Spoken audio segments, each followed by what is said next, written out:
Picture this. It's the year 2077, and humanity's existence is hanging by a thread. The virtual game Apocalypse? Yeah, it's not just a game anymore, it's become reality.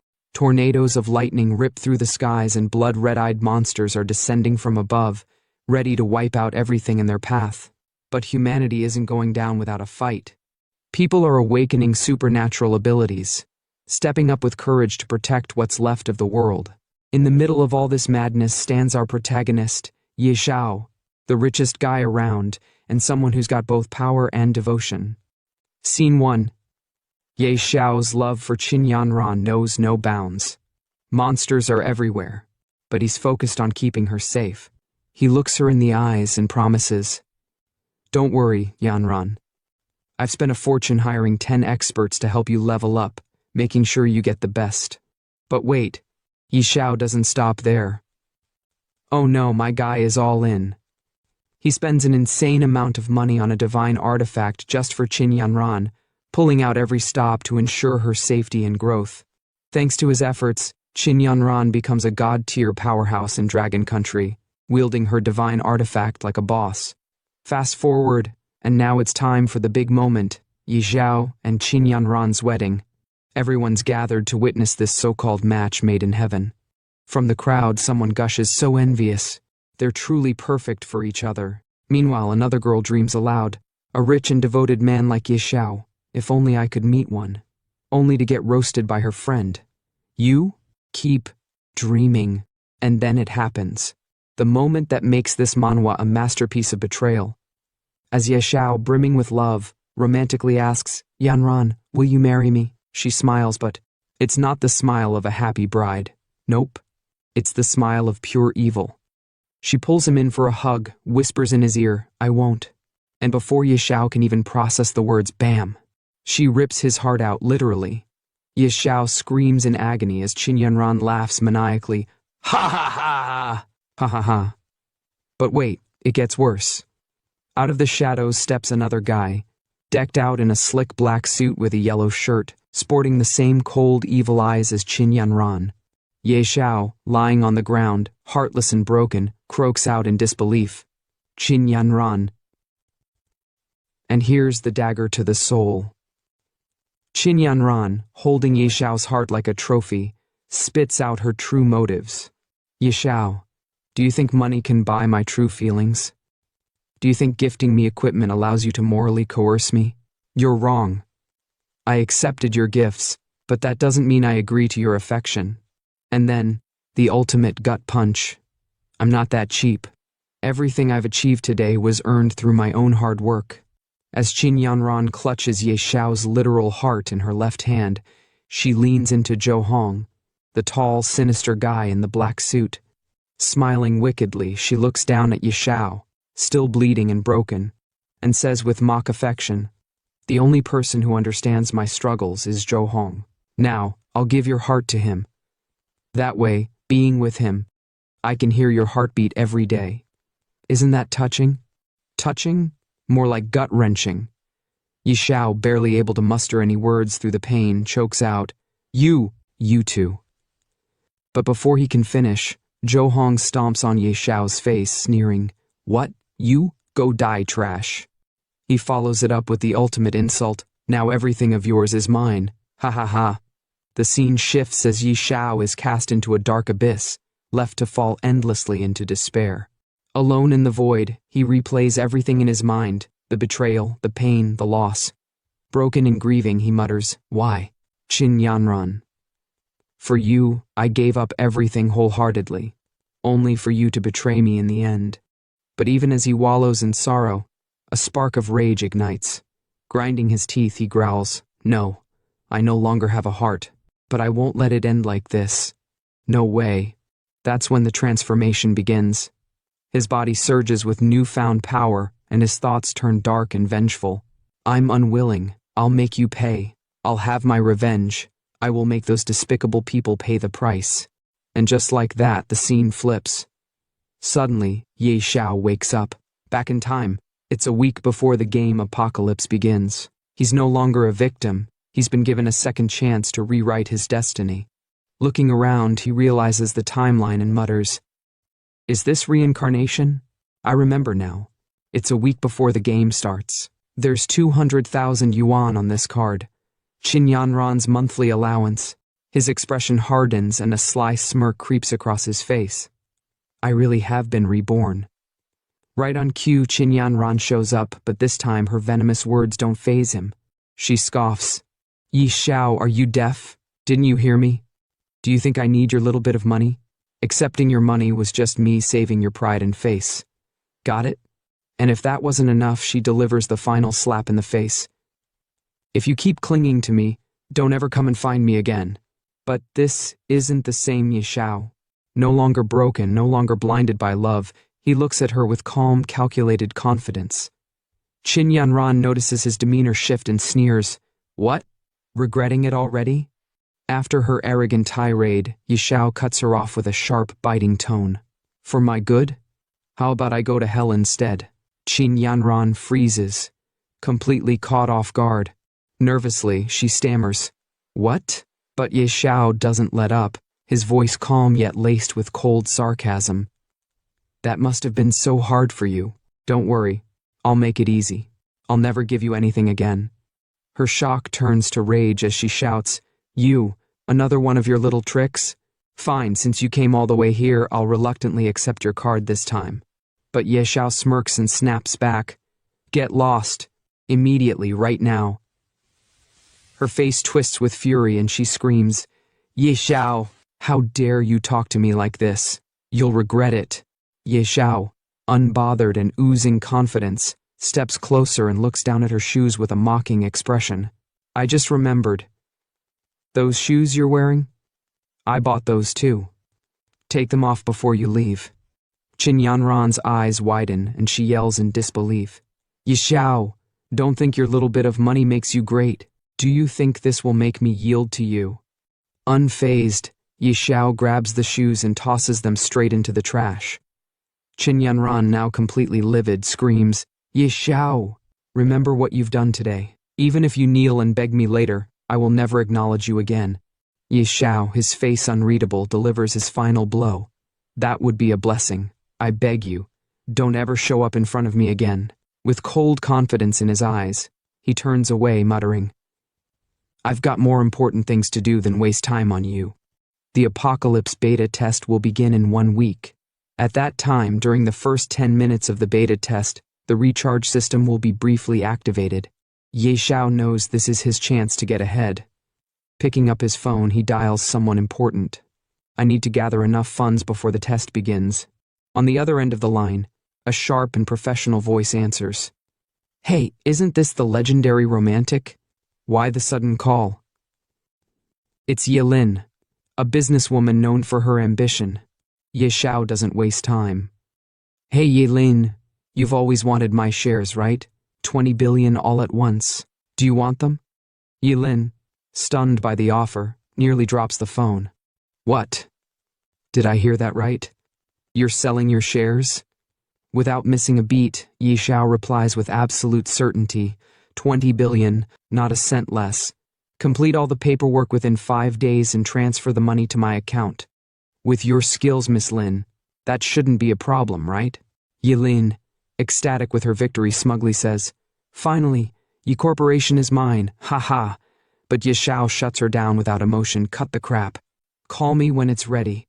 Hanging up the phone, Yi Xiao smirks to himself, the confidence in his voice unmistakable. "Next, I'll wait for the Apocalypse beta to arrive. This life, I'll climb the throne alone." A week later, the screen flashes with a dramatic intro. "Welcome to the game. This version of the game is in beta. Congratulations on gaining beta access. This test will last for 3 days. The public version will be launched soon." Ye Xiao, now fully immersed in the game, lands in a lush jungle teeming with danger. The wind rustles through the trees as he takes in his surroundings, a smirk forming on his face. That familiar feeling. This is it, the starting point of the Apocalypse game. The words on the screen boldly declare, "Apocalypse game begins."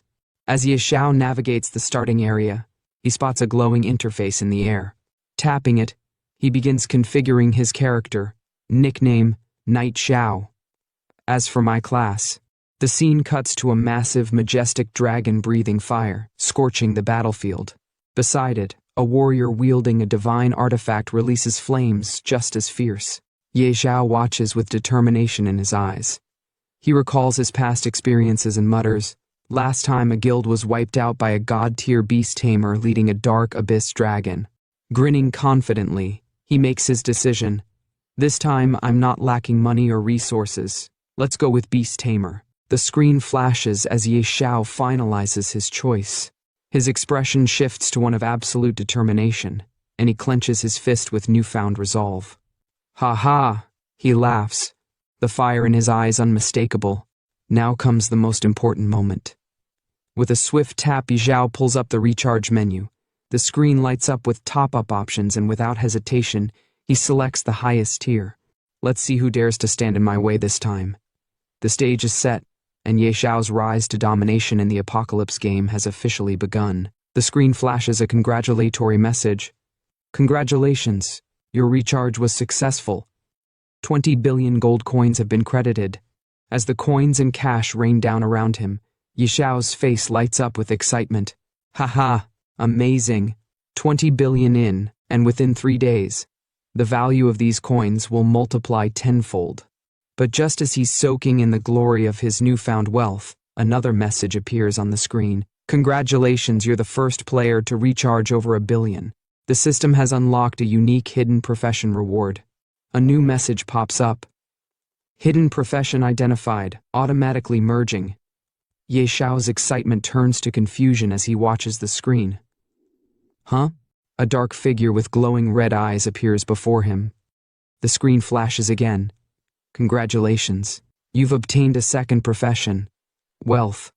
Ye Xiao stares at the message in disbelief. He then looks at his left hand, which is glowing with divine energy, and mutters, "What's this? A hidden profession unlocked by spending too much money? A hidden class? God of Wealth?" Suddenly a giant red frog materializes before him, causing Ye Xiao to freeze in shock.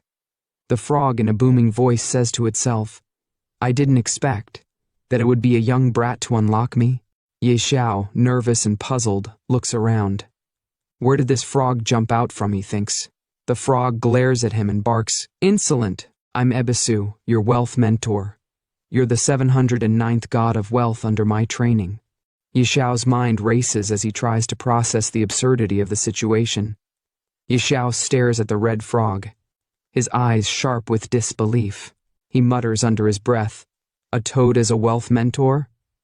Do you think you're selling financial products?"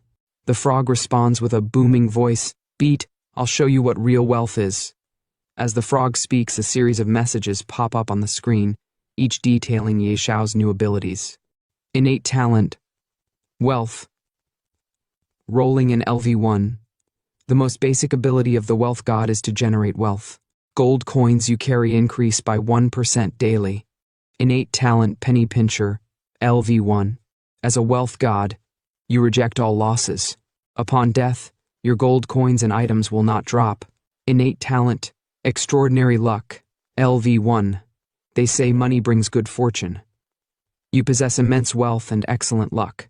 Innate talent, unmatched charm. LV1. Even the ugliest person becomes handsome with generosity. You are incredibly charming. Charm plus. Innate talent power of the wealth god. LV1. As a god you possess divine power. For every 1,000,000 gold coins spent on a random attribute point, up to 100 points daily. Ye Xiao is completely stunned by the overwhelming abilities. His eyes widen, and he exclaims, "What the heck?" After taking in the immense power he now holds, Ye Xiao begins to process everything. No wonder it's a hidden class, so many innate talents, but none of them seem offensive. The frog responds, "You just don't get it. Any one of these wealth god talents can bring immense riches." Ye Xiao ponders this as he looks at one of his abilities. Innate talent, wealth rolling in LV1. The most basic ability of the wealth god is to generate wealth. Gold coins you carry increase by 1% daily. Wealth rolling in? Gold coins. That means with my current wealth of 2.2 billion, I'd earn an extra 22 million daily. The frog adds, And with the power of the wealth god, you could earn 22 free attribute points daily. Do you realize what that means? The screen pops up again with another message. Innate talent, power of the wealth god. You possess divine power. For every 1,000,000 gold coins spent, plus own random attribute point, up to 100 points daily. Xiao, now fully grasping the magnitude of his new abilities, picks up the red frog with a confident smile and declares, "Damn, this wealth god class is too overpowered.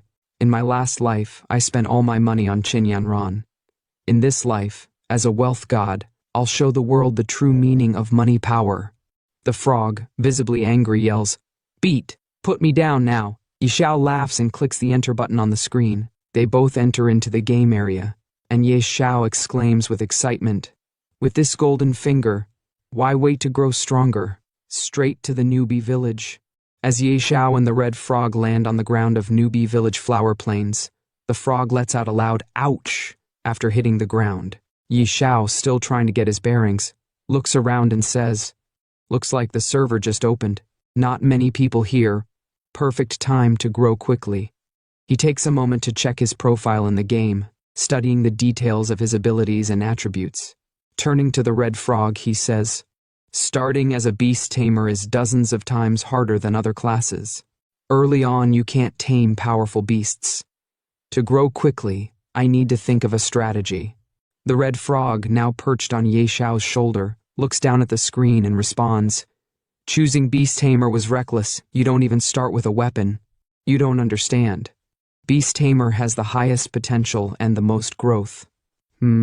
Suddenly, a group of elite level 5 goblins appears on the horizon, heading straight for them with weapons raised. Xiao's eyes widen in shock as the goblins scream in unison, "Meat, the smell of human meat." For the first time, Xiao feels the weight of fear gripping him as he looks at the terrifying creatures charging toward him. Crap, a level 5 elite warrior. How unlucky can I get? Should I fight or flee? He wonders, his heart racing. The red frog, however, isn't waiting for an answer. It leaps off Xiao's shoulder and starts sprinting away in panic. Xiao watches in disbelief, muttering, "This toad sure runs fast." The frog, now in full-on panic mode, shouts back, "What's there to think about? You're practically naked, no weapons, and facing a level 5 elite. Run." With no choice but to follow suit, Xiao starts running, his legs pumping as fast as they can carry him. The goblins, relentless in their pursuit, yell after him, "Food, stop running!" In a moment of desperation, Xiao looks around, hoping for some help. "Crap, someone save me!" He cries out, but all he hears is the sound of the goblins' laughter echoing behind him. After narrowly escaping the elite goblins, Xiao and the red frog finally make it to the main city, both exhausted and gasping for breath. Xiao looks around, relieved to have made it this far, and mutters, "Finally made it to the main city. That was close. Almost died at the start. I've never suffered such humiliation." Meanwhile, a group of players nearby are gossiping about him, clearly amused by his appearance and choice of class. One of them remarks, "Huh? Someone actually picked beast tamer?" Another one snickers and says, "Yeah, unbelievable." "And their beast is... Your beast is a toad?" Xiao, already on edge, snaps back, "You are the toad. Your whole family are toads." He storms off to the side, but the insults keep coming. "Ha ha! This beast tamer is hilarious. Right?" And he tamed a toad. Trying his best to ignore them, Xiao marches forward, but the red frog on his shoulder, ever the troublemaker, says, "There are beast eggs for sale in the city. Go buy one, brat." Xiao, not interested in settling for anything ordinary, replies confidently, "I'm not settling for any ordinary beasts." The red frog, a little confused, asks, "What do you want then?" They continue walking toward their destination, the Supreme Hall. The red frog warns him, "Are you crazy? At level 1, why come here? Only level 100 plus players can hire guards here." But Xiao remains determined, brushing off the frog's concerns. "Stop talking. I know what I'm doing. Let's go."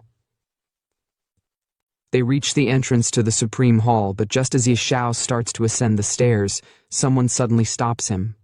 A deep voice calls out, "Wait!" Xiao turns to see a grand archmage standing in front of him, blocking his path.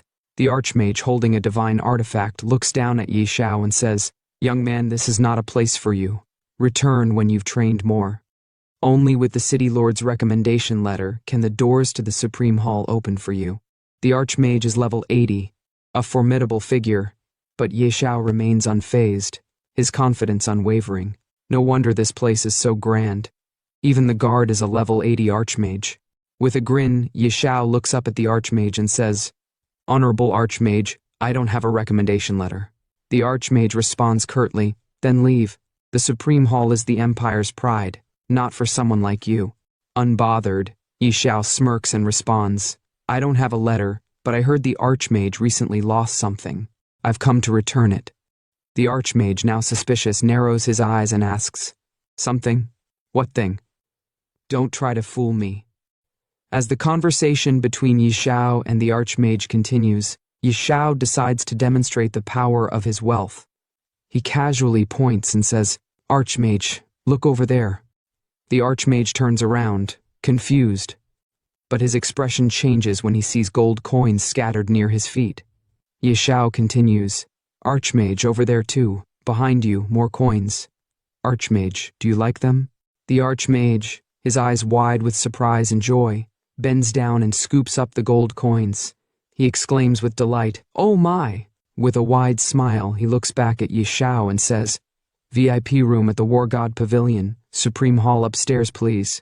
Xiao, ever the cheeky one, smirks and asks, "Ahem, Master, I liked your fierce demeanor earlier. Can I bring it back?" The archmage, clearly flustered, coughs and avoids making eye contact, muttering, "Cough! Young man, go on up." Xiao grins. Now this is more like it. Ha ha ha." The red frog, observing the scene, thinks to himself, "Money really works wonders, huh?" They approach the Supreme Hall, its grandeur impossible to ignore. As they enter, Xiao notices two towering guards standing in front of it. One is a Supreme Hall Honor Knight Golem, level 100, and the other is a Supreme Hall Honor Knight Golem, level 80. The red frog, impressed by the sight, says, "The Supreme Hall really lives up to its name. A level 100 hireable guardian, equip this, and you can dominate the novice village, kid."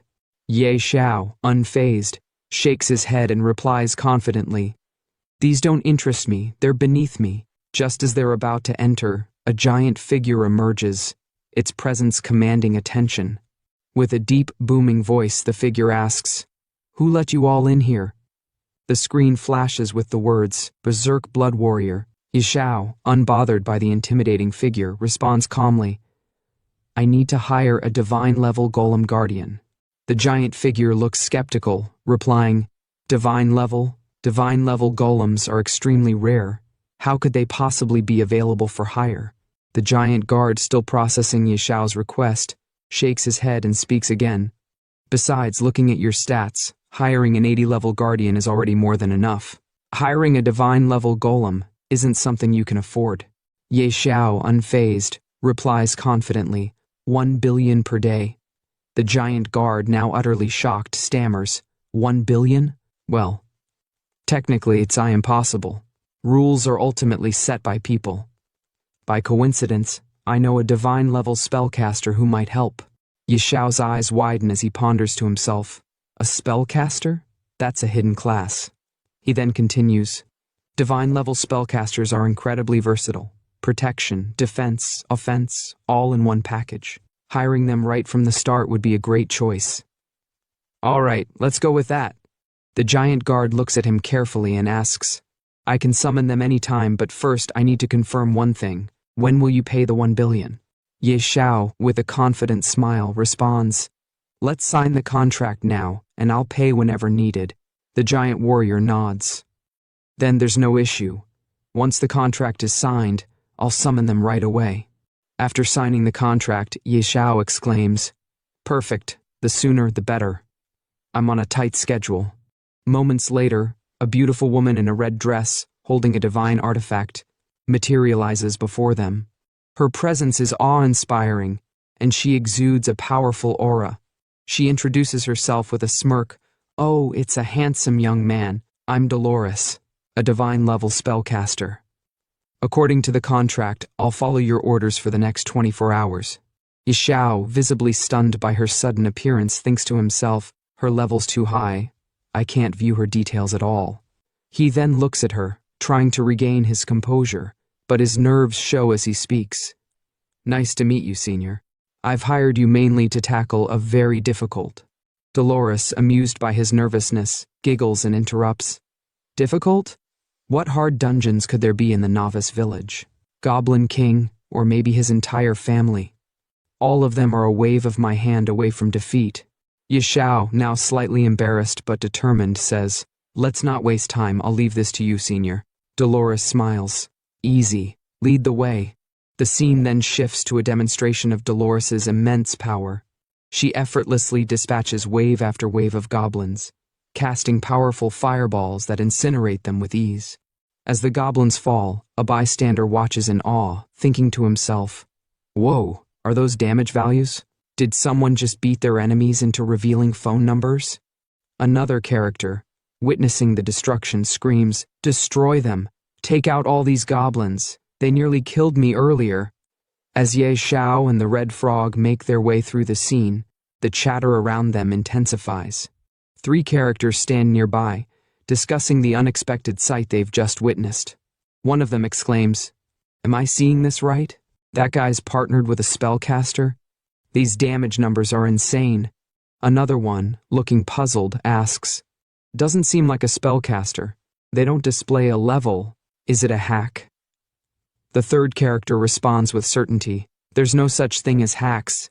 Must be a high-level NPC hireling. That's spellcaster. Meanwhile, the system announces Xiao's progress with a series of level-up notifications.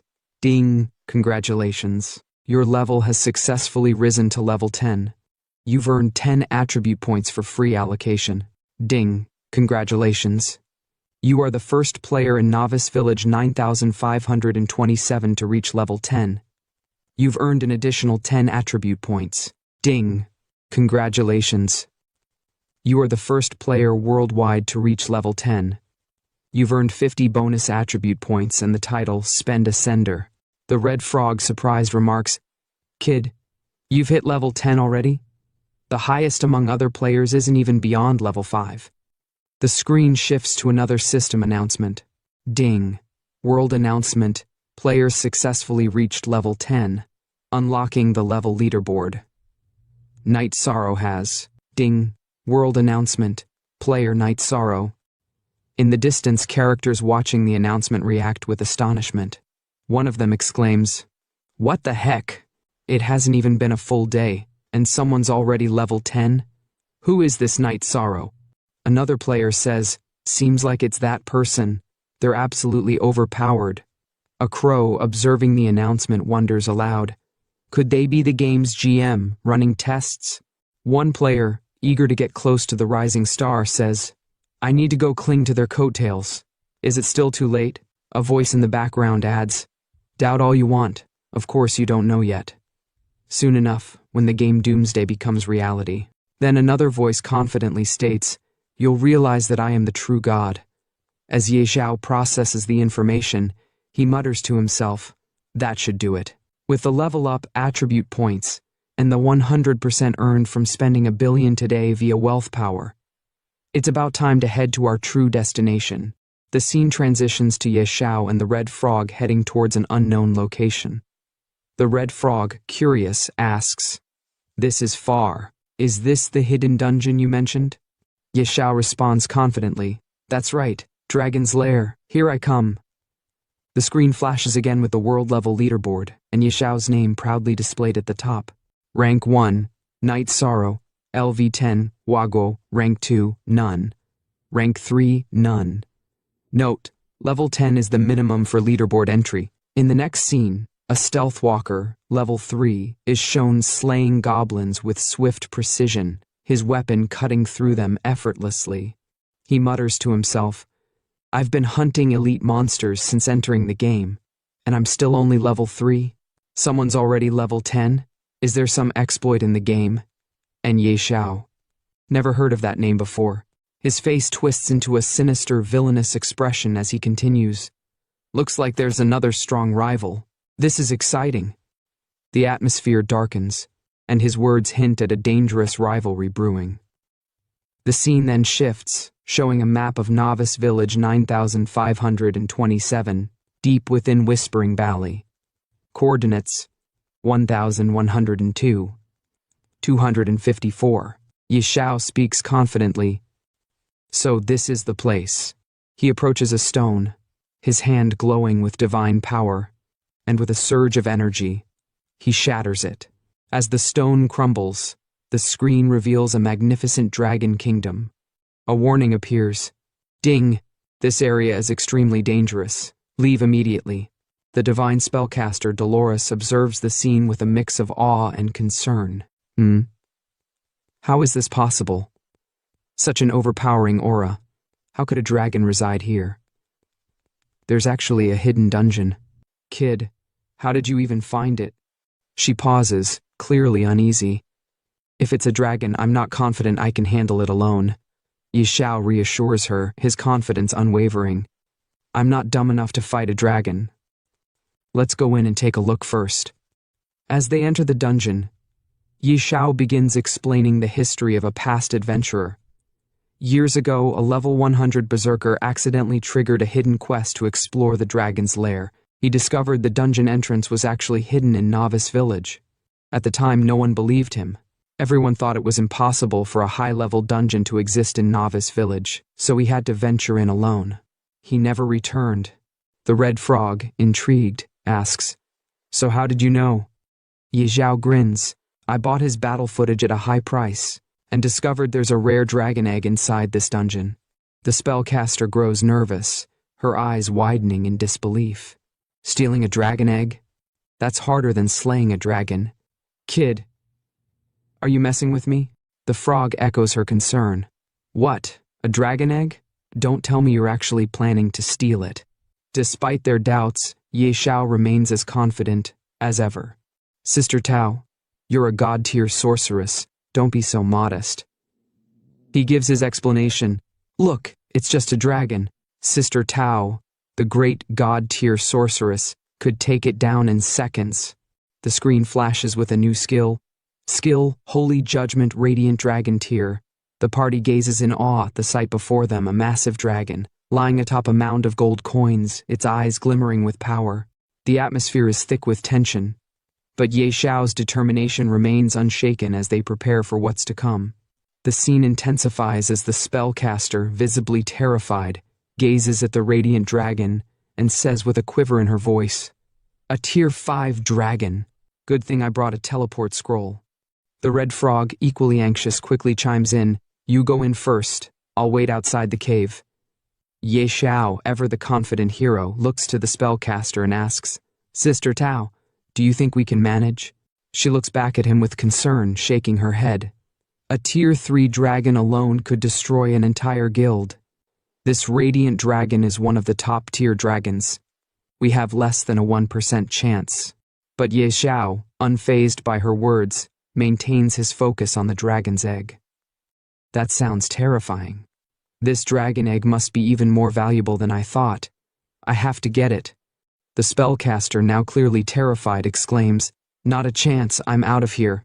Xiao, not backing down, tries to persuade her with an offer. "Sister Tao, I'll pay you double the commission." Her resolve doesn't waver, though, as she responds, "Even doubling the pay won't help. It's not that I don't want the commission, but we just can't beat it." Xiao, ever the strategist, insists, "We're not actually fighting it. Just buy some time." The spellcaster's expression hardens. There's no buying time. No one can withstand a tier 5 radiant dragon. Xiao, with determination in his eyes, raises the stakes. "Triple the commission." After a brief pause, the spellcaster reluctantly agrees, gritting her teeth. "Damn it. If I have to risk my life, I'll do it." The scene shifts as the spellcaster prepares for the fight of her life. "I'll go all out." 3 minutes. I can buy you 3 minutes at most, she says, drawing her divine artifact and focusing her power. Ye Xiao watches in awe, seeing attributes pop up on his screen as he gains buffs from the spellcaster's support. He looks impressed and mutters to himself, "Wow, master, so reliable. Buffs active. A little preparation is key to surviving in this world."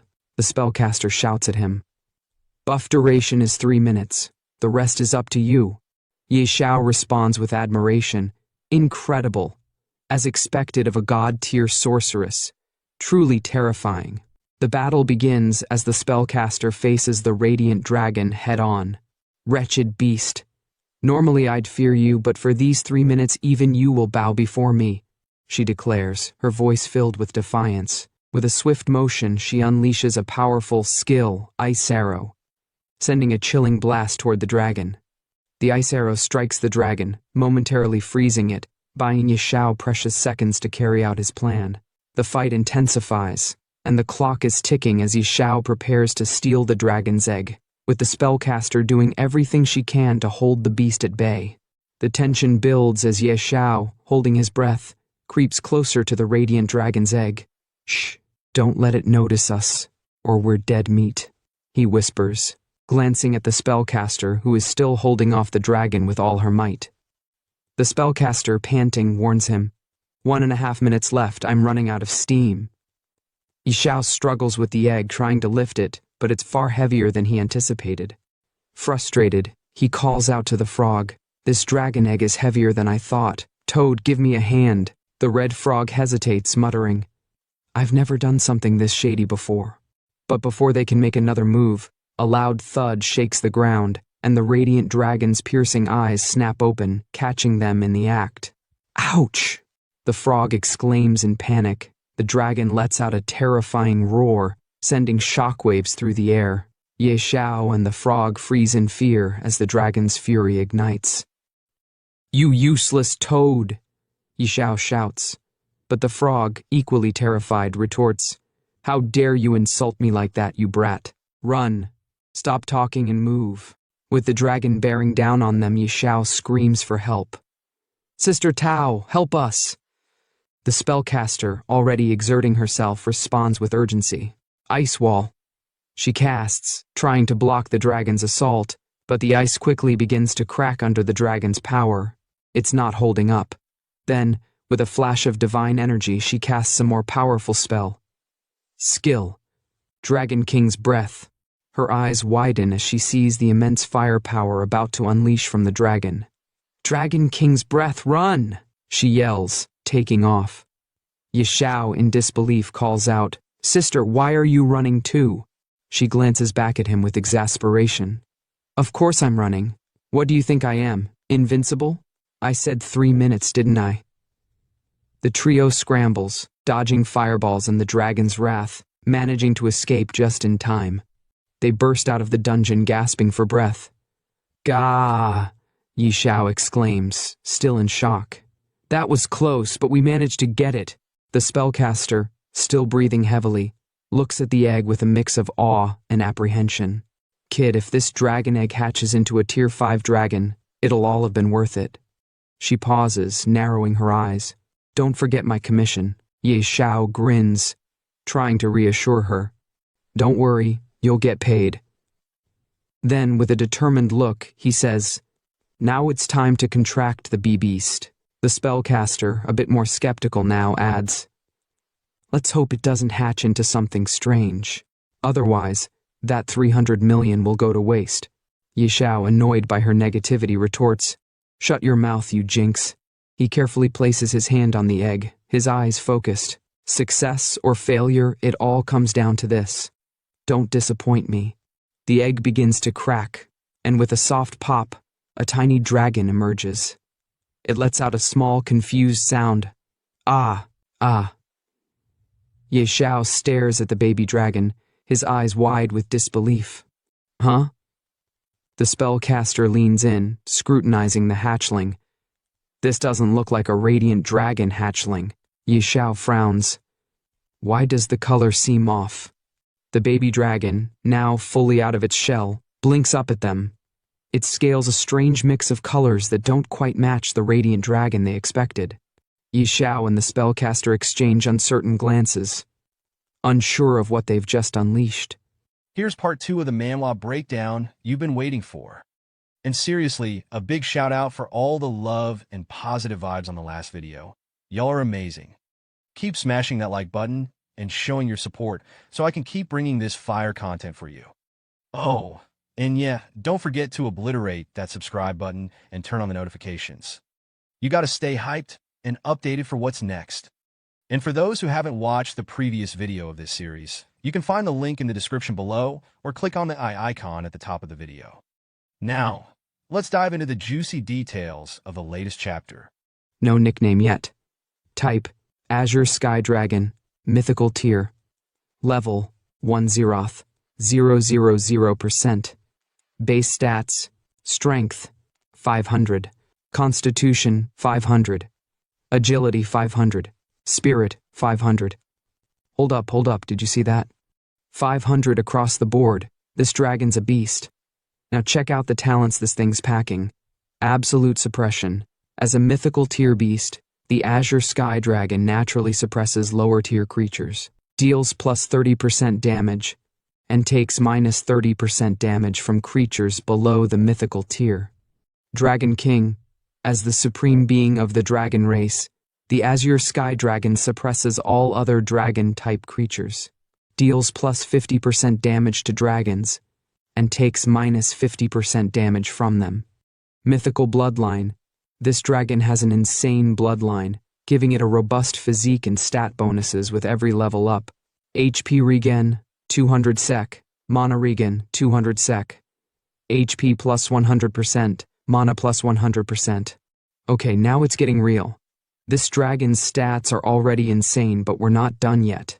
We've got skills that are straight up game-breaking. Earth-shaking Dragon Roar. A group stun skill where the Azure Sky Dragon lets out a thunderous roar that literally shakes the earth. Creatures within a 20-meter radius are stunned for 1.5 seconds, no matter their tier or type. Cooldown, 30 seconds. Mana cost, 2,000. This skill alone could turn the tide of any battle. But wait, there's more. Dragon King's Breath. A single target skill, where the Azure Sky Dragon breathes scorching flames that deal 500% strength as true damage to a locked target. This skill cannot be dodged. Cooldown, 5 seconds. What? This dragon's not messing around. And the final skill?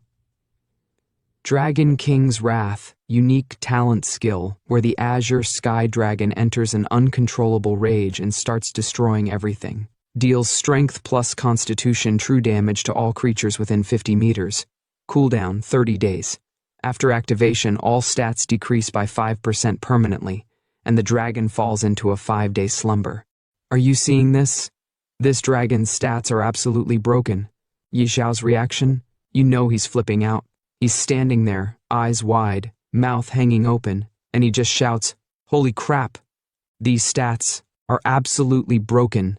After witnessing the power of the Azure Sky Dragon, all three of them are left absolutely shocked.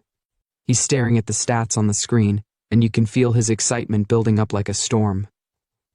With 500 strength at level 1, and it's equipped with basic gear, that means its breath attack deals over 2,500 damage. Who can withstand that? Xiao practically yells, still trying to process what he's seeing. This is insane. Then, the frog, who's been quietly observing all this, finally speaks up, and it's like he can't contain his excitement either. "Kid, you've really struck gold this time," he says, shaking his head in disbelief. This frog knows they're onto something huge. And then there's the spellcaster. She's completely mind-blown. You can see the shock on her face as she mutters to herself. That hatchling stats are absolutely ridiculous. Plus, it has immeasurable growth potential. If it matures, its destructive power would be unimaginable. But the most epic part?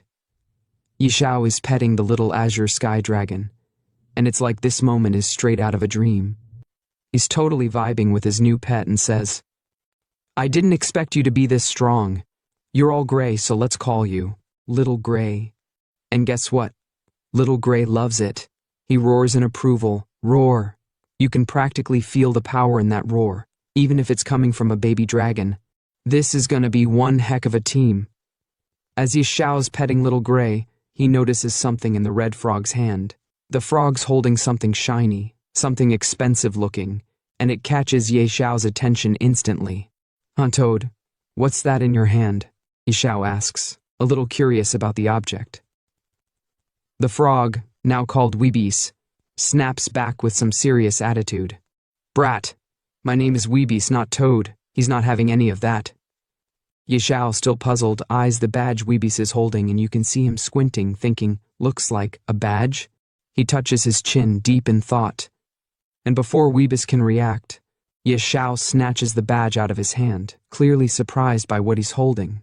"Toad, where'd you get this badge?" Xiao demands, his curiosity now at full throttle. Weebis, now looking even more defensive, shouts back, "Give it back, brat. I just picked it up from the dragon's nest." The frog's got some explaining to do, and it's clear this badge has some significance. The moment Xiao snatches the badge, the spellcaster is hit with a sudden realization, and you can see the gears turning in her head. She's staring at the badge like it's some kind of treasure, and then, bam, she finally connects the dots. Could this be the Calamity Tier mark of ferocity? She says, her voice full of awe and shock. And right after, the screen displays the features of the badge, and let me tell you, this thing is no joke. Mark of ferocity. Grade, calamity. Base stats plus 10%. All stats plus 10%. Ferocity's might unique passive. Bearer of the mark of ferocity gains unparalleled strength. All skills trigger critical hits. Base crit rate plus 20%. Crit damage plus 100%. Are you kidding me? This thing's insane. But wait, it gets even better. Ferocity Massacre activates the power of the Mark of Ferocity, instantly dealing 1000% spirit as true damage to a target. This has double critical hit chance, and if that exceeds 100%, the overflow converts to crit damage. 5% chance to trigger instant death. If target HP is below 20%, it guarantees instant death. Cooldown 10 days. Hold up, this badge is straight up broken. Xiao, still holding the badge, can't believe what he's reading. What? Calamity Tier? He mutters to himself, his mind absolutely blown by what he's holding. The spellcaster, who's equally amazed, confirms. Judging by these insane stats, it's definitely Calamity Tier. Yeah, no kidding. This badge is on a whole other level. But of course, the red frog, now known as Weebis, isn't having any of it. He wants that badge back and starts demanding, "Brat, give it back. I risked my life for this." And Xiao? He's not having it either. He's standing there shaking his head in disbelief, and then he drops the bomb. "You risked your life? We almost lost ours because of you. As compensation, I'll borrow this for now." Oh, Xiao's not playing games here. He's getting the badge for himself. But Weebis isn't backing down, and he's not going down without a fight. "Why should I let you borrow it? 10,000 coins a day or no deal." He snaps, trying to get some cash out of this situation. Classic frog move, right? Xiao, ever the smooth talker, turns on the charm. He gives his best sweet voice, trying to smooth things over. "Come on, old Weebis. Don't be so stingy. We're buddies, right? Why talk about money?" But Weebis isn't falling for it. "Stop with the sweet talk. When you need me, I'm old Weebis, but when you don't, I'm just Toad." He's got a point. This frog's got serious attitude. Then Xiao just laughs it off, knowing full well the power of this badge. Haha. With this badge, farming goblins will be like slicing through butter. He's got plans for this, and you know he's about to wreck some enemies. And with that, Xiao wears the badge proudly, ready to see what kind of chaos he can cause with it. The power's in his hands now. Out of nowhere, a hidden quest notification pops up on the screen like a bomb dropping in the middle of a peaceful moment. Ding! You have triggered a hidden quest, the Forbidden Adjudicator. The message flashes across the screen with a dark, mysterious vibe.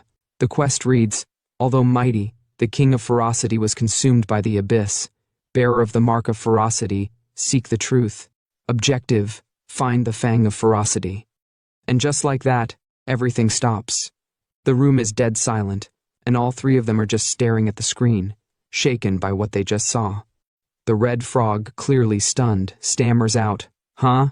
A hidden quest?" He's as surprised as anyone. Xiao, still processing everything, rubs his chin and mutters, "Seems like it. Find the fang of ferocity? What's that?" He's lost, but his curiosity is piqued.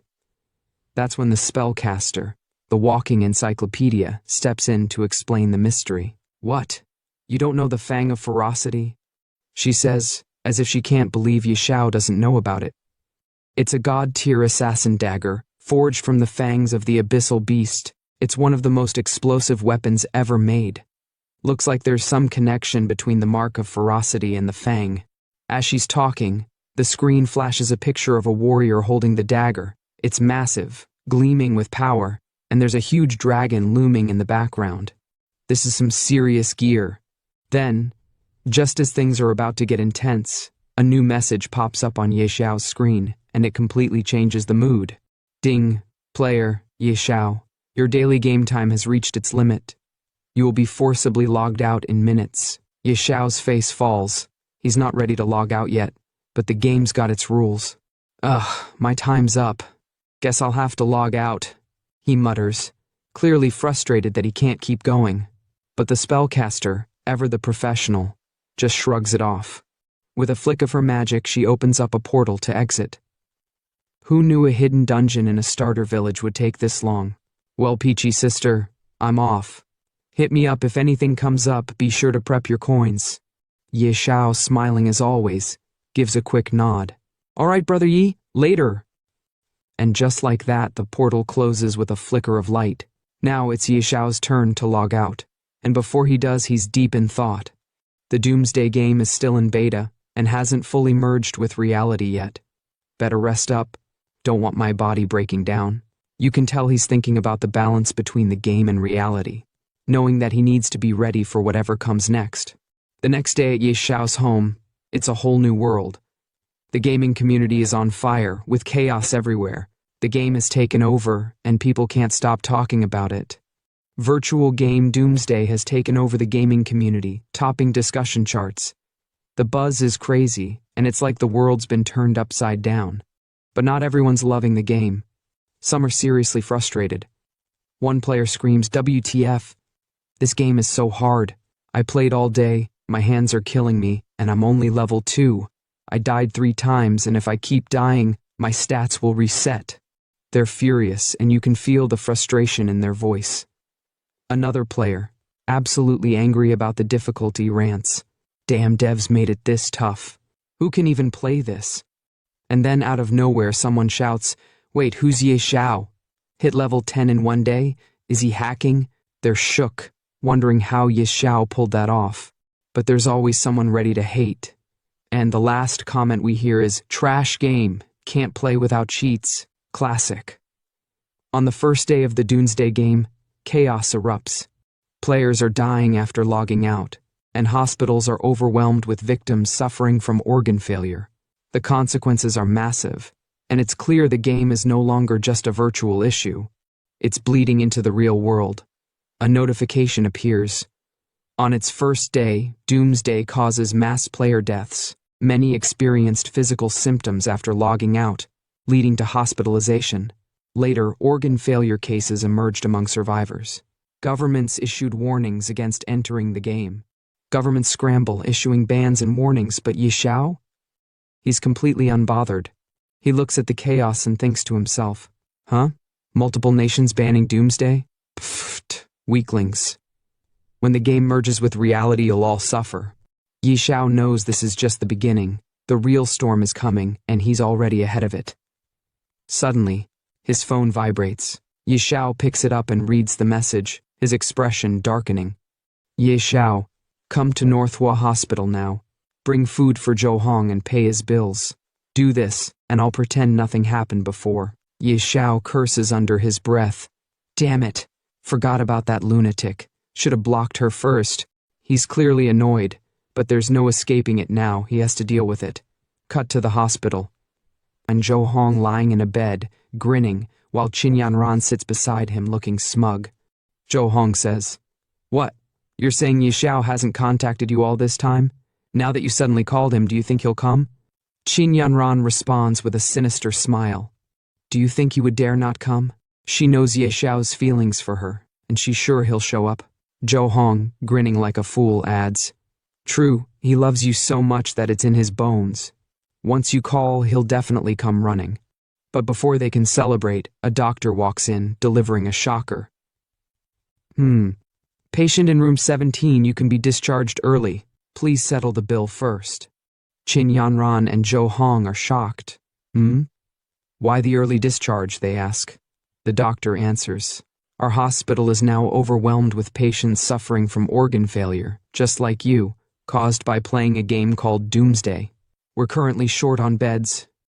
Qin Yanran's face twists with aggression, her voice sharp as she glares at the doctor. What do you mean? Short on beds? Does that mean poor people's lives are worthless? The doctor, clearly feeling the pressure, responds calmly. This is a special situation. We ask for your understanding. Please settle your bill and vacate the bed by the end of the day. But before the situation can escalate further, Zhou Hong suddenly stands up from the bed, brushing off the tension. He looks at Qin Yanran, speaking in a calm but determined tone. All right, Yanran, stop arguing. This game really isn't simple. I plan to get discharged and continue playing. Do you have any money? Help me pay for this hospital bill first. Qin Yanran's expression shifts to something sad, but her voice is calm as she responds. I don't have money. Ye Xiao didn't give me my allowance this month. Zhou Hong is shocked, his face falling. What? Doesn't Ye Xiao give you 200,000 every month for your living expenses? Qin Yanran, her expression cold and filled with disdain, responds with a twist of her lips.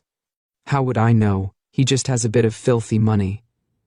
Does he really think spending money can win me over? I feel sick just seeing him. The hate is real in her voice. Zhou Hong, looking to take advantage of the situation, holds her hand, speaking urgently. Yanran, send Ye Xiao another message and ask him for some money. I'm planning to start a doomsday gaming studio. That kind of money means nothing to him, but it's very important to us. Qin Yanran's face twists into something more sinister as she responds with confidence. Don't worry, once he gets here, I'll say a few sweet words, and he'll obediently hand over the money. But her eyes? They say otherwise. There's a hint of uncertainty, but she hides it well. The scene then cuts to Ye Xiao's apartment. He's sleeping badly, tossing and turning, his breath ragged and erratic. Who?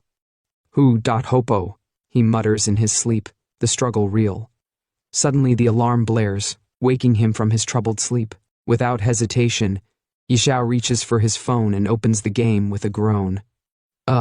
Time's up, time to enter the game. He clicks the game icon, and just like that, he's back in the village. The frog, his trusty teammate, immediately chimes in with a grumble. You brat, barely awake, and you summon me already. Ye Xiao, unfazed, fires back with a grin. The early frog gets the worm. Old Hui. We need to level up fast and leave this novice village. As Ye Xiao strolls through the area, the level of tension rises with the discussions around him. Players are actively trying to recruit others for their teams. One group shouts across the area, Elite group forming.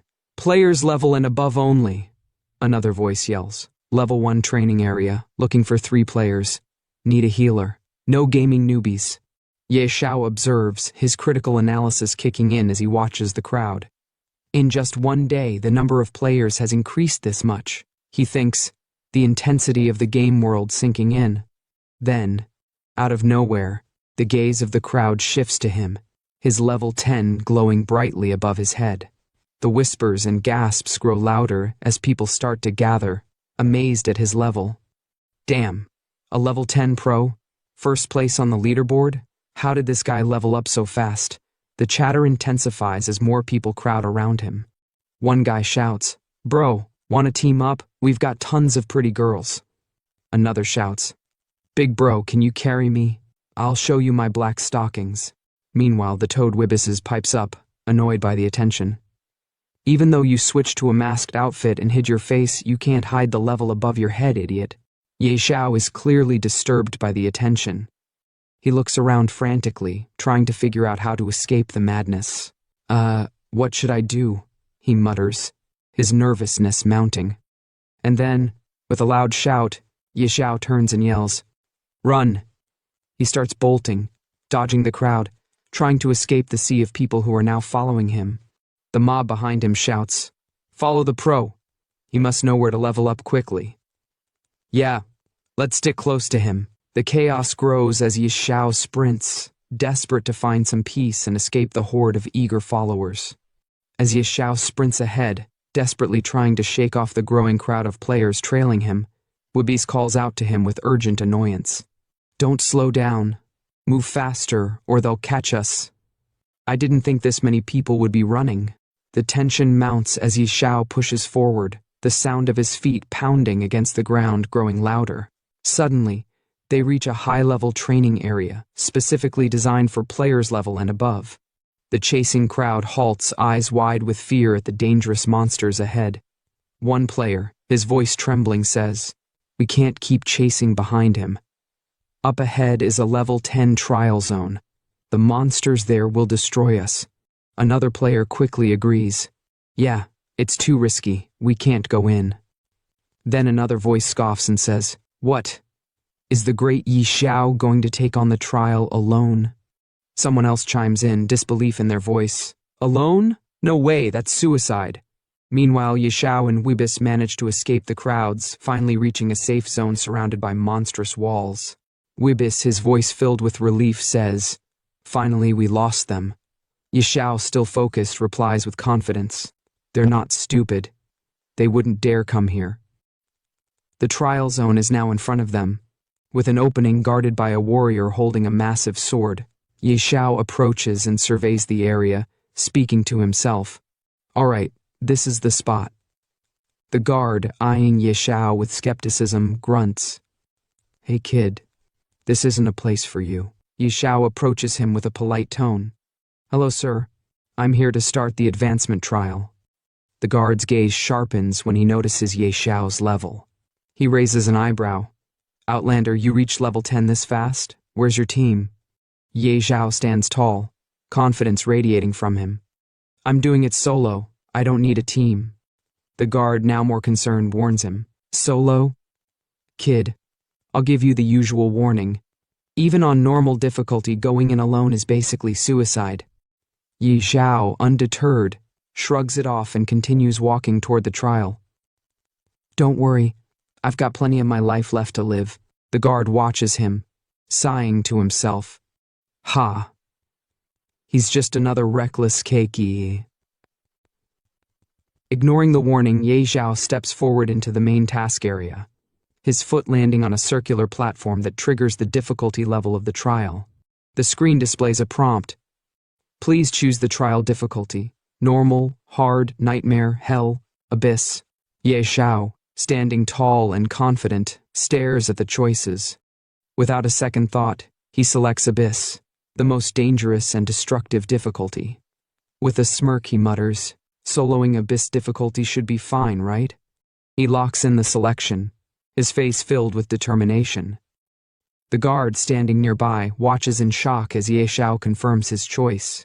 The guard, stunned, exclaims, "The advancement trial has begun. Selected difficulty abyss." "What? Abyss difficulty? He's soloing abyss? You've got to be kidding." The next scene shifts as Xiao lands on the ground, surrounded by towering trees and dense brush.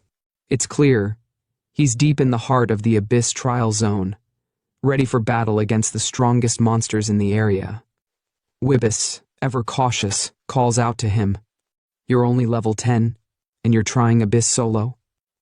Are you serious?" Xiao, with a smirk, responds, his voice filled with confidence. "You think I can't handle it? Last time I had full bronze gear and an elite team, but we almost got wiped out because I had to carry Qin Yanran." He pauses, his eyes hardening with determination. "This time, I'm here for revenge." Without missing a beat, Xiao summons his mythical beast, the Azure Dragon. He calls out, "Little Gray, come out." A small gray dragon emerges, its eyes gleaming with power. It responds with a playful bark. Woof! The trio, Xiao, Weebus, and Little Gray, head deeper into the dense jungle. Xiao, walking with purpose, speaks to himself. With Little Gray, what's there to fear? He's a mythical grade beast. But suddenly, the atmosphere shifts. From the tall brush, a pair of terrifying eyes watches them closely. Xiao's instincts kick in as he notices the movement in the underbrush. He whispers, "Something's moving. Stay alert." The tension rises as the scene prepares for the inevitable clash with the abyssal monsters lurking in the shadows. As a massive, terrifying figure emerges from the shadows, a mutated snow wolf, its eyes filled with ferocity. The creature steps forward, its presence radiating danger and aggression. The screen then displays the snow wolf's stats. Savage snow wolf mutated, level 10. HP, 5000. MP, 5000. Strength, 300. Constitution, 500. Agility, 300. Spirit, 500. Passive, unknown. Description, a mutated abyss creature capable of total destruction. Once it locks onto you, it's as if death itself is coming. Xiao, shocked by the sight of this gigantic beast, staggers back in disbelief, his voice heavy with fear. Holy crap! Without wasting a second, Xiao quickly turns to Little Gray, his mythical beast, and orders, "A mutated snow wolf right off the bat? That's insane. 5,000 horsepowers? Even a shadow assassin would be desperate. Little Gray, get it." The battle begins. The snow wolf charges forward, but Little Gray stands tall, ready to unleash his might. The two clash in a fierce battle, each fighting for dominance. Little Gray, using his Dragon King's breath, releases a massive stream of flames, engulfing the snow wolf in fiery destruction. The wolf howls in pain as the flames critically damage it, but it doesn't back down. Xiao watches as the wolf starts to lose control, a small smile forming on his face. The snow wolf's gone berserk. Then, for the first time, Little Gray uses his most powerful attack, the world-shaking dragon's roar. The force of the roar stuns the wolf, and as it stumbles, Little Gray launches another devastating blast of fire, inflicting critical damage. The snow wolf is helpless, writhing in agony, and it lets out a final, anguished cry. "Awoo!" Finally, after a fierce battle, the snow wolf collapses, defeated. The screen pops up. "Ding, congratulations! You've defeated the savage snow wolf, mutated." But the victory doesn't stop there. The next screen appears. "Ding, your beast Little Gray has leveled up to level. Ding, your beast Little Gray has leveled up to level 3. Ding, your beast Little Gray has leveled up to level." In the next moment, Xiao's excitement reaches a new peak as he watches Little Gray level up. The Azure Sky Dragon's stats flash across the screen, and Xiao can't help but shout in exhilaration. "Haha, nice. 4 levels in one shot." The screen then shows Little Gray's updated stats. Nickname Little Gray. Species, Azure Sky Dragon Mythical. Level 5/60ths, 50%. HP/MP, current stats, base stats. Strength, 700. Constitution, 700. Agility, 700.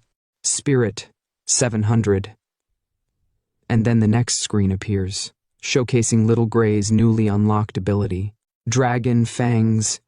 Dragons are magic's natural enemy. As the king of dragons, the Azure Sky Dragon silences all magic, deals 500% spirit magic damage to the 2 nearest enemies, and seals their magic for 5 seconds. Cost, 200 MP, cooldown, seconds. Xiao, utterly shocked and impressed by the power of his mythical beast, exclaims, "Whoa, plus 50 to all stats per level? Mythical grade beasts grow insanely fast, and it even unlocked such a broken skill." As Xiao celebrates, the screen suddenly reveals 2 divine artifacts floating before him. His excitement builds even further as he asks the frog, "Old Hui, what loot did it drop?" The frog, ever the reliable companion, responds, 2 dark gold items. No surprise, mutated bosses drop insane loot. The artifacts displayed are Snow Wolf Bow, grade dark gold, effect unidentified, and Blood Wolf Fang Dagger, grade, dark gold, effect unidentified. Ye Xiao eagerly grabs the weapons, his happiness apparent as he touches them. Ahaha. This is amazing. This is so much better than my last life. Ha ha ha. But just as he revels in his victory, a dark figure watches them from the shadows, its presence ominous. Suddenly, a huge black tiger emerges from the darkness with a terrifying roar. The screen displays its stats. Abyssal Tiger Demonized. Level 10, HP 8000, Strength 400, Constitution 800, Agility 300, Spirit 500, Passive Unknown, Skill Unknown. Description: a twisted creature born from the abyss. Its power is overwhelming. If it targets you, death is close behind. Ye Xiao, once again shocked by the appearance of another terrifying foe, mutters, "Huh, is that a demonized monster?"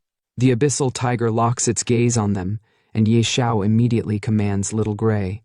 "Little Gray, go." And with that, the final battle begins, as the two ferocious creatures charge toward each other in an epic clash. Ding! Congratulations! You have completed the Abyss trial. Congratulations! After an intense 1-hour battle, Ye Xiao slumped to the ground, completely out of breath. He let out a sigh and muttered to the red frog, "If I had known it would be this exhausting, I wouldn't have sold it. My legs feel like they're about to fall off." Hearing that, the red frog chuckled and replied, "Well, I've already picked up several pieces of equipment. Once I return to the city, I should be able to make a decent amount of gold." In front of them, a shield and a sword lay on the ground, glinting under the dim light. Ye Xiao stroked his chin, thinking for a moment, then smirked. "Who said we're heading back?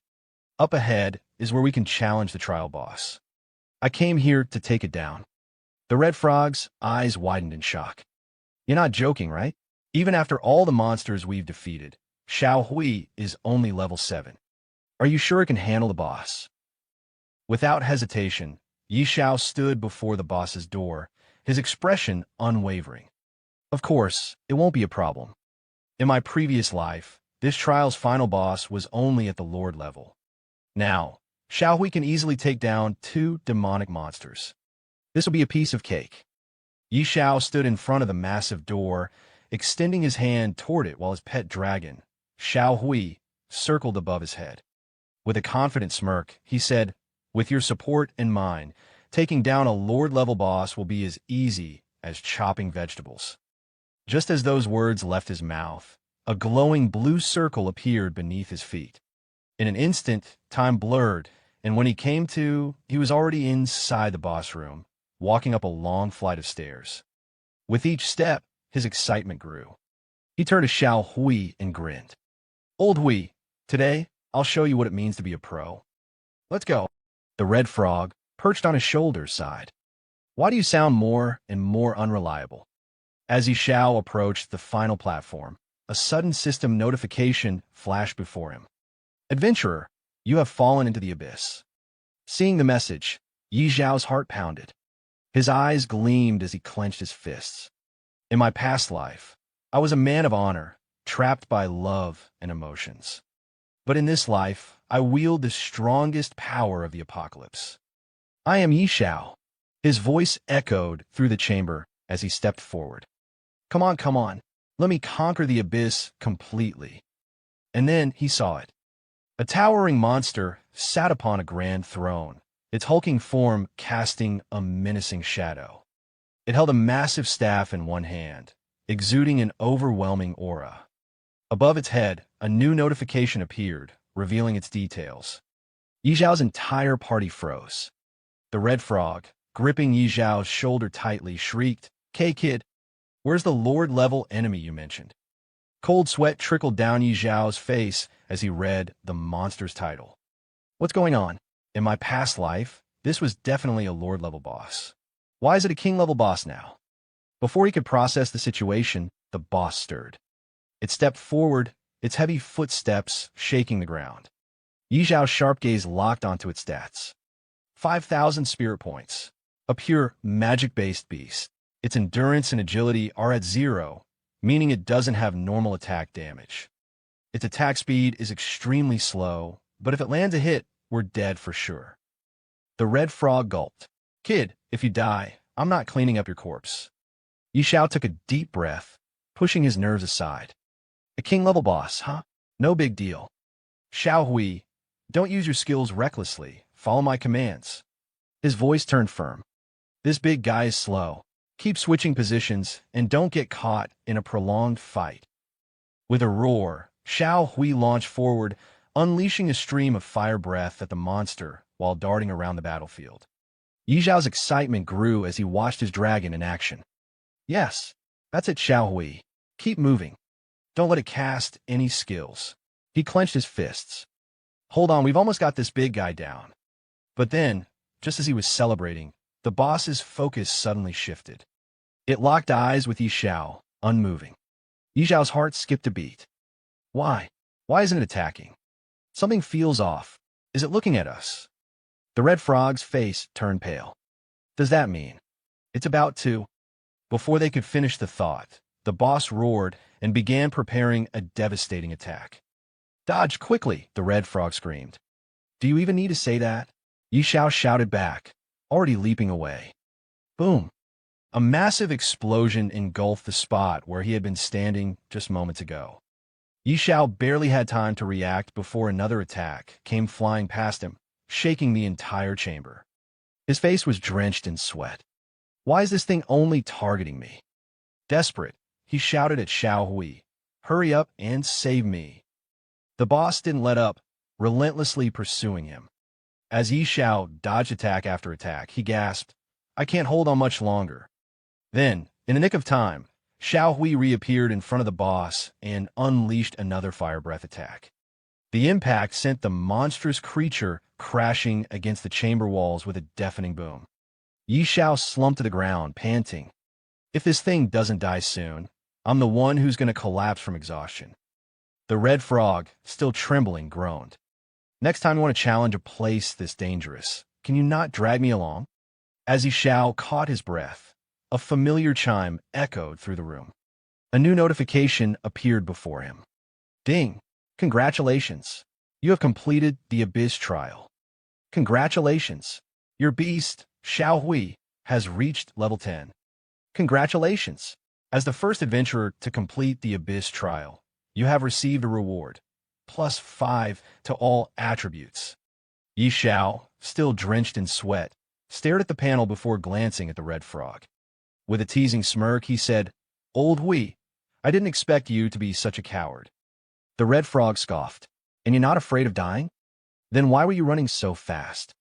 Ignoring the jab, Yi Xiao approached the fallen boss's body and grinned. Finally done. Now let's see what loot we got. At the same time, outside the dungeon, a world announcement echoed across the game. System announcement. Player Yi Xiao from Xiao Nation has completed the Abyss trial, becoming the first adventurer in history to pass it. He has obtained the legendary title Abyss Envoy. This is hereby announced to all players. The sudden announcement sent shockwaves through the gaming world. Players all over the world reacted in confusion and disbelief. Abyss trial? What kind of dungeon is that? One player muttered. Wait, someone actually cleared the Abyss trial? Isn't that supposed to be impossible? Another exclaimed. No way. This is a global first clear announcement, someone else shouted in astonishment. Meanwhile, in a small village, a crowd of players gathered in front of the world ranking board, their eyes glued to the newly updated rankings. A young man stared at the board before turning to his companion. A globally top-ranked player from our Xiao Nation? Beside him, a sharp-eyed boy, Xiao Qi, squinted at the leaderboard, then looked at his partner. And he's the only name listed here. This guy is no ordinary player. The first boy nodded. Xiao Qi, investigate him. Xiao Qi immediately responded, got it. Player from Beginner Village 9527. Based on analysis, he's likely from Jiang City. Hearing that, the boy's expression turned serious. Jiang City? Send someone immediately to investigate. A blonde-haired man standing behind them saluted. On it. At the same time, in front of another ranking board, a young couple stared at the leaderboard in shock. Someone's already level 10. And it's only the second day, the girl murmured. Her boyfriend scoffed. Not just that, he's from the same beginner village as us. That couple was none other than Yin Ran, Yi Zhao's ex-girlfriend, and her new boyfriend. The boy's eyes gleamed with ambition as he turned to Yin Ran. Yin Ran, if we can connect with this pro player and form a team, we'll definitely rise to fame. By then, even rich second-generation kids like Yi Xiao will only be able to look up to us. Yin Ran folded her arms, unimpressed. Do you really think being good at a game will help you reach the pinnacle of life? Of course, the boy insisted. You have to trust my judgment. His expression turned slightly panicked as he inched closer to her. By the way, didn't I ask you to invite Yi Xiao to join the game and help us level up? He's rich and a gaming expert. We'd skyrocket in no time. Yin Ran rolled her eyes and turned away. I'm not contacting him. If you want to go ahead. I'm not that shameless. Hearing that, the boy's expression darkened. Then what about your living expenses for this month? Then suddenly, our protagonist's ex-girlfriend shouts at Zhou Hong, stop bringing up Yi Xiao. It's so rare for us to have some time alone together. I've never played a game before, so come on and teach me already. Hearing her words, the boy starts sweating and quickly says, all right, let's figure out how to level up first. Inside the Abyss trial dungeon, our protagonist stands in front of the corpse of the boss monster, holding a blue crystal in his hand. He looks at it in disbelief and says, no way. After all that effort, this is all that dropped? Just a fragment. A system notification appears. Abyss stone fragment. Grade unknown, unidentifiable. Seeing the notification, he frowns. A fragment? I've never seen this thing in my previous life. Shaking his head, he turns toward the exit. Forget it. I'll find someone to appraise it later. The important thing now is that I've passed the trial. Leaving the beginner's village and heading to the main city is my priority. Let's go. Suddenly, he appears in front of the Abyss trial guard. The moment the guard sees him stepping out of the portal, his eyes widen in shock. Impossible. Absolutely impossible. Someone actually cleared the trial? And it was Abyss difficulty. Not wanting to waste time, our protagonist looks at the guard and commands, connect me to the main city now. I need to leave this beginner's village. The guard, still in disbelief, quickly summons a door in front of him and says, got it. Then, looking at him with admiration, he continues, respected warrior, congratulations on passing the trial. You are now granted a guide token, allowing you to freely enter and leave the main city. Hearing the guard's words, our protagonist responds respectfully, thank you. Much appreciated.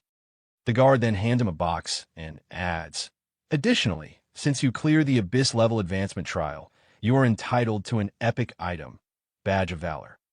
Looking at the box, our protagonist's eyes gleam with excitement. Not bad, a commemorative item. He picks up the badge inside the box and examines it. All attributes enhanced. Not bad at all. A notification pops up. Badge of Valor. Description: proof of a hero. Only those who clear the Infernal level trial are qualified to receive it. This is the highest honor. Base stats, plus 20. Charisma, plus 3. Satisfied, our protagonist walks toward the summoned door. Before stepping through, he looks at the guard and says, Little Gray, Old Hui, keep up. Main city, here we come. In an instant, he is teleported to Wild Leaf Main City, appearing in the middle of a quiet town. Looking around, he comments, wow, it's so empty. In my previous life, the job transfer square was packed with over 100 people. Coming early really makes a difference. At the same time, the red frog beside him speaks. So this is Wild Leaf Main City. Without wasting time, our protagonist starts walking and says, let's go. We need to find Beast Master Gyudol. Hearing that, the red frog looks confused. Beast Master? You already have a beta, so why look for him? Our protagonist laughs. You'll find out soon enough. He wanders through the city, eventually arriving at his destination. In front of a small house, a man sits on a chair. Looking at him, our protagonist smirks. Here it is. Approaching the man, he respectfully says, Respected mentor, I would like to transfer my job. Without even looking at him, the man scoffs. If you want a job transfer, find someone else. Don't bother me. Undeterred, our protagonist insists, I want to transfer to the hidden class, Beast Whisperer. No one else can handle it. Hearing that, the man finally looks at him with a serious expression. Do you think just anyone can become a Beast Whisperer?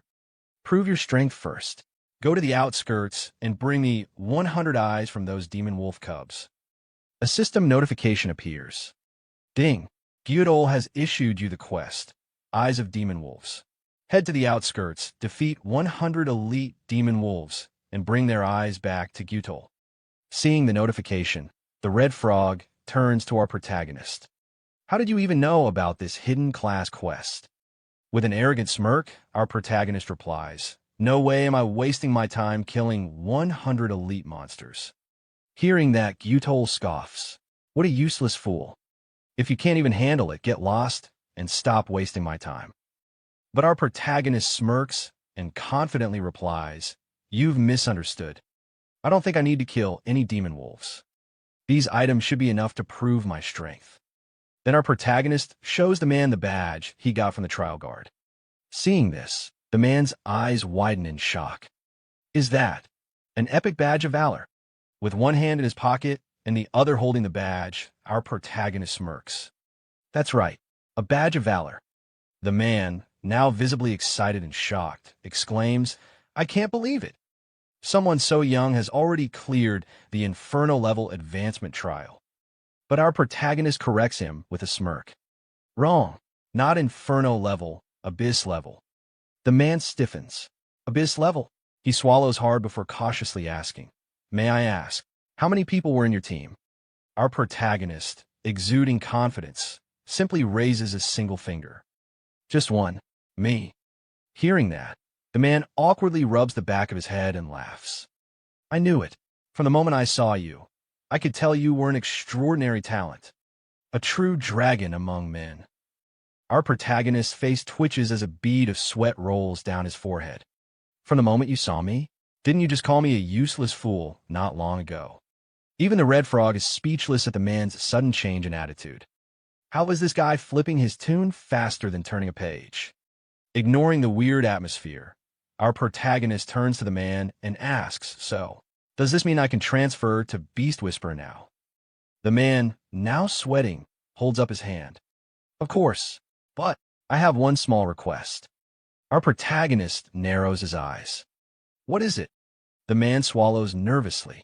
I'd like to see what kind of beast was strong enough to pass an Abyss-level trial. Without hesitation, our protagonist replies, No problem. Then, with a simple gesture, he summons his dragon. The moment the dragon appears, the man nearly falls over in shock. His jaw drops. Holy crap. G-God tier beast. A dragon hatchling? Our protagonist nods casually. Yeah. The man suddenly clasps his hands together and bows respectfully. My goodness. In my lifetime, I never thought I'd see a god-tier beast with my own eyes. This is my dream beast. Seeing the man's over-the-top reaction, our protagonist raises an eyebrow. Master, are you okay? No need to get so worked up. But the man suddenly turns and starts walking toward the room. Without looking back, he says, Today, you might not be able to transfer to Beast Whisperer. Our protagonist frowns. What do you mean? The man finally stops and looks back with a serious expression. Because Beast Whisperer isn't worthy of a god-tier beast. I will introduce you to the Royal Chief Beast Tamer. But then, suddenly, the man hands our protagonist a letter. This is a referral letter. Follow the address to find him, and he will give you the answer you're looking for. Seeing the letter, our protagonist smirks. Such good fortune. He takes the letter from the man, and immediately, a new notification pops up. Ding! You have triggered the hidden class quest, Dragon's Whisperer. Head to the royal city to find the Royal Chief Beast Tamer. As our protagonist walks through the alleyways of the town, the red frog hops alongside him, shaking his head. You're insanely lucky, getting transferred to a hidden class just like that. Our protagonist glances at him and shrugs. But the Royal Chief Beast Tamer is in the royal city, which is far from here. Besides, I have other things to take care of first. The red frog blinks. What things? Our protagonist smirks. Follow me and you'll find out. I need to complete another hidden quest first. Then, in the next scene, a luxurious building comes into view. The red frog looks at our protagonist suspiciously. How do you know about so many hidden quests? Before he can answer, the scene shifts to a luxurious courtyard where a stunning woman in an elegant dress stands, flanked by 3 guards. Her presence is noble, yet her expression carries a hint of sorrow. As our protagonist approaches, he mutters, "There she is." The red frog blinks. "What are you planning? Sell yourself out." Our protagonist smirks. "You don't understand. That's Lady Xiao, the widow of the former city lord, rich, beautiful, and grieving." Before the frog can react, one of the guards notices our protagonist and immediately reaches for his sword. "Halt! Who are you?" But our protagonist completely ignores him, stepping forward and addressing the woman with utmost respect. "Respected Lady Xiao, why do you always seem so sorrowful? Is there a problem I can help you with?" The noble woman sighs lightly, her eyes glistening with a hidden pain. "There is indeed a personal item I have lost, young man. If you can find it, I will be deeply grateful." Ding! You have received Lady Xiao's request. Please retrieve her beautiful flower. Our protagonist bows slightly. "Rest assured, my lady, I will take care of this for you." The red frog's eyes widen. "Another hidden quest? What kind of cheat code are you running?" The red frog hops beside our protagonist as they walk through the city. But the flower Lady Xiao is looking for should be in a garden or outside the city. "Why are we wandering around town?" Our protagonist smirks. "What do you know? She's not looking for an ordinary flower." The red frog's eyes widen. "Wait, you know where her flower is?" Stopping in front of a small shop, our protagonist nods. "Of course, it's right here." Inside the store, the shop owner notices them and greets with a polite smile. "Distinguished guest, what would you like to buy?" The red frog looks at the store in disbelief. "A tool shop? Could there really be a beautiful flower here? Are you sure you're not mistaken?" Our protagonist ignores the skepticism. "I heard your shop sells treasure boxes." The shop owner's smile widens. "Ah, you have good eyes. My treasure boxes can contain prehistoric dragon bones, legendary grade staffs, even rare relics. What price range are you looking for?" With a confident grin, our protagonist clenches his fist. "The most expensive one." Moments later, the shop owner returns, holding a golden box. "This is the highest tier treasure box in my store. 10,000 gold coins each." Without hesitation, our protagonist throws a bag of coins at the shopkeeper. "One isn't enough. I'll take them all." The shopkeeper's jaw drops. "All of them? You're buying every single one?" Our protagonist sighs impatiently. "Didn't you hear me? Open every single one." And so, the great treasure box opening begins. First box, a 12-blade battle axe. Second box, a large healing potion. Third box, a loaf of bread. 1 hour later, the store is in chaos. Open boxes are scattered everywhere. The shopkeeper, sweating, holds up the last unopened box. "Honorable guest, out of 100 treasure boxes, only one remains." Without hesitation, our protagonist gestures. "Open it." The box lid creaks open, revealing a crystal rose. Ding! You have obtained beautiful flower. Our protagonist wipes the sweat off his forehead. Finally, it really is a beautiful flower. Grabbing the rose, he turns to his companion. "Laowi, let's go." Scene transition, a majestic bathroom. A luxurious bathtub, filled with scented water, reflects the glow of chandeliers. A stunning woman relaxes inside, rubbing her arm as steam rises around her. "Do you think someone will actually find that flower for me?" "Wait, what am I seeing here?" "My eyes. Don't stare too hard, or they might pop out." Ahem, back to the story. A maid stands nearby, holding a silk towel. "Of course, my lady. With your charm, luck is always on your side." Just then, another maid rushes into the room, panting, excitement mixed with disbelief. "Madam, A young man is outside asking for an audience. He says, "He's brought the flower you requested." The noblewoman gasps. "What?" Suddenly, she stands up from the bath, everything on full display. And I won't lie, this scene is a blessing. Her voice trembles. "Someone actually found it for me." Scene transition, outside Lady Shirel's mansion. Our protagonist waits, arms crossed. The guards return and bow to the noblewoman. "Madam, this is the young man who possesses what you were looking for." Lady Shirel's gaze lands on him, eyes filled with curiosity. "Young man, you really found what I wanted." With a confident smirk, our protagonist presents a golden box. "Genuine and authentic, my lady. Please take a look." She carefully opens the box. Upon seeing the crystal rose, her lips curl into a delighted smile, and a faint blush spreads across her cheeks. "Wow, it truly is the beautiful flower. I've searched for it for so long, and today I finally..." She suddenly looks back at our protagonist, warmth in her expression. "Pardon my rudeness, I was simply overwhelmed." "Young man, you have helped me greatly. What reward would you like? Money? A rare artifact?" Our protagonist, keeping his composure, replies in a calm voice. "Beautiful lady, I'm not interested in money or artifacts." Lady Shirel's eyes gleamed mischievously as she leans in slightly. "Oh, since you're not interested in money or treasures, I have no choice but to offer myself as your reward." Error. System overload. Our protagonist's face turns red in an instant. What? In broad daylight. Is she serious? This is too much. Who could handle this? Before things escalate, he quickly raises a hand. "Madam, you misunderstand. I only need you to help me obtain a citizen status."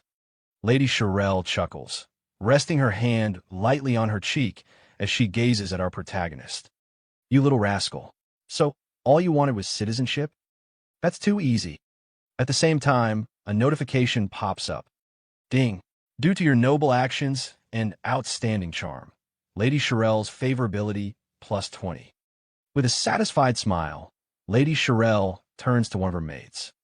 "Elisa, prepare the paperwork and bring my seal." The maid nods respectfully. "Yes, madam." Our protagonist watches with anticipation, then speaks up. "I have another request. I'd like to purchase property in Windleaf City and settle down." He hands Lady Shirel a map, and she raises a curious eyebrow. "Oh, buying property? So you don't want to wander around anymore? That's a stable choice." She studies the map, her eyes narrowing slightly as she spots the marked location. "Wait, the West District? You must be joking. That's not exactly a bustling area. Are you sure you want to buy here?" With unwavering confidence, our protagonist responds respectfully. "Esteemed lady, I am certain of my decision. I hope you can assist me in making the connections. I'd be very grateful." Lady Shirel sighs, shaking her head. "All right, I will arrange for someone to contact a real estate agent in the West District." Our protagonist bows slightly. "Many thanks, Lady Shirel." From his shoulder, the red frog snickers. "You brat, why aren't you buying in the prosperous East District? You're intentionally making a loss. That's not how you build wealth." Our protagonist smirks. "What do you know?" He then leans in slightly, explaining in detail. "Of course, you wouldn't understand. Soon, Windleaf City will be attacked by strange creatures. Under the assault of powerful beings, even the current city lord will fall in battle. The East District, being the wealthiest and most densely populated, will take the heaviest damage. But the West District, sparsely populated and overlooked, will suffer the least. After the chaos, it will become the most functional and valuable area in the entire city." The red frog blinks in shock. What kind of monster plans their real estate investments based on future destruction? Our protagonist just smirks. "How could I ever make a losing investment?" The scene shifts to a grand room where a man sits across from our protagonist. Lady Shirel stands gracefully beside him, watching with amusement. The man looks at our protagonist and says, "Lord Knight Xiao, the real estate contract for your purchase has been finalized. You have acquired 340 residential units and 184 commercial properties, totaling 1.2 billion gold coins. When would you like to make the payment? Our protagonist casually replies, I got all that for just 1 billion? I can pay right now. The man waves his hand with a satisfied smile. Pleasure doing business with you. He then walks away, leaving Lady Shirelle to hand over another set of documents. She smiles. Here is your citizenship document. Our protagonist reaches out to take it, grinning. So, I'm officially a citizen of Windleaf City now. But before he can celebrate, Lady Shirelle corrects him with a playful tone. Not just a Windleaf City citizen. You are now a first-class citizen of the Dragon Phoenix Empire. Sweat immediately rolls down our protagonist's face. Wait, what? The Dragon Phoenix Empire? The red frog jumps in, croaking in disbelief. No way. Even some of the most powerful people in the world don't have first-class citizenship in the Dragon Phoenix Empire. You hit the jackpot, kid. Our protagonist stares at Lady Shirelle in shock. Wait, could it be, madam, are you actually of royal descent? Lady Shirelle tilts her head with an innocent smile. What, I can't be royalty? Our protagonist gulps. No wonder. Madam exudes such noble and regal elegance. Then, as if suddenly remembering something, he asks, By the way, madam, do you know the royal beast tamer? At this, Lady Shirelle's playful expression vanishes, replaced by a serious one. You mean Uncle Stir? Why are you looking for him? Our protagonist nods. To be honest, I want to learn more about my Beastmaster profession and related missions. Lady Shirelle's lips curl into a soft smile again. Uncle Stir should be in the Imperial capital, but he's quite eccentric and unpredictable. I'll try to contact him for you. Hearing this, our protagonist suddenly turns into a smooth playboy, taking Lady Shirelle's hand and placing a kiss on it. Beautiful madam, I truly don't know how to thank you. I can only offer you my sincere kiss. Lady Shirelle blushes slightly, giggling. Please don't call me madam anymore. Just call me Sophia, all right. Our protagonist smirks. All right, beautiful Sophia. Just then, a flurry of notifications floods his vision. Ding! Due to your charm, Lady Shirelle's favorability plus 20. Congratulations! Great Xiao player, Knight Xiao, has obtained first-class citizenship of the Dragon Phoenix Empire. Prestige ranking has been unlocked. Great Xiao players can now check the leaderboard. Congratulations! Great Xiao player Knight Xiao successfully acquired real estate. The regional housing system is now open. All Great Xiao players' daily game time limit has increased by 1 hour. The red frog scoffs. Look at you, fawning over her. Did you just sell your looks or something? Our protagonist grins. Old Hui, I just love seeing you irritated but completely powerless against me. Before the red frog can fire back, another notification pops up. Ding! Congratulations! You have leveled up to level 11. Ding! Your companion, Little Gray, has reached level 11. At the same time, just like before, a world announcement appears again. Ding! Congratulations! Great Xiao player, Knight Xiao, has obtained first-class citizenship of the Dragon Phoenix Empire. Prestige leaderboard has been unlocked. Great Xiao players can now check the rankings. Congratulations! Great Xiao player, Knight Xiao successfully purchased real estate. The Great Xiao regional housing system is now active. All Great Xiao players' daily game time limit has increased by 1 hour. As always, players explode with excitement. What the hell? First-class citizenship? A housing system? Is this game even real? Another player jumps in. Wait, all Great Xiao players just got an extra hour of game time? That's insane. From another group, someone shouts, Damn, what is this first-class citizen thing? What rank are we then? Third class. A frustrated teammate groans. Being a nobody in real life is bad enough, and now I'm a nobody in the game too. What were the devs even thinking? Someone else snaps back. Stop complaining. Does anyone even know who the developers are? Meanwhile, the scene shifts to our protagonist's ex-girlfriend's group. A male teammate turns to her in disbelief. Oh my god, Knight Xiao is already level 11 and even a first-class citizen. That's insane. She crosses her arms. Yeah, pretty impressive. But his name is kind of weird. Then suddenly, she sighs and slumps to the ground, muttering, "If we had a top player like him leading us, we'd probably be level 4 or 5 by now." She looks at her struggling team and adds, "Unlike now, where we can't even kill a single slime." But before she can continue, a green-haired girl glares at her and scoffs. "From your tone, are you unhappy with our team?" A white-haired girl joins in, rolling her eyes. "You've done nothing but still gained levels just by tagging along, and you're still not satisfied?" Then a black-haired man snorts, "Yeah, if you don't like it, you can leave." The ex-girlfriend's new boyfriend quickly tries to calm things down. "Everyone, it's a misunderstanding. My friend didn't mean it that way. Sorry about that." But she's already angry. "Fine. I'll leave.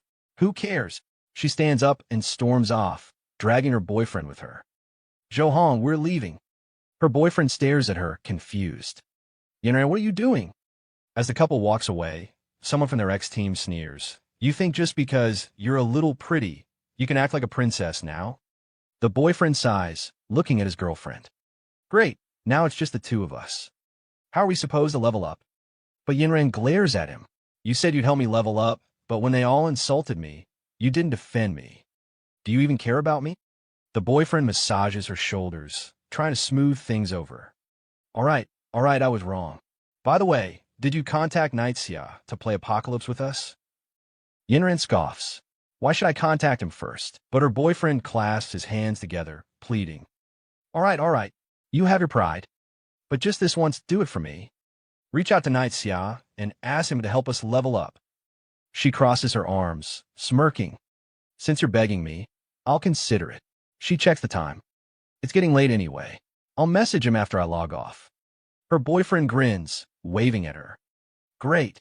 Yinran, I'll be waiting for good news." As Yinran logs out, she turns back with a smug smile. "See you tomorrow. I'm logging off." Inside her real-life bedroom, Yinran stretches and smirks to herself. Even though Xiao's way of throwing money around is a bit crude, I can't completely blame him. She picks up her phone, lying on her bed.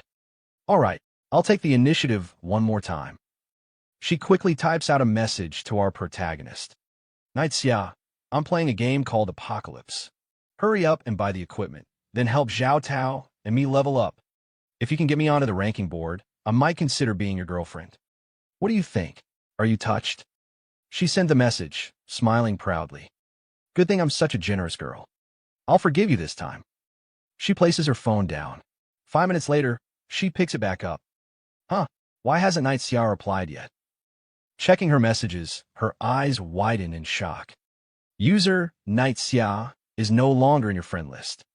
She freezes, staring at the screen in disbelief. "He deleted me?" Then, rage fills her eyes. Xiao actually deleted me from his friend list? How dare he? She shouts loudly in her room. "Xiao, from today onwards, we are completely done. If you really have any dignity, don't ever come begging to me like a dog. Even if you kneel, I will never forgive you. Never." Meanwhile, back in Wind Leaf City's Eastern District, our protagonist casually wanders around, admiring the area. Soon, my Eastern District will flourish just like this. He stops in front of a building, nodding. This is the place. As he steps inside, the shopkeeper looks at him with mild disdain. Our shop only appraises silver-grade equipment and above. If you got bronze gear, it's better to go outside the city. Without missing a beat, our protagonist casually pulls out a necklace and dangles it in front of the shopkeeper. "What about dark gold tier? Can you appraise it?" The shopkeeper's eyes widen in shock. "Holy crap, it really is dark gold." He quickly composes himself, clears his throat, and says, "Don't worry, sir, if it's dark gold grade, the shop owner himself will handle it to ensure success." Our protagonist raises an eyebrow. "Cut the nonsense. What's the success rate?" The shopkeeper adjusts his collar, suddenly speaking more politely. "I'm a gold tier appraiser, highly skilled, with over an 80% success rate. However, gold grade appraisals cost 100 gold coins each." Without hesitation, our protagonist tosses a gold coin pouch onto the counter. "No problem. Start appraising. I've got several other gold pieces too. Appraise them all." The shopkeeper's jaw drops as he stares at the pile of high-tier equipment. Damn, this guy is loaded. Our protagonist smirks confidently. Hurry up, I'm in a rush. The shopkeeper snaps to attention. Got it. Sometime later. The shopkeeper appraises the pendant, and a notification pops up. Spirit plus 40. Strength plus 40. Dark attribute damage minus 20%. The shopkeeper wipes sweat off his forehead, staring at the stats in awe. These stats are absolutely insane. Our protagonist grins, inspecting the pendant. Not bad. Continue. That's it for today's video. Yeah, I know it's short, but hey, this manhwa is fresh off the press, and I need your thoughts. What do you think about it? Want to see the next part? Drop your opinions in the comments. And if you're new here, smash that subscribe button right now. I'll keep bringing you the most exciting manhwa out there. Hey, my little manhwa population family. We're picking up right where we left off in the last video, so without wasting any time, let's jump straight into it. In the last chapter, we saw the store owner completely shocked by Xiao's insane loot. Unable to hold back, he muttered, "Damn, this guy is loaded." Just then, a calm voice called out, "Hurry up, I'm in a rush." Hearing that, the store owner quickly got to work, appraising each staff one by one. Sometime later, after finishing the appraisal, he looked at Xiao in disbelief and said, "These stats are insane." Xiao glanced at the items and replied casually, "Not bad. Keep going." After wrapping things up, Xiao stepped out of the store and checked his status. With a satisfied look, he muttered, "My stats have improved a lot." Meanwhile, the red frog sitting on his shoulder smirked and said, "With your strength now, you can fight on your own. What's next?" But Xiao, looking ahead, simply responded, "Sophia hasn't sent any news yet. Let's go level up in the valley." Sometime later, Xiao arrived in a desolate mountain range, surrounded by jagged, tooth-like peaks. The red frog glanced around warily and said, "Wait, isn't this a level 20 monster area?" Xiao nodded. "That's right." Just as he confirmed it, a monster suddenly appeared in front of him, and at the same time, a new notification popped up. Gray Hyena, level 21. Level difference too large. Unable to view stats. Description: a hyena corrupted by the gray mist. Already violated by nature, it has become even more bloodthirsty, attacking anything and everything in sight. It loves to target weak spots. Reminder: protect your weak spots. Seeing the group of hyenas appear, Xiao's face twisted in disgust. Why are there so many of them at once? That's disgusting. Without hesitation, he summoned his pet dragon. Xiao Hui attacked. The dragon wasted no time, launching a devastating dragon breath attack. In an instant, the hyenas were obliterated. As Xiao collected the experience points, he casually sat on a crate, picked up a cup from who knows where, and took a sip, completely unbothered by the dangerous surroundings. The monsters here are high level and rush at us automatically. We can stay here and farm. The red frog, watching this ridiculous scene, couldn't hold back. "You little brat, you really know how to enjoy yourself, huh?" Meanwhile, Xiao Hui continued wiping out monsters as Xiao sipped in peace, leaning back with a smirk. "Of course, thinking back on my old days of struggling. My life is finally good." Just then, 2 notifications popped up. Ding! Congratulations! You have leveled up to level 12. Ding! Your beast pet, Xiao Hui, has leveled up to level 12. Seeing the notification, Xiao clenched his fist. Finally leveled up, he walked over the corpses of the fallen monsters and muttered, "At this rate, reaching level 20 will only take a few days." But suddenly, something on a rock caught his attention. "Huh, what's that?" Picking it up, he examined it closely, and a new notification appeared. Beginner scroll, Fireball. His eyes lit up with excitement. A fireball spell? Seeing Xiao so thrilled, the red frog looked at him with sheer disappointment. A beast tamer using fireball? Won't that look ridiculous? Yi Xiao activated the scroll in his hand, his confidence unwavering. What do you know? More skills never hurt. I'll learn it fast. A new notification appeared in front of him. Ding! You have successfully learned Fireball. Fireball proficiency, 0. Effect: condenses a fireball using mana.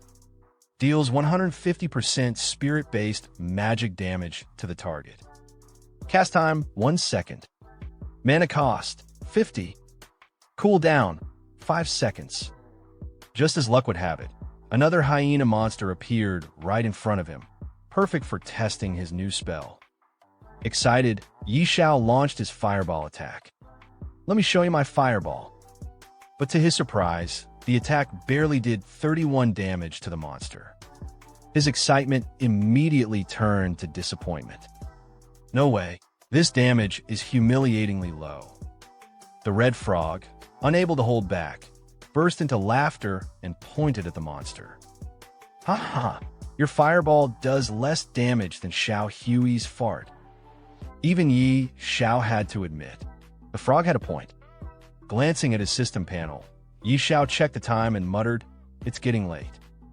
Time to log off. In 2 more hours, it'll be the 3rd day since Apocalypse launched, which means..." Clenching his fist, he declared with confidence, "The open beta begins." By then, everyone in the Xia Empire over the age of 16 would be forcibly pulled into this dangerous game. The world was about to change drastically. Suddenly, lightning cracked through the sky, and a system notification appeared before every citizen over the age of 16.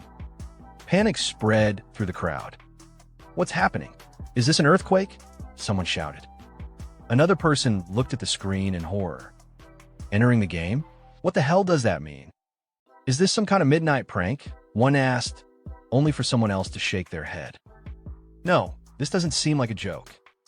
One by one, people across the real world were forcibly transported into Apocalypse. "What the hell? I was just soaking a bathhouse and now I'm here," one man yelled in disbelief. Another man, still processing what had happened, groaned. "A game? Damn it, I was eating skewers. Where are my skewers?" Someone else clutched their head. "Holy crap, did I just get transported to another world? I knew it. I'm a chosen one." Amidst the chaos, a man suddenly recognized someone familiar. "Old Li, you're here too." Old Li turned around, equally shocked. "Old Wong, weren't you out dancing in the square?" Meanwhile, in another part of the game world, Yi Zhao's ex-girlfriend, Yin Ran, arrived in the game. Shocked, she looked around and exclaimed, "What's going on? Why did I enter the game automatically?" Her boyfriend, equally surprised, glanced at her. "Me too. This is weird. I was just out having late-night snacks with Wong and the others, and suddenly I got pulled into the game." Looking at each other, he sighed. "It looks like we're not the only ones forced into the game. Apocalypse really is changing the world." Then, turning to Yin Ran, he asked, "By the way, did you contact Yi Xiao? Ask him to help us level up?" The moment she heard Yi Zhao's name, Yin Ran's expression darkened. "Yi Xiao? He could go to hell. Even if he begged me, I wouldn't care about him anymore." Smirking, she added, "I'm planning to contact the legendary Yi Xiao in the game to power level me instead." Her boyfriend's eyes widened in shock. "Wait, you know Yi Xiao, the top player on the rankings?" With a confident look, Yin Ran flipped her hair and smirked. "Not yet, but with my beauty, no man has ever been able to resist me." Just then, a world announcement flashed across the skies. Everyone in the Xia Empire over the age of 16, regardless of gender or background, has been forcibly logged into Apocalypse. The logout option has been permanently disabled. Players can no longer leave on their own. Spawn locations are based on real-world proximity. People who are close together in real life will spawn near each other in the game. Each starting village corresponds to a specific region. If a player dies in the game, they cannot return to the real world. In the middle of a vast grassland, 3 players sat around a small camp, trying to process the situation. One of them sighed. Now that everyone has been forced into the game, something is seriously wrong with this world. Another chimed in, "Where's Xiao? Isn't he the #1 ranked player? Maybe he knows how to log out." The third player nodded. "Yeah, he leveled up ridiculously fast during the beta test. Does he know something we don't? This guy levels up like he's cheating. Could he be a GM? We need to find him." Meanwhile, the scene shifted to Beginner Village 001. A man knelt on the ground in front of Budong Russian, someone who seemed to hold great importance in the real world. The kneeling man's voice was filled with unease. "So far, we still haven't found a way to log out. We might be permanently trapped in this game." Budong Russian stood still for a moment, then slightly turned his head. "The situation has gotten this serious. Where is Xiao? Any news on him?" The kneeling man hesitated before replying, "No contact. He's already level 12 and has left the beginner village. No one else has managed to leave yet." Budong Russian's eyes narrowed. "What about Chen Kuang? Can he do anything?" Lumen sighed. "Chen Kuang? He's only level 4. Budong Russian's expression darkened. "Wasn't he a beta tester? Why is he only level 4? The kneeling man quickly explained, "He's been leading a team and grinding levels, but Apocalypse is way too difficult. Most players are still stuck at level 2. Hearing this, Budong Russian turned around, his gaze sharp. "To think that Jiang City has someone like Xiao. He's definitely not ordinary." His voice was firm as he issued his command, "Spread the word. We must find him at all costs." The kneeling man bowed. "Yes, sir." Meanwhile, our legendary protagonist Xiao received a new system notification. Curious, he clicked on it. The message read, "Xiao, come to the Duke's mansion. We have news on what you were investigating." Seeing the message, Xiao muttered to himself, "Got it. I'm on my way." As he approached the same grand, cathedral-like building we saw earlier, he smirked. "I didn't expect news about the royal beast tamer to come this quickly. This is exciting." Entering the building, our protagonist meets the noble lady from earlier, the one searching for the rose.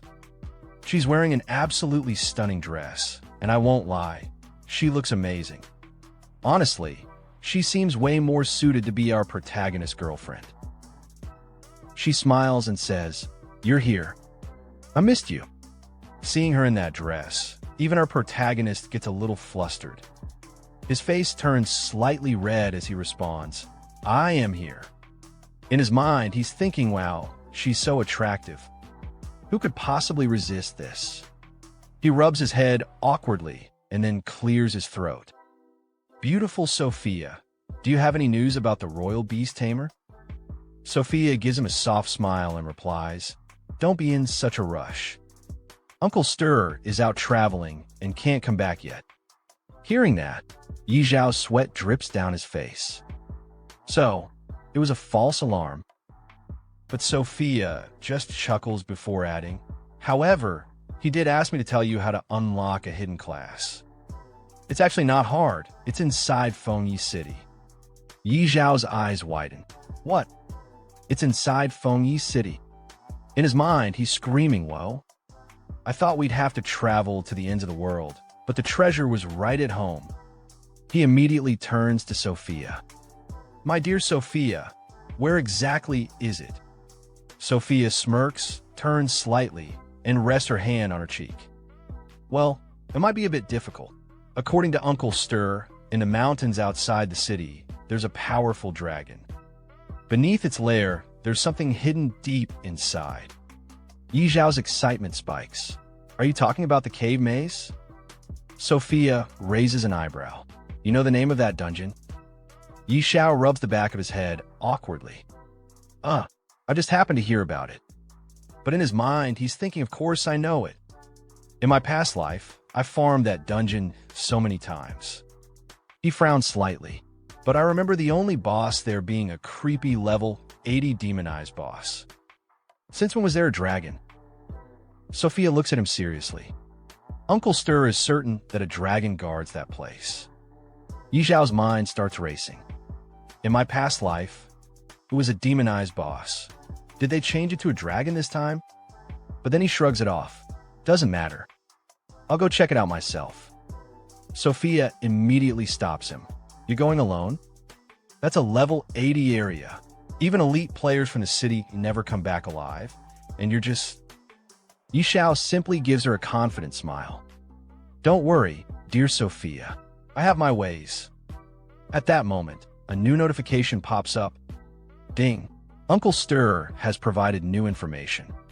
Go to the unknown dungeon and retrieve the item inside. Even the red frog sitting on Yi Xiao's shoulder snickers.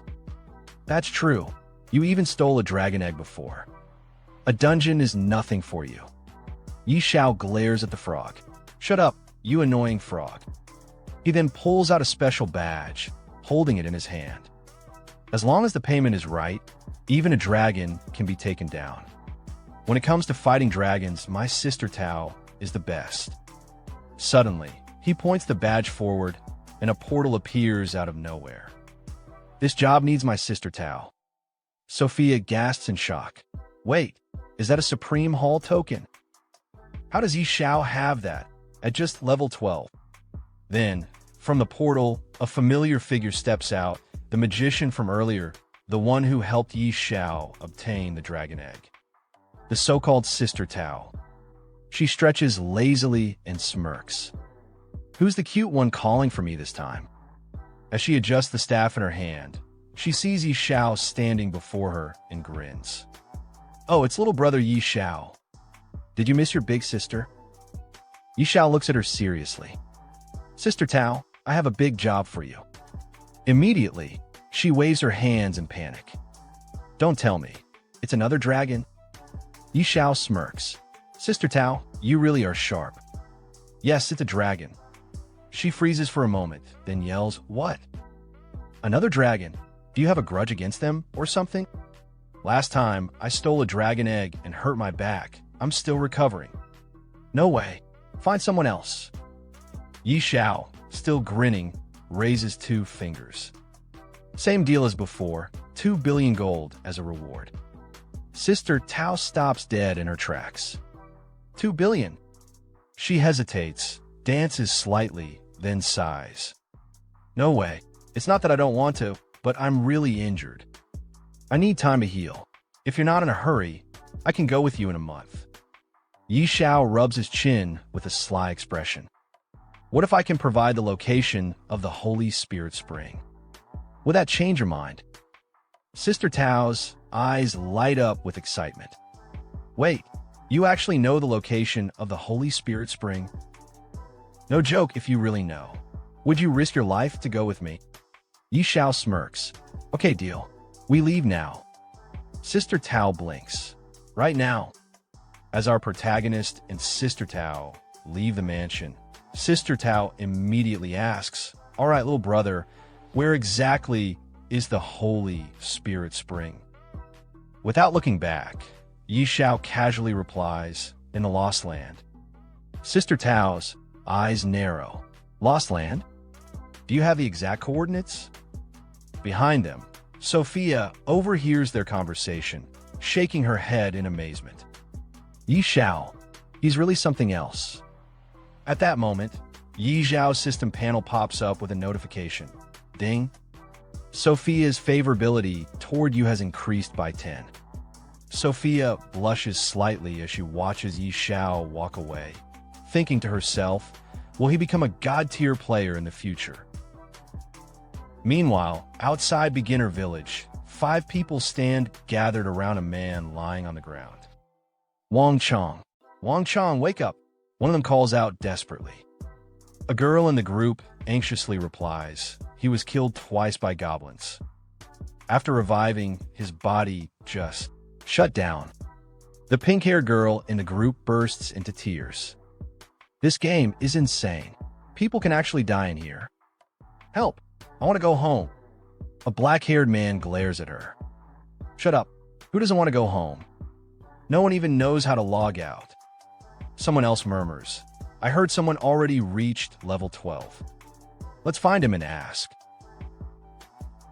Back at the Dragon Mountain Range, Xiao, Sister Tao, and the Red Frog are making their way forward. The Red Frog looks around, admiring the scenery. Such a beautiful place. It doesn't even look like a dragon would be hiding here. Sister Tao, however, remains on guard. The more peaceful a place looks, the more dangerous it usually is. Xiao nods. Sister Tao is right. The monsters here are all level 80. If we didn't have her level boost, we'd be surrounded in seconds. Sister Tao adds, since we're heading to the dungeon, let's avoid unnecessary fights if possible. Xiao agrees, got it. Suddenly, a massive dragon lands on a distant mountain peak, its wings stirring up a storm of dust. Xiao's eyes lock onto it, while Sister Tao grips her staff tightly. Kid, are you sure you know the entrance to this place? That's a tier 5 beast. I don't want to get noticed by it. Xiao walks ahead confidently. Don't worry, we won't be detected. The dungeon entrance is beneath that steep slope on a mountain. Sister Tao sighs in exasperation. You better not be wrong. If you are, you'll be dealing with the consequences. A few moments later, Xiao stops in front of an ancient stone door embedded in the mountainside. Smirking, he gestures towards it. Look, I was right. The three of them stand in front of the entrance, examining it. Xiao places a hand on the stone and nods. This is the place. Sister Tao steps forward, pressing her palm against the entrance. Now we have a problem. This teleportation formation is incredibly well crafted, but there's no trace of mana. I don't think I can activate it. Xiao steps up confidently. Let me handle it. Taking out a knife, he slices his palm slightly and presses his bloodied hand against the stone. Immediately, a crimson circle appears, glowing with power. Sister Tao's eyes widen in shock. Little brother, how do you know how to open this? Before he can respond, the massive stone doors creak open, revealing a dark passageway. Sister Tao watches Xiao step forward, glancing back at her with a smirk. I have my ways. Hurry up and follow me. As he walks ahead, Sister Tao mutters to herself, so mysterious. Just how many secrets does this kid have? As soon as they step inside, Xiao's system panel lights up with multiple notifications. Ding! This maze has only one exit. Find it within the time limit or you'll be trapped forever. Hint! This maze is occupied by eerie creatures. Proceed with caution. The red frog on Xiao's shoulder immediately panics. Kid, can't you take me somewhere safe for once? Behind them, Sister Tao frowns. An eerie zone, and only 3 hours. Xiao thinks to himself, last time, the time limit was 3 days. Something's definitely off. Sister Tao crosses her arms. As expected, something's different this time. Xiao, I have to warn you, this mission is even more dangerous than facing a tier 5 dragon. Are you sure you still want to go after this item? Xiao smirks. Sister Tao, you're a god-tier sorcerer. Are you scared? A bead of sweat forms on Sister Tao's forehead. She hesitates for a moment, thinking, this brat actually thinks I'd be scared? Then, she straightens up and scoffs. Me? Scared? Don't be ridiculous. I'm a god-tier powerhouse, a Supreme Hall Elder, and a top sorcerer. Why would I be afraid of some eerie maze? Xiao grins. Exactly. Now, let's move quickly. As they step deeper into the cave, Xiao turns to her and asks, all right, Sister Tao, do you know concealment magic? Sister Tao gives Xiao an annoyed look. What kind of question is that? Concealment magic is a low-level spell. I didn't even bother learning it when I was an apprentice. Xiao grins confidently, waving his hand in front of his face. Sister Tao, don't be mad. As long as it hides our presence and aura, it's enough. With a snap of her fingers, a dark mist surrounds them. Child's play. Yi Xiao watches in awe as a notification appears before him. Ding! You have received the Shadow Phantom buff. You have merged with darkness. His excitement is obvious. Whoa! As expected of a god-tier sorcerer. This effect is incredible. As they proceed inside the dungeon, Yi Xiao suddenly speaks. Sister Tao, there are 5 eerie monsters in this maze. 3 are level 60 crawlers. 1 is a level 60 elite boss, and the last one is a level 80 regular eerie monster. We need to be careful. Sister Tao stops in her tracks, staring at him. Yi Xiao, how do you know that? Are you some kind of prophet? He smirks. You could say that. I don't know a few things. Inside his mind, he thinks, I cleared this maze 800 times in my past life. Of course, I know everything. Sister Tao shakes her head. This is insane. What else do you know? Yi Xiao shrugs with a mocking smile. Nothing. Sometime later, they stand before a trap-filled corridor. In the distance, monsters lurk patrolling the area. Yi Xiao whispers, we need to sneak past them without drawing attention. Watch my footwork. Sister Tao scoffs. Are you seriously trying to teach me? Do you even know what level I am? Do you even know what level you are? Yi Xiao smirks. I've cleared more mazes in my lifetime than you've walked roads. Without another word, he leaps forward, weaving through the traps with precise movements. Landing right near a level 60 elite, he swiftly avoids detection and keeps moving. Sister Tao watches in shock, sweat rolling down her face. What the? He just passed by a level 60 elite, and it didn't even notice him? She exhales in disbelief. I take it back. You're the master. Your whole family are masters. Following his lead, she mimics his movements, successfully crossing the traps. She approaches Yi Xiao, whispering, All right, what's next? Yi Xiao suddenly notices a monster standing guard over a treasure chest. Hiding behind a rock, he mutters, Looks like this is it. As expected, things are different from my past life. His system panel flashes. Yi Xiao frowns. I can't see its details clearly. Sister Tao, can you? She glances at it. A level 100 Berserk eerie boss. Pretty average strength. Yi Xiao grins excitedly. Then I'll go open the treasure chest. Sister Tao, get ready to strike. She nods. All right, I'll put an absolute defense buff on you. Yi Xiao then points at the red frog. Better safe than sorry. Lao Hui, don't move recklessly, or you'll alert the Een Spirit Beast. The red frog huffs. Worry about yourself, kid. Slowly approaching the treasure chest, Yi Xiao whispers to himself, the hidden class scroll. It's almost mine. Opening the chest, he sees a blue diamond and an unfamiliar scroll inside. His eyes widen. What the? Even the treasure inside is different.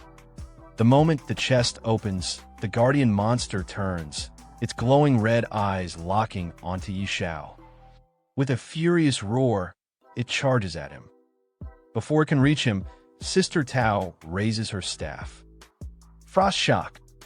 A wave of ice surges forward, freezing the monster in place. She yells, Run, you idiot! What are you doing? Yi Xiao snaps out his daze and dashes toward her. Sister Tao, help me. As she holds the monster back with powerful attacks, Yi Xiao quickly checks his loot. Effect: resets the cooldown of any item regardless of rank. Cooldown: 3 days. The red frog stares at the screen, stunned. Kid, you are ridiculously lucky. Yi Xiao's eyes light up. What? Another Heaven's Doom rank item? A cooldown reset. That means Brutality Chapter's cooldown will now be only 3 days. Meanwhile, the boss, severely injured by Sister Tao's attacks, staggers but doesn't fall. She glances at Yi Xiao. Yi Xiao, what do we do about the boss? Fight or leave? Yi Xiao sighs. We fight it. Sister Tao, go all out. A wicked grin spreads across her face. All right, I'll unleash my full power then. Raising her staff, she summons a massive lightning strike that crashes onto the boss. The eerie beast lets out an agonized scream. Xiao watches in confusion. Why is it screaming like that? Even the red frog gets nervous. Wait, is it going berserk? A realization hits Xiao like a brick. Could it be? Suddenly, a bright glow erupts from the ceiling. Xiao's eyes widen in horror. Crap, it's summoning a dragon. Before they can react, a massive dragon appears above them, its scales glowing ominously. Without hesitation, it breathes a torrent of fire straight at them. Xiao, Sister Tao, and the red frog all turn on their heels. It's a dragon. Don't just stand there, run. Hey, my little manhwa population family. We're picking up right where we left off in the last video, so without wasting any time, let's jump straight into it. As Xiao and the others sprint for their lives, dodging the dragon's fiery breath, he yells, "Make a run for it." Sister Tao, panting, shouts back, "There's no way we're beating that thing." The red frog, barely clinging onto Xiao's shoulder, groans. Why does it always come down to us running for our lives? Just when things couldn't get any worse, the dungeon boss, the Een spirit beast, bursts through the cavern, still chasing them. Sister Tao's eyes widen in disbelief. How the hell can an Een beast summon a dragon? Xiao, still running, shrugs. Maybe they're just neighbors. The red frog, gasping for breath, snaps, "Shut up. It's catching up. Why don't you ask it yourself?" Sister Tao glances back and her face turns pale. "Move it, kid. It's coming straight for you." The red frog screams. "Damn it. This thing's gone berserk. It's immune to slow effects. Run." Xiao looks at the enraged monster, his expression turning serious. "Run? No way. If it went berserk just to go all out on us, then I'll just take it down first." Sister Tao stares at him like he's insane. "That thing's level 100. You're level 12. Don't be an idiot." Ignoring her, Xiao pulls out the gemstone he looted earlier. At the same time, he takes out the badge from before. His eyes gleam with excitement. "With my cooldown stone and brutal chapter, this is the perfect time to test my firepower." Sister Tao watches in horror. "You're seriously gambling with your life here." Xiao points his badge straight at the monster and roars, "Die, you bastard." Suddenly, a red beam shoots out from Xiao's badge, striking the monster. He watches in shock, sweat dripping down his face. "That's it? That's all the damage I did? Just how unlucky am I?" On his shoulder, the red frog lets out a groan. "If you die, don't expect me to pick up your call." But before Xiao can even react, blood gushes out from the monster's body, and a massive hole suddenly appears in its chest. The beast trembles, then collapses to the ground, completely defeated. A system notification pops up in front of Xiao. Ding! Target SP below 20%, triggering forced instant death effect. Then, a flood of notifications follows. Ding! Congratulations! You have successfully killed the level 100 demonized boss. Ding! Congratulations! Your level has increased to level 13. Ding! Congratulations! Your beast companion, Little Gray, has leveled up to level 13. Ding! Congratulations! Your level has increased to level 20. Ding! Congratulations! Your beast companion, Little Gray, has leveled up to level 20. Ding! Your level has reached the cap. You can no longer level up for now. Xiao's eyes widen in disbelief before he bursts into laughter. Haha, straight to level 20. This feels amazing. Behind him, Sister Tao stares at him in utter shock. This is insane. A level 100 demonized boss taken down by a level 12 rookie. At that exact moment, a world announcement echoes across the game. World announcement. Xiao player Xiao has successfully killed the level 100 demonized bossine beast, achieving the first kill on a level 100 boss. Reputation plus 500, attribute points plus 50, Xiao Warzone points plus 1. This is an official announcement. Players across the game freeze as they read the message. One player, dumbfounded, mutters, "A level 100 boss. Dead? What kind of bullshit is this?" Another one exclaims, "This is beyond crazy. Are we even playing the same game?"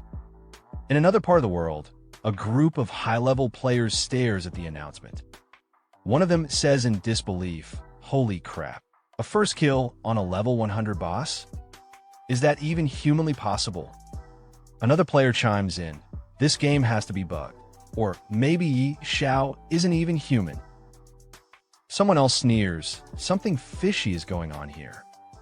At the ranking board, crowds gather to witness the name Xiao rocketing to the top.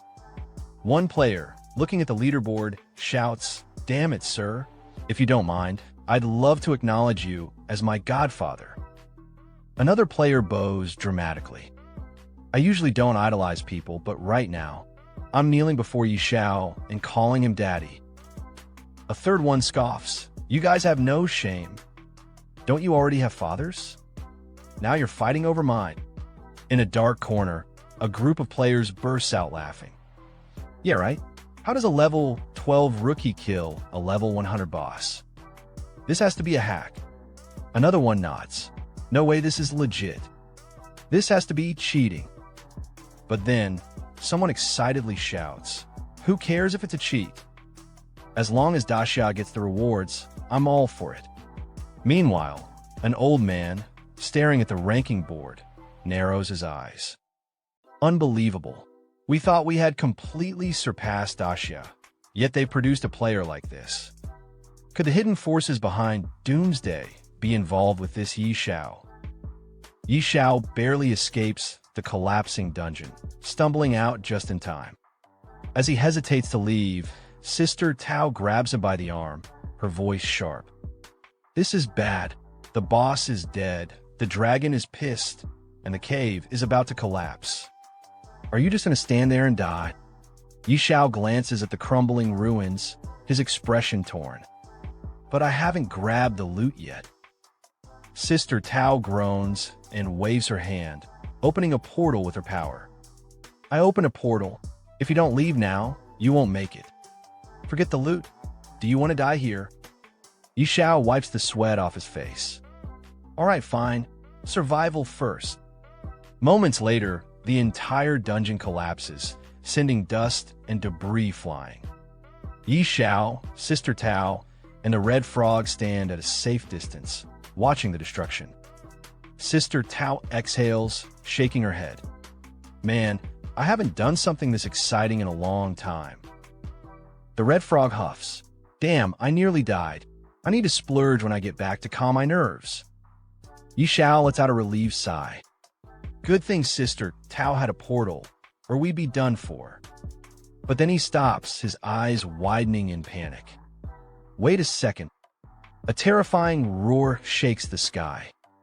They all look up, and there, descending from the clouds, is a massive dragon. A new notification pops up. Holy Judgment Skyfire Dragon. Level, unknown. Attributes, unknown. Sister Tao clenches her fists. It's not over yet. The Red Frog's face goes pale. Holy Judgment Dragon? Hell no, I'm out of here. Before they can react, the dragon unleashes a devastating breath attack, sending flames raining down. The group scrambles, dodging for their lives as fire engulfs the battlefield. The Red Frog shouts, "Why are we running again?" Xiao yells back, "Because if we don't, we're actually going to die this time." Sister Tao, sprinting ahead, glances at Xiao. "I'm gone. Just make sure to send me the location of the Holy Spirit Spring. And my payment." Later, in Fiancée City, in front of a grand mansion, Xiao meets with the noble lady from before. She holds the ancient scroll in her hands, her face flushed with excitement. Yi Xiao, you actually managed to get the item from the labyrinth? Yi Xiao crosses his arms, putting on a smug grin. PSH, it was nothing. A piece of cake for me. The red frog, perched on his shoulder, snorts. You nearly died, and you call that a piece of cake? Ignoring the frog, Yi Xiao turns to the noble lady with a respectful tone. Now that we have the scroll, how do we unlock the hidden class? The noble lady examines the parchment and frowns. This doesn't seem to be a class-changing scroll. Yi Xiao's confidence cracks. Not a class-changing scroll? What do you mean? The noble lady starts walking inside the mansion.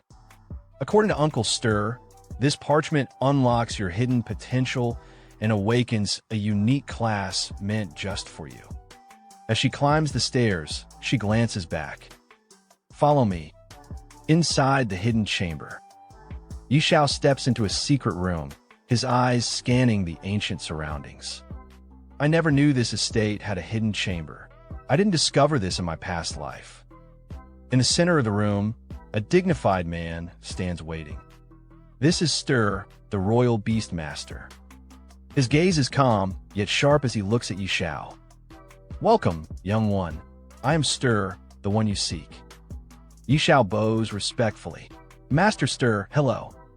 I am here to unlock my hidden class. Stir studies him for a moment before nodding. I thought this method of class changing had vanished from the world, but it seems I was wrong. He picks up the scroll, his expression turning serious. Very well. I shall assist you in your transition. Are you ready? Yi Xiao grins, eyes gleaming with anticipation. I'm ready. I can't wait any longer. Stir chuckles, then raises the scroll. Excellent. This parchment will awaken the deepest power within you. Follow your heart's guidance. Yi Xiao hears Stir's words and focuses his mind steady. Suddenly, 5 glowing orbs appear around him, pulsing with energy. Stir watches closely and speaks firmly. Stay calm. Don't panic. Don't resist. Yi Xiao nods. Understood. One by one, the orbs start glowing blue, their light intensifying. Stir's eyes widen in shock as all 5 activate at once. Impossible. All 5 crystal balls have been activated. The noble lady beside him gasps. Uncle Stir, is this what you meant by the supreme class transfer? Stir, still in disbelief, nods. That's right. Do you see those 5 crystal balls? They represent potential. When I changed my class, I only managed to activate 3.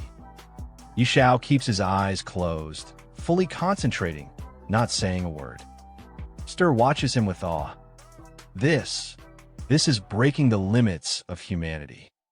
Activating all 5 crystal balls. Is this guy even human? The noble lady, staring at Yi Xiao with flushed cheeks, murmurs, could Knight Xiao be something far beyond an ordinary person? Then, suddenly, Yi Xiao's eyes snap open as a flurry of notifications flood his vision. Ding! Congratulations!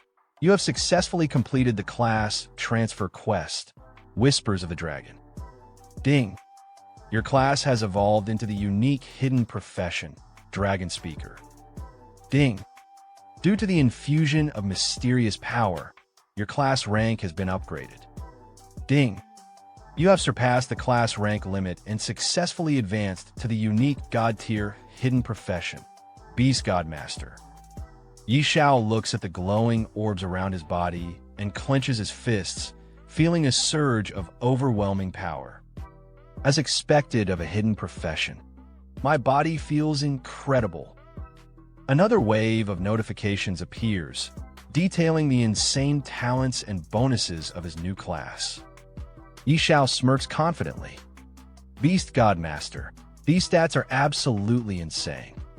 Stir, still stunned, mutters, unbelievable. Someone actually unlocked the legendary Beast God Master class. That means mastering the supreme power of the Beast God and gaining 40 attribute points per level. Yi Xiao examines the scroll in his hands and nods. These stat boosts are crazy. And the God's Guardian set event even comes with a crafting blueprint. Interesting. Another notification pops up. Ding. New blueprint acquired. Beast God Claw rank. Epic. Xiao raises an eyebrow.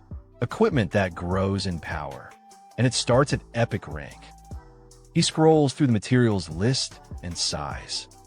Figures. All the crafting materials are rare. Looks like I'll need to go monster hunting. He turns to Stir and bows slightly. Master Stir, the class transfer is finally complete. Thank you. From behind him, the noble lady speaks, her cheeks flushed. Knight Xiao, you are truly astonishing. Stir places a firm hand on Yi Zhao's shoulder. Young man, you've already stepped into the divine realm. Your potential is limitless. The red frog, sitting on Yi Zhao's shoulder, lets out a deep sigh. KH, you really are something else. Yi Xiao, brimming with confidence, grins. Haha, looks like I'm destined to reach the peak in this lifetime. But first, I need to craft the Beast God Claw. Scene shift, the Abyss Trial. In a dark, ominous chamber, a group of 3 adventurers stands before a towering guardian. One of them steps forward. Respected Guardian, I wish to challenge the Abyss Trial. The Guardian's glowing eyes scan them. The 3 of you seem well-equipped. What level of trial are you attempting? The group leader, a fierce-looking warrior named Tiger Unleash, steps forward with unwavering confidence. I'm going solo. Abyss-level trial. The Guardian lets out a low chuckle. Oh! Another one daring to challenge the Abyss-level trial. Tiger Unleash smirks. I live for challenges. No regrets, even if I die.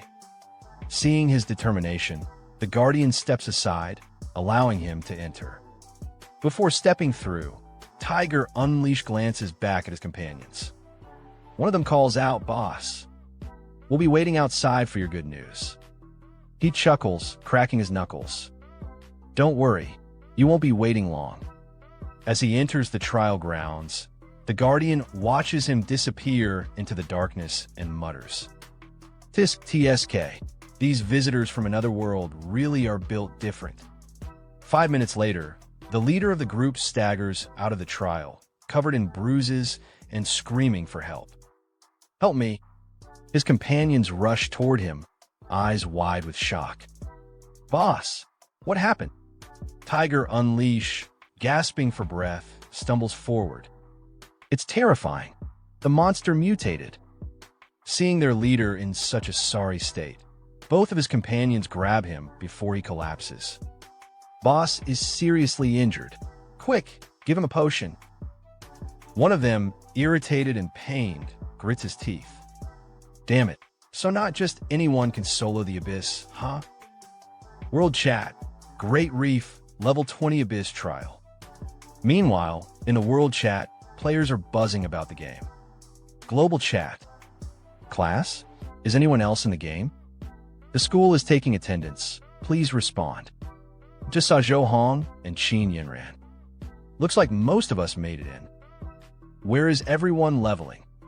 Yi Xiao, sitting on a rock at the edge of a battlefield, watches the chat flood with messages. He sighs. I don't want them knowing my identity. Better to lay low and focus on leveling up. In front of him, his pet dragon, Little Gray, is locked in battle with a towering golem. Yi Xiao watches intently. Old Hui, let's get to work. Little Gray lunges, his claws glowing. A moment ago, he attacked with fire, but now he tears into the golem with pure brute force. The massive creature collapses, defeated. With a heavy thud, 2 items drop. Yi Xiao steps forward, scanning them. Rock Sword, Dark Gold rank, effect, unidentified. Rock-shattering Hammer Warhammer, gold rank, effect, unidentified. Yi Xiao grins. Good job, Old Hui. The Abyss Watcher King appears. Suddenly, a new notification appears before Yi Xiao. Ding. Warning. A powerful enemy has detected your presence. Yi Xiao frowns. Why is it that every time I get a good drop, a monster shows up? Looking up, his eyes narrow. A massive golem stands before him, its glowing blue eyes locked onto him. Ding. Enemy identified. Abyss Watcher King. Level 20. HP. Strength 3000. Constitution. Agility 2000. Spirit 3000. Talent unknown. Skills unknown. Xiao exhales sharply. A king tier boss. Good thing it's only level 20. He grips his sword and gives a command. Old Hui, you go first. I'll cover you. The red frog on his shoulder scoffs. As if I need your cover. Meanwhile, the failed Abyss trial group. Back at the entrance of the Abyss trial, Tiger Unleash lies on the ground, still covered in bruises. One of his teammates tends to him, while another stands in disbelief. The boss. The boss actually died in the trial. The other member, still stunned, shakes her head. Impossible. We followed Yi Zhao's exact leveling path. A blue-haired girl turns to a red-haired girl, suspicion in her voice. No way. If Yi Zhao cleared the Abyss trial, he must have found an exploit. The red-haired girl crosses her arms. Very likely. Just then, a world announcement pops up, shaking the entire server. Ding. System announcement. Player Yi Xiao from the Grand Xiao Nation has successfully cleared the level 20 Abyss trial, becoming the first in history to do so. Reward. Epic item. Stone of Valor. Grand Xiao Nation prestige points. +1. This is an official announcement. The blue-haired girl freezes. This. Yi Zhao's victory. Back at the battlefield, Yi Xiao stands beside the corpse of the Abyss Watcher King, holding a glowing crystal in his hand. He frowns. No loot, just another Abyss fragment. Taking the fragment in his hand, the protagonist muttered. The Wanderer dropped fragment 1, and now the Watcher dropped fragment 2. What exactly are these? Could they be for crafting some god-tier item? Hearing that, the red frog sitting on his shoulder responded with a sarcastic tone. You wish. Then, without wasting any more time, the protagonist turned his gaze toward the portal ahead. Whatever, no point overthinking. I'll figure out later. Time to head back. As he stepped into the portal and arrived at a new destination, a voice suddenly echoed. Congratulations, warrior. Standing before him were 3 guards staring straight at him. One of them spoke firmly. You've cleared the trial. Here's your reward. The protagonist reached out and took the box from them. Instantly, a notification sound popped up. Stone of Valor. Grade. Epic. Description. Holds immense power and can be used to enhance the Emblem of Valor. Looking at the stone in his hand, the protagonist's eyes widened in surprise. Whoa, it's for upgrading the Emblem of Valor. Without wasting a second, he shouted with excitement. Then what are we waiting for? Let's do it. Right at that moment, another notification appeared. Emblem of Valor. Description. A symbol of true warriors. Only those who conquer the Hell level trial can obtain it. Effect. Increasing strength by 10% and spirit by 10% for 5 minutes. Seeing this, the protagonist couldn't hold back his joy. He laughed out loud. Haha, success. A legendary emblem. Looking over at his dragon companion, he grinned. With this, I will be unstoppable in the level 30 zone. Turning to the red frog, he shouted, Old Hui, let's go. But just as they were about to move, another notification suddenly popped up right in front of him. System maintenance. Logging out of the game soon. Looking at the message in confusion, the protagonist blinked. What's going on? Are we finally logging out and returning to reality? But it wasn't just him. This notification appeared in front of every player across the entire world. Everyone saw it. One player, staring at the message, shouted, System maintenance? Now of all times. Another one exclaimed in shock. So we can finally leave the game? Someone else almost cried out. I want to go home. I miss my mom. And another player cheered in excitement. This is amazing. We're finally getting back to the real world. And just like that, all the players from the old world started logging out, disappearing from the game one after another at the very same time. And our protagonist in his house watching the TV, and the news reporters say after Dacia, the United States has also fallen into doomsday. Experts predict that this supernatural game phenomenon will gradually spread worldwide. Falling asleep now means entering the game. Doomsday has become reality for all of humanity. What comes next? Player Ferocious Tiger Unleashed dies in the Abyss trial. Just how terrifying is the Abyss level trial? And what does this mean for ordinary players? Today, we have the privilege of speaking with high-level player Qingfeng Suju, who will share the latest updates on Doomsday and strategies for leveling up quickly. Player Qingfeng Suju recently led a team to clear the hard-level advancement trial. In today's livestream, he'll reveal whether dying in the game affects reality. And seeing the TVs with an annoying tone, our protagonist say Qingfeng Suju? Never heard of that name before. Interesting. Let's see what he's got.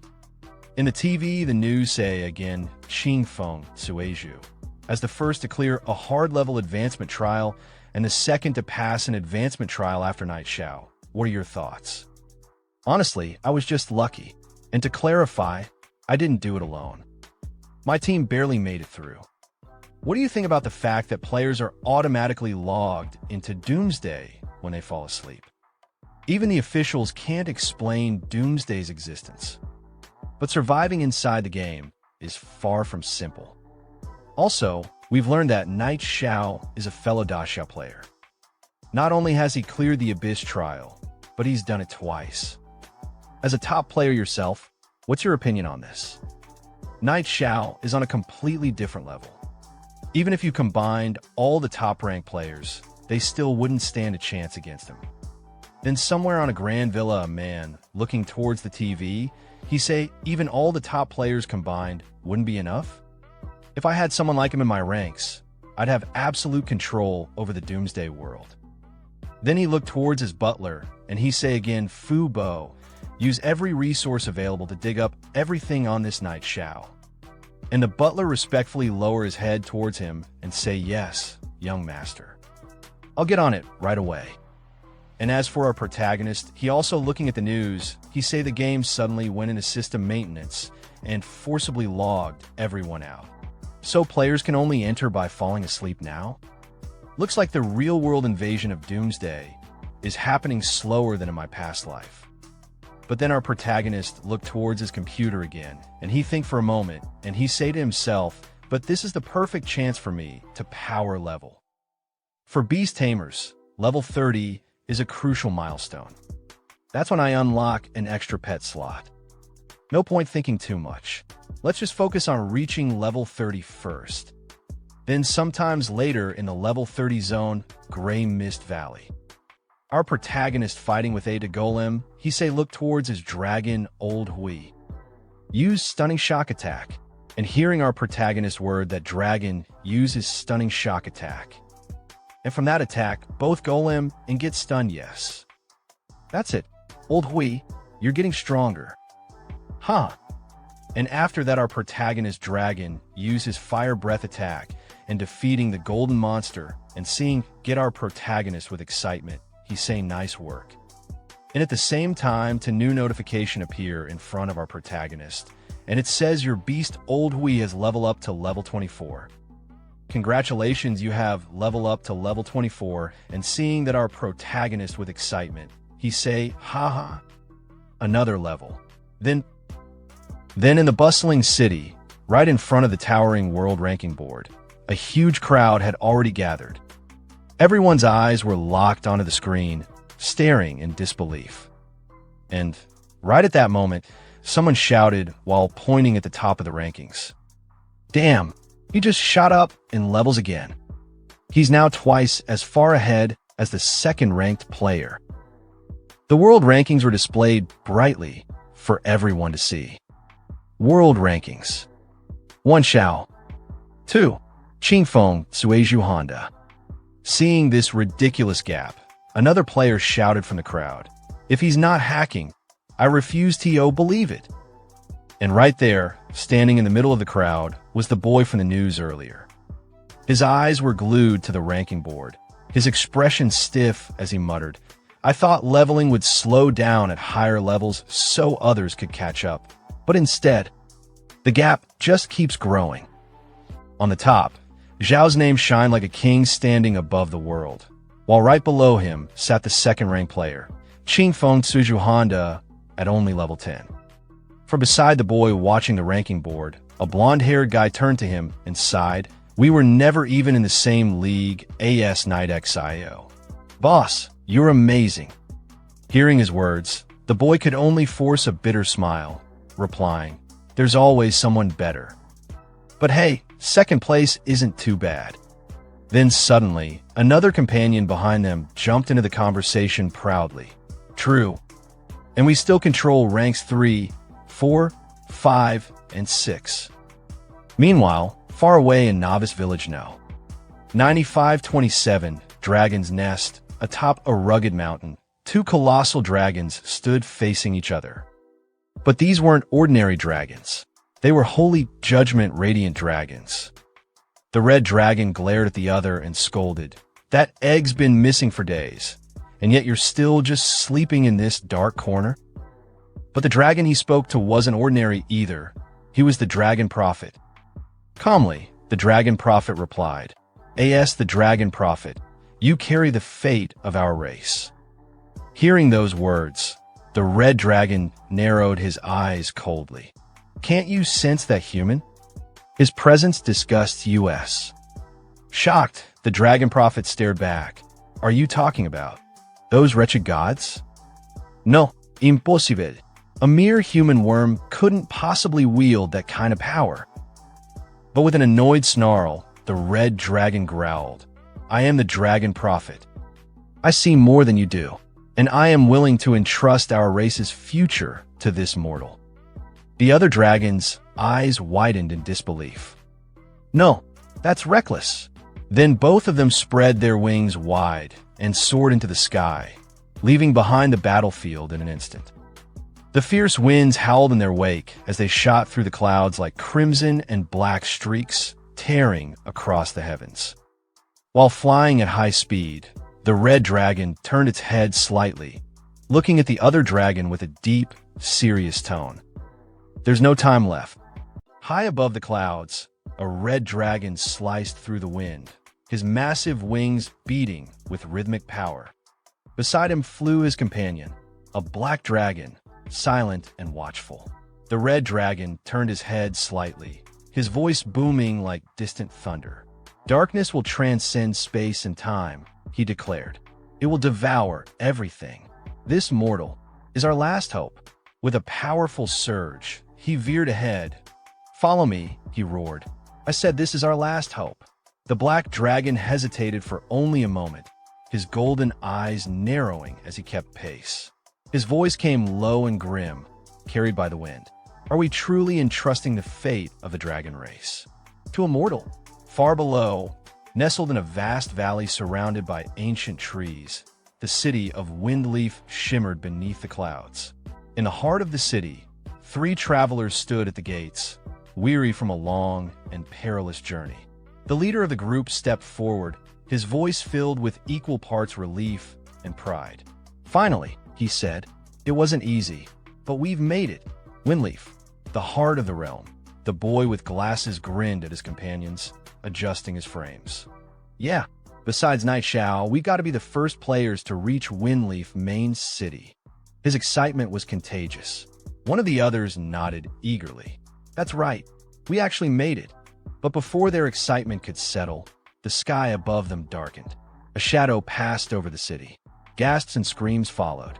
People began to scatter in panic as the immense form of a dragon descended from the clouds, its wings blocking the sun, but a voice cried out from the crowd, "Help!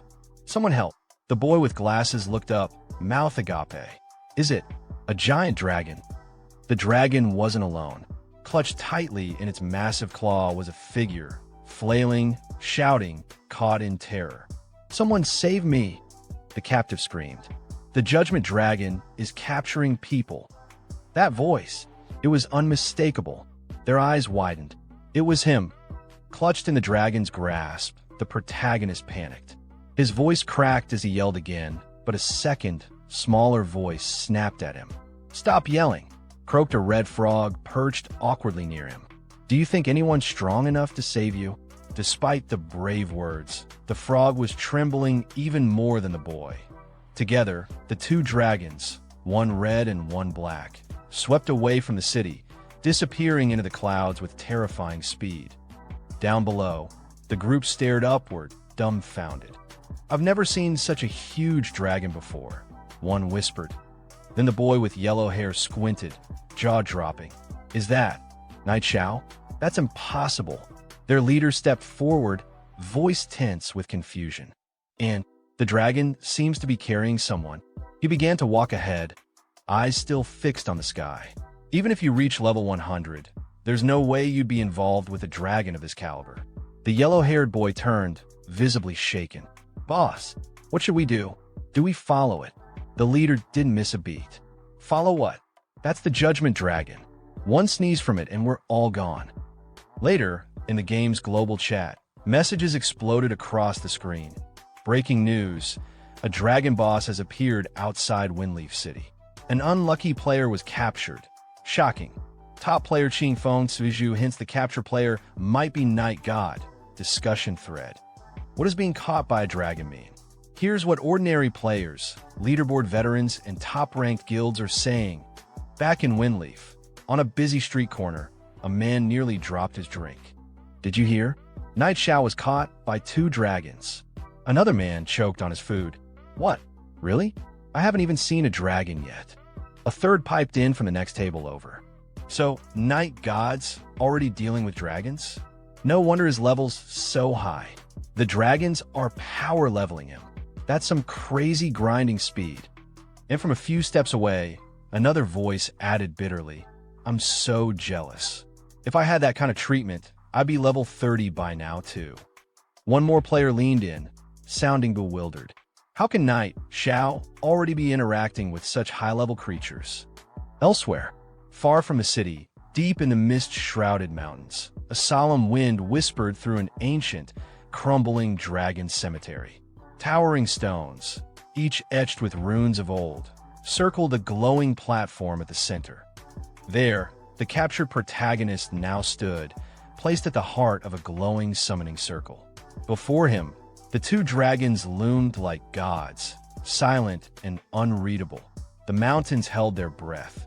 Something was about to begin. The protagonist looked at the two dragons in front of him, his brows furrowing as unease crept in. Why do these two dragons look so familiar? He asked aloud. From the side, the red frog tilted his head with a smirk. Duh, did you forget the good deeds you've done? He said, clearly enjoying himself. I told you not to mess with dragons. A bead of sweat slid down the protagonist's face. He turned to the dragons again, eyes widening as memories hit him like a brick. We're done for, he thought. One had its eggs stolen by me, and the other had its home looted. Things aren't looking good. Just then, the black dragon stepped forward, towering and calm, his deep voice resonating through the chamber. Mortal, he said, are you not afraid? The protagonist straightened his back, forcing a false sense of courage into his voice. Kill me or flay me. Do as you wish. But inside, panic churned in his chest. Afraid? Who wouldn't be afraid? Anyone who says otherwise is a fool. He thought bitterly. The red dragon moved next, stepping closer with a gentler expression. His voice, though powerful, was less threatening. Mortal, you need not fear, he said. The dragon egg you took is the last hope of our race. Bringing you here is to bestow upon you a great opportunity. The protagonist blinked in surprise, confused. You mean, Little Gray? At those words, the black dragon's eyes flared. Little Gray? Outrageous, he roared. How dare you give such a disgraceful name to a dragon? The protagonist instinctively took a step back, startled. Huh, it's disgraceful? But Little Gray really likes the name, though. The red dragon turned toward his companion. There's not much time, he said firmly. Let's get down to business. The black dragon let out a breath, calming himself before giving a short nod. All right, both dragons began to ascend, their wings spreading wide as they lifted into the air above the temple chamber. The red dragon raised his voice first. In the name of the dragon god. The black dragon followed with a deep, commanding tone. In the name of the dragon god. Watching from below, the protagonist's eyes widened as he stared into the sky above them. Sweat slid down his face. What are you going to do to me? He stammered. I was just joking earlier. Just let me live. I'll do whatever you want. From below the altar, the red frog nervously chimed in, clearly trying to distance himself from the situation. I don't even know him that well. The dragon egg theft really had nothing to do with me.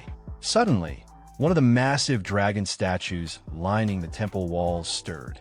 Its ancient eyes slowly began to glow, reacting to the dragon's combined aura.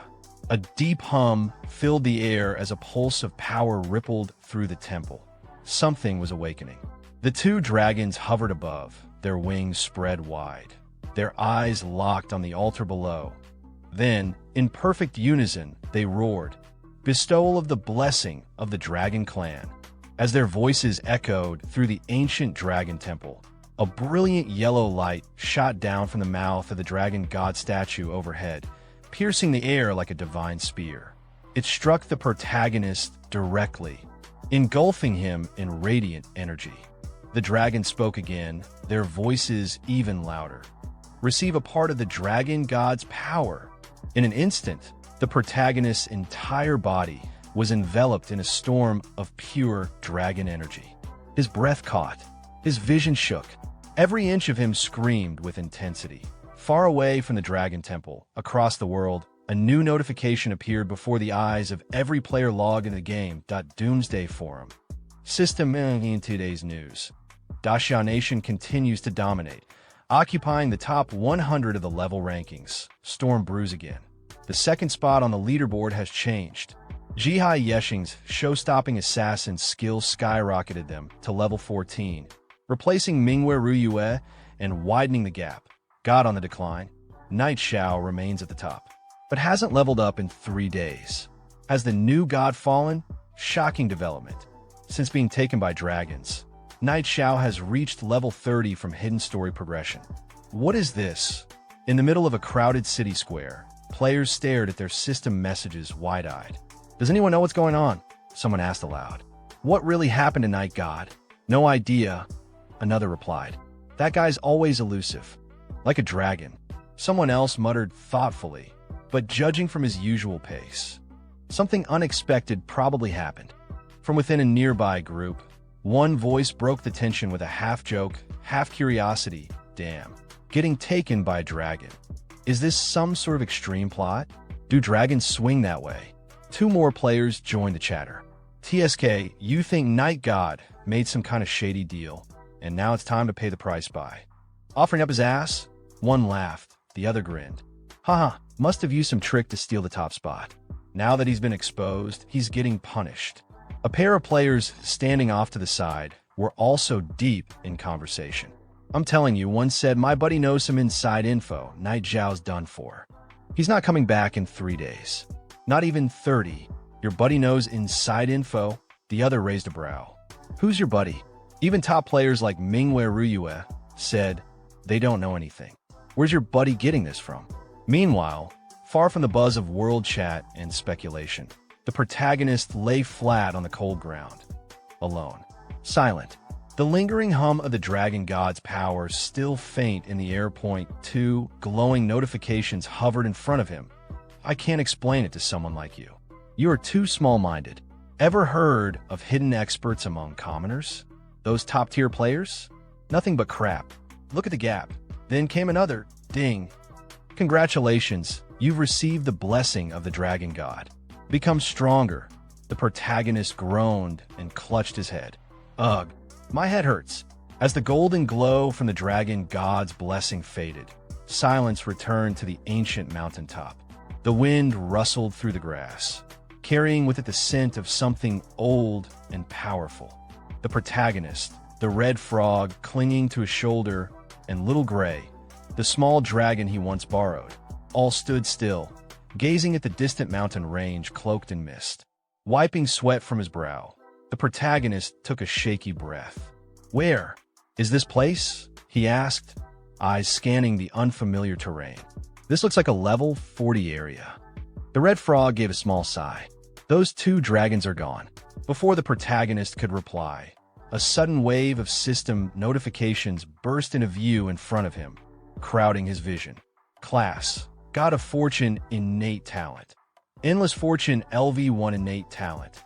Stingy beyond compare, LV1 innate talent.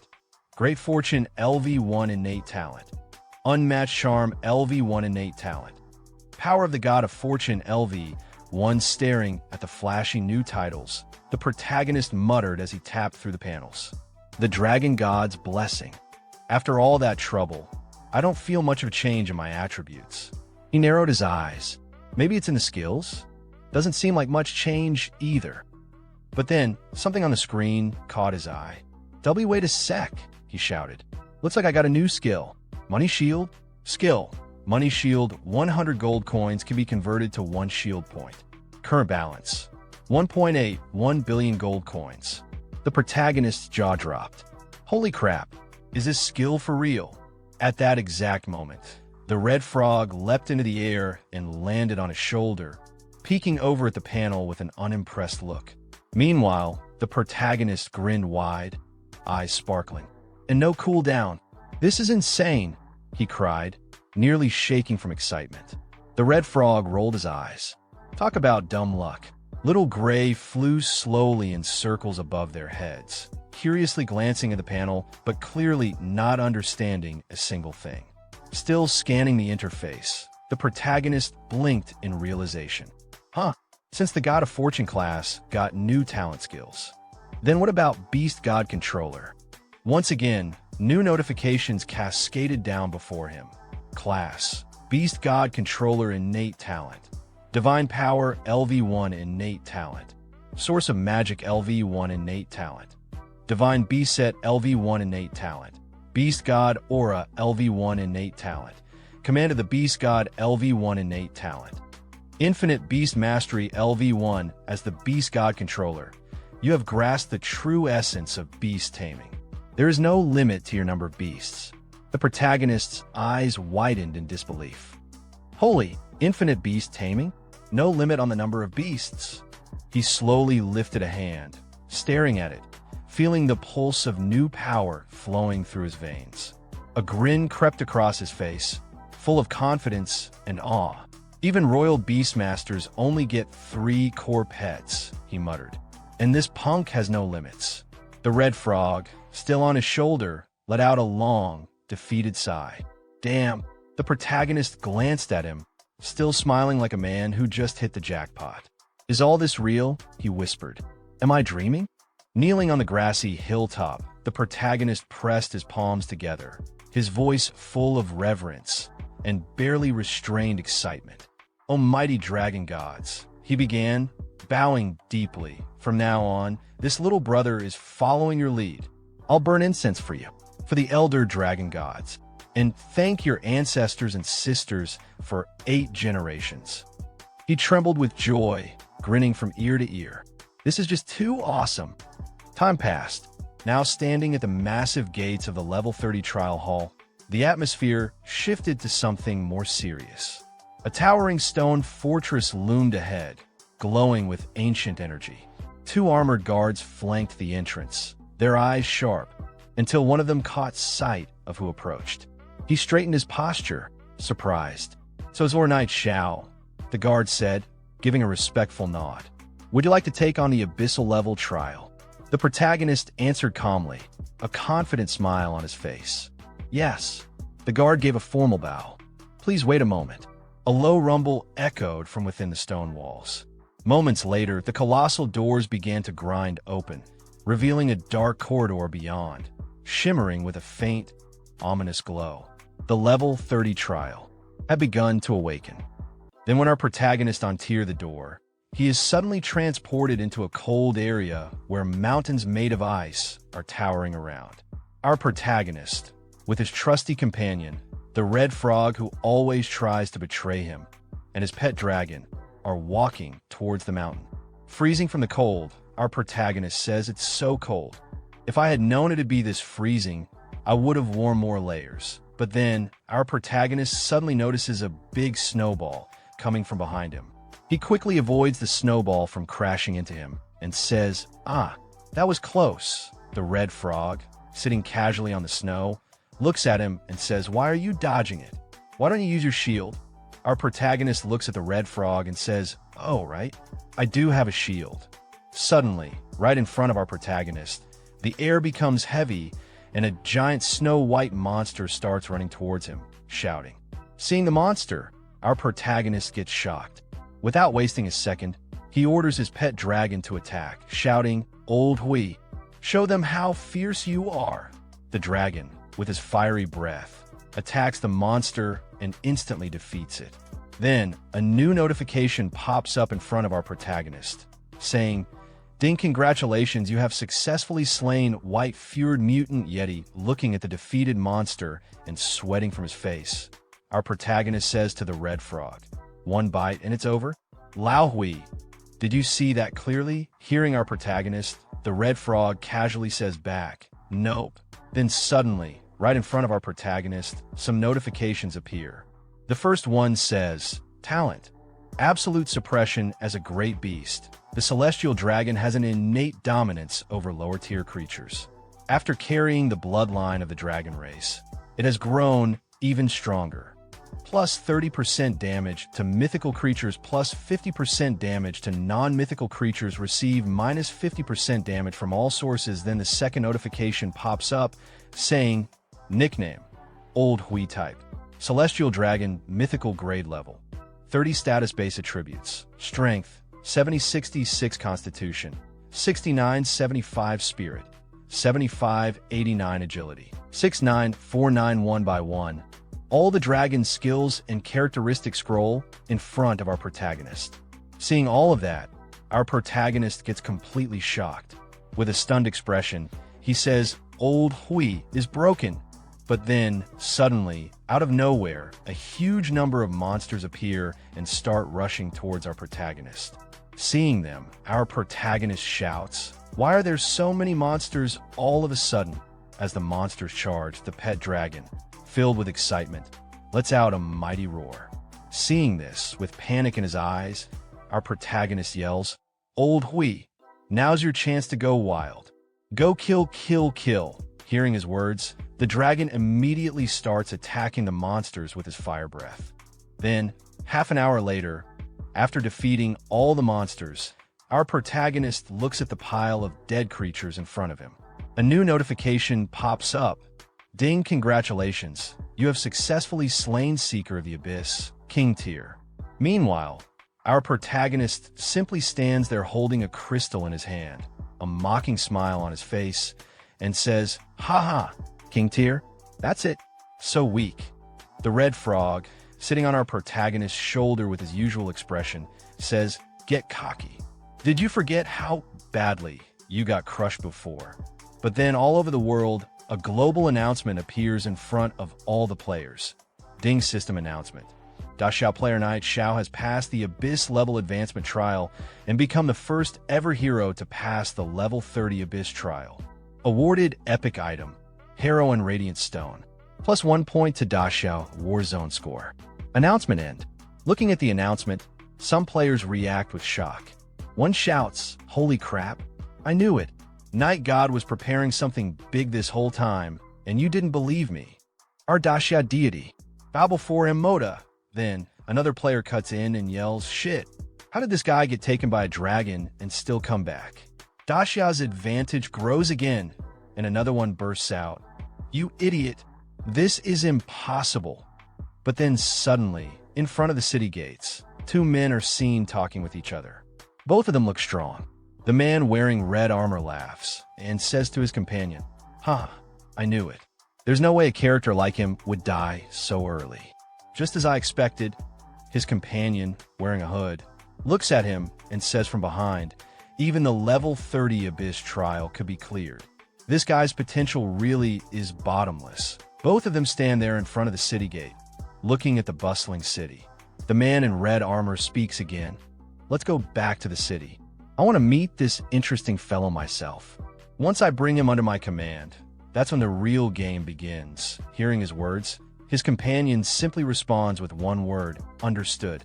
Then, the scene shifts to our protagonist. He holds a stone in his hand and looks at it. A new notification appears in front of him. System message item description. Seeing the details in front of him, our protagonist says, third fragment already. Just how many are there? Then, holding a crystal in his left hand, he looks at it. As always, another notification appears. Heroic Radiant Stone Grade. Epic description. A rare material infused with radiant energy from the heroic stone can further enhance the heroic emblem. Only powerful heroes are qualified to own it.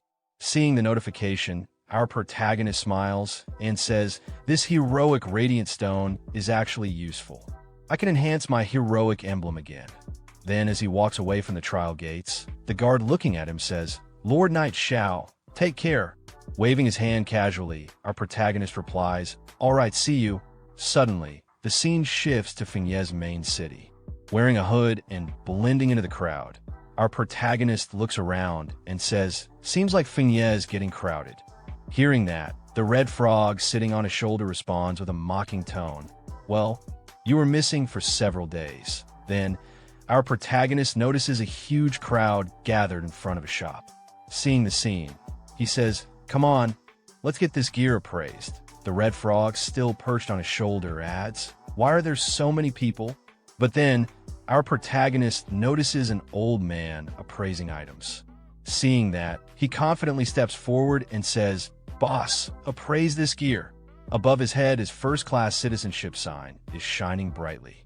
However, the old man doesn't notice at first and, without even looking, grumbles at him, get in line, don't bug me.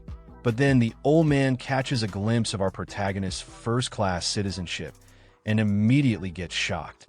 In an instant, the old man's attitude completely changes. Showing full respect, he gestures inside and says, well, look who it is. It's the god of fortune. Come right in. All the players lining up for appraisal look irritated, glaring at our protagonist. One of them mutters, who is this guy? Another one quickly butts in, saying, a first-class VIP. Someone at the front of the line grumbles, just cause he's first class, he gets to cut the line. Then, our protagonist calmly shows a badge to the old man. Seeing the badge, the old man starts sweating a little and says, slightly panicked, wait, is that the heroic emblem? Hearing the old man's words, our protagonist casually says, help me enhance this first. The old man quickly gets to work, mumbling nervously, all right, enhancing now. This thing's so valuable. Tighten up. I'm ruined. Outside the shop, the crowd peeks in, watching the scene unfold. One person says, what a good item. Another one scoffs, doesn't look like much. Just a shabby emblem. Ignoring all the background chatter, the old man focuses entirely on enhancing the item.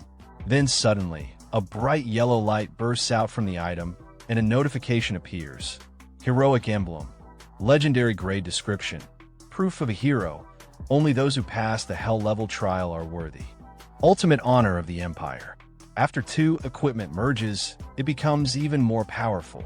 Plus 100 base attributes, plus 5% all attribute resistance, plus 3 charisma, heroine power passive. Triggers when HP drops below 30%, granting plus 10% strength and plus 10% spirit. Seeing all that, the people inside the store are stunned. One of them gasps, that's legendary grade equipment. Everyone starts covering their eyes from the blinding light and shouts, my eyes, too bright. Meanwhile, our protagonist, holding the badge in his hand, looks unimpressed and mutters, another legendary item. Doesn't seem like a big upgrade though. From outside the door, some people notice him and whisper, the guy. Could he be the famous knight Xiao? Another one quickly adds, It must be. No wonder he could do an abyss-level trial. Then suddenly, the entire crowd waiting outside the store rushes in one by one, shouting, "Lord Knight Xiao, can I add you as a friend? Boss, carry me please. Fan for life. Super hot, like a school beauty tier. I can hook you two up. Name your price. Big bro. I'm your long-lost brother-in-law. My sister's wearing black stockings today. Add me, and I'll send you pics.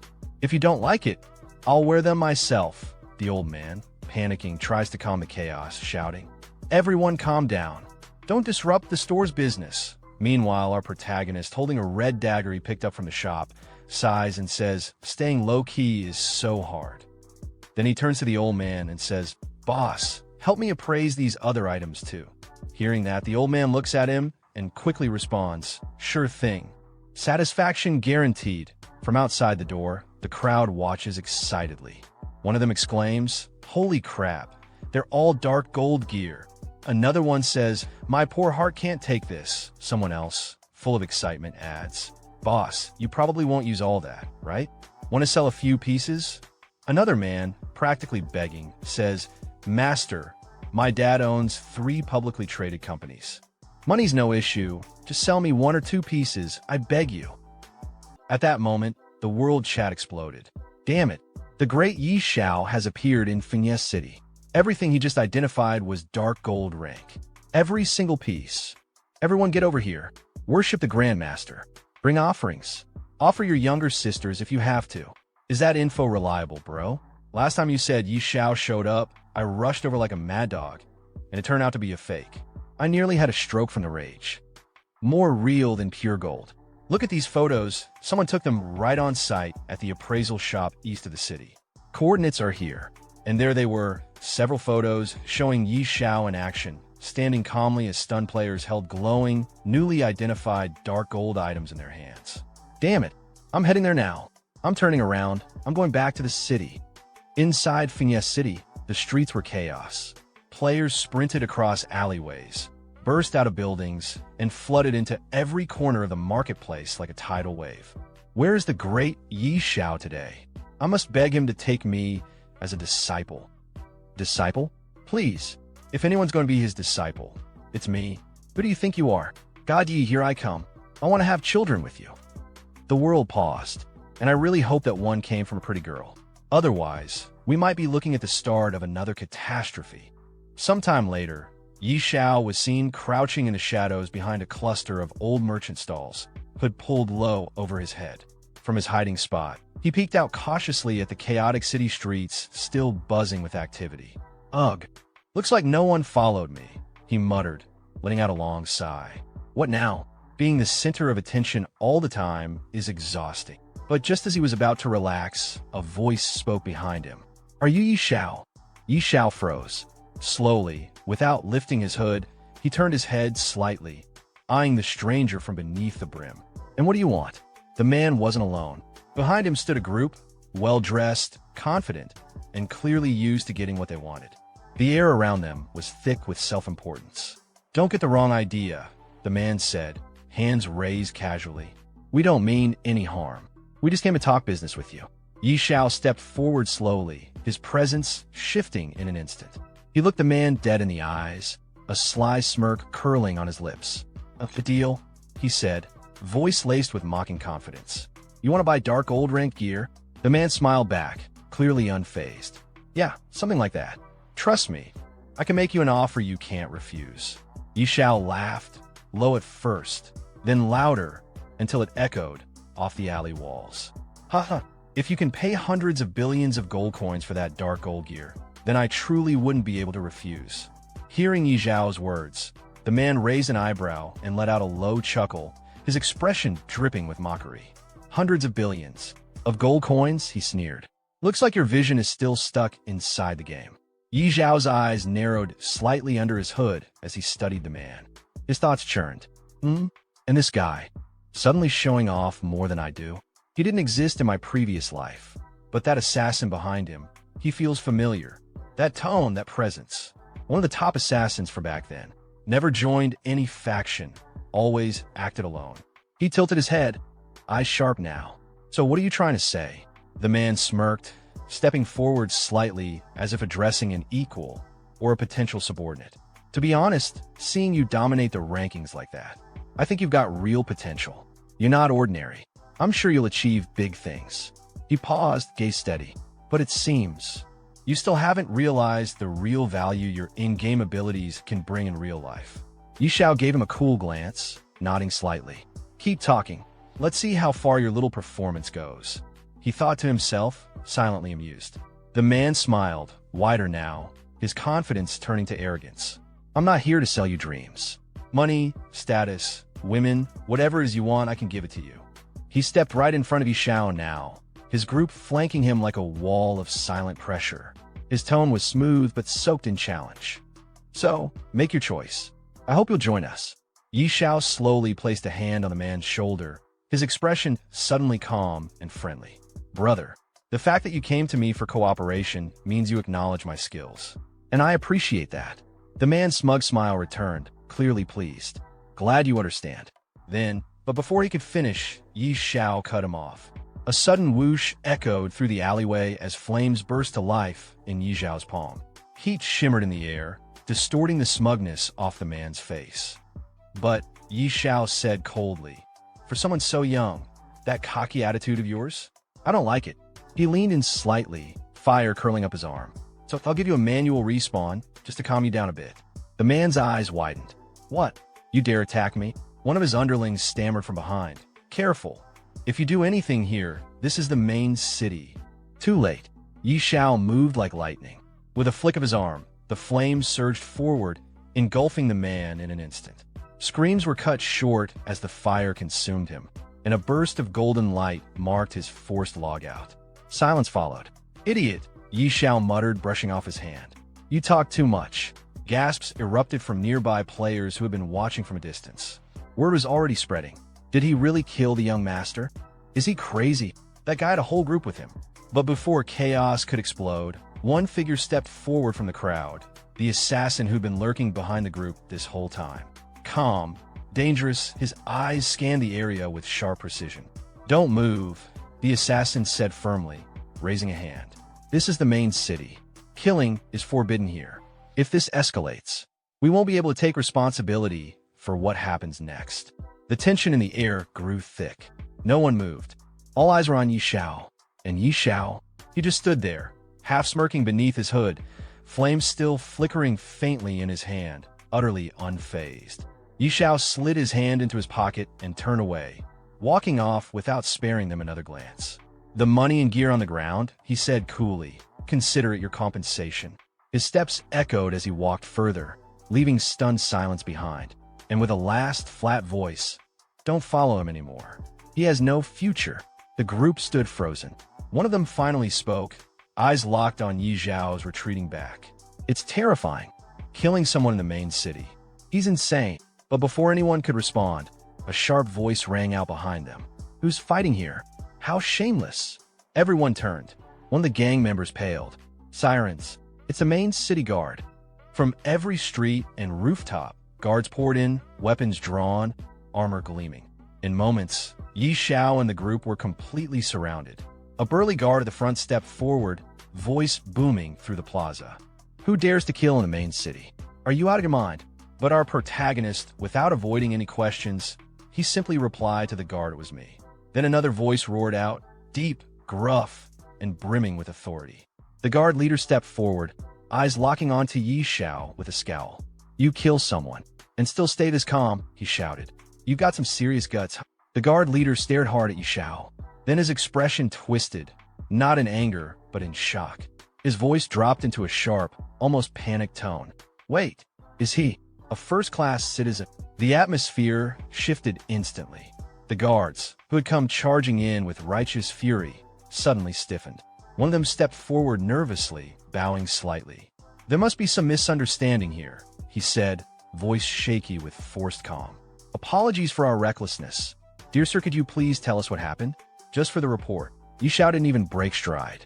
He lazily lifted his hand and pointed toward the still stunned group behind him. It's nothing serious, he said casually. Someone threatened me a little, so I cleaned him up. The guards' faces turned pale. What? A vagrant dared to verbally offend a first-class citizen. One of them exclaimed, his voice high with disbelief. The same guard bowed again, this time deeper, and spoke with utmost respect. Dear sir, the safety of the city is our duty. If anything like this happens again, please allow us to handle it. You shouldn't have to dirty your hands.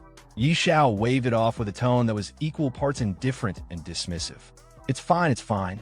Just a small effort. The guards practically dropped to a bow. Thank you for your understanding, the lead guard said solemnly. If there's nothing else, we won't disturb you further. As Xiao walked off, the gang behind stood frozen in disbelief. One of them finally managed to whisper, staring blankly at his back. What? This kind of thing is possible. Meanwhile, the lead guard turned to his men and barked, "All right, disperse. Situation resolved. Return to your posts." Later, as the guards moved out, one of the younger ones leaned over to his captain, voice filled with confusion. "Boss, what happened? Why didn't we arrest him?"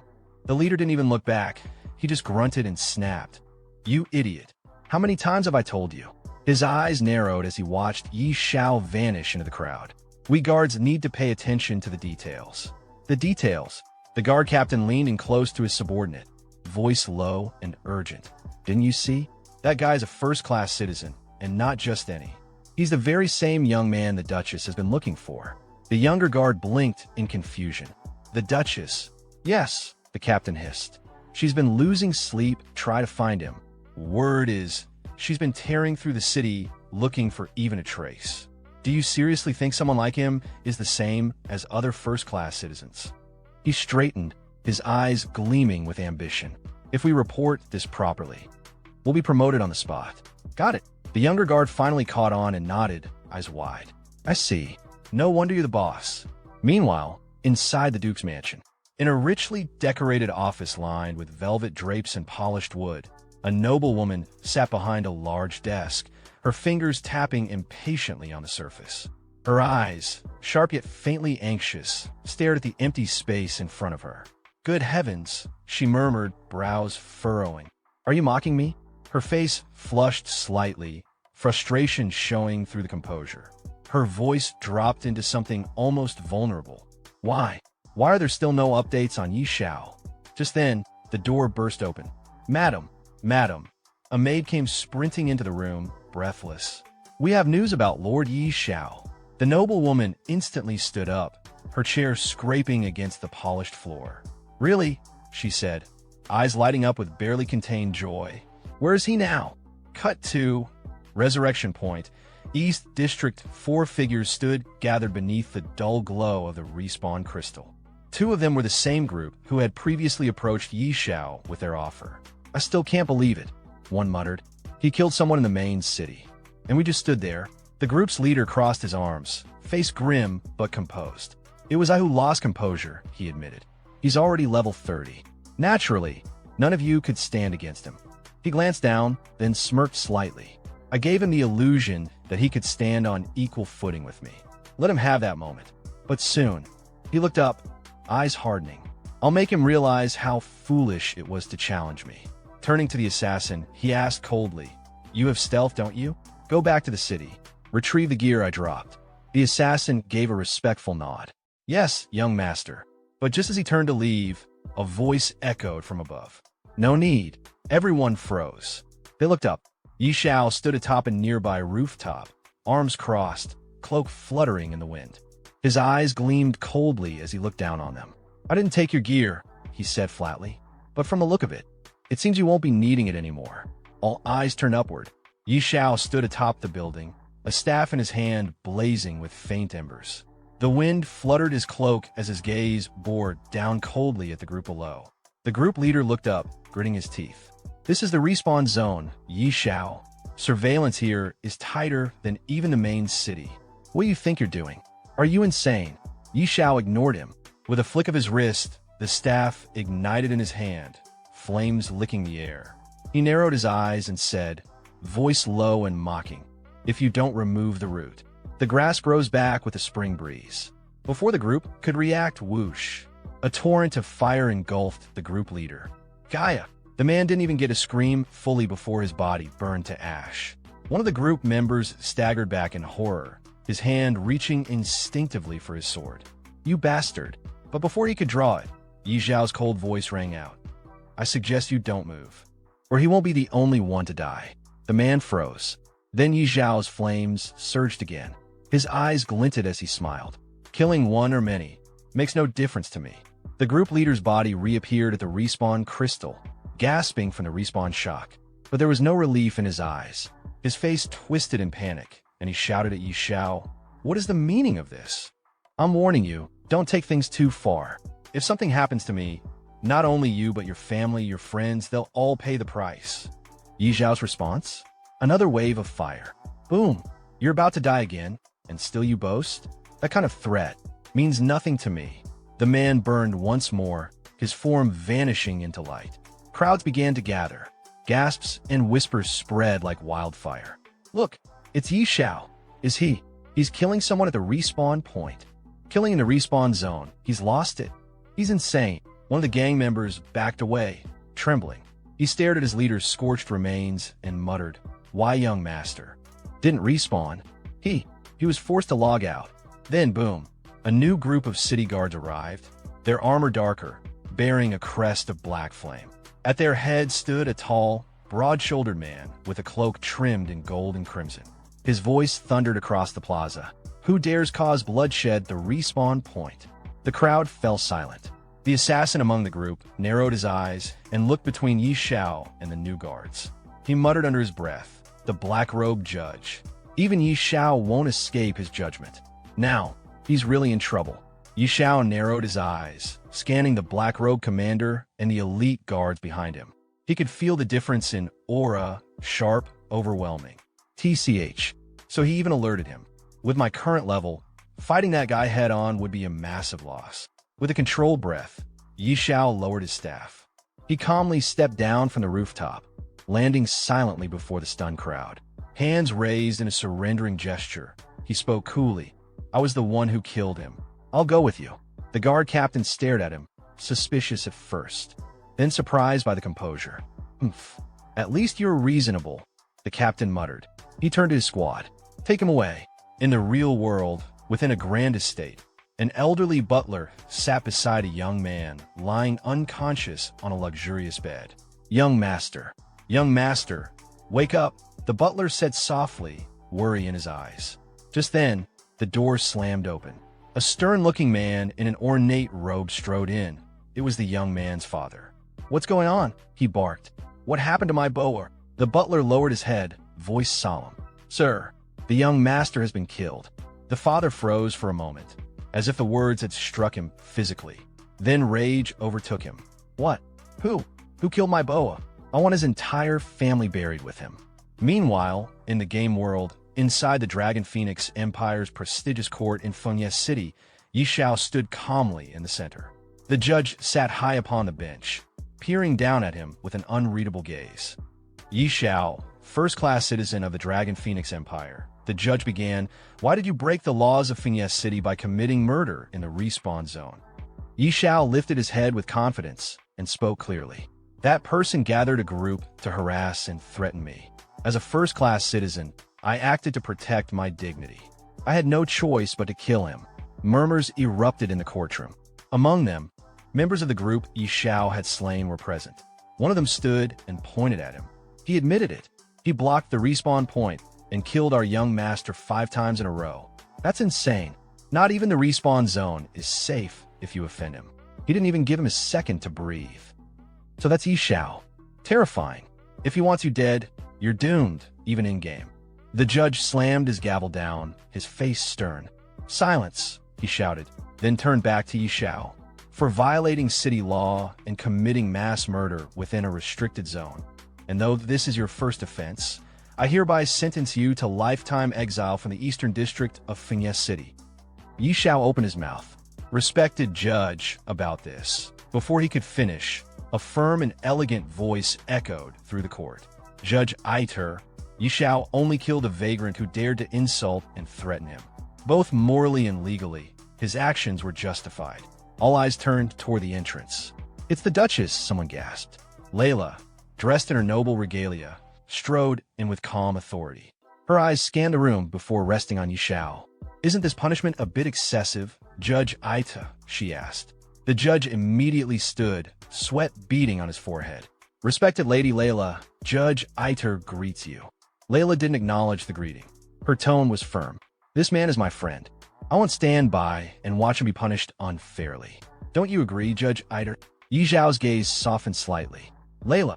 Aiter quickly nodded. Yes, of course. The lady is right. My sentence was hasty.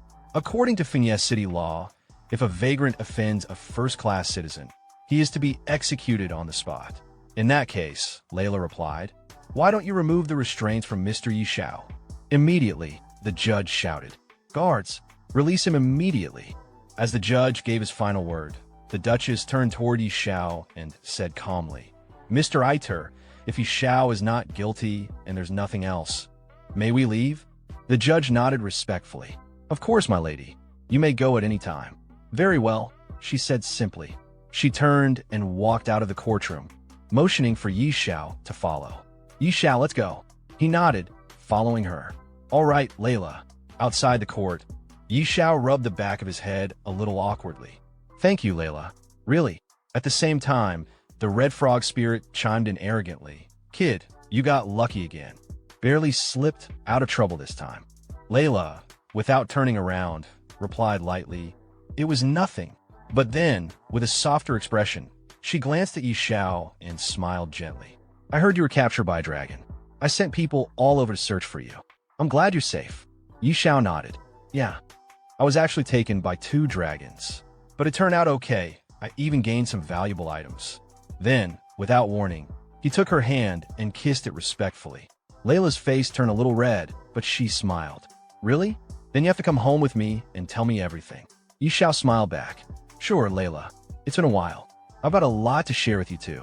Layla's eyes lit up and she started to say something excitedly. This is seriously, but Yi Xiao interrupted her with a chuckle. Totally true. By the way, is Mr. Stir still at the manor? I wanted to ask him about the second-class mission.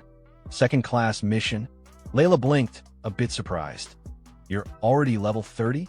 That's fast. Sometime later, in the main hall of the Duke's mansion, Yi Xiao and the esteemed lady stood before Mr. Stir. He looked at Yi Xiao confidently and said, Wonder someone with enough spiritual power, 5 crystal orbs, level up so fast. I feel inferior. Yi Xiao replied respectfully. Master Stir, you are too humble. But about the second-class mission, I still need to consult you. Sweating slightly, Stir looked away and said, To be honest, when it comes to second-class missions for hidden professions, not just me, you could probably travel the entire continent and still not find a clear answer. The domain of the gods is far too mysterious. Another man nearby turned to the lady. She asked, So what do we do? Does that mean Yi Xiao won't be able to obtain his second-class mission? The man reassured her, Don't worry, Layla. They say that to advance a hidden class to its second profession, you must gain the recognition of the gods. Yi Xiao thought for a moment, then said, If I am not mistaken, that referred to the Lost Temple. Mr. Stir looked surprised. Amazing.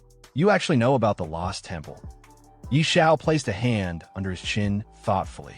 I have heard of it before, but I didn't know where it is. In his mind, he added, When it comes to mysterious places in Apocalypse, the Lost Temple is definitely among the top. Hearing his words, the lady's eyes lit up with admiration and excitement. You even know about the Lost Temple. Yi Xiao, you are really wise and knowledgeable. Behind her, Mr. Stir looked toward Yi Xiao and added, They say the Lost Temple appears randomly, like a mirage. 1 second, it's in front of you, and the next, it vanishes without a trace. Suddenly, a new system notification appeared in front of Yi Xiao. Ding. You have accepted the class quest. Search for the Lost Temple. The red frog sitting on Yi Xiao's shoulder spoke in an arrogant tone. Such a mysterious place.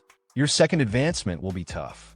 But Yi Xiao looked only at the system notification and said, Looks like the matter of the second class needs to be planned carefully.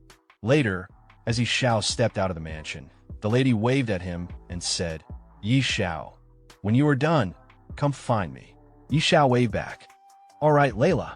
The red frog asked from his shoulder, Where do we even look for the temple? It's like looking for a needle in a haystack.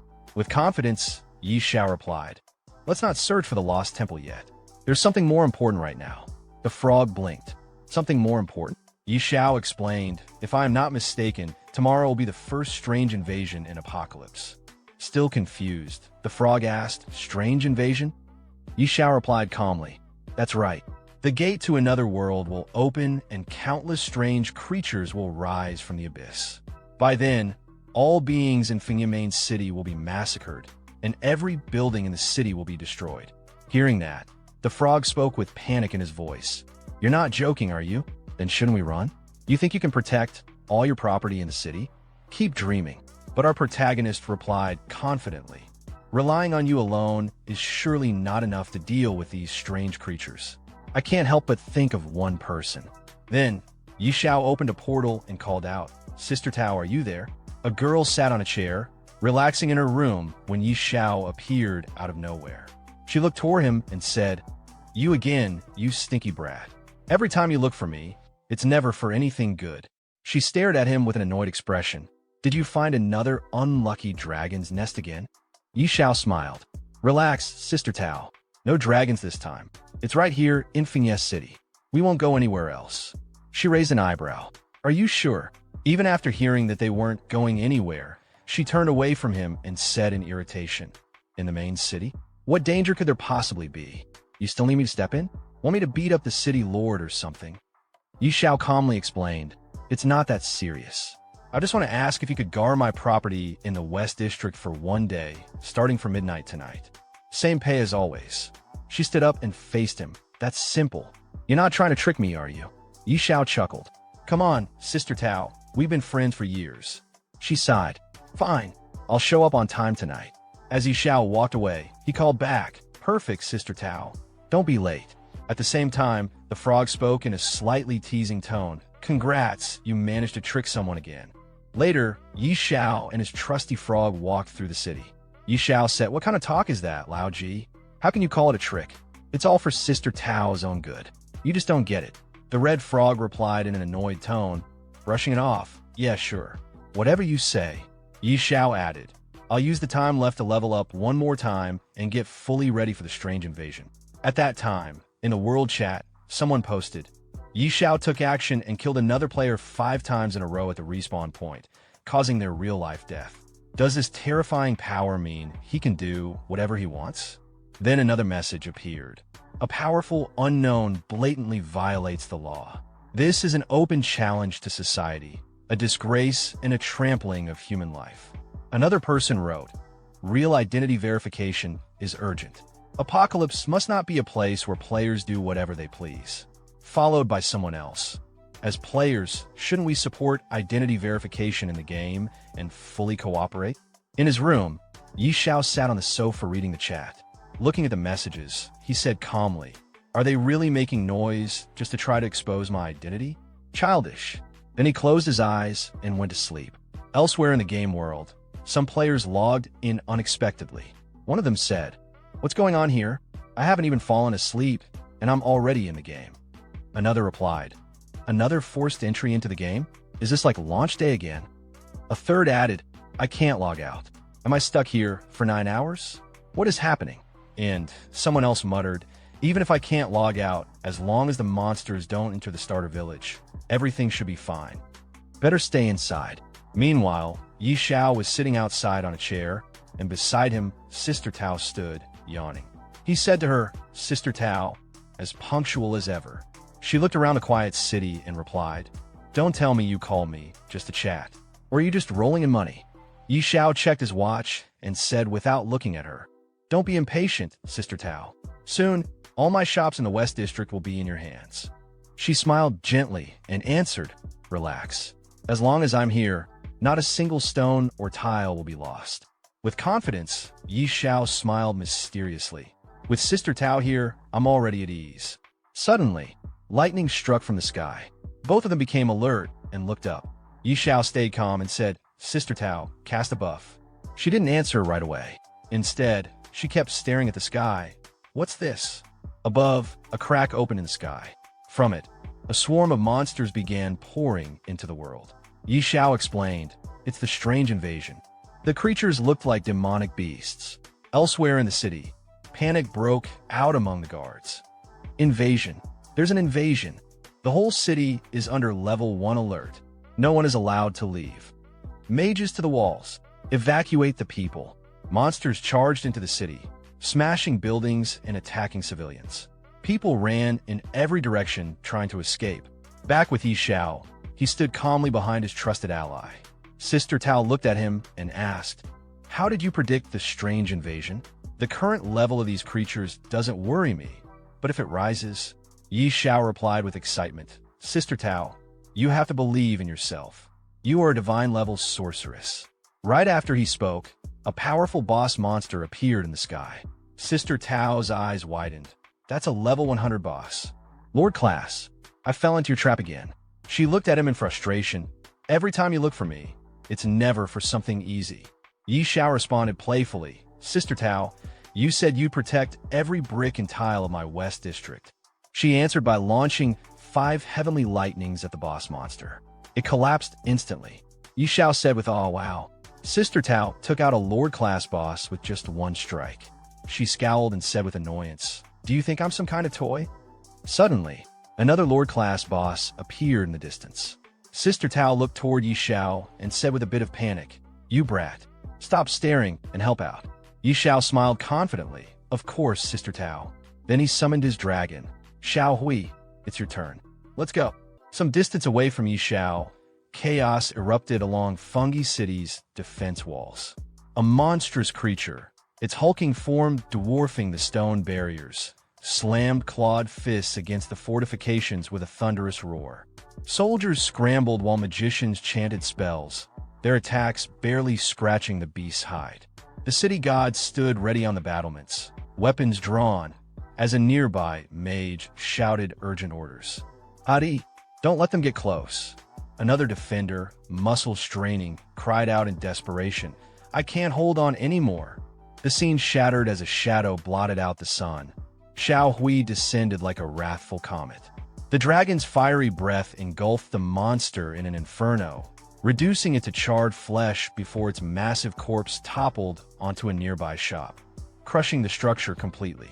As system notifications congratulated Xiao on slaying the elite boss, he scowled at his draconic companion. "Xiao Hui, be more careful. Another shop just got destroyed." The dragon rumbled what might have been an apology. No sooner had the words left his mouth than the ground trembled with approaching footsteps.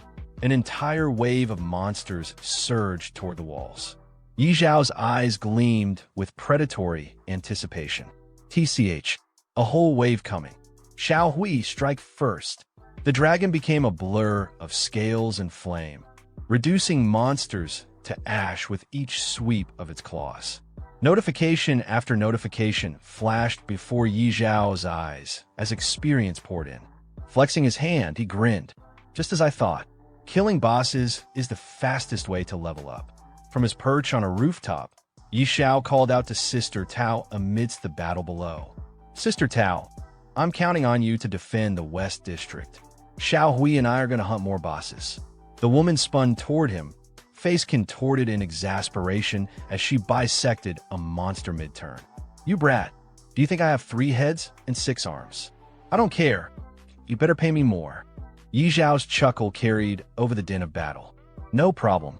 Some distance away, Xiao and his dragon continued their boss hunt across the war-torn battlefield.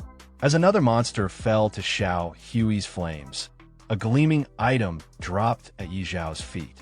He picked it up, turning the ring in his fingers as a system notification popped up. A satisfied grin spread across his face. "Not bad at all," he murmured, pocketing the rare loot.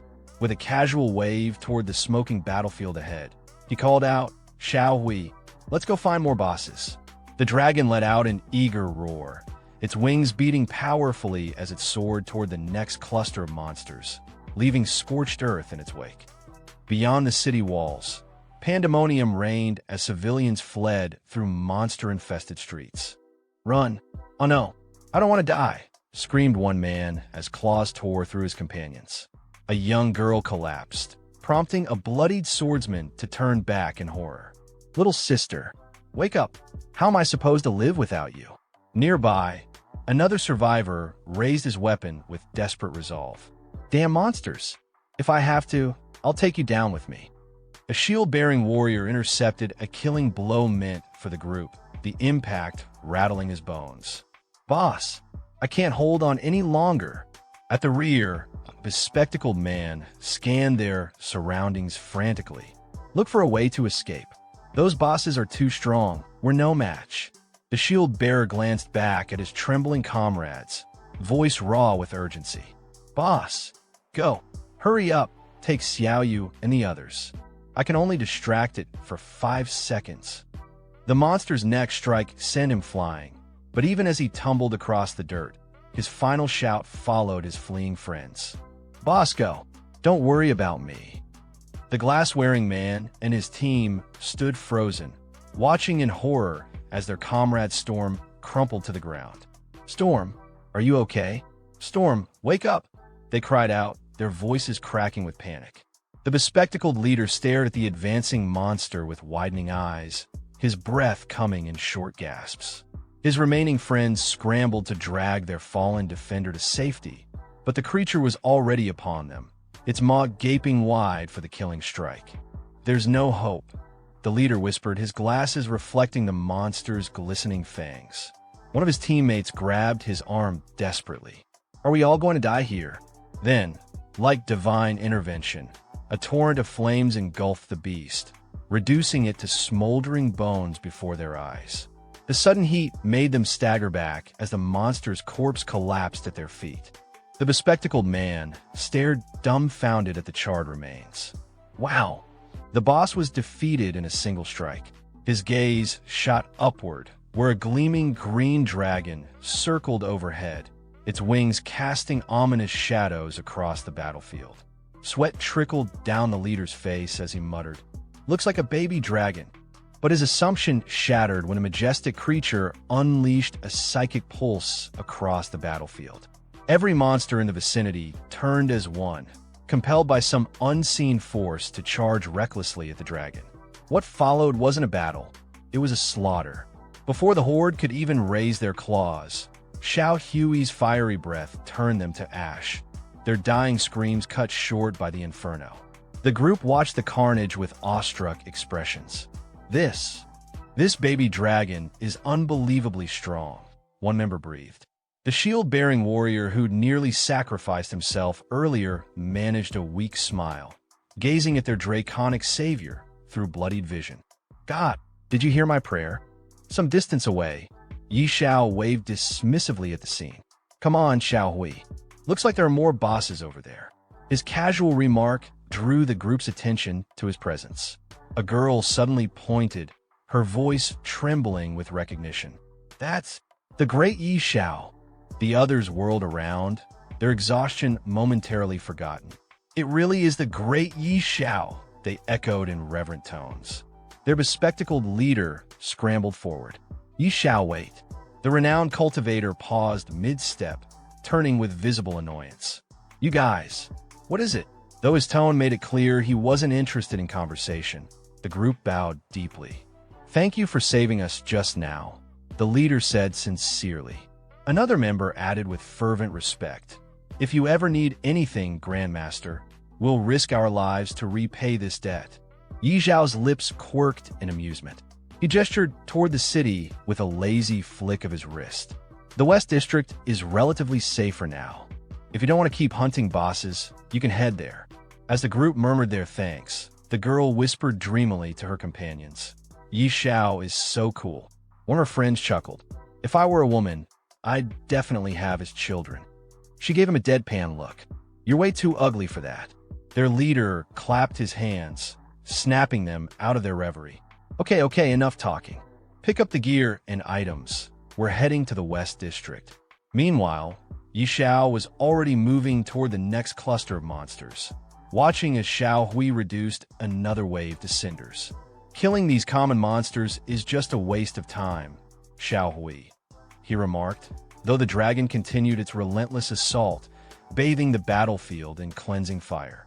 Yi Zhao's gaze swept across the burning cityscape, flames licking at the night sky like hungry serpents. The acrid scent of smoke stung his nostrils as he tightened his grip on his weapon. "Come on, Xiao Hui," he muttered, his voice cutting through the chaos. "We should head to the city gates. That's the real battlefield of this strange invasion." The dragon gave a rumbling growl of agreement as they turned toward the heart of the inferno. The scene shifted to the smoke-choked streets where the rescued group staggered through the aftermath. The bespectacled leader wiped soot from his glasses, surveying the relatively intact West District. Just like the great Xiao said, "This area is much safer." But the girl beside him wasn't listening. Her wide eyes reflected the dancing flames as sweat traced lines through the grime on her face. "If it's safe here," she whispered, "then why is the great Xiao still fighting outside the city? Could he really be hunting bosses to level up?" Her question hung in the air as she suddenly stiffened, pointing toward a glowing board in the distance. "Look, Xiao leveled up again." The group turned as one, their leader's glasses nearly slipping off his nose when he saw the ranking display. At the very top, Yi Zhao's name blazed brighter than the surrounding fires, the numbers beside it now reading. "W what? 35?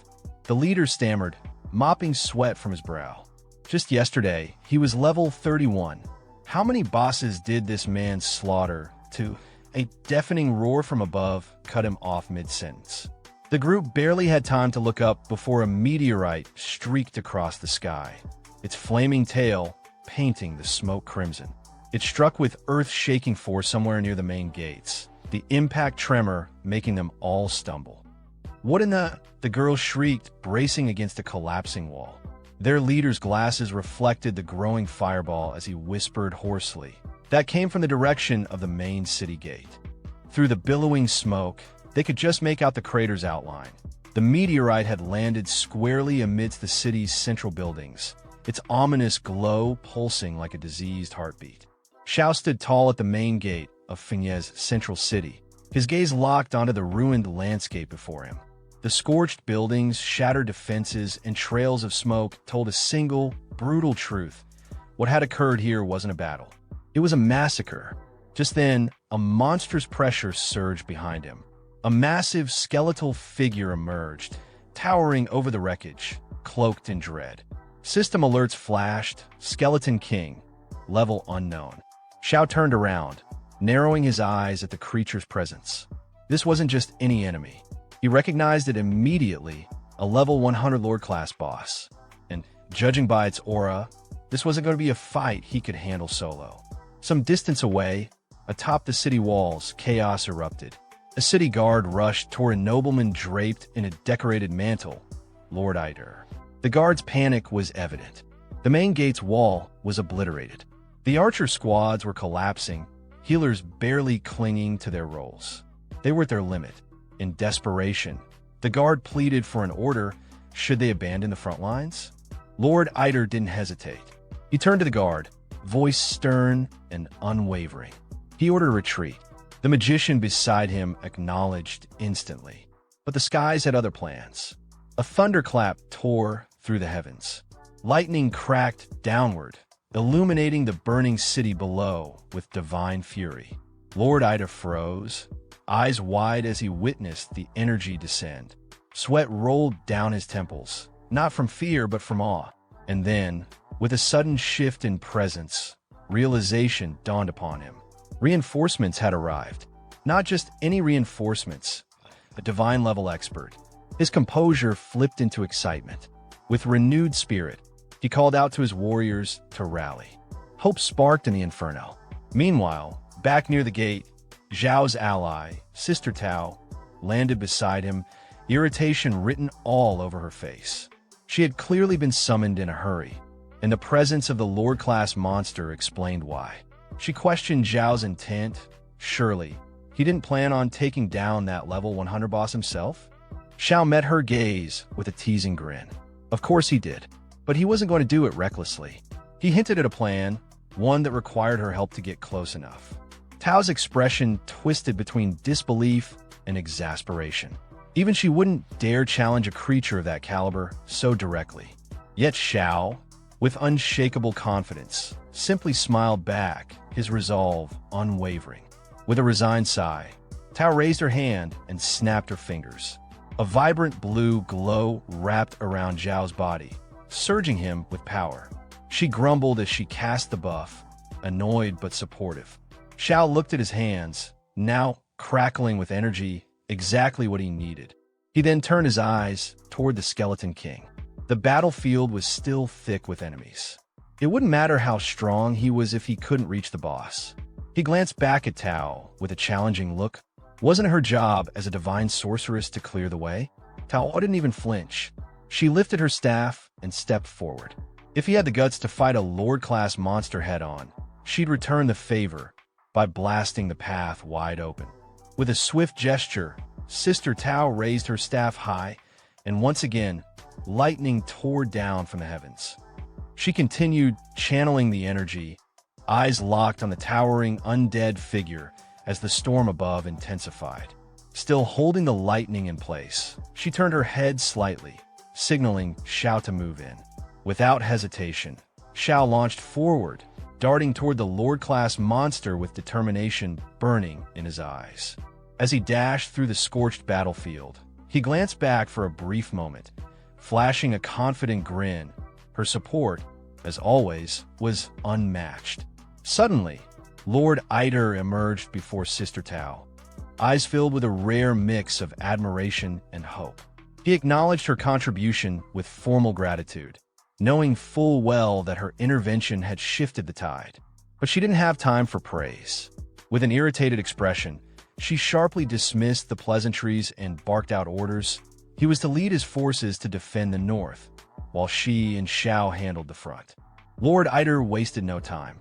He accepted her command and immediately turned back to his men, rallying them toward the northern sector. Behind him, one of the city guards pointed urgently toward Xiao, confused and skeptical about the sight of a low-level tamer charging straight toward a boss of this magnitude. Yet the city lord, unfazed, told his troops to focus on the bigger threat. He trusted Lady Dorothy completely, and that meant trusting whoever she chose to fight beside her. With that, he barked out the retreat order, and his men obeyed. A short while later, amidst the burning remnants of the city, Xiao and Sister Tao stood side by side. The monstrous Skeleton King loomed before them, unfazed by the earlier strike. Tao turned toward her young partner, voice sharp, reminding him that the next moment would decide everything. Even the small red frog perched on Xiao's shoulder wasn't holding back its usual sarcasm. The creature gave him a mocking nudge, warning him not to get killed and leave it behind.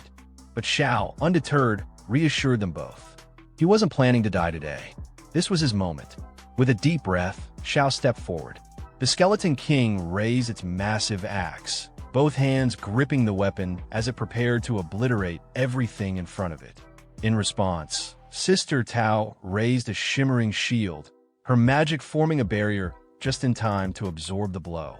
Sparks and light clashed violently as the weapon struck the magical defense, but she held firm, shouting in frustration at Xiao to move already. Xiao calmly reached into his inventory and pulled out an epic badge, the gleam of power reflecting in his eyes. With unwavering confidence, he raised it up. He was done waiting. As the badge activated, Xiao unleashed its hidden command, Brutal Massacre. A blinding red beam erupted from the badge, slicing through the air like a divine lance. It struck the Skeleton King dead center, and in an instant, the colossal monster was frozen in place.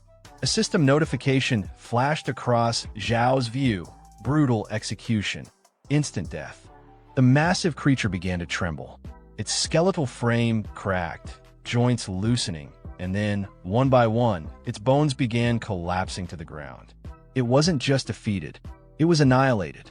Xiao stood there, stunned and exhilarated, staring at the crumbling remains of the once invincible boss.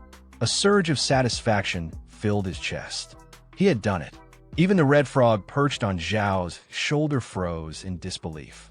It stared at the crumbling remains of the Skeleton King, utterly stunned. A moment ago, this had been a towering, indomitable Lord-class boss. Now its bones lay scattered like ashes. The frog's expression twisted in shock. Xiao had really taken it down with a single strike. Then came the global tremor. A world announcement echoed across every server and screen. World announcement. Chinese player Yi Xiao has successfully slain a level 100 Lord class boss. First Lord boss kill achieved. Plus 1,000 reputation, plus 200 tribute points. China War Zone, plus 1 ding. Congratulations to player Yi Xiao for reaching level 40. The virtual world erupted. From cities to dungeons, from battlefields to taverns, players everywhere were abuzz with shock and excitement. Confused voices rang out, trying to confirm the impossible. Players demanded to know where the boss had been, how it had been defeated, and, most importantly, who had the power to one-shot a Lord-class enemy. Elsewhere, a group of players, including a young man in glasses whom Xiao had saved earlier, stared at the notification with wide eyes. The realization hit him. Yi Xiao had just left the city moments ago. And now this? His teammates began to murmur excitedly. One was already in awe, calling Xiao a grandmaster and wondering if he accepted disciples. Another, frustrated at the gap in power, half-joked that the game was rigged. Yet another declared boldly that he would start a fan club and be the first member, fully committed to worshipping the great Yi Xiao. Back at the battlefield, the rewards began to drop from the fallen Skeleton King. Glowing items littered the area around its corpse.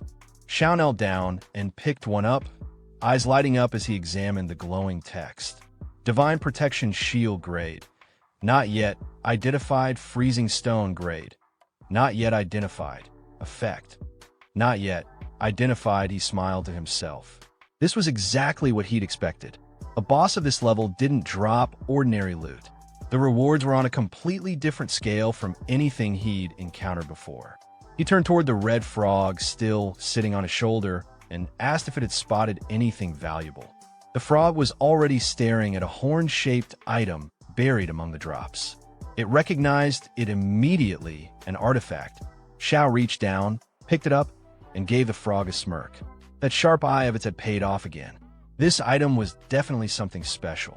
He stood up, satisfied. These rewards weren't just good. They were beyond even what a legendary quest would offer. The invasion had turned into the greatest opportunity he'd ever seized.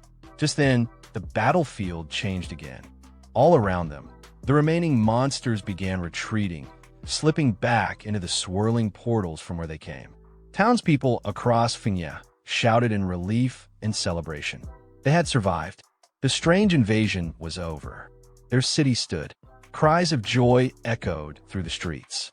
The monsters are retreating. We survived. It's over. We won. Victory. Within the governor's mansion, a soldier watched as the city's leader began to stir. As the governor opened his eyes, the soldier rushed to his side, helping him sit up. The governor, still groggy, tried to stand. He was adamant. They couldn't allow those strange creatures to breach Finya's defenses. But the soldier gently informed him that he was too late. The invasion had ended over an hour ago. The governor froze in disbelief. He had been unconscious all this time. How could it be over so quickly? The soldier explained everything. While the governor lay unconscious, Lord Yi Xiao and Lady Dorothy had intervened, repelling the invasion and saving the city. Repairs were already underway. A look of amazement crossed the governor's face. He hadn't expected such a hero to rise, someone beyond even the already legendary Lady Dorothy. At the city's darkest moment, Yi Xiao had emerged and turned the tide. Without hesitation, he ordered the soldier to make arrangements. He wanted to meet Yi Xiao in person, to thank him face to face for saving Finya City. The soldier saluted, acknowledged the command, and left the room to carry it out immediately. The next day, our protagonist Yi Xiao arrived at the city lord's mansion, accompanied by his sister Tao. They were warmly greeted by the city lord and the noble lady, Lady Layla. The city lord politely invited Yi Xiao inside. In response, Yi Xiao respectfully thanked him and stepped in. The city lord then extended his hand and, with genuine emotion, expressed his gratitude. He told Yi Xiao that if not for his brave efforts, Finya City might not have survived the recent disaster. On behalf of all its citizens, he offered his heartfelt thanks. Lady Layla added her praise as well, calling Yi Xiao's actions yet another miracle. Standing behind Yi Xiao, Sister Tao addressed the governor and Lady Layla with humility, saying they were being too kind. She clarified that it was Yi Xiao himself who personally defeated the powerful Lord-level enemy. At that moment, a notification appeared before Yi Xiao. Favorability with Aaron has increased by 20. You have earned the respect and recognition of Fengye City's governor. New title acquired, Friend of Fengye. Yi Xiao glanced at the message and then bowed slightly to the governor, brushing off the praise with modesty. He told Sister Tao she was exaggerating again and that the invasion had just been a strange incident, not worth making a fuss over. Turning back to the governor, Yi Xiao gently suggested that they move on to the real matter at hand. Taking the cue, Sister Tao addressed the governor, saying that if there was nothing further, she would return to the Supreme Temple to handle other affairs. The governor promptly agreed and wished her well, addressing her respectfully as Lady Dorothy. Lady Layla then turned to the governor and asked if there was a particular reason he had called her there. The governor nodded and explained the situation. More than half of Fengye City had been destroyed in the battle. The East District was in ruins, and only the West District still had intact buildings. That's why he wanted to ask if she could provide some properties in that area to help with reconstruction. However, Lady Layla replied that she wasn't in a position to decide that. Then, turning to Xiao, she pointed out that most of the West District's properties were now under his ownership. The governor, a bit surprised and disappointed, said he didn't realize Yi Xiao owned the entire West District, but asked if he might consider transferring some of the property to aid the city. Yi Xiao smiled and calmly said that he didn't mind, so long as the price was fair. At that point, the red toad perched on Yi Xiao's shoulder chimed in with a mocking tone, calling him a brat and teasing him for profiting once again. This time, it's worth noting that I am referring him as a toad rather than a frog, correcting a detail pointed out by a subscriber in my previous video. Returning to the story, the governor, pleased by Yi Xiao's cooperation, told him to name his price, and he would have the Fengye Bank prepare the gold coins immediately. With a hint of excitement in his eyes, Yi Xiao responded that since the governor was being so direct, he would keep a few of the larger shops on the corners for himself and transfer the rest of the properties. The governor thanked him sincerely. Just then, Lady Layla stepped forward from behind and addressed the governor. She said there was one more thing she needed his support with. He encouraged her to speak. She explained that the incident in Fengye City had already been reported to the royal family, and Yi Xiao's contributions were witnessed by all the citizens. With that, she gestured toward Yi Xiao and declared her intention to request that the royal family grant him a noble title. Yi Xiao was stunned. In his mind, he thought, another piece of good news? The red toad on his shoulder gave him a side glance and quipped with a smug expression, "Title plate, you're really lucky, huh?" After hearing Lady Layla's suggestion, the governor turned to her and said he had no objections. He fully supported the idea. Layla's eyes lit up with excitement, and she turned to Yi Xiao, asking what he thought of the decision. Meanwhile, the governor quietly observed her expression. Looking at Layla and then at Yi Xiao, a fleeting thought crossed his mind. Who would have thought? The noble duchess seems to admire this young man. Could there be something more between them? But he didn't finish the thought aloud. In response, Yi Xiao gently took Lady Layla's hand and kissed it with sincere respect. He thanked her and the governor, genuinely moved. Layla, blushing slightly as she looked at him, softly replied that he had saved Fengye City. This honor was only what he deserved. Watching the two of them, the governor smiled warmly. He remarked that, in truth, it was he who should be thanking Yi Xiao on behalf of all of Fengye City. Sometime later, in the real world, inside an apartment belonging to Yanran, an emotional outburst shattered the quiet. Yanran screamed out, tears in her voice. "Zhou Hong, answer me. Stop joking." She sat on her sofa, eyes locked on her phone screen. Her hands trembled, and her expression was on the verge of breaking. Again, she cried, "If you keep this up, I'm really going to get mad." On the screen was an image showing her current boyfriend, Zhou Hong, along with other players, lying dead in-game. Tears streamed down her cheeks as she shouted, heartbroken and furious.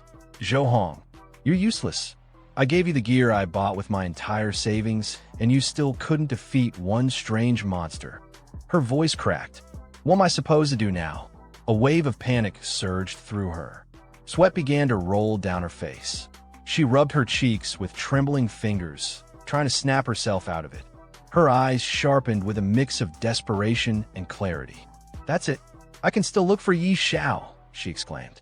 Gritting her teeth, she continued, "That useless Zhou Hong. I was wrong to trust him. He's the one who led me astray. If it weren't for him, Yi Xiao and I wouldn't be like this now." She finally realized it. "Now I understand. Yi Xiao is the one who's treated me the best in this world.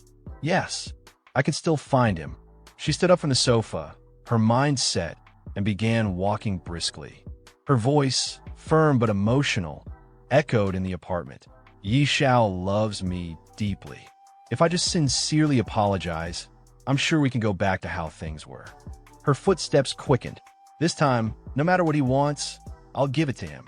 As long as I lower my head, he's sure to forgive me." Alone and full of urgent longing, she made her way toward Yi Xiao's apartment. "Yi Xiao, I'm coming to you," she whispered to herself. "Wait for me."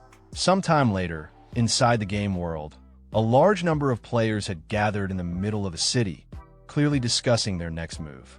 One of them loudly declared that starting tomorrow, he would find a way to transfer his character to Fiancée City. He believed the other regions had become far too dangerous, and only Yi Xiao could ensure their safety now. Another player quickly agreed and asked if anyone wanted to form a party for the journey, believing it would be safer to travel together. Others were offering to buy city transfer scrolls, even willing to pay high prices, open to negotiation, just to reach Fiancée City.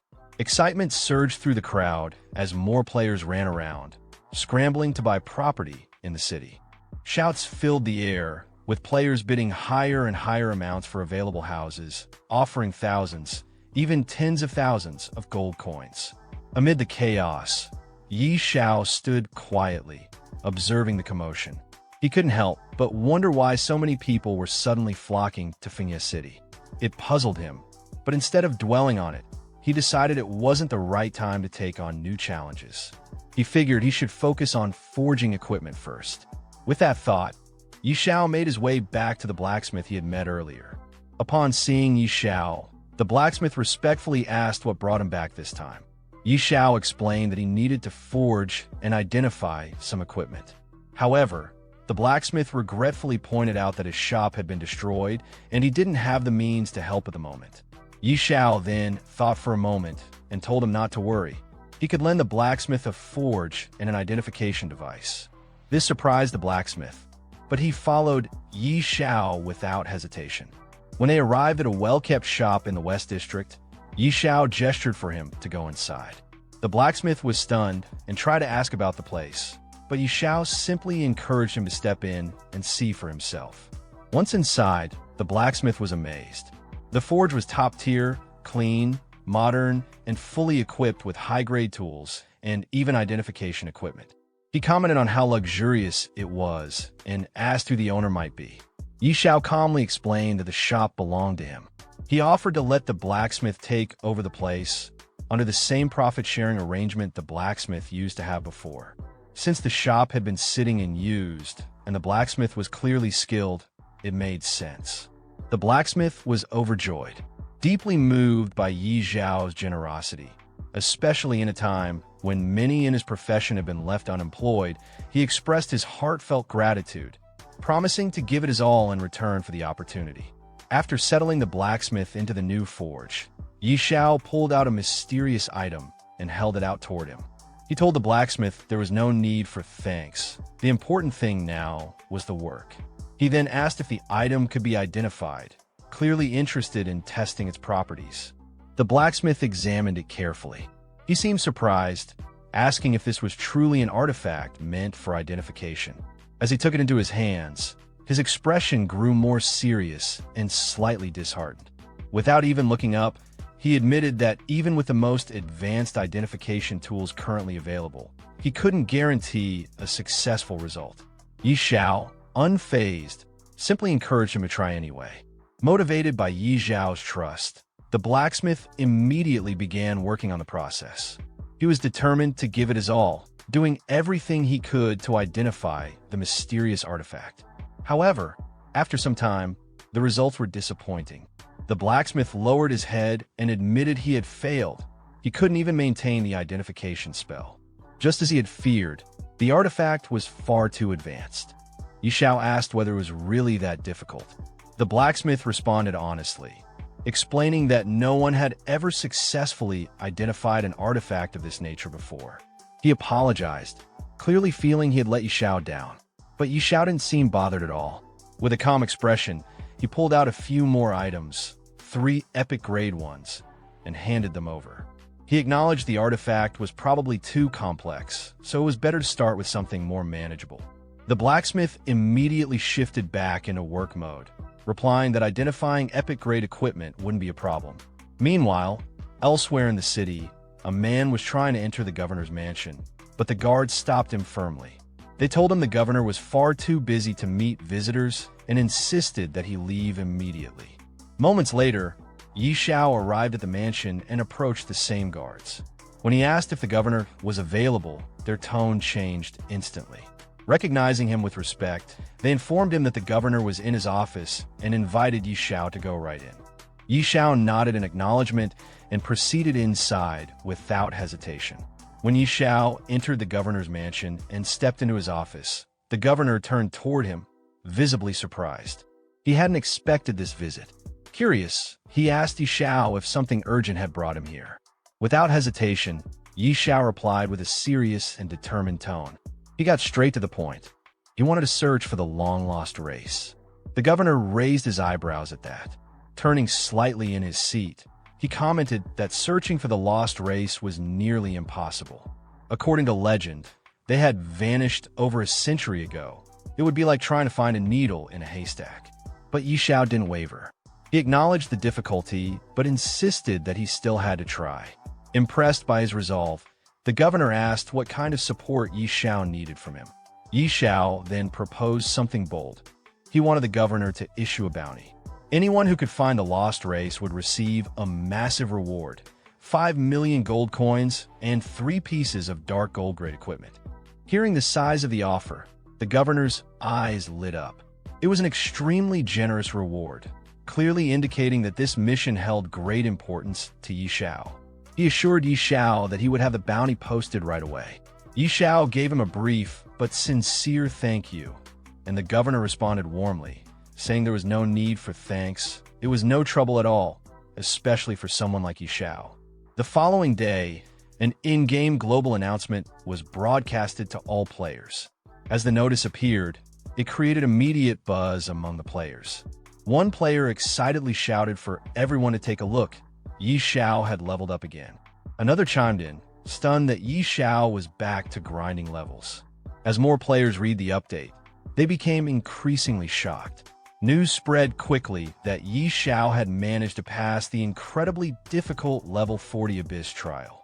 One player couldn't help but marvel at the feat, while another tried to rationalize it, saying that now that Yi Xiao had hit level 40, his pace of leveling would probably slow down, at least they hoped so.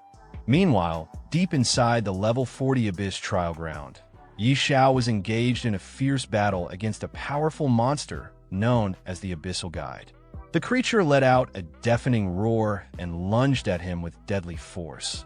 But Yi Xiao held firm, raising a glowing golden shield just in time to block the incoming blow. High above the battleground, his loyal dragon companion, Xiao Hui, circled in the air. Without any command, the dragon unleashed a searing blast of flame, engulfing the monster and burning it to ash in moments.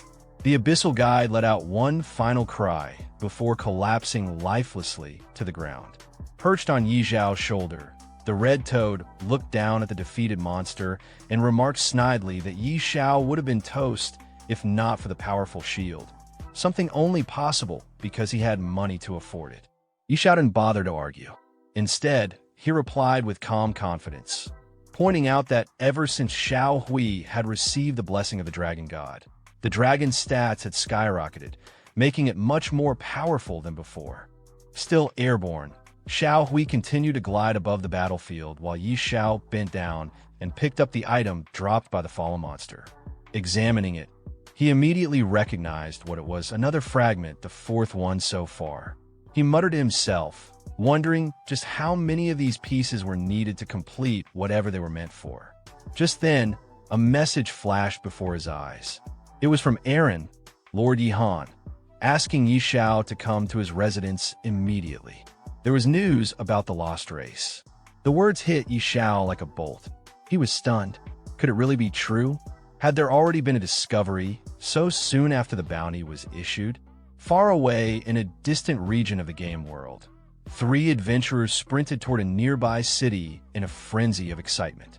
One of them swore that the small figure they had spotted, short in stature, stocky, and with unique facial features, looked exactly like a dwarf. They were convinced they had stumbled across a member of the lost race. The second adventurer practically screamed with joy, realizing what this discovery could mean. If this really was one of the lost race, then the rewards offered by Yi Xiao would change their lives forever. But the third wasn't about to lose the chance. He shouted at the others to back off, insisting he'd seen the dwarf first.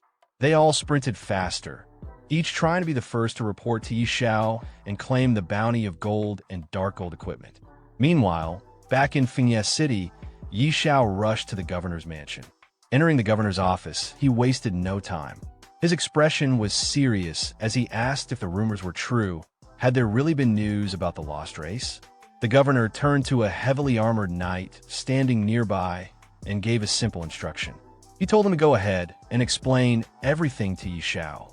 Sometime later, just outside the governor's mansion, Yi Xiao was seen speaking with the armored knight who had been tasked with delivering the report.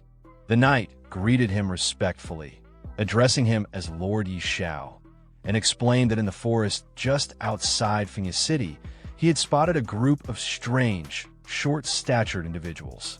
Their proportions and features didn't match any common race. They strongly resembled dwarves, likely remnants of the lost race Yi Xiao was searching for. Yi Xiao raised his hand slightly, gesturing as if to clarify something, then asked the knight if he was absolutely certain that such a group had appeared so close to the city. The idea that the lost race could be hiding right outside Fengye City was almost too convenient. The knight responded with full confidence. He swore he had seen them with his own eyes while hiding in the woods during the recent strange invasion.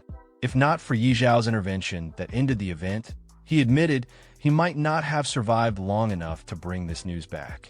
Yi Xiao cut him off mid-sentence, not out of rudeness but from urgency. He didn't need flattery. What he needed was action. He ordered the knight to take him to the forest immediately. The two of them quickly made their way outside the city gates, moving at a brisk pace. As they walked, the knight offered to summon additional soldiers to accompany them, concerned about possible danger. But Yi Xiao declined without hesitation, asserting that he could handle it alone. Meanwhile, deeper in the forest, a group of short, stocky individuals moved cautiously between the trees. Their faces were lined with weariness, and they carried hammers and crude gear. Anyone observing them closely would instantly recognize that they didn't belong to any common player race. They were something different, possibly something ancient. From behind the foliage, 2 players were crouched and spying on the group. One of them whispered eagerly that he needed to capture one of the dwarves alive. If he could bring one back, the reward from Yi Xiao would be massive. His companion quickly proposed they work together. He would claim the gold, and the first player could have the dark gold equipment. But the first player scoffed at the suggestion, teasing his partner to keep dreaming. Greed gleamed in both their eyes. Before they could make a move, however, one of the dwarves noticed them. With alarming speed, the dwarf hurled a hammer through the air. It smashed into a tree behind the players, narrowly missing them but hitting hard enough to send splinters flying and shaving a chunk of HP off both intruders. One of the players laughed arrogantly, remarking that the hammer only dealt about 80 points of damage, barely enough to bother him. He bragged that he could tank that kind of hit all day. But before he could finish his sentence, a second hammer came flying, this one crackling with electricity. It struck both players simultaneously. The impact was instant and brutal. Over 7,000 damage was dealt to each of them in a single blow. They collapsed to the ground in stunned silence, completely overwhelmed. Amidst the chaos unfolding in the forest, another group of players hid cautiously behind a tree, watching the destruction with wide eyes. One of them gasped in disbelief, his voice trembling as he processed what he just saw. Over 87,000 damage dealt in a single hit. It was absurd. His companion, equally shaken, muttered that the dwarves weren't just strong, they were downright broken. Their power didn't seem remotely human. Meanwhile, the dwarves themselves had taken notice of this new group. Their expressions hardened, and a muscular one among them, clearly annoyed, growled about how humans were always troublemakers. Just seeing them, he said, made his blood boil. He turned toward another dwarf, blaming him for choosing a path that crossed through human lands. It was a mistake, he claimed, and he was ready to unleash destruction on them all. Another dwarf, his voice gentler and more reserved, urged the angry one, Dulin, to calm down. But Dulin wasn't finished. His tone grew more aggressive as he declared he had no intention of being treated like a spectacle for human entertainment. If not for the safety of their tribe, he would have already smashed the entire group to pieces. The gentler dwarf, now visibly irritated, cut him off. His voice was firm this time. There was no use escalating things. They had to leave as quickly as possible before things got worse. At that same moment, Xiao and the armored man were sprinting through the forest. The knight ran ahead, glancing back over his shoulder to inform Xiao that the dwarves were just up ahead. Xiao acknowledged with calm determination and urged him to quicken the pace. Back at the treeline, the group of hidden players finally noticed the approaching figures. Recognizing Xiao at once, their tension shifted into anticipation. They whispered excitedly among themselves that the great Xiao had arrived. This, they felt, was going to be something worth watching. Yet, even with their admiration, they couldn't help but remember what had just happened. One of them muttered with unease that Xiao might be strong, but those dwarves? They were monsters. A short while later, Xiao's group slowed their advance. The armored man pointed into the dense woods ahead and reported that the dwarves were just inside. Xiao, completely unshaken by the earlier reports or the dangerous aura ahead, gave a confident nod and declared that they'd go straight in. He wanted to see their strength for himself, up close. As they drew closer to the dwarven group, the armored man beside Xiao glanced nervously at the stout figures ahead. His voice, though calm, carried a warning laced with genuine concern. The dwarves, he explained, were known for their volatile tempers, and worse, their damage output was beyond terrifying. Xiao, however, remained unbothered. His eyes were sharp with confidence, and without hesitation, he told the knight that he knew exactly what he was doing.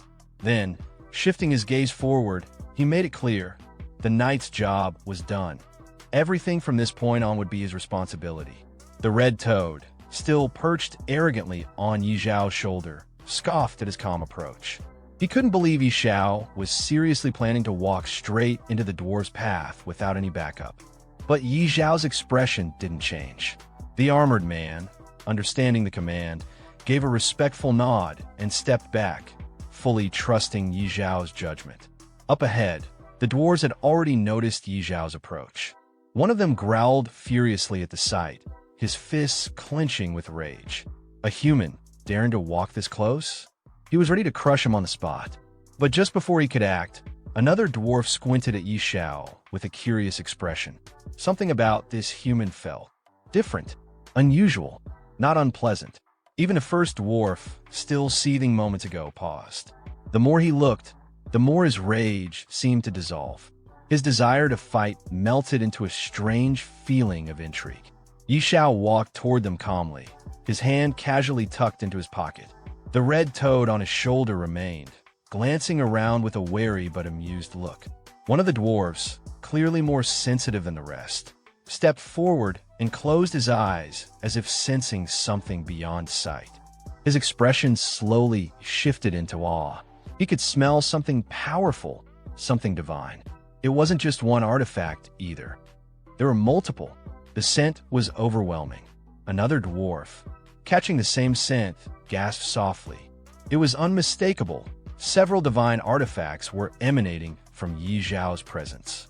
The energy was rich, ancient, and unbelievably strong. But then, as they focused further, their expressions twisted into something more intense. Beneath the divine aura, there was something else, another presence. One they hadn't felt in what seemed like ages. Familiar, yet distant. Ancient beyond belief. Beads of sweat formed on the dwarves' foreheads as they stared at Yi Xiao, eyes wide with recognition. Then it hit them. One of the dwarves whispered in awe, barely believing the truth he was sensing, the faint, unmistakable scent of a god. A true deity. It wasn't just magical residue. It was divine essence itself. The kind only the most ancient races could recognize. The second dwarf, after a moment of silence, nodded slowly. Now that it was mentioned, he could feel it too. That aura. It belonged to no artifact. It was the aura of a god, something not seen or felt for a very long time. One of the dwarves pulled out a scope and examined Yi Xiao closely. He noticed that Yi Xiao was only level 40, which was relatively low. However, as he scanned further, something unexpected caught his eye. Yi Zhao's mental strength was exceptionally high. It was unusual enough that he called out to another dwarf to come look.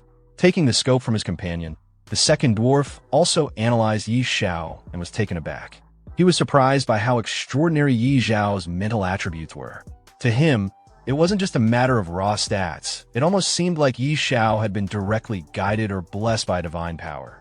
As Yi Xiao reached the group and stood calmly in front of them, none of the dwarves made any hostile moves. This shocked the nearby players, who had been watching the scene unfold. Many whispered among themselves, wondering why Yi Xiao wasn't being attacked. It was especially strange considering that other players had been assaulted just for getting close. The general feeling was disbelief, while others triggered aggression.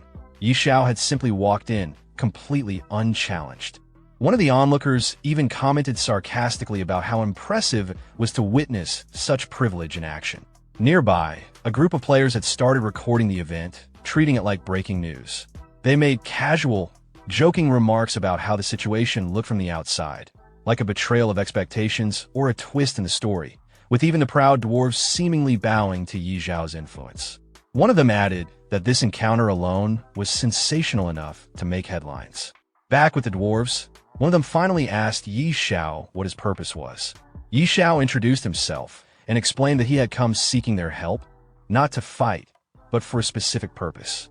Hearing this, another dwarf assumed Yi Xiao wanted them to craft a divine-level item, but Yi Xiao clarified that wasn't the case. He told them his true goal was to locate the lost temple. The dwarves became more cautious upon hearing this. They questioned Yi Zhao's intentions, wanting to know why he would be searching for such a significant place. Yi Xiao responded sincerely, explaining that it was tied to a class quest. His character needed to contact a god, and the only known method was through the lost temple. He assured them he had no bad intentions. One of the dwarves seemed intrigued but cautious.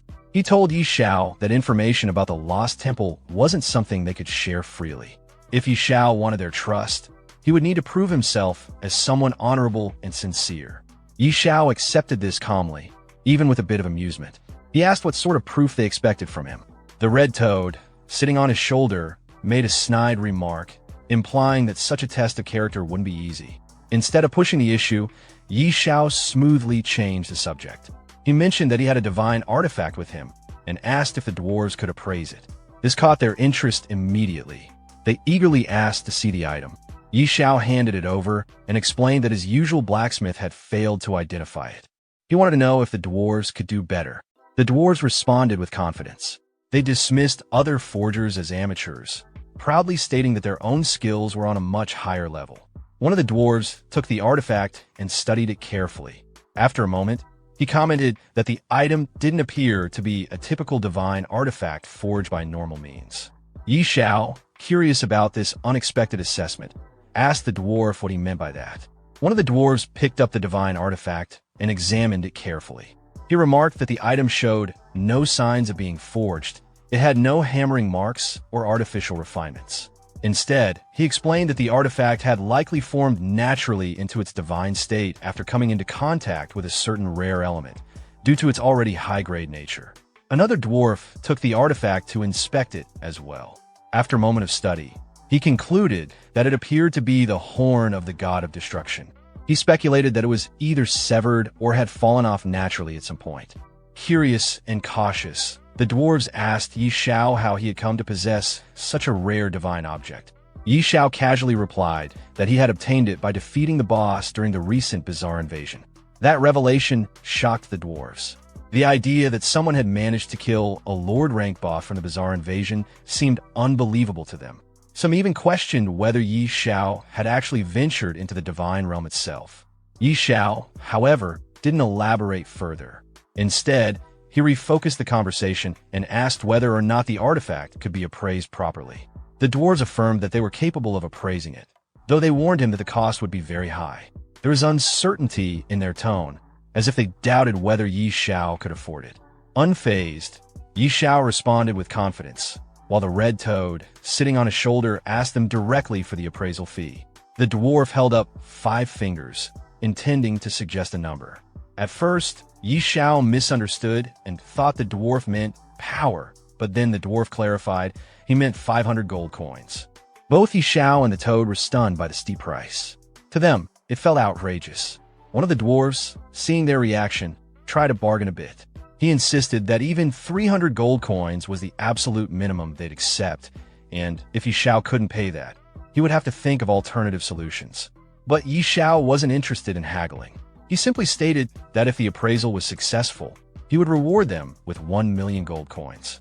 That left all the dwarves stunned and speechless. The thought of that much gold seemed unreal to them, an amount that could feed a tribe for generations.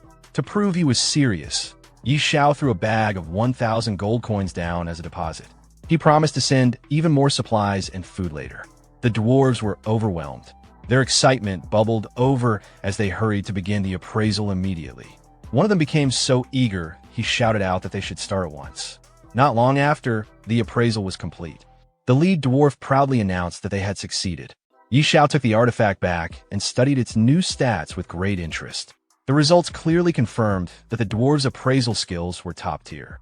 The artifact's properties were extraordinary, so powerful that even Xiao began to suspect a deeper connection between this artifact and the gods. When the dwarves asked if they could now collect their payment, Xiao reassured them he would honor his promise. He instructed them to pack up and follow him to Windleaf, the human main city, where he would personally make sure they were paid in full. That suggestion surprised the dwarves. None of them had ever set foot in a human capital before. They were visibly excited, even honored. Xiao promised them a feast and mentioned that he had more divine artifacts he would like them to examine or forge. The dwarves, thrilled by the offer, began preparing right away. The idea of entering a grand human city and attending a feast was too enticing to resist. Sometime later, as Xiao and the dwarves walked into Windleaf City, onlookers stopped in their tracks. Players and NPCs alike stared, shocked to see dwarves walking side by side with a human, not as captives or enemies, but as honored guests. The murmurs among the crowd ranged from disbelief to envy. Some joked about how these kinds of powerful connections seemed completely out of reach for ordinary people. Soon, the scene shifted to a lavish dining hall. The dwarves were seated at a long table, enjoying a grand feast. They were deeply impressed by the quality of human food. Many admitted they'd never eaten anything so delicious in their lives. A nearby soldier assured them they could eat as much as they liked and that Xiao would cover all expenses. With the atmosphere now relaxed, Xiao finally brought up his main concern. He turned to Thor, one of the dwarves, and asked if he could now share information about the Lost Temple. Thor nodded and pulled out a strange device. He explained that it was a temple detector passed down from the dwarf ancestors. The device could sense when they were close to the fire temple, and it would react accordingly. With it, tracking down the temple would be much easier. However, Thor hesitated. He advised Xiao not to pursue it recklessly. When Xiao asked why, Thor gave a serious warning. There was a terrifyingly powerful creature residing near the temple. After learning about the dangers surrounding the fire temple, Xiao asks the dwarf what kind of creature resides inside. Surprisingly, The dwarf admits that no one from their race has ever actually seen it. He explains that a long time ago, their ancestors were guided by the fire god to abandon the temple after a terrifying creature emerged. To trap it, the fire god created an extremely hot area that was impossible for regular people to survive in. Since then, the dwarf race has avoided the fire temple, following ancestral warnings passed down for generations. Xiao listens and reflects seriously. Despite the danger, he says he still has to go. The fire temple is directly linked to his class change, and turning back isn't an option. Hearing Xiao's determination, the dwarf admires his bravery. He says there are two things that might help him survive the journey. When Xiao asks what they are, the dwarf presents two items: a special compass that reacts to the presence of the temple, and a crystal infused with fire spirit energy, called the Fire Spirit King Crystal. As thanks for the feast Xiao provided earlier, the dwarf gives them freely. Xiao inspects both items carefully and is impressed by the quality. They clearly reflect top-tier dwarven craftsmanship. Curious, he asks if there are more items like this he can buy, offering to pay with gold coins. The dwarf sadly shakes his head. There's only one of each, and he doesn't have duplicates. But he does offer a few smaller fire spirit orbs, which have weaker effects but may still prove helpful. Xiao accepts the orbs, but admits that the supplies still won't be enough for what lies ahead. The dwarf tells him that's all he has. Xiao thanks him anyway and tells the dwarves to continue enjoying their food while he figures something out. As he prepares to leave, the red toad on his shoulder asks what he plans to do about the temple. Xiao replies thoughtfully, it's clear he can't face the fire temple alone. For a challenge this dangerous, he needs someone to help. The scene then shifts to Sister Tao. She's admiring a new magic robe in front of her mirror, confident that it enhances her power. She remarks that soon even the powerful elders in the temple won't be able to rival her. But her moment is interrupted when a panicked soldier bursts into the room, struggling to speak. When she demands to know what's going on, Xiao casually steps into her room, confident as always, hands in his pocket, and greets her. When Xiao suddenly appears in Sister Tao's room, she reacts with her usual irritation. She's clearly not surprised to see him, but she already assumes his presence means trouble. With a lazy expression, she leans on her chair, asking mockingly if it's a dragon or another strange boss this time. Xiao tries to act innocent, lightly questioning her assumptions, but she brushes it off, saying he absolutely looks like someone who always ends up in dangerous fights. She cuts to the chase and demands he explain what he's planning. Xiao calmly tells her it's nothing serious. He's just planning to explore the fire temple. Upon hearing this, Sister Tao's tone shifts slightly. She's surprised, even impressed, but also not interested in getting involved. She warns him that messing with gods is risky and sarcastically wishes him luck, clearly not planning to join. He tries to bargain, saying the price is negotiable, but she walks away, insisting that the fire temple isn't just dangerous, it's nearly impossible to find. She believes even if he wanted to go, he wouldn't get far. To change her mind, Xiao casually reveals that he got a special compass from the dwarves, one that can locate the fire temple. Sister Tao doesn't believe him at first, thinking he's just trying to trick her with some random gadget. However, as she takes a closer look and realizes the compass really is of dwarven origin and genuinely linked to divine relics, she starts to get nervous. She says she doesn't want to die over something god-related and demands to know the real reason he wants to go. Xiao keeps it simple. It's for his class change. That answer makes things click for Sister Tao. She now understands why he's so determined. She tells him to give her a week to prepare. But Xiao insists there's no time to wait. He's leaving now, with or without her. If she's not coming, he'll go alone. His determination makes her sweat a bit. She's frustrated that they haven't even discussed what she's getting in return yet. But Xiao casually mentions the countless treasures inside the fire temple, leaving her to think it over, and turns to leave.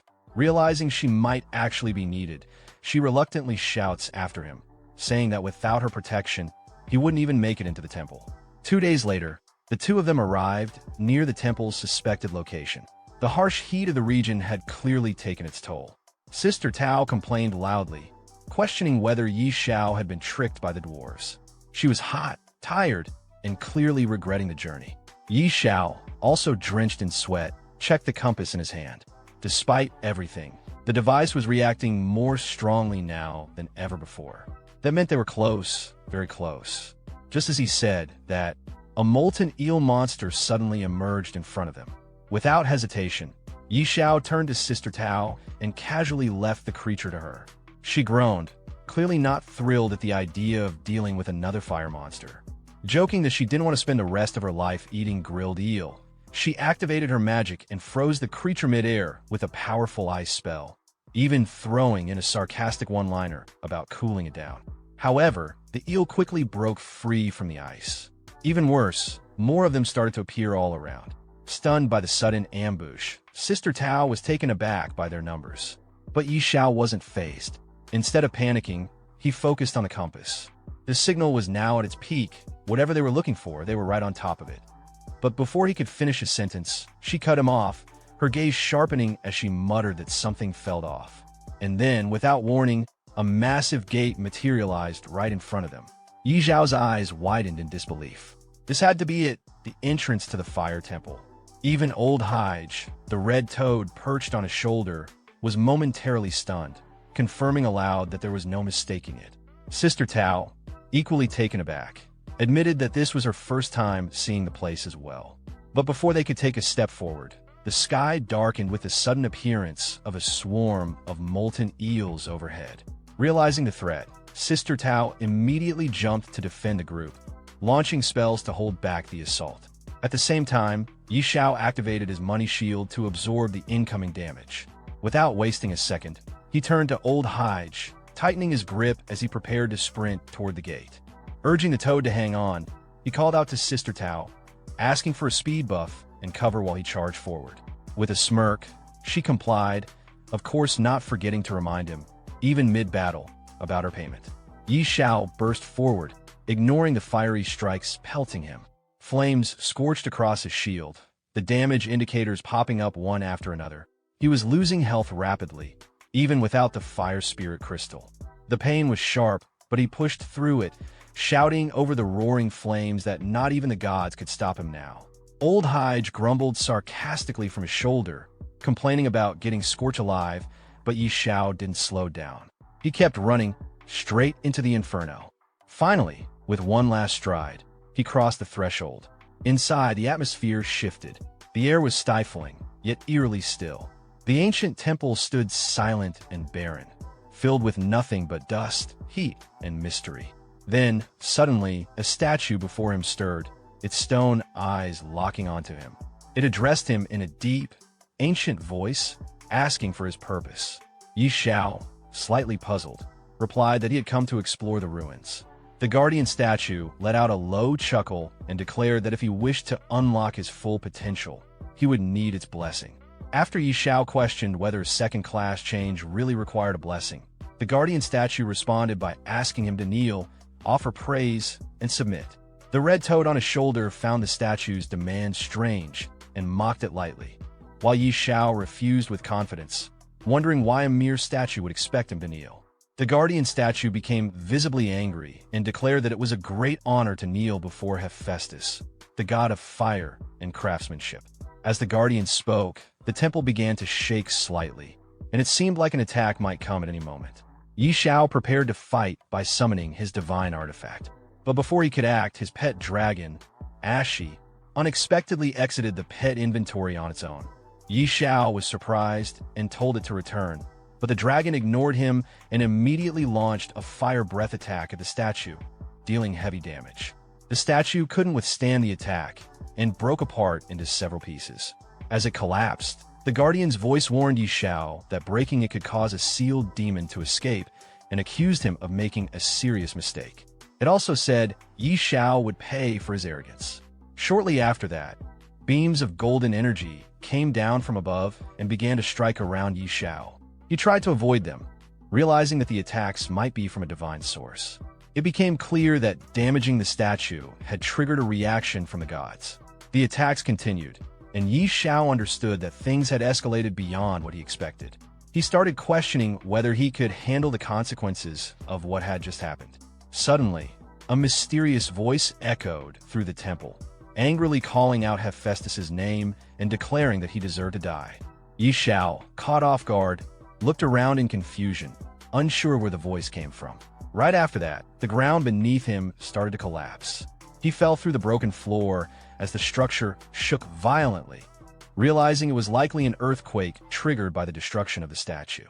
While falling, golden beams, possibly divine attacks, continued to strike around him. To defend himself, Xiao quickly activated his money shield. However, each second of defense came at a steep cost. His gold coin balance dropped rapidly. Minus 18,637,291 minus 18,637,301 minus 18,637,311, and so on. In mere moments, he had lost a total of 5,823,742 gold coins before deactivating the shield upon hitting the ground. Still recovering, he slowly got up and looked around to assess where he had landed. What he saw was completely unexpected. A phoenix wrapped in thick chains, radiating an immense aura. Its appearance was imposing and otherworldly. Unlike usual enemies or beasts, all its stats, grade, level, and attribute were unknown, which instantly alerted Xiao to the danger. Recalling what Thor had mentioned earlier about a sealed demon, Xiao realized this phoenix might be the very creature the fire god had imprisoned long ago. It made sense now why the temple had such heavy restrictions. The phoenix, noticing Xiao's presence, questioned whether he had destroyed Hephaestus's statue. Connecting everything that had just happened, Xiao understood there was deep enmity between this phoenix and the fire god. With confidence, he admitted to it. In response, the phoenix warned him to leave as soon as possible. If Hephaestus arrived, things would become much worse. Upon hearing the phoenix's words, Xiao's expression shifted in shock. He couldn't believe what he had just heard. Was that figure truly returning? The phoenix didn't hesitate. With a proud and powerful tone, it confirmed Xiao's suspicions. The statue had been broken, its power awakened once more, and soon it would shatter the last of its restraints. And before that moment arrived, that man, without a doubt, would return. As Xiao processed this, he clutched the chain in his hand and questioned the phoenix directly. If this creature had the power to break divine shackles, then why had it been imprisoned here in the first place? The phoenix responded almost immediately, flustered and furious. It shouted about a vile conspiracy, an ambush carried out by Hephaestus, a false god.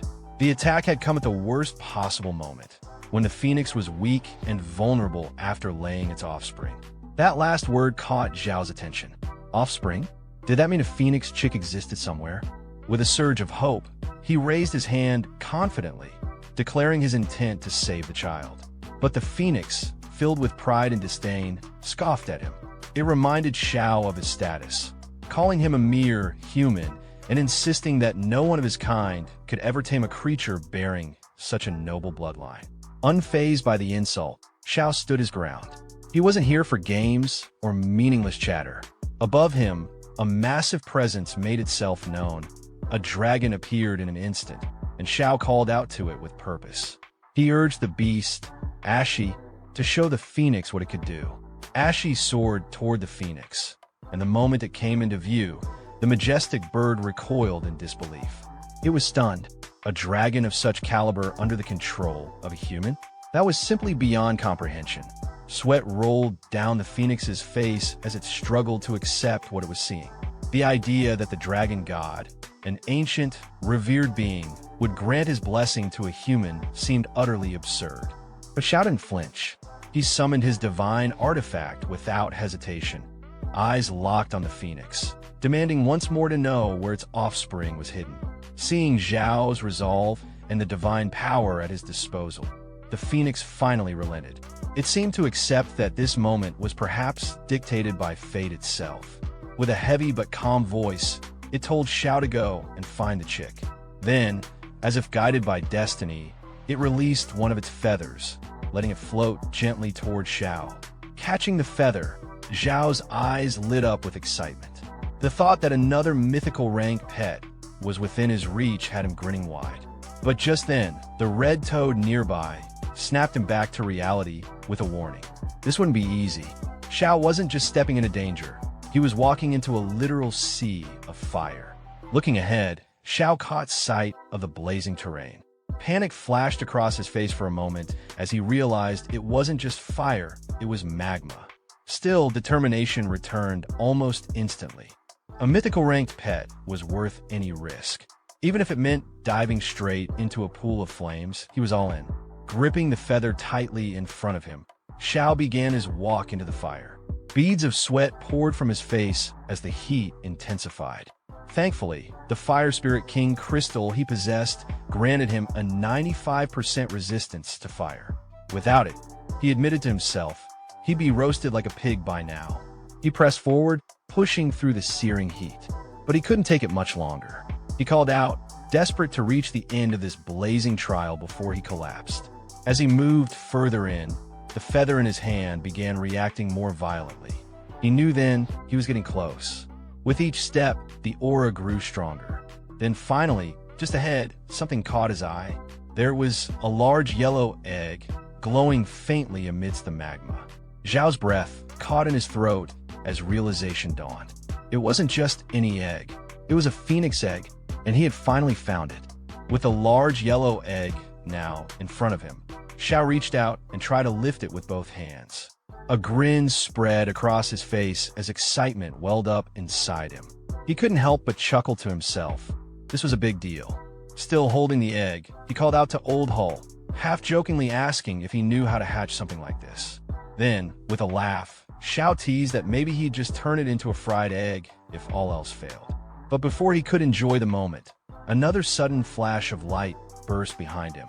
A voice pierced through the air, demanding to know who was there.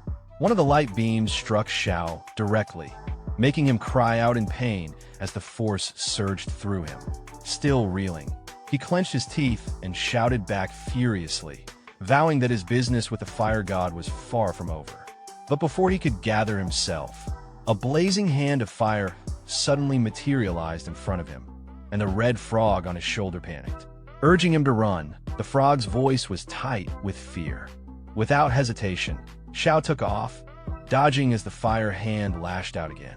He sprinted through the flames, shouting as he ran. Meanwhile, the red frog, still clinging to his shoulder, muttered in exasperation, wondering aloud why Xiao always ended up in deadly places just to steal eggs. Finally, Xiao managed to return to where he had started, egg still firmly in hand. He let out a deep breath of relief, gasping for air. Seeing him actually make it back, the phoenix was stunned. It couldn't believe Xiao had survived the lava and returned in one piece. Xiao, still trying to catch his breath, didn't respond right away. He stood there, chest heaving. The phoenix's expression had changed. It now looked at Xiao with fierce respect. It was hard to believe a mere level 40 mortal had managed to survive the terrifying lava and return holding the phoenix egg. Eventually, Xiao gave a casual reply, brushing off the feat as if it were nothing. Egg stealing? That was child's play to him. It wasn't even his first time. But before the phoenix could respond, another beam of divine light descended from the sky and struck the ground in front of Xiao. A booming voice filled the air, filled with fury and disdain. The divine figure accused Xiao of destroying a sacred statue and touching the forbidden egg, crimes that couldn't be forgiven. It declared that it would personally tear Xiao apart and make him suffer the wrath of a god. Hearing that declaration, the phoenix turned urgently to Xiao. There was no more time. Hephaestus was almost upon them, and once he arrived, there would be no escape. The phoenix pleaded with Xiao to leave immediately. He was to take the phoenix's offspring and run as far as he could. When the chick had grown strong enough, he was to return and make those responsible for all of this pay. Sweating from both heat and tension, Xiao's thoughts raced. Sister Tao wasn't here to back him up. If the fire god showed up, even with his money shield, the cost of surviving would be astronomical. In a quiet voice, almost to himself, Xiao asked the phoenix if there was truly no way to help it break the seal that kept it bound. The phoenix paused, then admitted there was a way, but Xiao was far too weak. Even the strongest of humanity might not be capable of doing what was required. But Xiao wasn't discouraged. Reaching into his pocket with confidence, he encouraged the phoenix to share the details. What if he did have a way? The phoenix finally gestured toward two faint, black aura-filled markings nearby.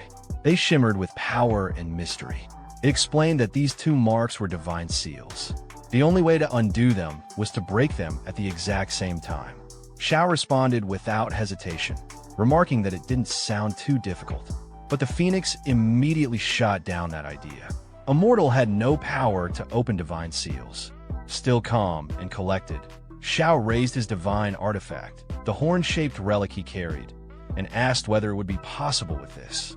The phoenix's eyes widened as it recognized the artifact immediately. It was the horn of the destruction god. The phoenix was stunned that Xiao actually possessed such a powerful divine item. But even with it, the phoenix warned him it still wouldn't be enough. To break both seals simultaneously, 2 divine artifacts were required. As soon as Xiao heard that he would need 2 divine artifacts, he responded without hesitation. He didn't have another artifact, but he wasn't ready to give up. Thinking quickly, he pulled out a glowing stone with a calm, confident expression. What he did have was a cooldown stone. With it, he could activate the power of the destruction god not once, but twice in a row. The phoenix stared at him in disbelief. It couldn't understand how a mortal like him kept pulling out such rare and strange treasures one after another. Each item he revealed seemed more extraordinary than the last. But before they could continue, the air grew tense, thick with divine pressure. A booming, arrogant voice echoed from the heavens, mocking Xiao. It was Hephaestus, the god of fire, who had finally descended. His tone was dripping with scorn as he proclaimed that Xiao should feel honored. To be torn apart by his divine hand would be the greatest moment of any mortal's life. He declared that both Xiao's divine energy and the beast beside him were destined to become his nourishment. Xiao looked up at the sky, determination replacing fear. There was no turning back. He clenched his fists and muttered to himself, if he didn't act now, there'd be no stopping this old geezer from succeeding.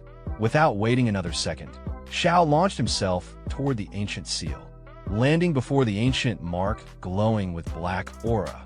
He raised his artifact and focused his energy. His eyes were full of resolve. Then, with a powerful swing, he shouted out for the divine energy to taste the might of the horn of the destruction god, slamming it directly into the mark. But he wasn't done yet. He immediately brought out the cooldown stone, using it to activate the artifact once more. With another swing, he struck the seal again. A powerful rumble followed. The black aura that had once marked the seal began to vanish, its presence breaking apart under the dual blasts of divine power. Xiao stood tall and proud, defiant as ever. He shouted into the chaos with fiery confidence, proclaiming that he didn't care what kind of god he was facing. It was time to shatter. The phoenix, watching from behind, was wide-eyed with shock. This mortal had actually succeeded in breaking the seal. But just as things seemed to be turning, an enormous shadow loomed behind Xiao. A towering figure with a massive hammer stepped forward, none other than Hephaestus himself. He stared down at Xiao, his voice thunderous as he ordered the human to surrender his life. Xiao looked up, sweat beading on his forehead. The sheer size of the god stunned him.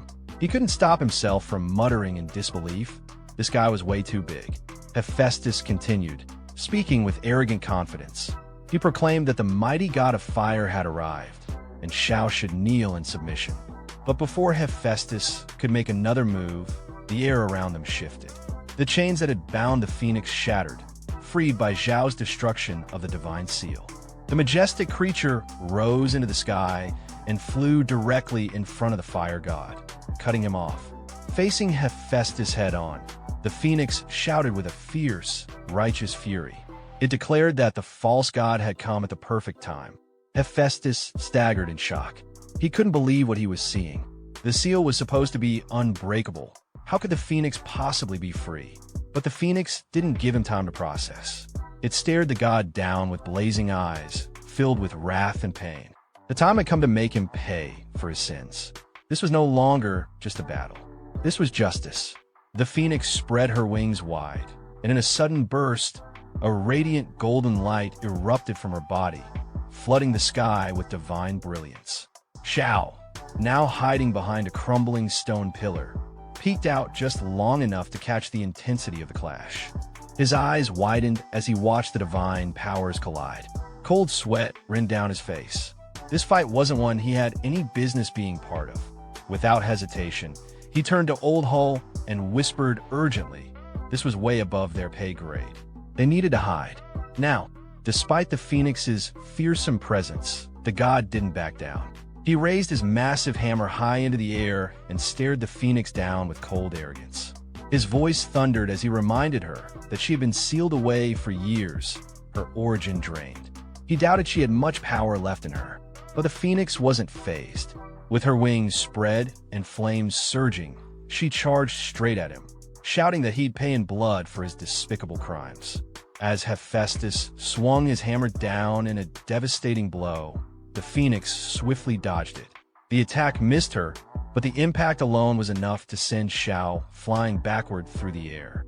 Spinning uncontrollably, Xiao yelled out in shock. The sheer force had overwhelmed him. This god's strength was on another level. Still, he managed to steady himself mid-air. With a deep breath, he quickly activated his money shield, desperate to protect himself from another blow. Meanwhile, the Phoenix launched her own attack. Her strike landed squarely against the god's arm. The moment her flames clashed with his hammer, it shattered instantly. Hephaestus stumbled back, wide-eyed, stunned to see his weapon destroyed. Without giving him a moment to recover, the Phoenix lunged forward again, declaring that she'd let him feel what it was like to be melted alive. Hephaestus growled in fury. He called her a traitor, accusing her of defying a god's will. But the Phoenix wasn't backing down. With flames raging around her and her eyes burning with wrath, she roared that he didn't deserve the title of god. In her eyes, he was unworthy of such power. Then came the final strike. With one swift, blinding attack, she pierced through him. The god let out a pained scream as his body was torn apart in midair. As he collapsed to the ground, broken and defeated, his last words were filled with disbelief. He couldn't accept what had just happened. Xiao, still hiding behind a pillar and watching the entire battle unfold, was drenched in sweat. His voice trembled with shock and awe. Was the Phoenix really this terrifying? She had just ripped apart the fire god like it was nothing. Even the red toad perched on his shoulder was in full panic mode. He reminded Xiao, nervously, that they had just stolen this Phoenix's offspring. Wouldn't she be furious enough to snap him in half too? Hovering above the lifeless body of Hephaestus, the Phoenix spread her wings wide. Her voice echoed with divine energy. With the blood of God, she would now be reborn from the flames. Xiao, still shaken, gently placed the egg on the ground. He raised both hands, slowly and nervously addressed the Phoenix. He tried to explain that this was all a misunderstanding and that he was perfectly willing to return the egg. The Phoenix turned to him, confused at first. A misunderstanding? What was he talking about? She laughed softly and told him that he had nothing to worry about. Instead of anger, she owed him thanks. Then, without warning, she extended her hand and handed Xiao 2 glowing drops of divine blood. He stared at the droplets in amazement. What was this? As he took them into his hands and examined them closely, a system notification materialized in front of him. Blood of a divine spirit. Grade, unknown. Description, the powerful god of craftsmanship and fire, Hephaestus, has existed on the lost continent for tens of thousands of years. His blood flows with divinity. But who could possibly obtain the blood of a god? Xiao's hands trembled slightly as he held the divine liquid. His eyes gleamed with excitement. The blood of a god? A huge grin spread across his face.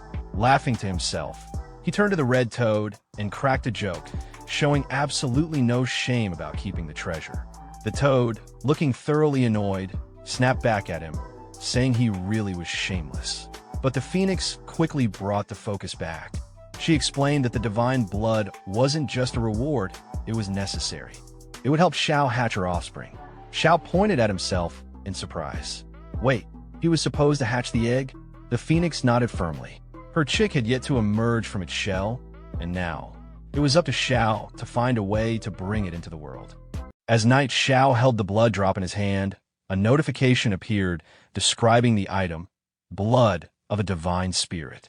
It was the blood of Hephaestus, the powerful god of craftsmanship and fire, said to have existed on the lost continent for tens of thousands of years. The description hinted at its overwhelming divinity. raising the question of how anyone could possess a god's blood. Xiao, noticing this, responded with a light-hearted grin, clearly impressed and amused by the unexpected find. Just then, the red toad, standing nearby, reacted with a mocking expression, clearly unimpressed by Xiao's excitement. Before their exchange could continue, the phoenix suddenly interjected. She clarified that the divine blood wasn't just a treasure, it had a purpose. It was meant to help hatch her offspring. Xiao looked puzzled. He pointed to himself, questioning why he was the one chosen for such a task. The phoenix explained further. Her child, still unhatched, needed a way to awaken, and Xiao had to find a method. The situation triggered a change in his class. Now, he had become someone capable of taming divine beasts. As she flew upward, the phoenix expressed her gratitude for his help in breaking the seal. But time was short. She warned that the place was collapsing, and word of Hephaestus's fall would soon spread. Before leaving, she reminded him once more of his responsibility toward her child. She then told him they had to leave immediately.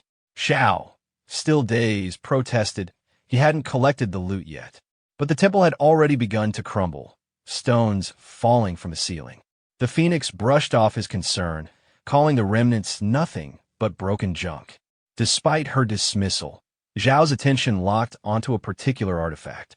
To him, this was no ordinary debris, it was a drop from the fire god. Leaving it behind felt wasteful. He reached out and picked it up.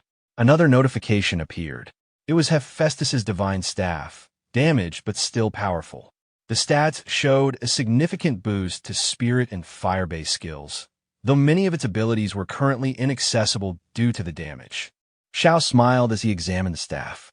Even in its broken state, it was epic grade. With full repairs, it might even reach divine artifact level. Just then, the phoenix activated a magic circle in front of him, insisting once more that they needed to escape. The entire structure was coming down fast. Xiao, glancing nervously at the collapsing temple and the activated circle, quickly agreed. He muttered to himself about losing only a clone and hurried toward the portal. Far above, in the heavenly realm, lightning danced across the sky. Statues of gods stood tall, radiating presence as if they were alive. One of them commented quietly about a clone and the loss associated with it. Another responded, reminding Hephaestus not to make such a fuss. It was only a clone, after all. Hephaestus looked down at his hand after hearing the others. Calmly, he acknowledged that what had been destroyed was the clone assigned to guard the Lin-dead divine phoenix. From what he could sense, that world had already collapsed. One of the other god statues responded with concern. The Lin-dead divine phoenix was crucial to their plans. They had sacrificed their divinity to seal it away, and now that world was gone? Another god joined in, pressing Hephaestus for an explanation. His tone was sharper, impatient. Then another statue, clearly angrier than the rest, accused Hephaestus of incompetence and even called for his death. The tension built until one of the god statues finally stepped in to stop the argument. He reminded the group that after so many years of extracting origin power, they had gathered enough. Now, the focus should be on identifying the root of the problem. The rest of the statues fell silent and nodded in understanding. Meanwhile, outside the fire temple, Sister Tao stood by the entrance, waiting. Beads of sweat rolled down her face as she glanced at the crumbling structure in front of her. She began to wonder if that brat had died inside. Then suddenly, Xiao appeared in the sky alongside the phoenix. She was startled to see him, shocked that he was still alive. As Xiao descended and landed in front of her, she couldn't help but blurt out her disbelief. Xiao, full of energy, responded teasingly, asking why she sounded so eager for him to be dead. Before she could answer, her attention shifted to the phoenix beside him. She was stunned. It wasn't just any creature, it was a high-level divine being. Her expression turned even more serious as she realized what Xiao had gotten involved with. At that moment, the phoenix spread its wings and released a warm aura across the area. It then took off into the sky, leaving behind a parting message to Xiao, telling him to take care of her offspring and that they would meet again. Xiao acknowledged the message casually. Sister Tao, still overwhelmed, tried to take it all in. She pointed out that not only had he survived, but he had also come out carrying a phoenix egg. She guessed aloud that he must be blessed with unbelievable ancestral luck. Xiao replied confidently, saying that maybe one of his biggest strengths was simply being hard to kill. Without wasting time, Sister Tao pressed him about what else he had picked up. She wanted to see more of the treasures he'd brought out. Xiao happily revealed a drop of divine blood, holding it up proudly. The moment Sister Tao laid eyes on it, her expression changed again. She immediately recognized it for what it was, blood of a god, and was stunned. Xiao, examining the blood, realized something incredible. It held real divinity, and both of his classes had advanced because of it. Above them, the red toad hovered in the air, congratulating Xiao. Since Xiao's God of Fortune class had advanced, the red toad, his companion, had also been upgraded. As Xiao checked the notification in front of him, he noted how powerful the class skills had become. One particular skill, Rolling in Riches, granted him a 2% daily increase in gold. He joked to himself that even someone like Warren Buffett would be jealous of that. The red toad couldn't contain himself after reading the skill details. He shouted about how overpowered it was. Xiao then brought up another talent, Infinite Beast Taming. With it, even a Lord rank beast could evolve into a mythical rank once it hit peak cultivation. It was clear he was proud of his newly strengthened potential. Sister Tao, watching all this, admitted that hidden classes really were frighteningly powerful. She even confessed a bit of envy. Soon after, Xiao placed the phoenix egg onto the magma surface. As he watched closely, the egg seemed to twitch slightly. He questioned whether he had imagined it, but it looked like the phoenix inside was beginning to hatch. He gently placed a hand on the egg. For what he could tell, it would hatch in 72 hours. He figured the enhanced divinity from his class advancement was what triggered the change in the egg. With that, he decided to wait. It was time to head home. Sister Tao looked over at him and asked if he was leaving already. She wondered if he wanted to explore the area more. Xiao didn't hesitate. He had no plans of returning to this place. Sister Tao, slightly disappointed, brought up her commission. Xiao reassured her without hesitation. That was a small matter, and he'd take care of it. Later, in Windleaf Main City, inside a building, someone suddenly shouted, telling others to leave and threatening violence if they returned.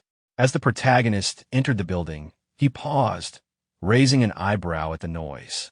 He looked toward the source of the commotion and, to his surprise, recognized the man shouting. It was none other than the city lord himself.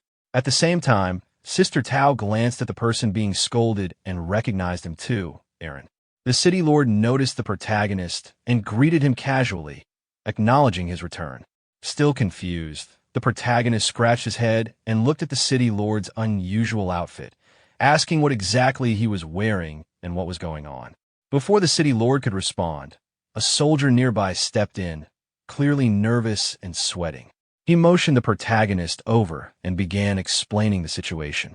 According to him, ever since the dwarves had settled in the city lord had been doing everything possible to get them involved in rebuilding the main city. However, the dwarves had proven extremely difficult to communicate with and completely ignored all attempts made by the city lord. Still puzzled, the protagonist asked how that connected to the strange clothes the city lord was wearing. The soldier explained that, out of desperation, the city lord tried to appeal to the dwarves' preferences. After hearing they had a particular fondness for rice, the city lord decided to dress up accordingly, hoping it would gain their favor. The protagonist, stunned by the logic, could barely process what he was hearing. Holding his face in disbelief, he questioned how anyone could come to such a bizarre conclusion. After a moment, he calmly turned to the soldier and instructed him to tell the city lord to change his outfit. He would personally handle the situation with the dwarves. Relieved, the soldier quickly agreed and left to deliver the message. As the protagonist walked toward the dwarves' location, he muttered about how stubborn they were. Suddenly, one of the dwarves, gripping someone by the collar, shouted in frustration, warning him not to come back or else face a beating, even if he was a friend of Xiao. Hearing this, the protagonist called out from behind, calmly revealing his identity. The dwarf, Thor, turned around in surprise. Seeing Yi Xiao back so soon, He immediately asked if the fire temple had been found. The protagonist confidently replied that not only had he found it, but he had also entered it. Thor's expression lit up, and he eagerly asked if they could return to the temple together. However, the protagonist shook his head and explained that returning wasn't an option. When Thor asked why, the protagonist pulled out the divine artifact he had retrieved and showed it to him, revealing the fire god's divine staff. The temple had collapsed, and this was all that remained. Thor was visibly shaken. Seeing the staff, he immediately recognized its significance. The other dwarves, upon witnessing it, fell to their knees. To them, the one holding the staff was the chosen emissary of the fire god. With utmost sincerity, they begged Xiao to guide them as their emissary and to lead the dwarf race forward. Accepting the role, Xiao instructed them to stay in Windleaf Main City and assist in its reconstruction. The dwarves pledged their full support without hesitation. Thor, reaffirming their loyalty, said he would go and inform the rest of the clan immediately. Before he left, Xiao turned to him with a final request. He had a few more pieces of equipment that needed forging. After hearing the emissary's reassurance, the dwarf responded confidently, saying that any number of pieces would be fine. The emissary simply chuckled and reminded him not to joke about the gods, even if jokes were otherwise acceptable. With that, he gave the signal to proceed. The scene then shifted to Windleaf City, where the city lord stood in front of a mirror admiring his reflection. He had dressed himself in an outfit styled to resemble a flatbread, wondering aloud if this unusual appearance might help him win favor with the dwarves. Just then, a soldier rushed in behind him and urgently announced that the dwarf Thor had already departed with Lord Xiao. Shocked, the city lord immediately asked where they had gone. The soldier pointed out that the dwarves were on their way to help rebuild the main city. Elated by the news, the city lord assumed his efforts must have touched their hearts. However, the soldier hesitantly clarified that it was actually Lord Xiao who had persuaded the dwarves. The city lord was stunned to hear this, especially after trying fruitlessly for days. In disbelief, he questioned how Xiao had managed to convince them so quickly. The soldier, unsure of the details, reported that Xiao had only exchanged a few words with Thor, and Thor had agreed without hesitation. There didn't seem to be anything particularly special about the interaction. As the city lord turned to leave, the soldier asked where he was going. The city lord muttered a self-deprecating remark about joining a circus, clearly feeling defeated. Sometime later, at the Duke's Manor, a discussion was taking place. One of the nobles commented that Xiao seemed a bit too arrogant. Lady Layla, the host, was in the middle of speaking with several noble envoys. One of them reminded her that they were royal envoys sent to Windleaf City under the direct orders of Prince Karami, and they couldn't proceed with the official title bestowal without meeting Xiao. Layla immediately recognized that they were trying to use Prince Karami's name to pressure her. The envoy, taking a more aggressive tone, pointed out that Prince Karami had long been infatuated with her and suggested that a private meeting between her and the prince might resolve the issue. Unimpressed, Layla dismissed the idea and told the envoy to give up on such thoughts. The envoy, clearly frustrated, said that her attitude was putting him in a difficult position. At that exact moment, Xiao arrived and overheard the conversation. Without hesitation, he interrupted, voicing his displeasure at what was going on. Xiao returned, and Layla acknowledged his arrival with a calm expression. She welcomed him back, and Xiao responded casually. Their exchange was light, indicating familiarity and mutual respect.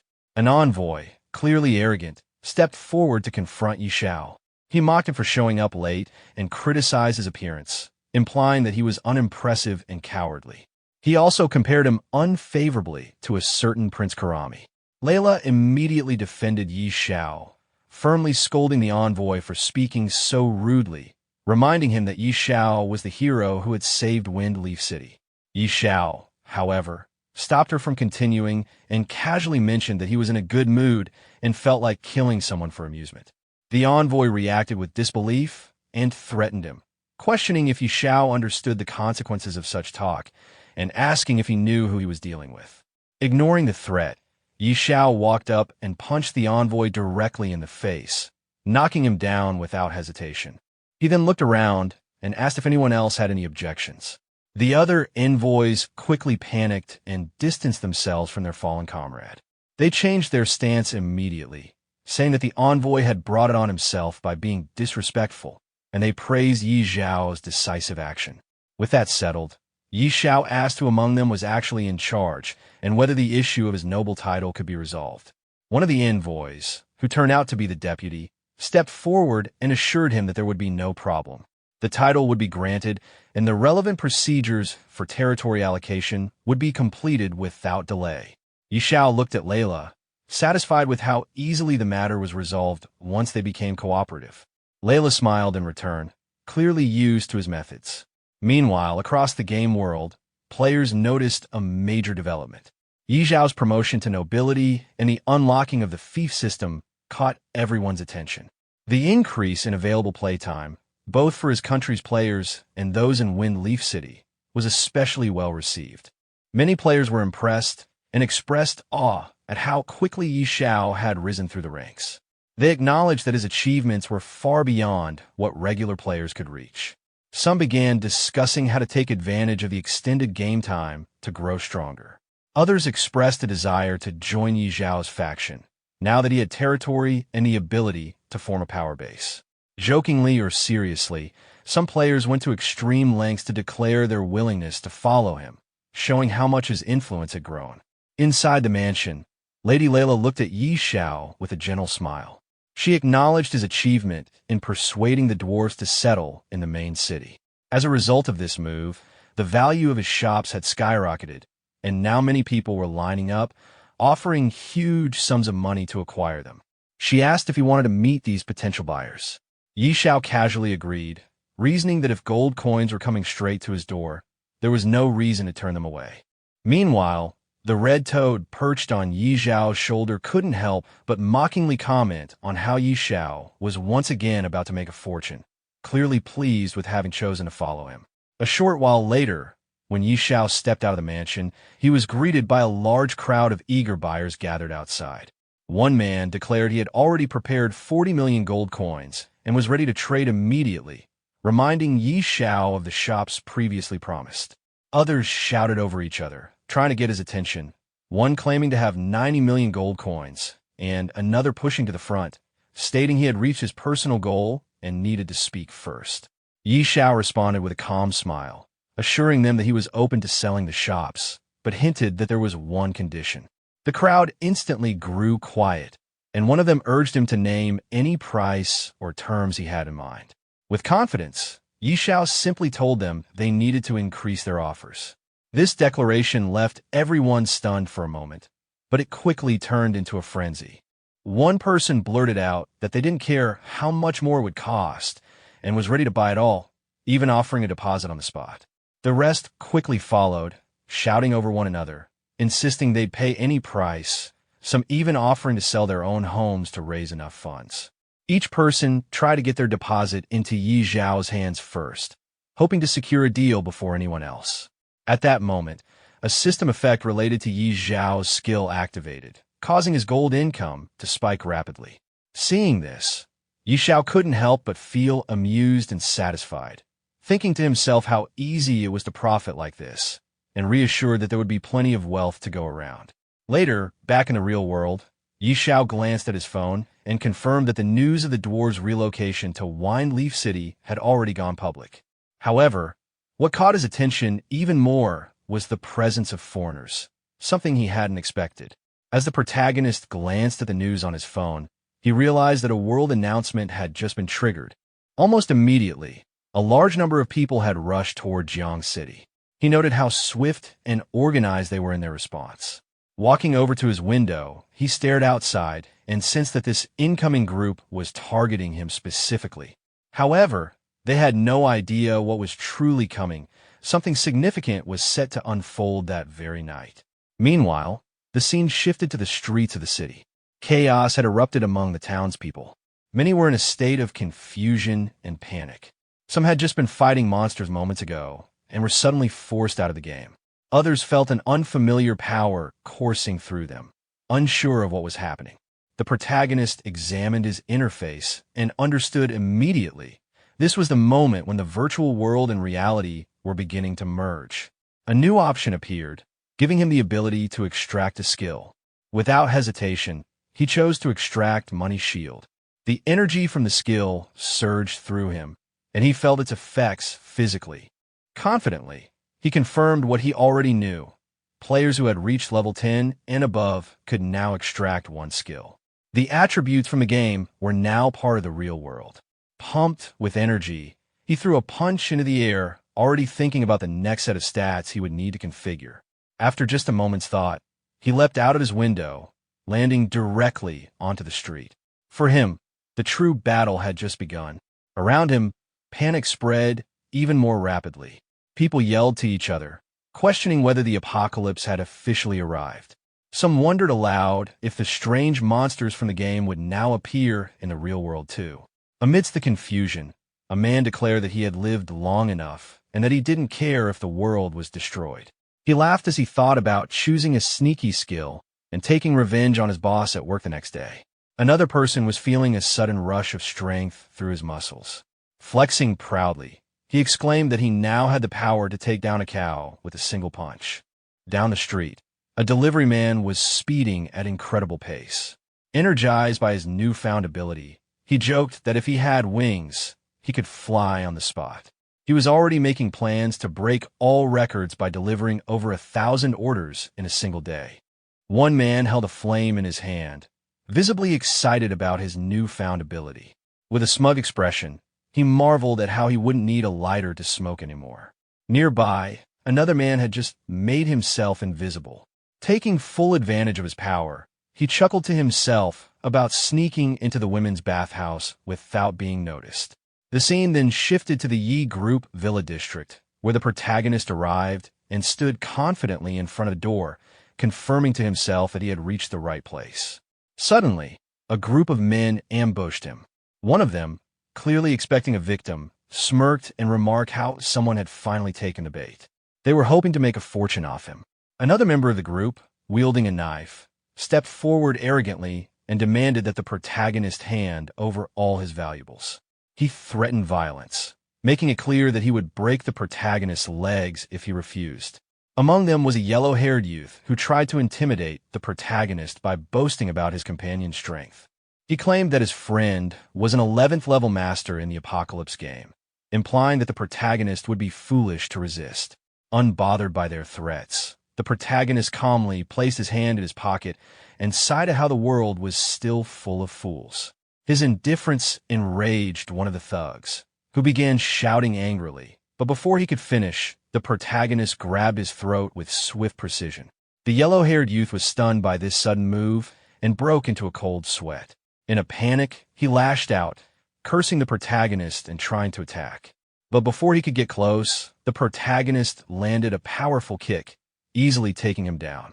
A short while later, the protagonist stood over the defeated group, rubbing his hand nonchalantly. He looked at them with clear disappointment, remarking to himself how weak they were and questioning why such people even dared to commit robbery. Inside the villa, a party was in full swing. Many people had gathered to celebrate, cheering and urging each other to get wild. Some were excitedly talking among themselves, calling the event a historic moment worth remembering. A man in a black suit proudly commented that the Yi Group's heavy investment in the Apocalypse game had finally paid off. Just then, the protagonist opened the door and stepped inside, immediately drawing the attention of everyone in the room. Startled, they all turned to look at the uninvited guest and demanded to know who he was. Walking in confidently while wearing a mask, the protagonist scanned the room and noted that most of the people he was looking for were already there, except for a few older figures. He was pleased. This would save him time and effort. One of the men in the group glared at the masked intruder and questioned where he came from, furious that someone would dare cause trouble at their gathering. This man was Yi Lin, the designated future heir of the Yi Group. He noticed the mask and ridiculed the protagonist, mocking him with a childish reference. In response, the protagonist simply removed the mask and revealed his face. His voice alone was enough to catch Yi Lin off guard. It was someone he should have recognized instantly. As the guests processed what they were seeing, a wave of shock swept through the crowd. Whispers broke out. They couldn't believe it. The man standing before them was Xiao. The confusion turned to disbelief as they recalled that Xiao had been in a serious car accident. Many of them remembered that if it weren't for that incident, his position in the group would have been completely different. Upon hearing the sound at the door, Lin turned to see the protagonist and immediately put on an arrogant expression. He sneered at the sight and made a sarcastic remark, questioning why the protagonist had come to his house. He assumed the protagonist, who had once been associated with Liu, was now penniless and had come seeking charity, offering to give him a little money like a benevolent older brother. Unfazed, the protagonist maintained a calm, straight-faced demeanor and firmly stated that he had come to clarify a matter. He asked Lin directly whether the car accident that had killed his parents 10 years ago had any connection to him. Lin, still smirking, responded mockingly. He ridiculed the protagonist for waiting so long to ask such a question. But then, as if deciding to indulge him, he began to admit something. Just then, one of Lin's subordinates stepped forward in a panic, trying to stop him from speaking any further. The man warned Lin that he was drunk and shouldn't say anything reckless. Without hesitation, the protagonist struck the subordinate directly in the head. The blow was so powerful that the man died instantly. The room fell silent as the protagonist coldly turned his gaze back to Lin, warning him not to interrupt while he was speaking. He then glanced down at the body on the ground and casually brushed off his hand, turning back to Lin with a chilling glare. With a voice filled with quiet menace, he demanded the full truth, every detail, no matter how small, and hinted that if Lin cooperated, he might at least be granted a quicker death. Everyone present was stunned. Fear washed over them as they realized the man had killed someone with a mere punch, or rather, just a single movement. Whispers spread through the crowd, their faces drenched in cold sweat. One of the onlookers, barely able to speak from shock, wondered if the man standing before them could truly be Xiao, the fearsome figure from the apocalypse. The protagonist heard the whisper and looked toward the speaker, acknowledging the thought with a sharp glance. He remarked that the man wasn't entirely foolish for recognizing him, but Lin remained defiant. He laughed mockingly, scoffing at the idea that the protagonist could be the Xiao. He dismissed the possibility outright, claiming that just because someone shared the name didn't mean they were the same person. With bold confidence, Lin stepped right up to the protagonist and declared that it was he who had tampered with the car 10 years ago. Then, with a smirk and cruel humor, he mimicked the sound of the explosion from the crash, mocking the tragedy and laughing at the fact that the protagonist had somehow survived it. His taunts were filled with contempt and amusement. In response, the protagonist's eyes began to glow red with fury as he glared at Lin. He called him a true monster, consumed by cruelty. Lin only laughed harder, brushing off the insult and asking what of it. With deadly calm, the protagonist declared that today, Lin would finally join the parents he had murdered. Realizing the gravity of the situation, Lin suddenly pointed at the protagonist and shouted a command to everyone in the room. He promised a dark gold piece of equipment as a reward to whoever could kill the man. He then turned to the rest of the people in the building, urging them to attack. But all he saw in return were faces pale with fear, frozen in place, unable to make a move. Hearing Xiao speak with an arrogant tone, he mocked Lin, asking if he dared to make a move. Without hesitation, Xiao suddenly broke one of Lin's fingers, twisting his arm backward tightly. He told Lin not to worry, because he wouldn't die so quickly, his bones would be broken one by one. In pain and disbelief, Lin screamed, asking what Xiao had just said, before his cries turned into agonized shouts. But Xiao pinned him to the ground and stepped on one of his arms. Lin screamed again, saying his arm was broken and begging that he couldn't be killed. Xiao, however, declared that this was far from enough. He called Lin a beast and demanded that he go down and apologize to them himself. Terrified, Lin looked at him and stammered, saying that Xiao couldn't possibly mean it. But before he could say more, Xiao suddenly smashed Lin's head. The sight left everyone inside the mansion in shock. They exclaimed that it was too terrifying and wondered aloud if the future of the Yi group was gone just like that. Some shouted that it was a good kill, calling Lin an animal worse than a pig or dog. Others recalled how Uncle Yi was such a good person, He had been killed by this beast. Many admitted that they had disliked Yi Lin for a long time and would have been the first to avenge Uncle and Annie had they known the truth back then. Their voices rose together, condemning him as deranged, someone who repaid kindness with enmity, and swearing that they had been wrong about him all along. But Yi Xiao turned toward them with anger and shouted for them to stop pretending. He declared that none of them would escape. As he attacked the people inside, he roared that all of them would die. Panic spread instantly. The crowd screamed that it had nothing to do with them, insisting Yi Lin was the one behind everything. They begged him not to kill them, crying out that Yi Lin was already dead and asking what more he wanted. Their screams for help filled the mansion, mixed with cries of murder and pain. Sometime later, when Yi Xiao had finished his vengeance, he walked out of the blood-soaked mansion, his body drenched in the blood of those he had killed. Speaking to himself, he declared that the vengeance for what had happened 10 years ago, spanning 2 lifetimes, had finally been achieved. The scene then shifted to another place, where a boy examined his new power.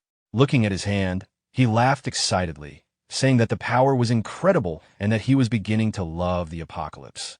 Another man beside him joined in, turning to their boss and saying that with their current stats, they could easily take on an entire armed company. Their boss, however, remained cautious. With confidence, but also warning in his tone, he told them not to celebrate too soon. Yi Xiao was already level 40, and he was very strong as well. Hearing this, the yellow-haired boy testing his power dismissed the concern. He asked what there was to be afraid of, saying that since there were 5 of them against just Yi Xiao, defeating him would be a piece of cake. Another one in the group supported the yellow-haired boy, agreeing with him and declaring that he would beat Yi Xiao until he knelt down and begged for mercy. But suddenly, a loud explosion shook the place as the wall burst apart, and Yi Xiao appeared. With confidence, he told them there was no need to wait, because he was already there. The boss, shocked at his sudden appearance, cried out in disbelief, calling Yi Xiao's name and demanding to know how he had found them. Yi Xiao wasted no time. Activating his power, he launched himself toward them, scoffing at the thought of just a few of them trying to backstab him in the real world. As he attacked, his words cut through the chaos, telling them that if they had any questions, they should go ask the King of Hell. Screams of pain and panic echoed as his assault tore through them. Moments later, another massive explosion erupted from the building, and Yi Xiao walked out, the structure crumbling behind him with a loud boom and rumble. As he continued through the town, he witnessed chaos everywhere, people fighting, some robbing, while others ran away shouting that the police had arrived. Suddenly, a large number of army soldiers appeared. In response, one defiant person screamed to kill them, boldly declaring that he wasn't afraid even if the army came. But as the soldiers moved closer, Yi Xiao noticed them approaching him. Narrowing his eyes, he asked who they were. From among the troops, a man in a suit stepped forward and introduced himself. He greeted Yi Xiao and revealed that he was Li Huan, the governor of Jiang City. He said he had come to ask for a favor and requested Yi Xiao to step aside for a word. Yi Xiao, not one to waste time, asked him directly what it was and told him to just say it. Pleased by his straightforwardness, the governor responded with a delighted, wonderful. He then explained the situation, pointing out that Jiang City was currently in a state of chaos. He expressed his hope that Yi Xiao could help re-establish order in the city and asked what he thought of the request. Yi Xiao, replying with confidence, stated that it wasn't impossible, but that he had his conditions. The governor, showing no hesitation, told him to feel free to state them. Sometime later, news broke out on the Apocalypse Forum. The headline read that Big Shot Yi Han was finally making an appearance, with even the officials verifying the account.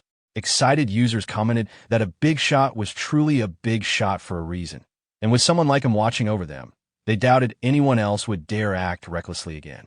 As people read the news on their phones, they remarked that the great Xiao would now become much more stable, saying this piece of news was extremely important. At the same time, Yi Xiao's ex-girlfriend sat on her sofa, staring at the news. She muttered to herself in disbelief, questioning if it was really Yi Xiao. She blamed Zhou Hong, saying that if he hadn't been bad-mouthing Yi Xiao, she would have treated Jiang Han properly. Frustration turned to self-justification as she complained that Yi Xiao, as a grown man, should not have been so petty as to disappear just because of her slightly bad attitude. Walking toward the window, she looked outside and declared that she would definitely find him, insisting that he would come back to her. Meanwhile, Inside the game world, players were talking among themselves about the recent events. One said no one could imagine how chaotic things had been, but thankfully, great god Xiao had stepped up to stabilize the situation. Another chimed in, calling him a total hero. A third added that if it hadn't been for him, Jiang City would have descended into complete chaos. At that moment, Xiao himself was seen walking through the middle of the city, whispering to himself that he was finally back. On his shoulder, the red toad mocked him, saying it seemed everyone was talking about him. Xiao stopped in front of the workshop and muttered that he would rather do the deed and fade away, hiding his fame and achievements, something old Hui would never understand. The red toad sneered, pointing out that Xiao was acting cool again. When Xiao entered the workshop, one of the dwarves greeted him respectfully, relieved to see him return. Xiao told the dwarf, Thor, that he had something for him and handed him a blueprint. Thor looked at it with wide eyes, recognizing it immediately. It was the blueprint for the beast god's claw, an epic rank piece of equipment. Xiao then asked if it could be forged. Thor, sweating as he studied the blueprint, explained that this wasn't an ordinary epic rank item. With the right materials and future enhancements, it could be forged into a divine artifact, and judging by the design, it was most likely part of a set. Holding another half of the blueprint, Xiao revealed that he also had the design for the beast god's helm. Thor was stunned, exclaiming in shock that it truly was part of a set, and that he had now seen it all. Xiao, brimming with confidence, asked Thor how long it would take if the two of them forged it together. Thor examined the blueprint carefully, scratching the back of his head as he estimated. He said that if he and Du Lin worked on it together, it would take about 3 days. Xiao accepted the answer and told him he would return in 3 days to collect the equipment. The dwarf assured Xiao with full confidence that he guaranteed his satisfaction. Xiao waved his hand casually while walking away, simply replying with an okay. Soon, Xiao was seen standing in front of another shop. The shop owner immediately greeted him with great respect, saying that Lord Xiao's presence brought glory to his humble store and asking what he could do for him today.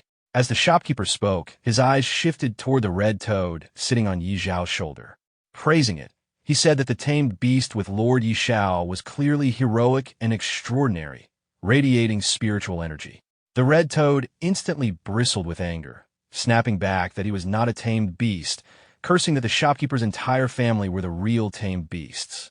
Ignoring the outburst, Xiao calmly told the shop owner that he was there to buy some high-quality bee spirit fruits. The higher the grade, the better. The shop owner, eager to please, replied with excitement that the highest grade fruits available in his shop were grade 5, and asked how many Xiao would like. Xiao, brimming with confidence, told him to pack all the grade 4 and grade 5 bee spirit fruits in the shop. The shopkeeper hurriedly brought out a box filled with them, promising to get them ready immediately.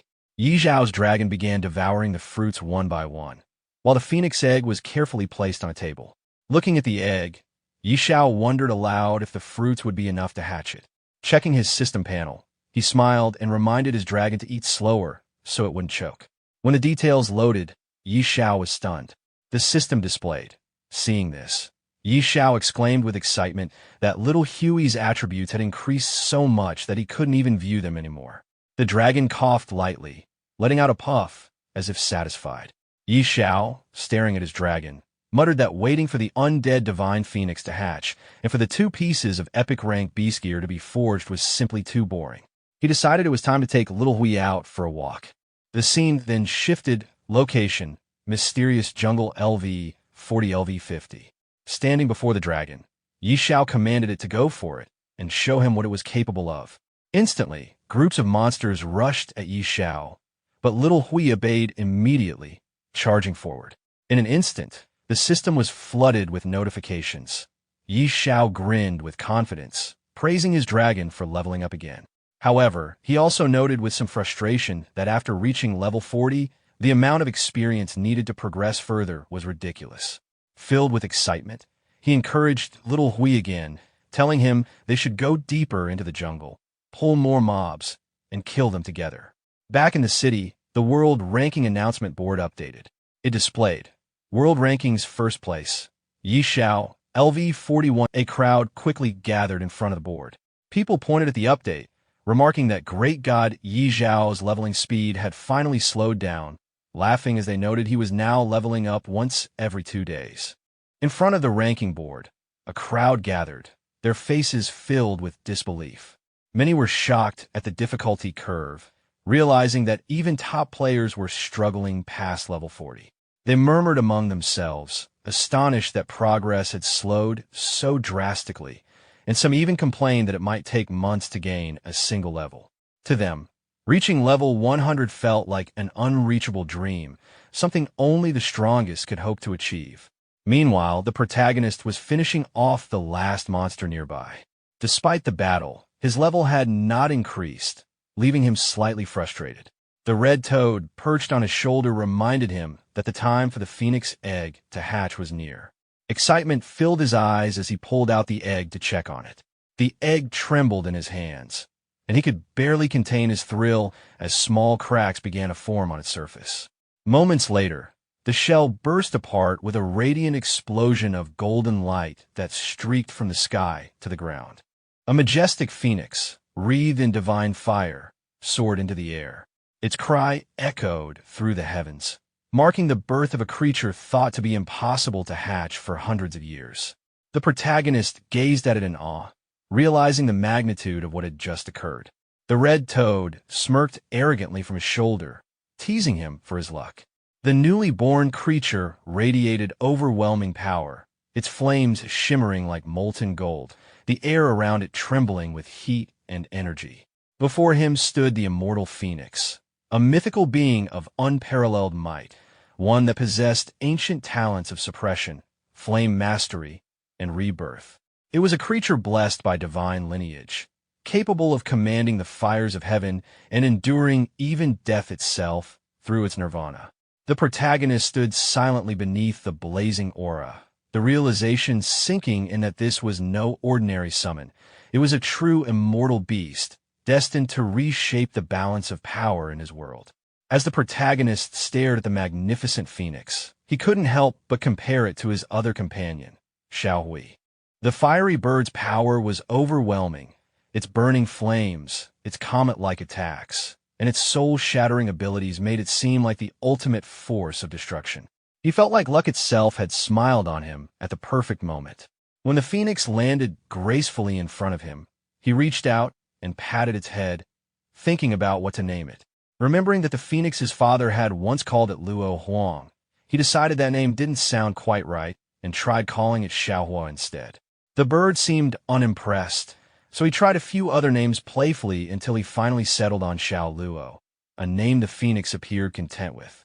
Just as he was enjoying the moment, he sensed something strange ahead, a faint, toxic haze spreading through the air.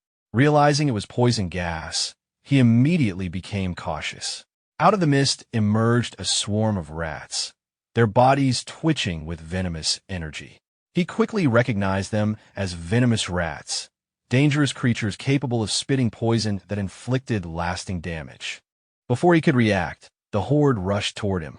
He shouted for Xiao Hui to retreat, realizing that direct combat would be risky. The rats multiplied rapidly, surrounding him from every side. Feeling cornered, he called out for Xiao Luo to attack. The phoenix responded instantly, unleashing waves of blazing fire that engulfed the rats. One after another, the creatures burned to ash as a flurry of notifications appeared before him, indicating his rising experience. The sight filled him with exhilaration. The entire battlefield lit up like fireworks, the explosions of flames reflecting in his eyes as he laughed in disbelief at the sheer power of his new companion. Xiao Luo then took to the skies, releasing another wave of devastating energy. The radiant flames covered the area in golden light, wiping out the remaining rats. More system messages appeared, confirming that both he and his beasts had leveled up multiple times. His excitement peaked as he saw the results. His own level had jumped rapidly, his beasts had grown stronger, and his attribute points had increased significantly. He could hardly contain his excitement, laughing breathlessly as he realized how fast his progress had skyrocketed. At the same time, across the world, players gathered around a ranking board in disbelief. His name, Xiao, had shot straight to the top of the world rankings, surpassing everyone else by multiple levels within minutes. People gawked as they watched the numbers rise in real time, unable to comprehend how anyone could advance so quickly. Soon, the news spread across forums and media posts, with comments flooding in from stunned players. Many couldn't believe what they were seeing, calling him a monster of leveling speed. Others joked that they hadn't even finished their daily routines before seeing him gain 5 levels. Some offered exaggerated admiration, while others could only sigh, realizing how impossible it would be to ever catch up to him. Xiao's name now dominated every screen. His rise was nothing short of legendary. After finishing off the poisonous rats, the protagonist reflected on his progress. Clearing out every rat within a mile radius had only increased his level by 5. From this, he confirmed that monsters living in groups gave much less experience. As he observed the area, his 2 loyal companions flew above him. Grateful for their effort, he acknowledged their hard work before pressing onward. With determination, he set his sights deeper into the area, aiming to reach level 50. Not long after, another swarm of rats suddenly appeared before him, catching him off guard. Reacting quickly, he ordered Xiao Luo into action, and the phoenix immediately launched forward, tearing into the horde with powerful attacks. The battle ended in their favor, and the protagonist's strength increased further. His companions also grew stronger from the fight, and he found himself reaching level 48, just 2 levels away from his target. While reviewing his progress, he became aware of a new development. A message reached him from Pinnacle main city, stating that the Beast God suit had been completed. Deciding it was time to check on this, he turned to his companions and prepared to leave the battlefield. Together, they set out for the city. Upon arrival in Pinnacle main city, the protagonist encountered a dwarf craftsman holding a gauntlet. The dwarf confirmed that the Beast God suit was finished and explained that, during the process of creating it, he had discovered that the equipment possessed hidden functions. Intrigued by this revelation, the protagonist carefully examined the gauntlet, studying the hidden features with keen interest. The protagonist put on the gauntlet, realizing that after wearing the claw of the beast god, the appearance of the equipment could be displayed or hidden at will. The system provided detailed specifications, explaining the gauntlet's grade, its attribute boosts, its increase in attack speed, and even a passive effect that inflicted bleeding damage over time. It also hinted that the equipment could be further strengthened. Excited by these discoveries, the protagonist immediately wanted to test it out. The dwarf craftsman then revealed another piece of equipment, the Beast God helmet. The protagonist wore it, and the set attributes were activated. By equipping 2 pieces of the Beast God equipment, he gained increased final damage, damage reduction, and resistance across all attributes. Studying the effects carefully, he found the set's power to be overwhelmingly strong. His companion, the red toad, gave a blunt comment about how odd he looked in the helmet, while the dwarf countered with reassurance that it actually suited him. Smiling with confidence, the protagonist remarked that appearance mattered little compared to practicality, especially since he could hide the equipment whenever he wanted. Satisfied with the results, he prepared to leave. Thanking the dwarf for his hard work, he waved and departed, while the craftsman wished him well. As he walked through the bustling city, he overheard people gossiping. Many were whispering about troubling New Shuiwa City had been invaded. Their fearful discussions spread quickly, confirming that something serious had indeed occurred there.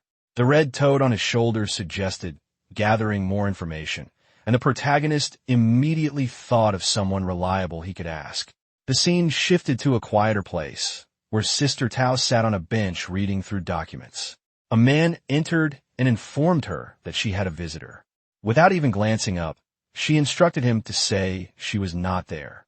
But at that very moment, the protagonist appeared behind her, making his presence known, catching her completely off guard.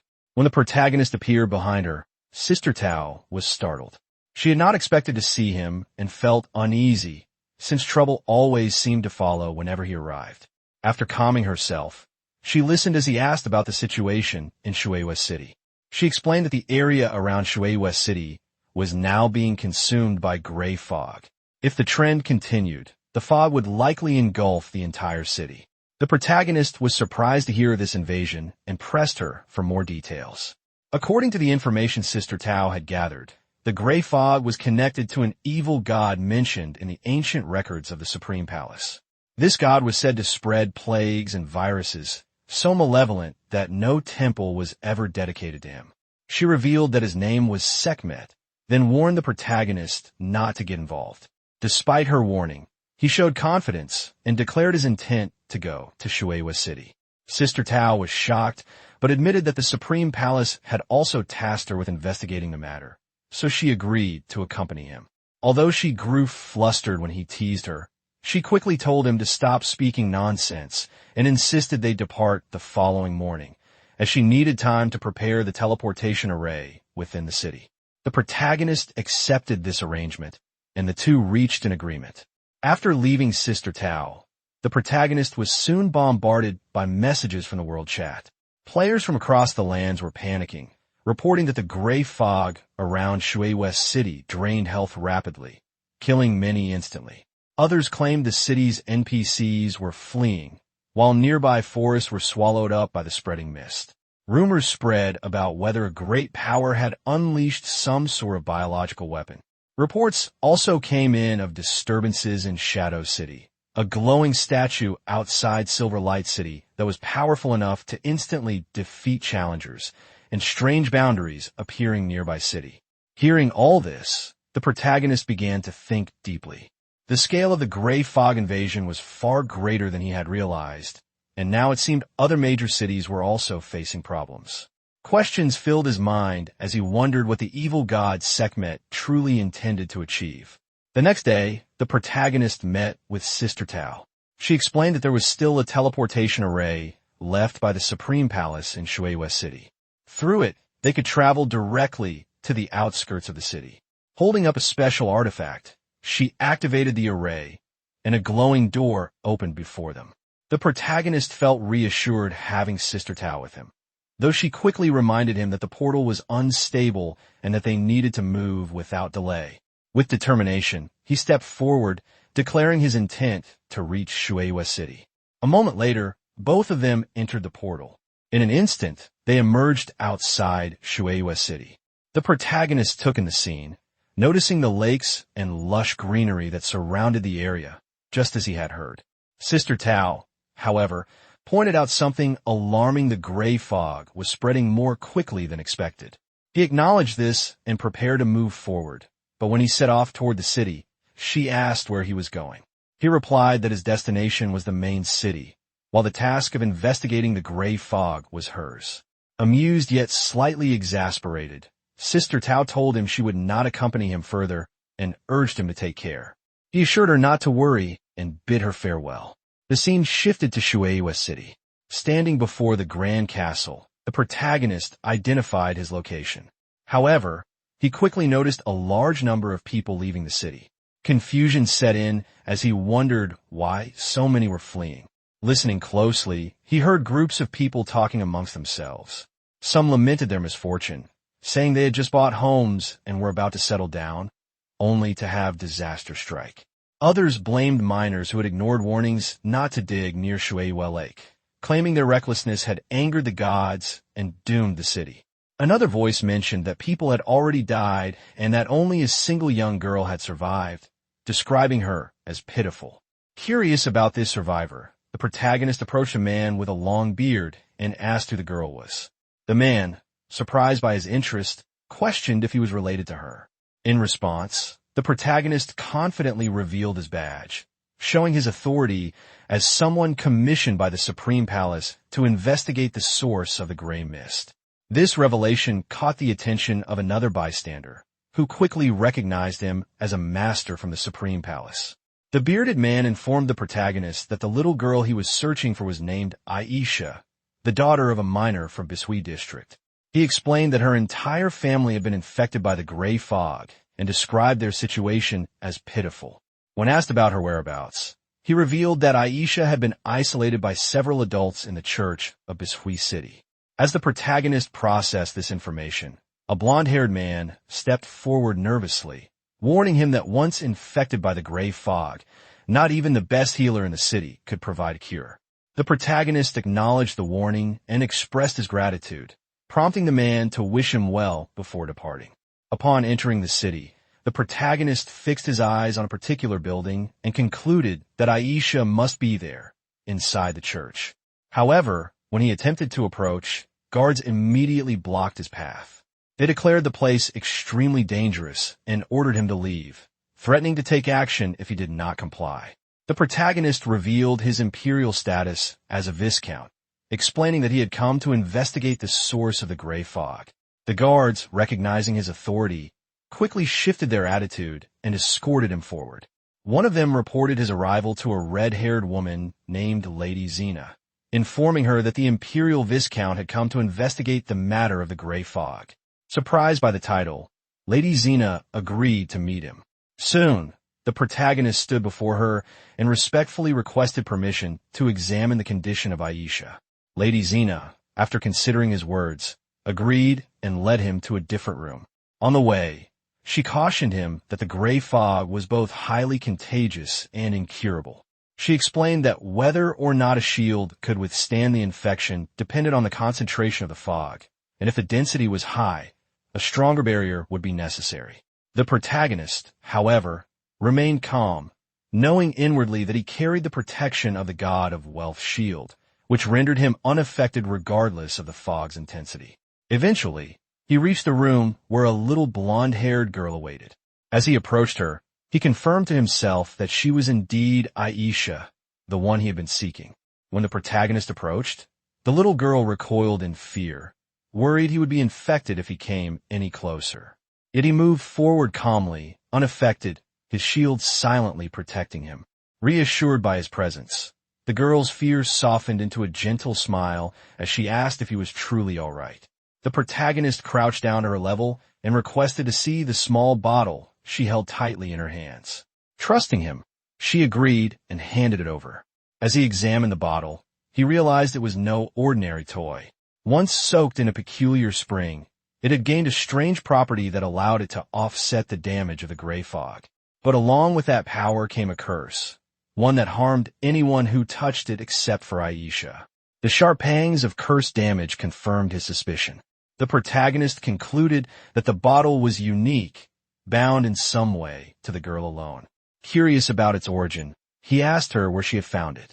After thinking carefully, Aisha recalled a cave by Griffin Lake, west of the city, where she had come across the strange object. Her words confirmed his own thoughts. This was indeed the place he needed to investigate. With a smile, he thanked the girl, acknowledging how much she had helped him. In response, she shyly brought forth a glowing glass orb, holding it out with both hands as a gift to him, her way of expressing gratitude for his visit and reassurance. Our protagonist examined the glass bowl with growing excitement. In that moment, he realized it was something deeply precious to Elsa, an item tied to her childhood fondness for beautiful things and unknown even to her parents. After studying it carefully, he thought that perhaps it might prove useful later on. He then waved goodbye to the little girl, thanking her for the help and promising to return once he had dealt with the gray fog. The girl happily waved back, encouraging him with confidence that he could definitely get rid of it. Outside, a lady approached him, asking if he had found any clues. He replied calmly that he was heading to Griffin Lake. Shocked, the lady reminded him that the area had already been consumed by the gray fog. Still, he simply smiled, assuring her not to worry, explaining that he was only going there to take care of it. Hearing this, she blushed slightly, praising him for being truly extraordinary. A while later, the protagonist arrived near Griffin Lake. The air grew heavier with every step, and the damage to his body increased noticeably as the fog thickened. Wiping sweat from his face, he acknowledged that the closer he got, the greater the strain became. Estimating his position, he figured the lake was less than 5 kilometers to the north and pressed on. As he moved forward, he spotted a group of people through the mist. Curious, he wondered who they might be, possibly members of the Supreme Palace. As he got closer, he saw Sister Tao arguing with 2 men, refusing to take unnecessary risks. One man tried to persuade her, saying that without her, the mission would fail, while the other suggested retreating altogether. Before their argument could continue, the protagonist stepped in casually with a confident smile, greeting Sister Tao. She looked surprised to see him and asked why he was there. Her companions, startled, whispered among themselves, trying to figure out who this stranger was. When she reminded him he had gone to Shui West City for information, he explained that his investigation had led to some new clues and then asked what she was doing there. She told him they were discussing the source of the gray fog. Without lingering, he waved them off, telling them to continue their work while he went ahead. His calm departure left them stunned, whispering among themselves in disbelief that he had just walked into the fog so casually. Sister Tao frowned in confusion, admitting that it truly was strange. Her companions grew anxious, asking what they should do and if they should follow. Annoyed, she snapped at them, challenging them to go ahead if they wished, but warning she'd only burn incense for them afterward. Meanwhile, the protagonist continued deeper into the gray fog, coughing as his health steadily declined. The closer he got to Griffin Lake, the harsher the damage became, but he pushed on until he finally reached his destination. Surveying the area, he noted the grim scene, dead creatures and signs of corrosion everywhere. It was a complete mess, and he concluded he needed to locate the source of the decay as quickly as possible. Not far ahead, something caught his eye, a faint, unusual glow. Following it, he entered a cave, confirming from the environment that he had found the right place. Inside, rows of purple crystal bottles glimmered faintly. Then a red light from deeper within drew his attention. Moving toward it, he found a hidden basement. There stood another statue of a god, confirming that he truly hadn't come to the wrong place. Sensing a strange presence, he summoned his beast companion, noting that the air felt impure, as if belonging to another deity's domain. His eyes then caught a glowing disk resting on an altar. Upon examining it, he realized it was a divine artifact, an aquamarine glazed plate of immense power that required proper appraisal. Before he could inspect it further, the ground trembled violently. The statue suddenly spoke, addressing him as a visitor from afar and asking if he was prepared to begin the trial of the Holy Spirit. Startled and sweating, he barely had time to react before he and his red-toed companion were pulled into a portal. When they landed roughly on the other side, he realized they were standing inside a gladiatorial arena. As he groaned in pain, the toad muttered nervously about finding a way to escape later. Then a deep, resonant voice filled the air, announcing that a courageous visitor had entered the holy arena and that the challenge could only end in death.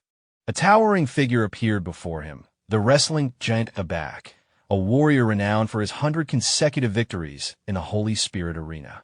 The opponent's immense power and lord-level status made even the protagonist pause in shock.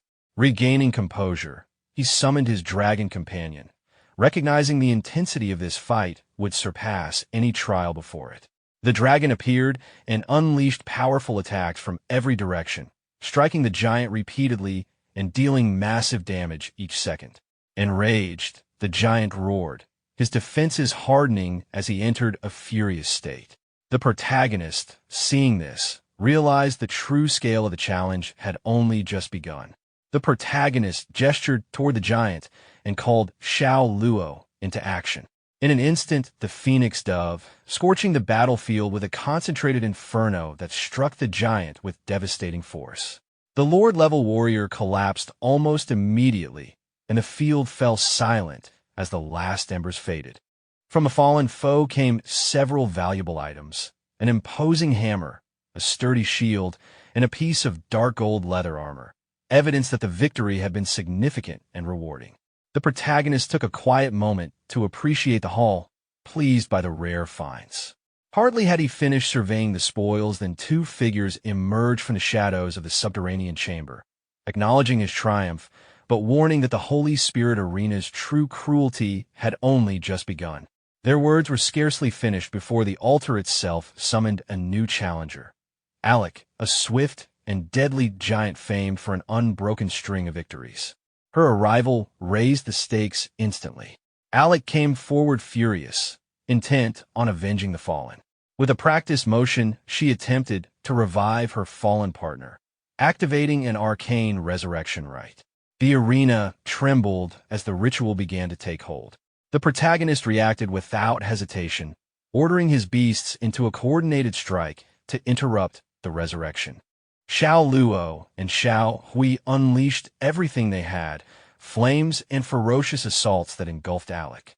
The giant fell beneath the combined onslaught, apparently defeated, and the arena stilled once more. For a breathless instant, there was relief. The threat seemed ended. That relief proved premature. From the wreckage, the defeated husband rose again, giant physiology and arena magics, granting him a savage, unnatural rebirth. He returned to his feet with fury in his eyes, demanding his warhammer and roaring his intent to fight. The couple's apparent immortality turned the battle into a whirlwind.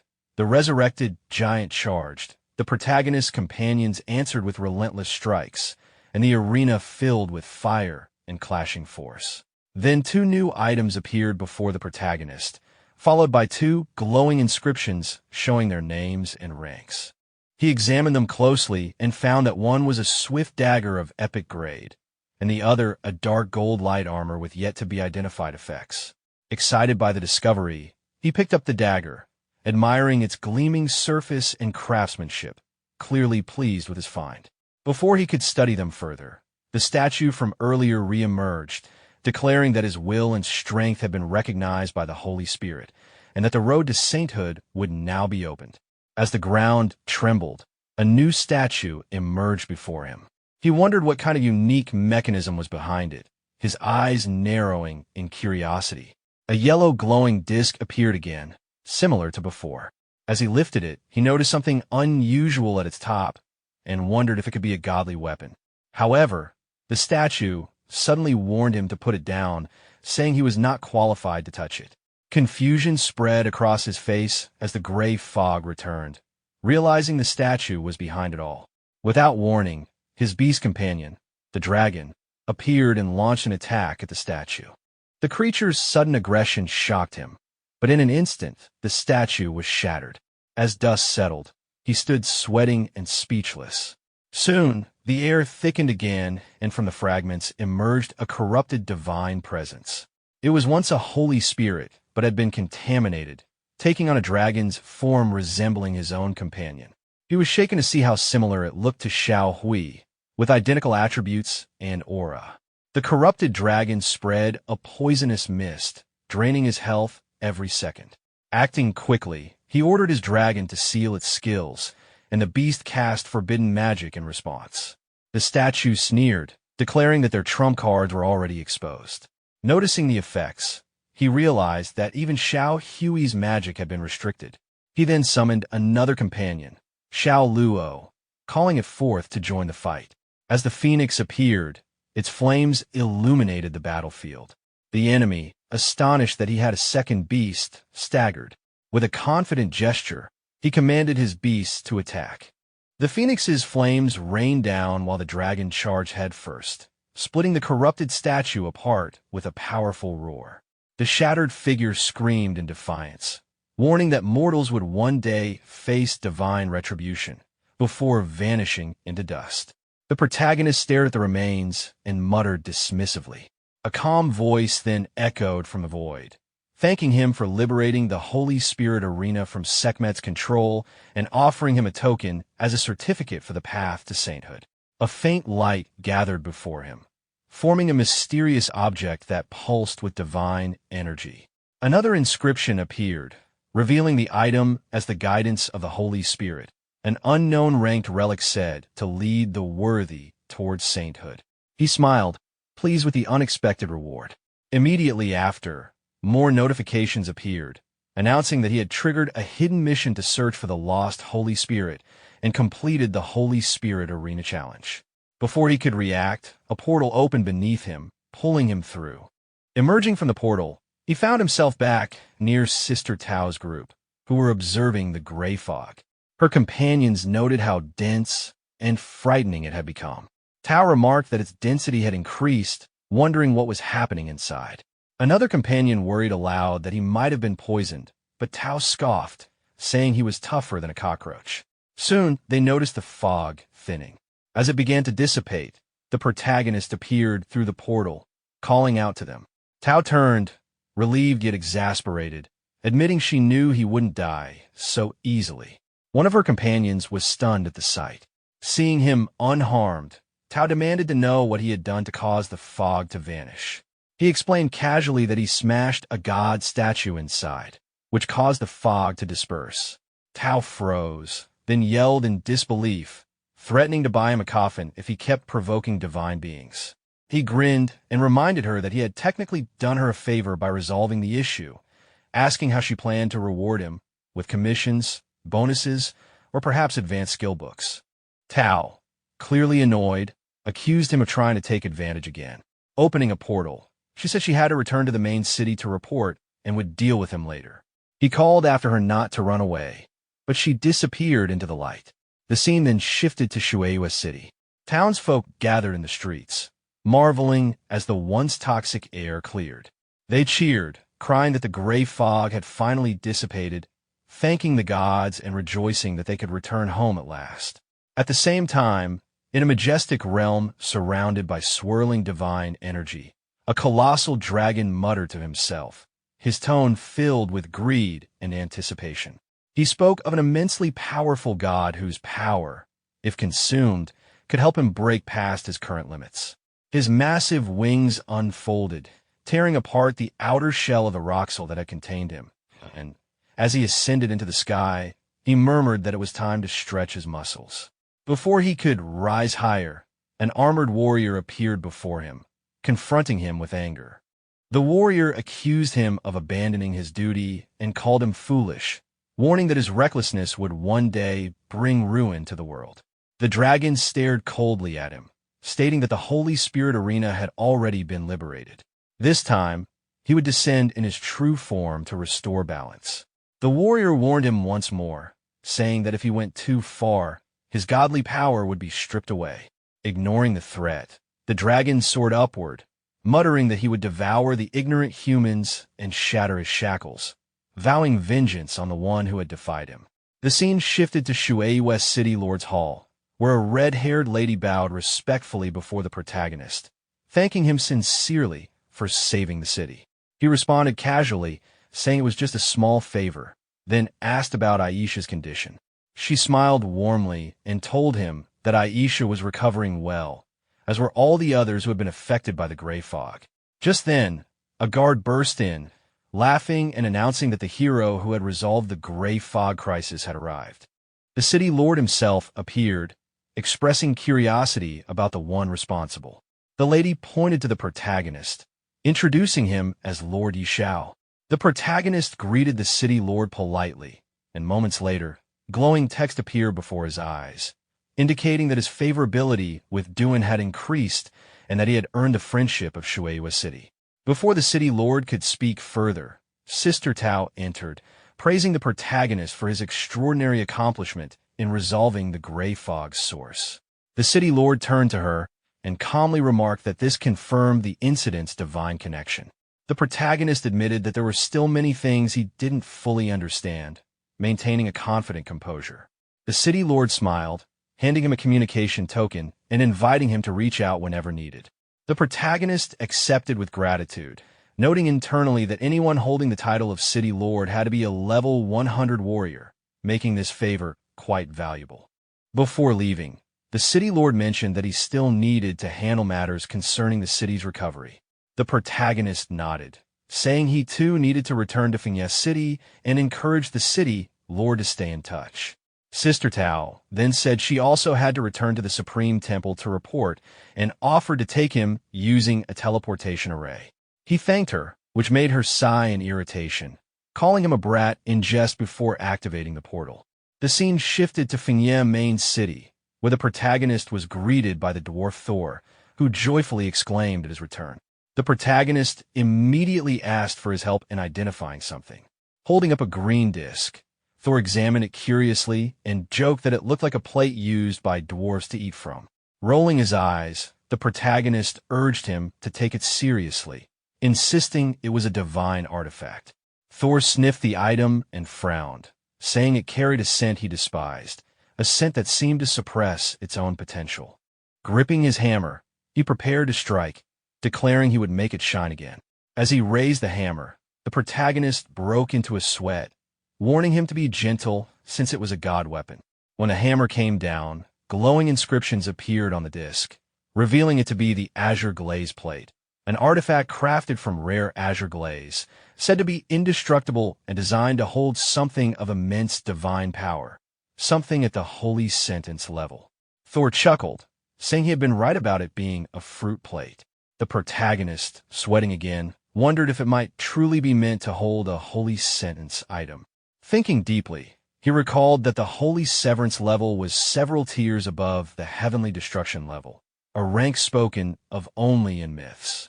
Deciding to store it for now, he said he would return once he found a matching artifact for it. He then asked Thor to identify some dark gold equipment later, to which Thor readily agreed. Later, as the protagonist walked through the streets, the red toad perched on his shoulder commented arrogantly that he was nearing level 50 and would soon need to undergo another trial. The protagonist acknowledged this, saying he needed a place where he could level up faster.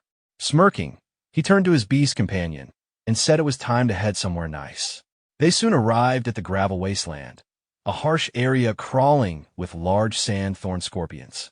The toad warned him that farming monsters in a level 50+ zone was reckless, and that if those scorpions targeted him, he'd be in serious danger.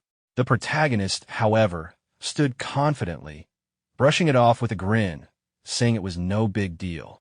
The protagonist called out to his trusted dragon companion, commanding it to take charge.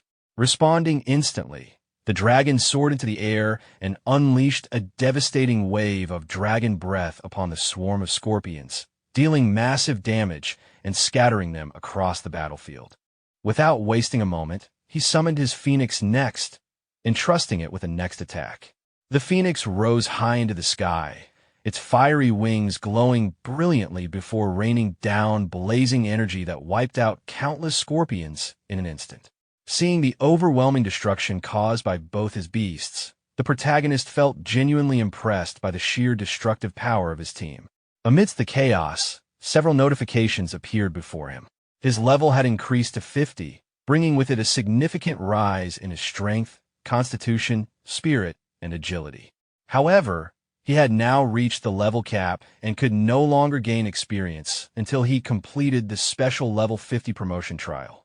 2 of his classes had also unlocked new talents. As the god of wealth, he had gained the ability to spend gold coins to reveal detailed information about enemies, and as the beast godmaster, he could now enhance all of his beast stats, temporarily granting an even greater boost to 4 of them. His dragon, Xiao, had also advanced to level 50, gaining the ability known as the Dragon King Body, which doubled its strength and constitution while granting resistance to nearly all forms of control effects such as stun or imprisonment. Seeing all these new upgrades, the protagonist was thrilled. The Eye of the God of Wealth ability fascinated him, as it allowed him to literally pay for information in battle, while the beast god Aura and his dragon's new power made his combat potential skyrocket. He could feel that everything was coming together perfectly, and it was finally time to take on the next challenge, the promotion trial. The scene then shifted to Fingyem main city, where the protagonist stood before the city lord's mansion.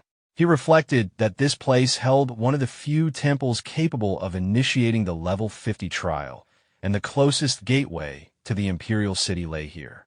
Inside, he met the city lord, who expressed surprise at his decision to head to the imperial city so soon. After a brief exchange, the city lord explained that the teleportation formation leading there had been destroyed during a mysterious invasion. The news momentarily troubled the protagonist, but the city lord mentioned that a hidden formation still existed, one located within the Duchess Sophia's mansion. Recalling his familiarity with Sophia, the protagonist decided to visit her immediately. The scene then moved to the Duke's palace, where Sophia greeted him warmly, half playfully scolding him for not visiting sooner. He greeted her respectfully, but his tone soon turned serious as he explained his purpose. He needed to reach the imperial city. She quickly understood his request and agreed to help, though she warned him that her teleportation formation hadn't been used in many years. After expressing his gratitude, the two proceeded to her private office.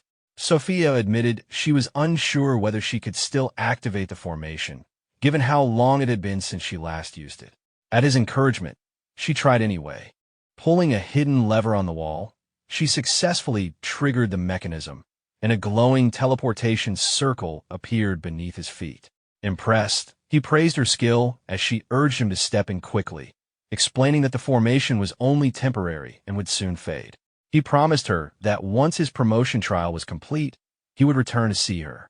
Sophia smiled and asked him to deliver her regards to the king when he reached the imperial city, before giving him one final, affectionate reminder not to forget to come back to her.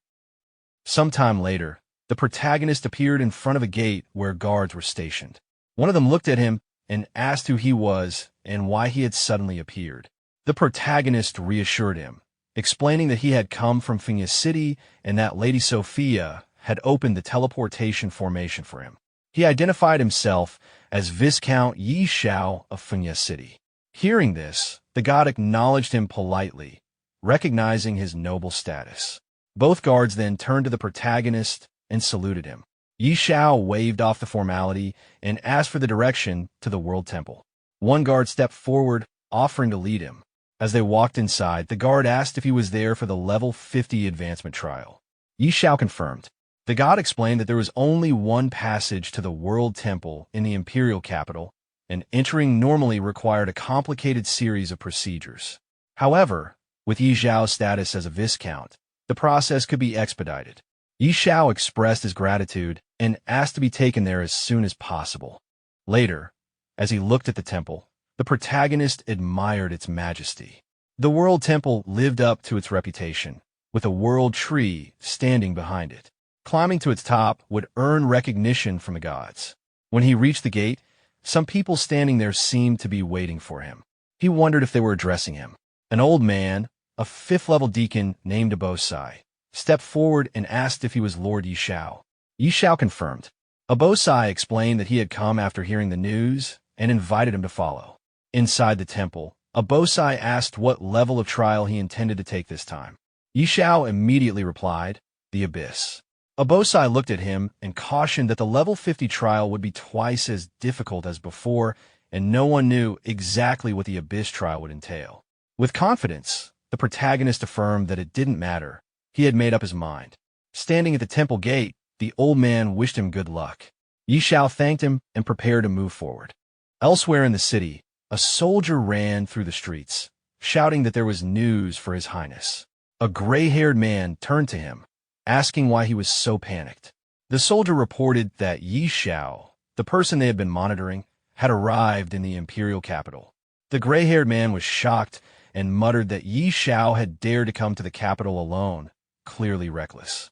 He asked how many people Xiao had brought, and the soldier replied that Xiao had come alone via the teleportation formation. Angrily, the man clenched his fists and ordered his personal guards to go teach Xiao a lesson, demanding to know how he dared enter the capital alone and harm his people. The soldiers hesitated, noting that Xiao was likely in the World Temple and now quite famous, warning that a rash action could be dangerous. The man dismissed their concern, asserting that no one in the imperial capital could stop Prince Karami from taking action, and instructed them to proceed. The soldiers acknowledged and prepared to act. The scene then shifted to the trial ground. The protagonist walked alongside his dragon companion, noting the unusual nature of the level 50 trial. There wasn't a single monster in sight. Suddenly, a surge of purple energy hit the ground, catching Xiao off guard. From the ground, a beast emerged, the broken-toothed black sky tiger, level 50. Its stats and abilities were unknown, and it had a terrifying description, having not encountered a living creature in countless years. Xiao, impressed and slightly concerned by the beast's immense power, commented that its health was likely over 1 million. He immediately commanded his dragon companion, Xiao Hui, to attack. The dragon unleashed a powerful fire breath, dealing significant damage. Xiao encouraged the dragon, urging it to be relentless. The beast retaliated, flying toward the dragon, which activated its full power, dealing massive damage. Xiao cheered on the attack, noting there should be no mercy. The beast eventually fell to the ground. Xiao examined the loot, holding a sword and smiling at the drop. 1 epic and 1 dark gold item, which he decided to keep for now. Notifications confirmed the items as the Sword of Broken Tooth and Pitch Black Couple Rings, both not yet appraised. Pointing toward the forest, Xiao signaled Xiao Hui to continue deeper into the trial. The scene shifted to a room where several people observed the protagonist through a crystal orb. They moved closer, eager to see, commenting on how a strange black tiger had been killed so easily. They noted its size, concluding it must have been at least Lord level, and expressed disbelief that Xiao could defeat such a boss in the Abyss trial. One man, speaking confidently, reminded everyone to stay patient, emphasizing that the 50th level Abyss trial was far more than a simple Lord-level challenge. Another reacted in shock at how quickly the second boss had been defeated, questioning what kind of god Xiao might be, or whether he was a reincarnation. The observers continued discussing, marveling at his strength, and joking about how even at their peak, they would have yielded. Their attention was suddenly drawn to something strange, the appearance of a giant beast's foot in the orb. Moments later, the crystal orb stopped showing Xiao, leaving everyone in shock. One of them exclaimed in disbelief at how he had disappeared. The old man from the temple gate questioned if something had happened to the peeping eye. Another explained that it seemed the view had been blocked by an extremely powerful force. The group continued to debate, frustrated and astonished, wondering why the orb had gone black and whether it could still be useful, some complaining humorously about how the temple had ruined their youthful expectations. Meanwhile, the protagonist rested on a nearby rock, breathing heavily, acknowledging the difficulty of the Abyss trial. The red toad beside him asked if he could continue, warning him not to push beyond his limits. Thinking to himself, the protagonist reflected that the previous two bosses had been Lord level and that the final boss was likely an immortal level creature never encountered before. Determined, he resolved to challenge it. The red toad, perched on his shoulder, reminded him it could enter his beast control space or wait at the door, unwilling to risk death. Xiao replied confidently, telling old Hui that if he died, the toad could inherit his loan, and then prepared to move forward. Soon after, Xiao teleported to an unknown area.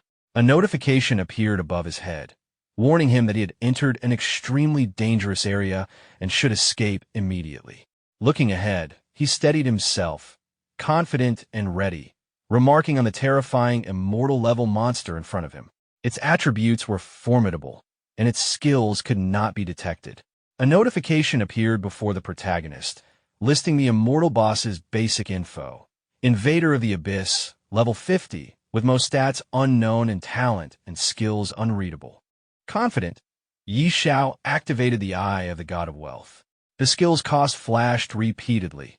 Loss of 10,000 gold coins, again and again. He muttered that the gold was disappearing fast. More notifications detailed the invader's abilities. Innate immortal power that greatly boosted its damage and defenses, massive health and mana bonuses with continuous regeneration, immunity to many status effects, and a suite of terrifying skills, large area invasion force, defensive fell soul state, a single target corrosive abyssal surge that could not be dodged, an abyssal shield trigger to critical health, and a last resort ashes of the abyss that could sacrifice the invader to deal true damage in a huge radius. Xiao wiped sweat from his brow and acknowledged how terrifying an immortal-level boss truly was. The Abyss Invader warned that any intruder in the forbidden area would be reduced to ashes. Xiao responded with a brief, joking incredulity, then called for his companions. Xiao Hui and Xiao Luo appeared and launched an immediate assault, but the invader shifted into a translucent state and seemed unaffected. Xiao, startled, realized the beast had phased and exclaimed in surprise. The invader prepared a counterattack. Xiao shouted for Xiao Hui to get out of the way, but the dragon was struck and took massive damage. Immediately, the dragon activated its supreme skill, Dragon Supreme Worldly Authority, and landed a heavy counterstrike that put the invader into a magic band state, preventing it from casting skills. The invader roared in fury, vowing to crush the mortals before it. During the battle with the Abyss Invader, the monster activated several powerful skills, forcing Xiao to shield himself from the swirling dust. A barrier appeared, trapping his companions, Xiao Hui and Xiao Luo, while the monster prepared a devastating ultimate attack that could deal 100% true damage. Notifications appeared, warning of the raging horns of the god of destruction skill. Yi Xiao activated his money shield and struck the barrier, but it held firm, and he bounced back from the impact. The monster then summoned a tornado, further attacking him. But with the effect of cooling stone, Yi Xiao broke the barrier on a second attempt, freeing his companions. He immediately ran with them towards safety. An explosion from the destroyed room threw him to the ground, and he realized the money shield had consumed over 10 million gold coins in one activation. Surveying the aftermath, Yi Xiao noted that the building lay in ruins, but the Abyss Invader had been defeated. No equipment dropped, but a blue crystal appeared, revealed to be the 5th Abyss Stone, confirmed as Abyss Stone, Fragment 5. Light emitted from the crystal, merging with other fragments in his possession. A notification confirmed the creation of a broken Abyss key, a key previously destroyed by an unknown force. Holding it, Yi Xiao wondered how it could open a door, even in its broken state, realizing it was a crucial artifact for future challenges. After Yi Xiao completed the level 50 Abyss trial, a world announcement broadcasted his achievement to all players. He had passed the trial, received a legendary heroic divine stone, gained a Da Xiao War Zone point, and unlocked additional blessings, including plus 1,000 free attribute points. The announcement also revealed that the Battle Zone system was now activated for level 50 players, offering access to high-quality equipment and items. In the streets, players discussed the news in shock and excitement. Many were stunned that Yi Xiao had reached level 50, speculated about the new War Zone system, and realized that high-tier equipment could only be accessed by those willing to invest early or possess exceptional skill. They debated the scarcity of epic gear and acknowledged that Yi Xiao, being the only player in the War Zone at that point, would naturally acquire a vast advantage. Meanwhile, at the Supreme Temple, Yi Xiao entered a room only to find it empty, though voices indicated that people were waiting for the crystal images to restore. As he approached, onlookers explained that Viscount Yi Xiao was attempting the rare level 50 Abyss trial, an event attracting guards and elders alike. Yi Xiao, confident, wondered if it was possible he had already passed the trial. The people in the room were stunned when they realized Yi Xiao himself had arrived. Their shock turned into excitement as they greeted him, questioning whether he had truly completed the Abyss trial. Yi Xiao confirmed his success, noting he had not yet received his reward. Attention then shifted to his companion, the red toad, prompting questions about its role in his victory.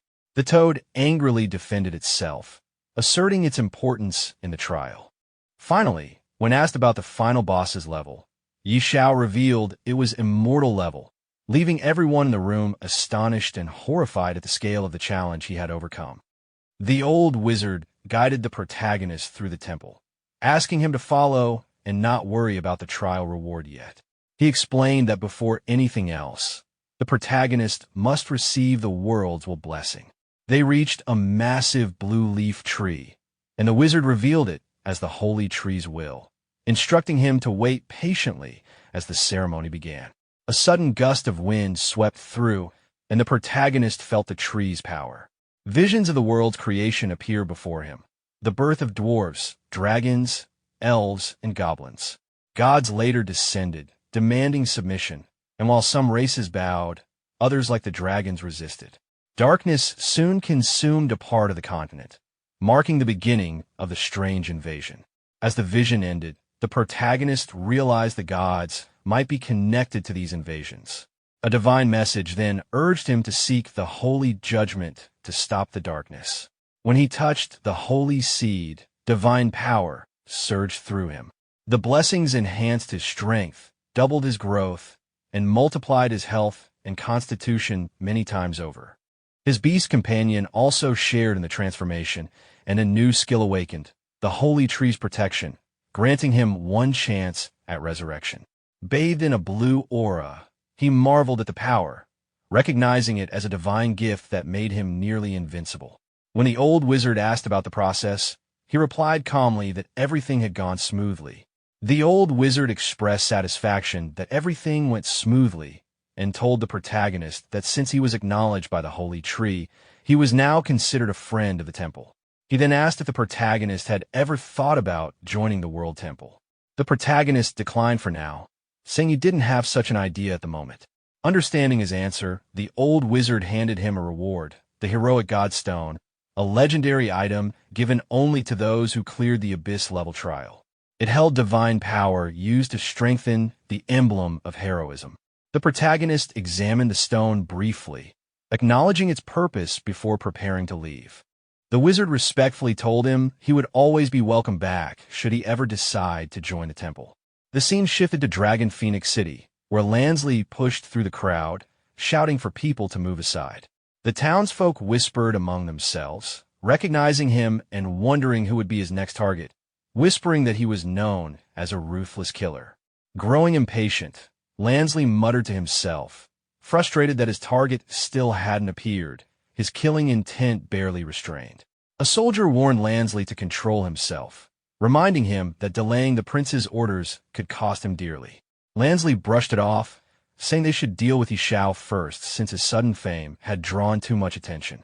When a soldier teased him about being afraid, Lansley laughed it off, confident that a level so low wasn't worth fearing. As the protagonist appeared through the city gate, Lansley's expression shifted to excitement. He impatiently muttered that he couldn't wait to face him. When the protagonist questioned his identity, Lansley arrogantly introduced himself as a law enforcement officer from the arbitration office, claiming he was there under Prince Karami's orders to investigate unregistered participants in the World Temple trial. The old wizard, watching from the side, found the intrusion absurd, Judgment Hall officials daring to interfere with temple matters. He reminded them that Xiao had completed the Abyss trial and was now a recognized friend of the World Temple. The statement left Lansley uneasy, wondering when Xiao had gained such powerful connections. Trying to recover, Lansley stumbled over his words, while the soldier quickly shifted tone, pretending they were there to offer blessings on behalf of the prince. Lansley glared at him internally, frustrated at how fast his ally had changed sides. The soldier continued flattering the protagonist, calling him a hero of the Empire. Amused, the protagonist simply smiled and told them to dance for him. Caught off guard, Lansley broke into a nervous sweat, while the old wizard, clearly entertained, encouraged the idea, saying the blessing dance was said to be quite delightful. Both men panicked, insisting they couldn't dance, but the protagonist remarked playfully that they didn't seem too willing, leaving Lansley flustered and speechless. Lansley broke into a nervous sweat, silently cursing his luck. The old wizard, clearly enjoying the scene, firmly ordered them to dance. Just as the soldier began to relax, thinking the protagonist would let them off, the protagonist pointed toward the street and told them to perform there instead. Both men froze in disbelief before being forced out into the open. On the bustling streets, Lansley and the soldier began dancing awkwardly while onlookers laughed and mocked them, amused to see the once feared law enforcers humiliated. People whispered that justice had finally been served, while Lansley, burning with embarrassment, swore to himself that he would get revenge for this humiliation one day. Ignoring the chaos behind him, the protagonist walked toward a glowing portal, muttering that he had wasted enough time on such trivial people and needed to head to the battlefield. Perched on his shoulder, the red frog protested, warning that the battlefield was a dangerous place and that he wanted no part in it. The protagonist reassured him confidently, promising to pull him out if things got too risky, but the frog grumbled in disbelief, calling him a liar. With a teasing smirk, the protagonist told him to stop dawdling, and they stepped through the portal. On arrival, the scenery shifted. They had entered Realm City, the edge of the battlefield. The protagonist looked around in awe, taking in the war-torn landscape. An armored man approached from behind, noting that he seemed to be alone and asking if he had chosen a legion to join. The protagonist said he hadn't decided yet, so the man enthusiastically suggested joining the city guard, claiming it was the safest option and proudly showing off his level 50 golden armor. The protagonist glanced at the armor and asked if the legion truly was the safest. The man assured him it was, boasting that he had earned his gear in just a year of service without having to face real danger. Unimpressed, The protagonist simply replied that he didn't like safe legions and would rather operate alone. The armored man questioned if the protagonist wanted to be a lone wolf, to which the protagonist calmly confirmed before asking where the nearest forge was, mentioning his intent to learn forging. The armored man directed him west of the city wall, where an old blind man known for his swift fighting skills could be found. After thanking him, the protagonist set off. The armored man's companion remarked on how reckless it was for anyone to venture into the boundary alone, calling it madness. The armored man simply replied that the protagonist seemed capable and hoped he wouldn't die on the battlefield. The scene then shifted to a crowded area where the protagonist arrived, noting the large gathering and thinking it would be improper for someone of his status to cut in line. As he approached, people around began shouting angrily, accusing him of skipping ahead. Before things escalated, someone noticed the emblem on his chest and pointed it out. The crowd fell silent as a red-bearded man in a helmet recognized the emblem of valor, realizing the protagonist had passed the purgatory level trial. Impressed, the man offered to help strengthen the badge and requested a favor in return. He explained that his son, John, had gone missing in the Lord's forest at the primary battlefield and hadn't returned. If the protagonist could find him, he would be rewarded with an epic piece of equipment. The mention of the forest caused murmurs among the onlookers, who warned that even the Holy Legion avoided that area because of the many dangerous creatures within. Despite their concern, the protagonist accepted the mission with a confident smile and asked for his equipment to be upgraded quickly before heading out. The red-bearded man looked pleased and immediately began upgrading the protagonist's badge. The gathered crowd murmured in awe as a brilliant light filled the area, speculating that the equipment must be legendary. Once finished, the red-bearded man handed over the newly forged emblem of valor. The emblem now radiated divine energy, proof of bravery earned through the purgatory trial and strengthened by the heroic stone. Its attributes had significantly increased, granting powerful boosts and unique passive abilities.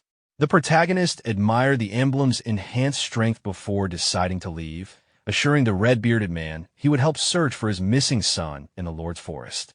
Grateful, the man expressed his thanks as the onlookers whispered among themselves, doubting anyone would venture into such a dangerous place alone.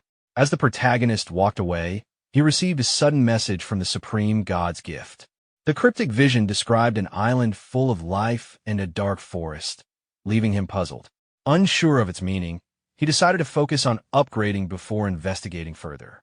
The scene then shifted to the battlefield entrance, where two guards stood watch. After registering under the name Xiao, the protagonist was given a token required to earn military merits by defeating creatures. The soldiers exchanged skeptical remarks about him entering alone, calling it a death wish. Inside the battlefield, the landscape was barren and silent until waves of strange creatures appeared, all at high levels. Realizing the danger, the protagonist summoned Xiao Luo and unleashed a fiery attack, earning a steady stream of battle merits from each kill. After several victories, he checked his record, over 500 merit points, but found the progress too slow. Scanning the area, his eyes lit up when an elite boss appeared, seeing it as the perfect chance to gain more merits. After Talvin defeated a massive beast, he burst out laughing, thrilled by his victory and the loot he'd earned. Confident about his rising status, he checked the rankings only to find his excitement fade when the leaderboard displayed a new name, Xiao, sitting just above him.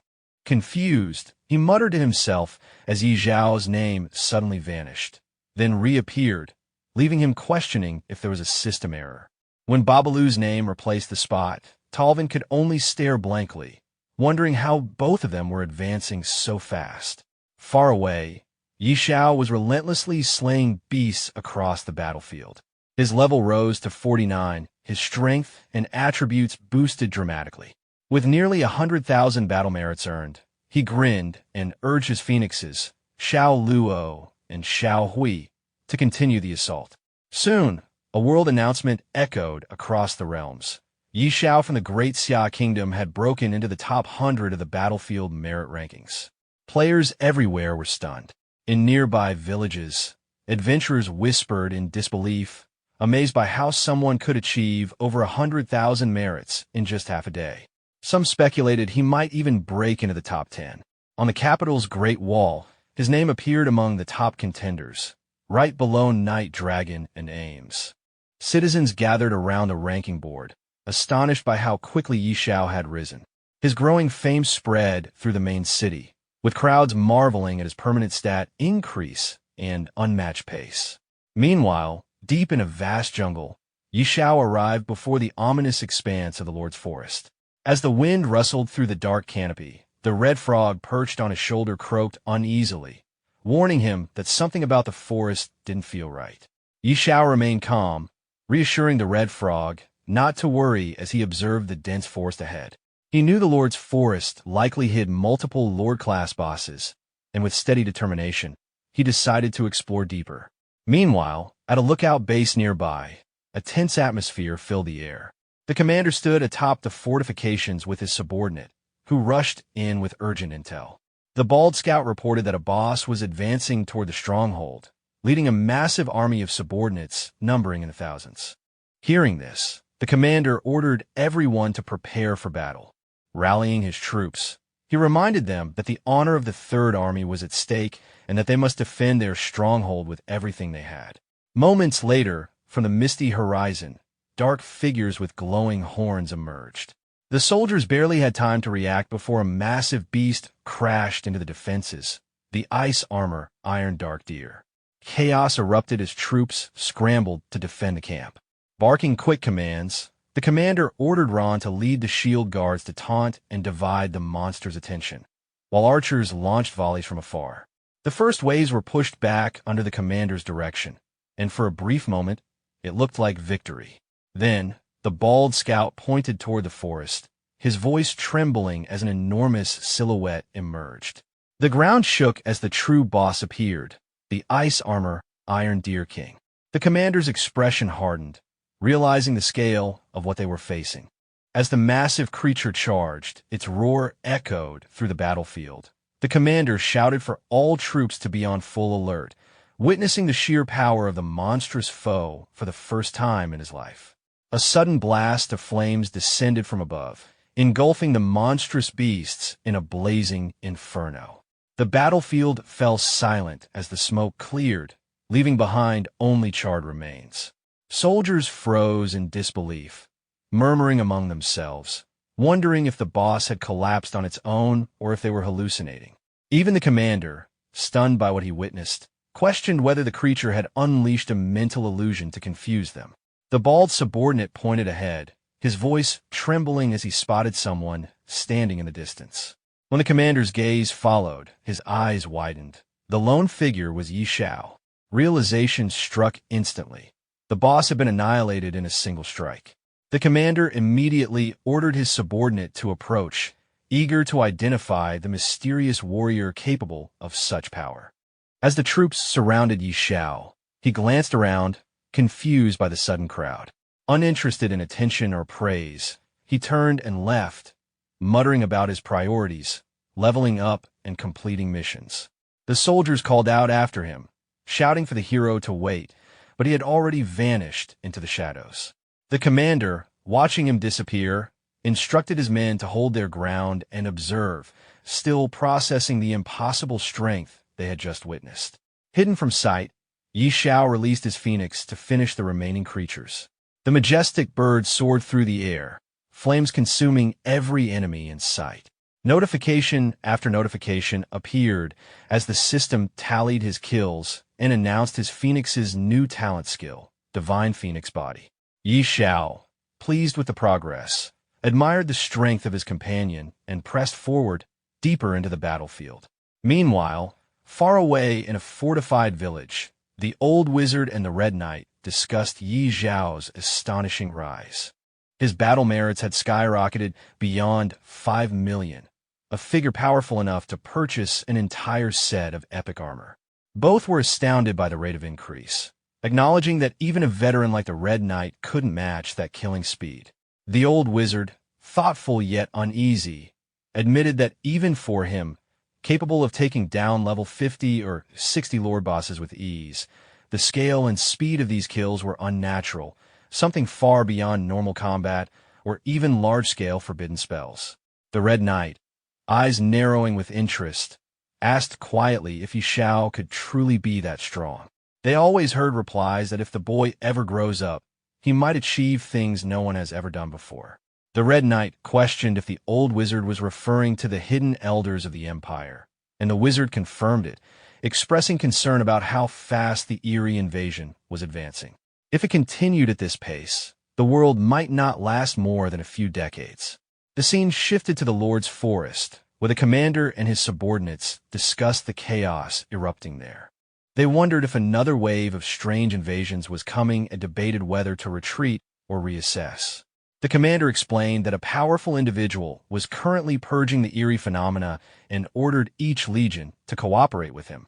When someone questioned if the mysterious flames were connected to that person, the commander confirmed he had checked the battle merit rankings, where a new name, Yi Zayad, had appeared. He pointed to the blazing battlefield, saying it was Yi Zayad defeating a Lord-level boss. Shock spread among the soldiers as they realized he had slain multiple Lord-level bosses. The commander then urged everyone to seize this opportunity to counterattack, declaring that even death was worth it if they could break deep into the Lord's Forest. Fired up, other Legion members joined in, pledging to charge forward in the name of their legions, ready to die with honor. Suddenly, a massive blast echoed through the forest. The commander turned sharply toward the sound, realizing that the strongest being in the forest might have awakened.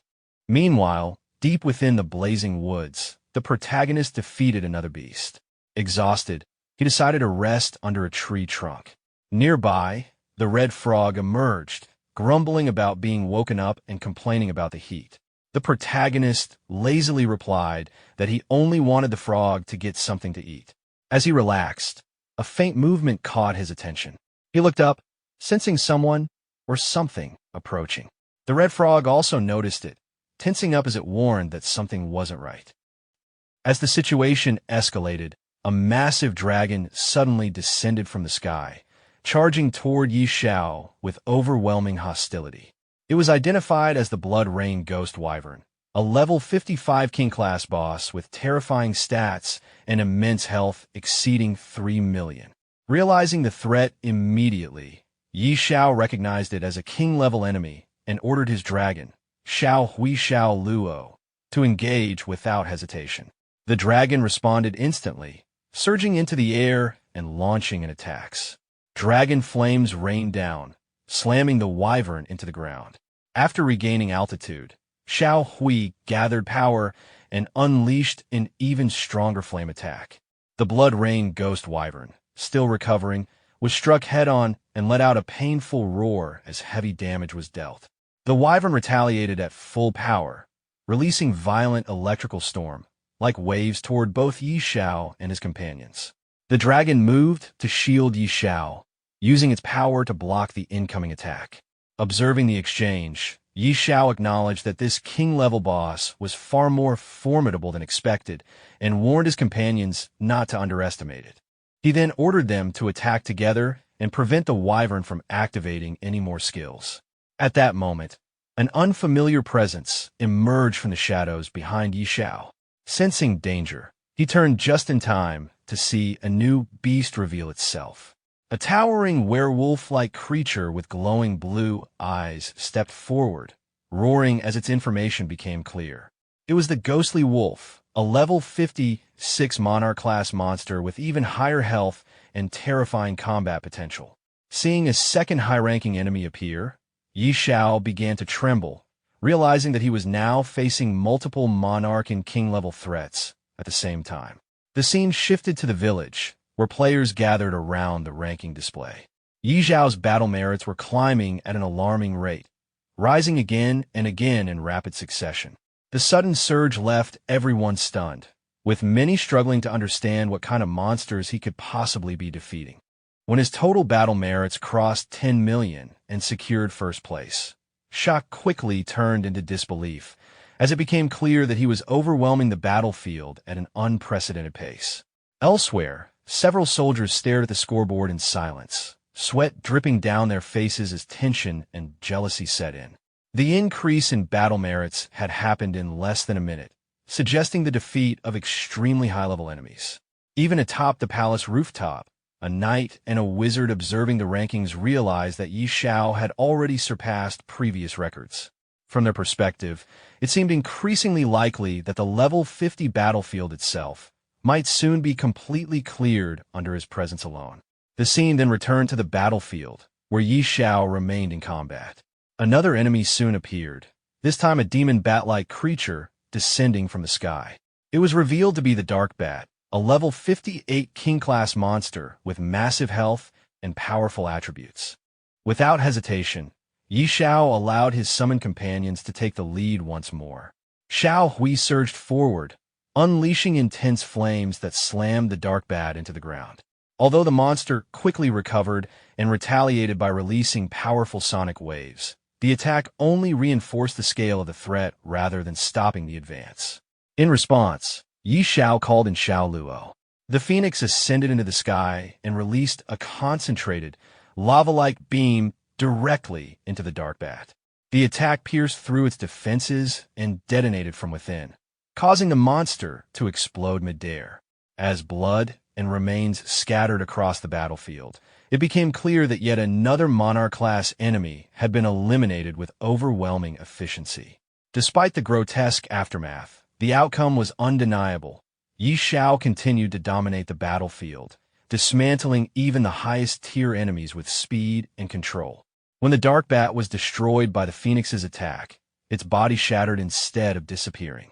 From the fragments, numerous smaller bats burst out and scattered across the sky.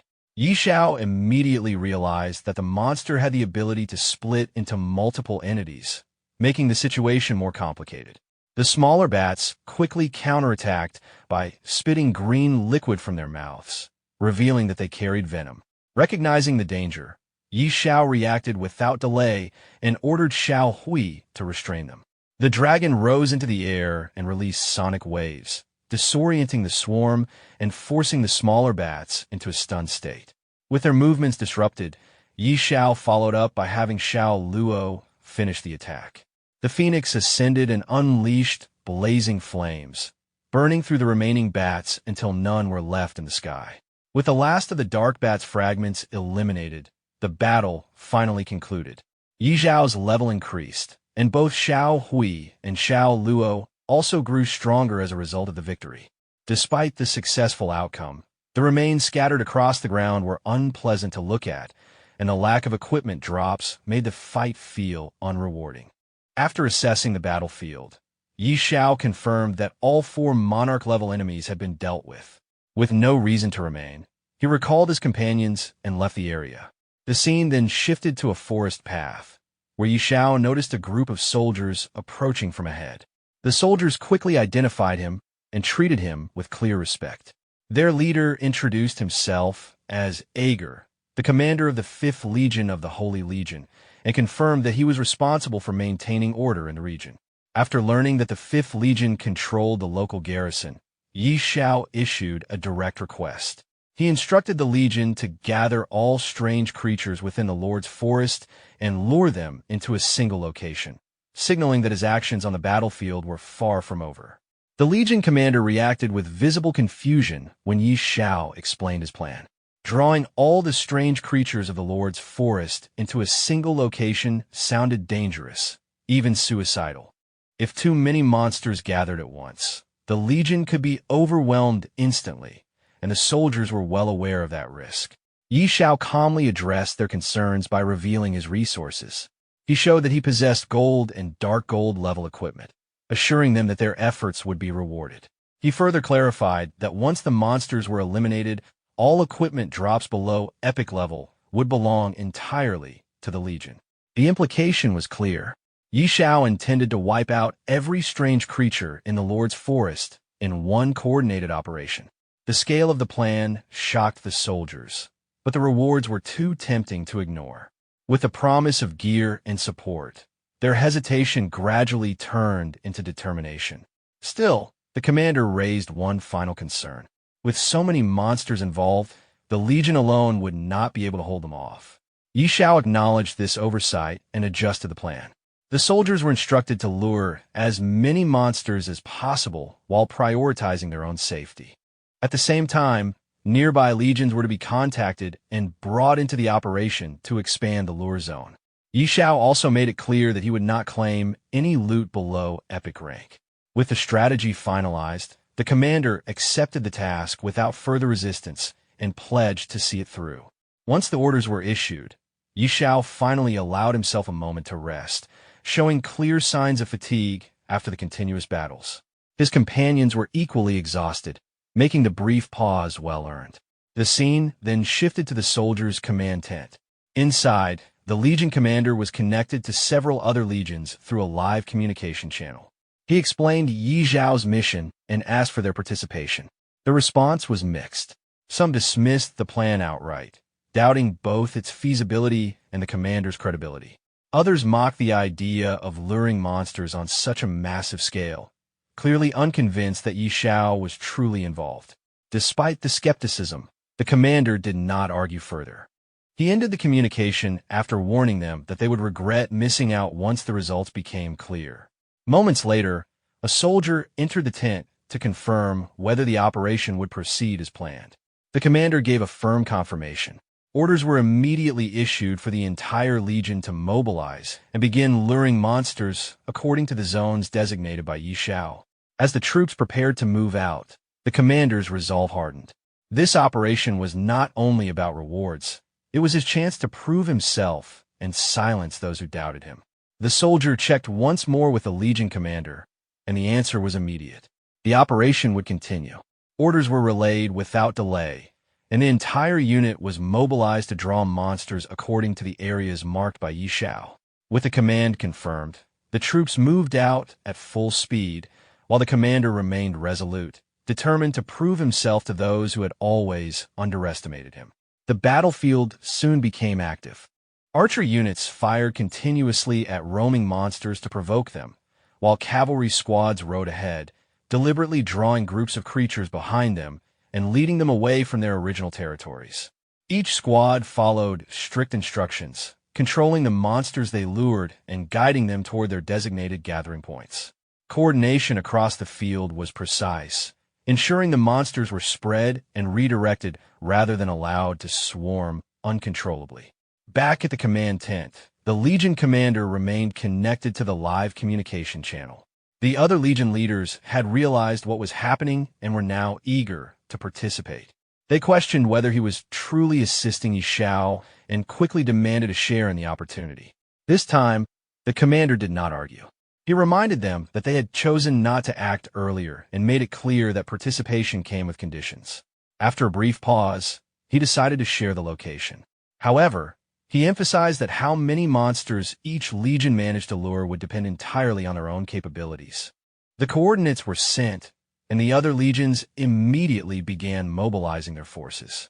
Some of them ended the call hastily, clearly eager to take advantage of the situation before it was too late. Watching them rush into action, the commander couldn't help but note how quickly their attitudes had changed once real benefits were involved. For hours later, the situation on the battlefield had escalated dramatically. From a distant vantage point, an army general surveyed the scene through binoculars. What lay ahead was far beyond normal expectations. Monsters were gathering in overwhelming numbers, far more than anticipated. The battlefield had descended into complete chaos, with waves of strange creatures converging from every direction. What began as a calculated plan had now transformed the entire region into a massive convergence zone, signaling that something unprecedented was about to unfold. From the rooftop of a castle, the general and his companions surveyed the battlefield through binoculars. What they saw defied all prior experience. Endless waves of anomalous monsters surged forward, every single one at or above Lord level. Even seasoned veterans could not recall witnessing such a concentration of powerful creatures in one place. The scene shifted to the Legion commander, who questioned how such an overwhelming number had been gathered. His apprentice explained that anomalies now dominated the battlefield. Once the soldiers learned that all loot would belong to them, they stopped hesitating and actively dragged every monster they encountered back toward the designated zone. Soon after, a knight arrived on horseback, clearly proud of the number of monsters his own unit had lured. The Legion commander did not let him linger and ordered him to move directly to the assigned location.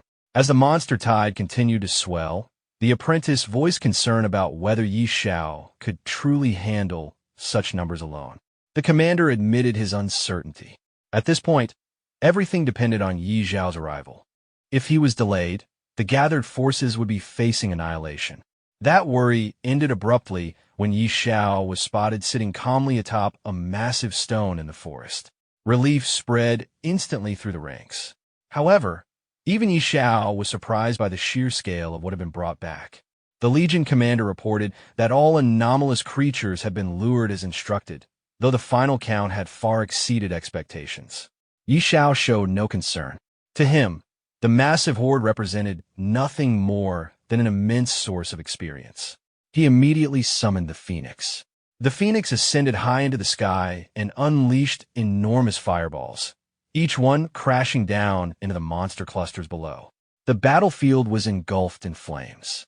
From above, the Phoenix continued its assault, bathing the ground in fire and erasing entire groups of monsters within seconds. The destructive efficiency of the attack left the surrounding soldiers stunned and forced some to retreat to safer distances. When the flames finally settled, the battlefield was littered with burning remains. The Phoenix hovered above the devastation, radiating pride after completing the slaughter. A flood of combat notifications followed as countless anomalous creatures were confirmed defeated. Xiao's level rose again, and his companions grew stronger alongside him. The Phoenix's damage output proved overwhelmingly effective on a massive scale. The impact was felt far beyond the battlefield. In the city realm, soldiers felt violent tremors shaking the ground. At first, it was mistaken for an earthquake, but it quickly became clear that the disturbance originated from the realm battlefield itself. Civilians gathered in shock, watching Xiao's score climb at an unimaginable rate. The numbers rose so fast that even estimating the total kills became impossible. His actions resembled a one-sided massacre rather than a battle. Within the city, the knight and wizard observed the situation with growing unease. While the immediate pressure from the vanguard anomalies had been reduced, Xiao's growth rate crossed into terrifying territory. His level had already surged far beyond expectations, climbing at a pace that defied all known limits. As they continued to observe, both sensed something wrong. The anomalous aura lingering over the battlefield had begun to change. Something unfamiliar and dangerous was stirring beneath the burning remains, signaling that the chaos was not yet over. The battlefield had not yet settled when Xiao turned toward the Legion commander, sensing something was wrong, and asked what had happened. At the same moment, the ground beneath them trembled violently. The commander hesitated, unsure whether what they were feeling was an actual earthquake. The captain nearby felt it as well, but the sensation was different from anything he had experienced before. An eerie, oppressive atmosphere spread across the battlefield, pressing down on everyone present. Then it appeared. From deep within the battlefield, a colossal demonic giant emerged, its presence alone enough to make the air feel heavy. The monster fixed its gaze on Xiao and the surrounding soldiers, releasing a thunderous roar filled with hostility. The captain and his companions stared at the creature in disbelief. Judging by the aura alone, it was unmistakable, an immortal-level boss. The captain could not understand how such a being could exist within a level 50 battlefield. The level of abnormality was beyond reason. The soldiers were thrown into panic. Some struggled to comprehend what they were seeing, while others realized the horrifying truth. Beneath the Lord's forest lay a creature of legendary status. Immortal-level beings were not something they had ever expected to encounter firsthand. The captain hurried to Xiao, urging an immediate retreat. An immortal-level boss was far beyond what ordinary forces could handle. Xiao, however, showed no fear. He questioned whether an immortal-class enemy was truly that impressive. In his mind, he dismissed the monster's arrogance, recalling how he had already slaughtered multiple king-level beings in rapid succession. One immortal-level enemy was not enough to intimidate him. With calm confidence, Xiao summoned his dragon and ordered it to unleash its fury. The dragon charged toward the demonic giant and engulfed it in raging flames. However, the massive size difference became clear immediately. The attack barely scratched the creature. Xiao reinforced his command, urging the dragon to push harder. The dragon slammed into the giant with brute force, but even that failed to cause meaningful damage. Enraged, the demonic giant roared and gathered its power, forming a crackling sphere of magical lightning. It hurled the attack toward the dragon. The dragon barely managed to respond, releasing sonic waves in an attempt to deflect and evade the assault. Seeing his dragon struggle against the overwhelming enemy, Xiao immediately summoned his phoenix as well. Without hesitation, he ordered it to join the fight and unleash its flames. The moment the phoenix entered the battlefield, its fire surged forward, signaling the beginning of a direct confrontation against the immortal-level boss. Following Xiao's command, the phoenix bird unleashed a massive fireball at the demonic giant. At the same time, the dragon attacked in parallel, coordinating its assault as flames and power struck the monster from multiple directions. From a distance, the soldiers watched in stunned silence as Xiao's beast confronted the immortal-level enemy head-on. It was clear to everyone present that either the dragon or the phoenix alone possessed enough strength to wipe out an entire army in a short time. As the giant roared in fury, countless mysterious tentacles burst forth from its massive body. The sight was grotesque, and Xiao reacted with visible disgust. Without hesitation, he ordered the phoenix to intensify its flames. Multiple fireballs rained down, exploding upon impact and tearing through the giant's body. Simultaneously, the dragon launched its own attacks, ripping into the monster with overwhelming force. One by one, the tentacles were severed and collapsed to the ground. As the creature's body burned and fell apart, Xiao covered his nose, irritated by the stench of scorched flesh. Moments later, the giant monster collapsed completely, smashing into the ground and leaving the battlefield fractured beneath its weight. A world announcement followed immediately, confirming that Xiao had slain a level 60 immortal-level beast and secured the first kill of its kind. The victory triggered regional rewards, strengthened the Great Xiao War Zone, and permanently increased Xiao's base attributes beyond those of ordinary players. The soldiers erupted into excitement upon witnessing the confirmed kill. An immortal-level boss had been defeated, something none of them had ever imagined seeing firsthand. Many openly acknowledged that with Xiao present, the level 50 battlefield would become significantly safer. Standing near the corpse, Xiao noticed several items emerging from the remains. Among them were glowing red and blue artifacts, radiating energy.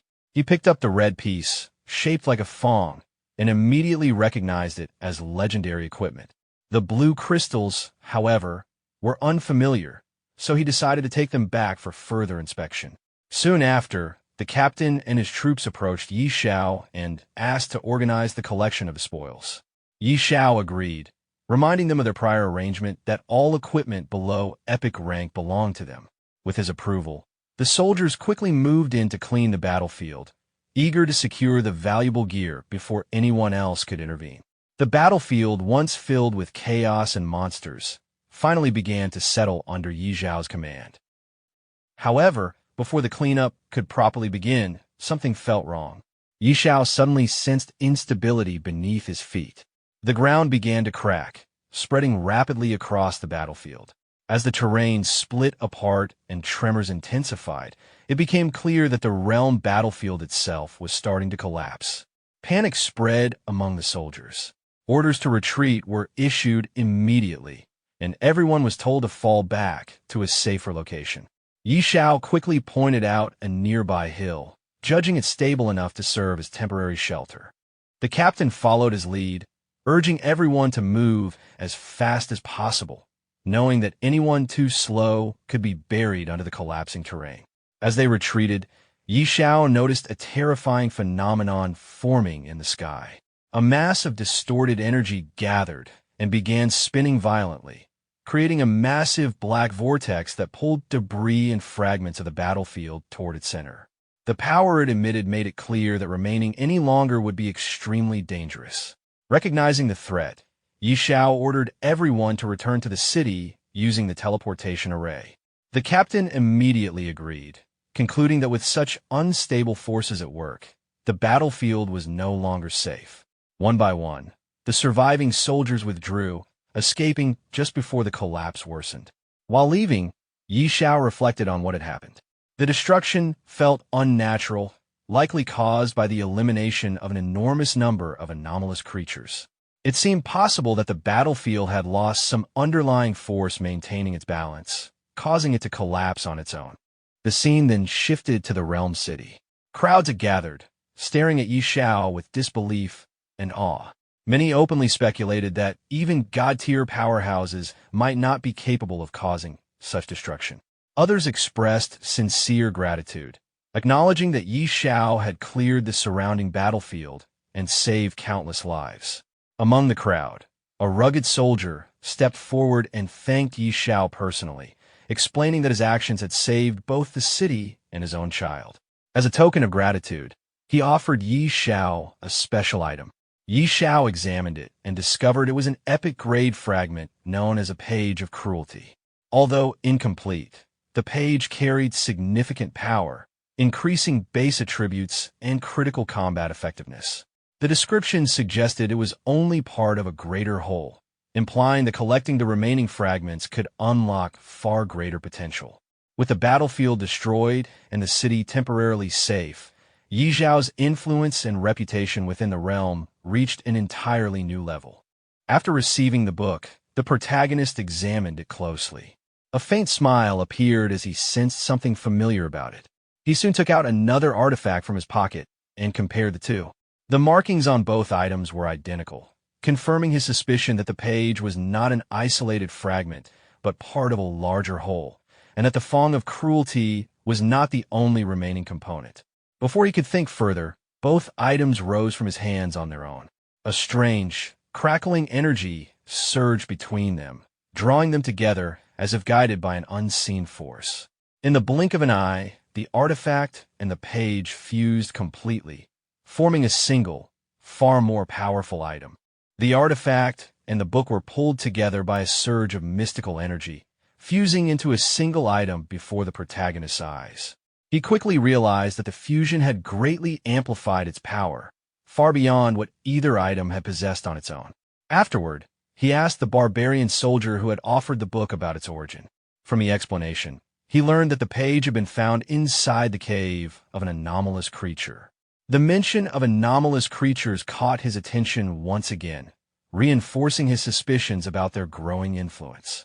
Acknowledging the value of the gift, he accepted it without further hesitation, and the soldier expressed his gratitude in return. With that matter settled, the protagonist turned his attention to a towering structure ahead, the War Merit Exchange Hall. Entering the hall, he immediately requested a full set of level 50 epic equipment suited for a beast tamer. He then inquired about beast taming eggs and was guided further inside. Inside the hall, the staff welcomed him and asked about his requirements. The protagonist made it clear that he intended to acquire every beast taming egg available. This demand caused visible shock, but it was soon explained that strict exchange limits were enforced. Each person could only obtain a fixed number of eggs, regardless of available war merits. Although clearly dissatisfied with these restrictions, the protagonist adjusted his request, demanding the highest quality eggs available. He was informed that Monarch-tier eggs were not in stock, and that even Transcendent-tier eggs were limited to one per person. This only deepened his frustration, prompting him to request to speak directly with the person in charge. Moments later, the hall's master appeared in person. The staff respectfully addressed him, and the protagonist immediately recognized him as the authority overseeing the War Merit Exchange Hall. The hall master introduced himself as Hallen, stating plainly that all decisions within the hall were under his control. After greeting Hallen, the protagonist explained that he wanted to purchase beast eggs. Hallen listened calmly and stated that the hall needed to verify his funds before proceeding. In response, the protagonist displayed his gold coin balance, casually remarking that it was amusing to have his wealth questioned at all. The moment the balance appeared, Hallen was visibly stunned. The sheer number was far beyond ordinary expectations, forcing him to reassess the situation immediately. Without further delay, he ordered his servant to retrieve all available beast-taming eggs from storage. When informed that one extraordinary quality egg had already been reserved by someone else, Hallen gave a brief instruction to bring that one out as well. After the arrangements were made, Hallen expressed his thanks. The protagonist responded politely, returning the courtesy and wishing him well on the higher battlefield. Shortly after, the servant returned carrying a large box and reported that everything had been prepared. 3 extraordinary-level beast eggs and 1,040 commander-level beast eggs, along with the epic equipment. Hallen then raised a practical concern, noting that beast-taming eggs could not be stacked and asking how the protagonist intended to transport them. The protagonist assured him that storage space would not be an issue. With the transaction complete and the payment transferred, he left the hall, while Hallen could only watch in quiet amazement at the scale of his wealth. The scene then shifted to a new location, Dragon Phoenix City. The protagonist arrived via teleportation and briefly took in his surroundings. The capital was lively and crowded, far more bustling than most cities he had seen. His appearance quickly drew attention, and whispers spread among the people. Many surprised that he had returned from the battlefield so soon, while others speculated whether the reports about his movements had been mistaken. Soon after, the protagonist made his way to the World Temple. At the entrance, a guard stopped him and asked about his purpose. When questioned in return, the guard introduced himself as Lucas, the person responsible for managing the trial passage. After arriving at the World Temple, the protagonist stated his intention to attempt the level 60 advancement trial. The guard was visibly taken aback, recalling that the protagonist had only completed the level 50 abyss trial a few days earlier. After a brief confirmation, the guard realized that the protagonist had already reached level 60. Though shocked by the speed of his growth, he immediately moved to arrange the trial without further delay. The news quickly reached the higher authorities within the temple. When the elders learned that the protagonist was once again entering an abyss-level trial, they were momentarily stunned. Advancing 10 levels in such a short span was far beyond what they considered normal, yet the procedures were approved nonetheless. Soon after, the trial gate was opened, and the protagonist was sent into the level 60 abyss trial. Inside the trial arena, he surveyed the surroundings and found only minor monsters at first. Uninterested, he continued searching until a powerful presence emerged behind him. A massive abyssal creature revealed itself, identified as one of the corruptors of the abyss. Finding a proper opponent at last, the protagonist acted decisively. His summoned beasts attacked together, quickly overwhelming the abyssal monster. Once it was defeated, a single violet crystal fragment was left behind. The protagonist picked it up, noting that only one fragment had dropped again, and chose not to dwell on it further. With the trial complete, he exited the abyss. Back in the city realm, news of his successful completion of the level 60 abyss trial spread rapidly. People discussed the timing of his advancement, argued over their predictions, and speculated on how soon he might reach the next major threshold. When the protagonist returned to the World Temple, he noticed an unusually large crowd gathered nearby. The elders confirmed the trial's result, while the onlookers focused their attention on him, clearly aware that his rapid progress was beginning to disrupt expectations surrounding the interdimensional battlefield itself. The scene shifted to the city streets, where news of the protagonist's successful completion of the level 60 Abyss Ascension trial quickly spread. The announcement caused an immediate stir, drawing the attention of countless onlookers. Many people discussed how expected his success was, compared predictions they had made, and debated how far he might advance next. His rapid growth had already become something the public closely followed. When the protagonist emerged from the abyss, he was met with an unexpectedly large crowd. Even the elders present could not help but comment on how disruptive his progress had become to the balance of the realm. Despite the teasing tone, it was clear that his achievements were being taken very seriously. The elders then handed over the reward he had earned from the trial and arranged additional support for him, including the services of a top-tier blacksmith from the World Temple. The artifact was forged swiftly, demonstrating the blacksmith's skill. After briefly reviewing the result and confirming that its performance met expectations, the elders urged him not to linger.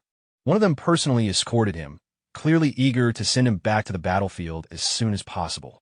As the protagonist departed, the crowd watched closely.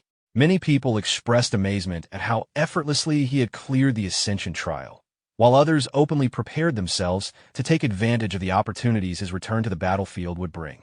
His presence alone was enough to shift the atmosphere, filling others with confidence and anticipation. Soon after, the protagonist teleported back to the battle realm. Upon arrival, he noticed that the area was already packed with people. Various legions had gathered in advance, clearly assembling in response to his return. Their formation and readiness made it obvious that many forces were preparing to move, expecting that the next phase of large-scale monster hunting was about to begin under his influence. With everyone gathered, the protagonist briefly announced that it was time to begin. The assembled forces responded in unison before quickly dispersing to carry out their assigned task of drawing monsters toward the designated area. After some time passed, the protagonist remained behind, resting calmly on the ground with the toad at his side. The surroundings were quiet, almost peaceful, though the toad warned him not to relax too much in case a large monster wave appeared. The protagonist showed little concern and assured him it would be fine. Before long, members of the Shadow Legion returned with urgent news. Their report was not encouraging. Despite using every method available, including deliberately engaging the aberrant creatures to provoke them, they had failed to gather them together. The creatures simply refused to move as expected. From this, the protagonist realized that the battlefield conditions had changed. The aberrant creatures were no longer behaving the same way, and the usual methods of luring them were no longer effective. Deciding to verify things personally, he moved deeper into the battlefield. As he advanced, his observations confirmed the report. Monsters were scattered, appearing only one at a time, with no trace of any aberrant bosses. He eliminated a lone monster with ease, but the situation became clear. The battlefield no longer allowed for efficient large-scale hunting, and the aberrant creatures seemed to have developed their own defensive patterns. Concluding that continuing would be pointless, the protagonist opened a portal and returned to the city with his companions. His arrival immediately drew attention. People crowded around him, eager to hear whether he had found a solution. He calmly explained that the bosses were deliberately hiding and were currently difficult to locate. The crowd reacted with surprise and concern, unsure of what to do next. The protagonist instructed everyone to disperse for the time being, stating that he would consider another approach later, as he needed rest. Elsewhere, within a noble's residence, news of the protagonist's recent actions was being discussed.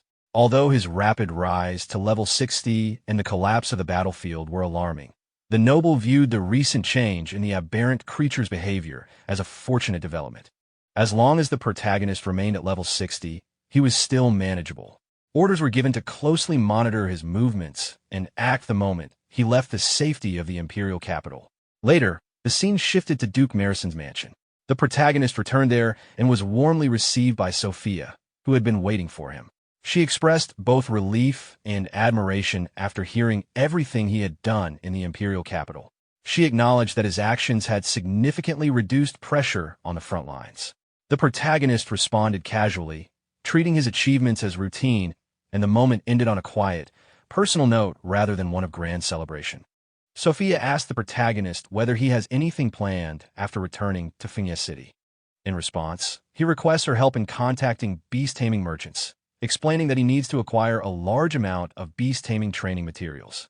He clarifies that the resources are intended for 3 extraordinary-level beast-tamers and more than 1,000 commander-level beast-tamers, all of whom need to be trained to their peak.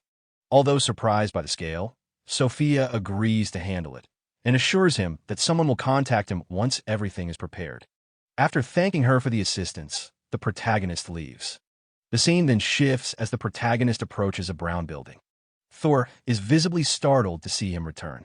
The protagonist calmly states that he has something to discuss and proceeds to take out several swords and pieces of war equipment from his magical inventory. Thor immediately recognizes the items as an epic-grade set. The protagonist asks Thor to enhance the equipment, and Thor agrees without hesitation.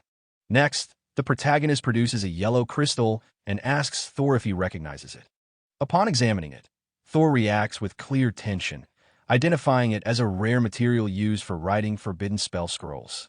He explains that forbidden spells are ultimate techniques reserved for magic-based classes that have reached the god level and are typically used only in real combat.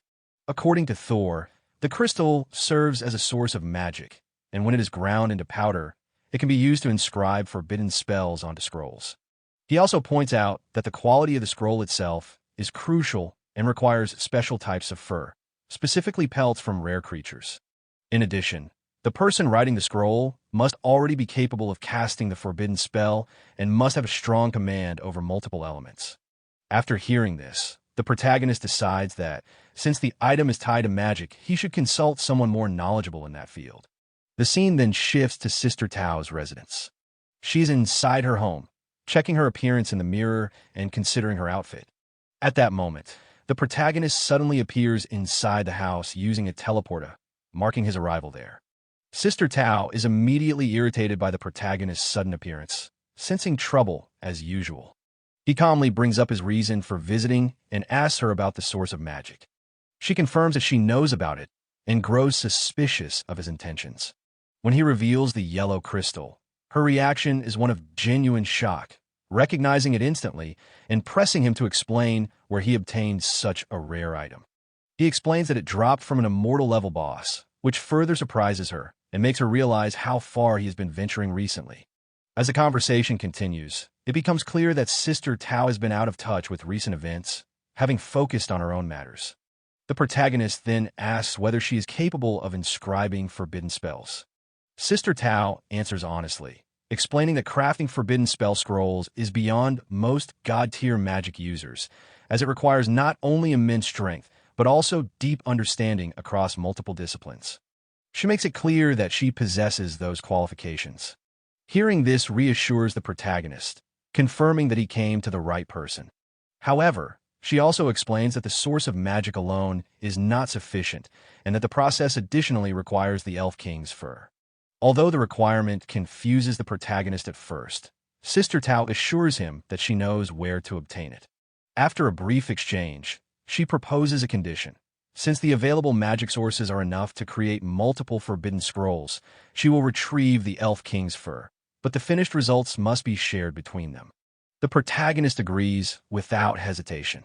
With the agreement settled, Sister Tao opens a magical portal and leaves immediately, demonstrating her decisiveness. Left behind, the protagonist reflects on her abrupt nature and decides to check on his beast eggs next. The scene then shifts to the protagonist's beast egg farm. The area is under strict supervision, with the toad carefully overseeing the handling of the eggs and instructing the maids to be cautious to ensure proper hatching. Upon arriving, the protagonist observes that the operation is being managed well. The toad, however, reacts with visible annoyance, realizing that he has effectively been put to work maintaining an incubator. The protagonist brushes this off lightly, acknowledging the toad's experience with beast taming. Although clearly displeased, the toad can do little more than vent his frustration. Before leaving, the protagonist notes that most of his arrangements are now in place.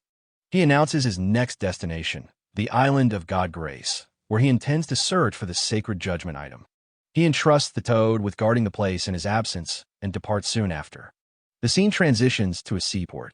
Standing there, the protagonist considers the location of the island of God Grace, which lies at the edge of the Sea of Despair, making travel by ship the most practical option. As he waits, a massive vessel named Poseidon approaches the port. Taking in the sight of the enormous ship, he is struck by its sheer scale and presence, quietly impressed as his next journey begins. As the protagonist moves toward the ship, the boarding process begins smoothly, and once everyone is on board, the vessel sets sail. While standing on the deck, he quietly observes the other passengers and notices that most of them are equipped with gear around level 80 or 90.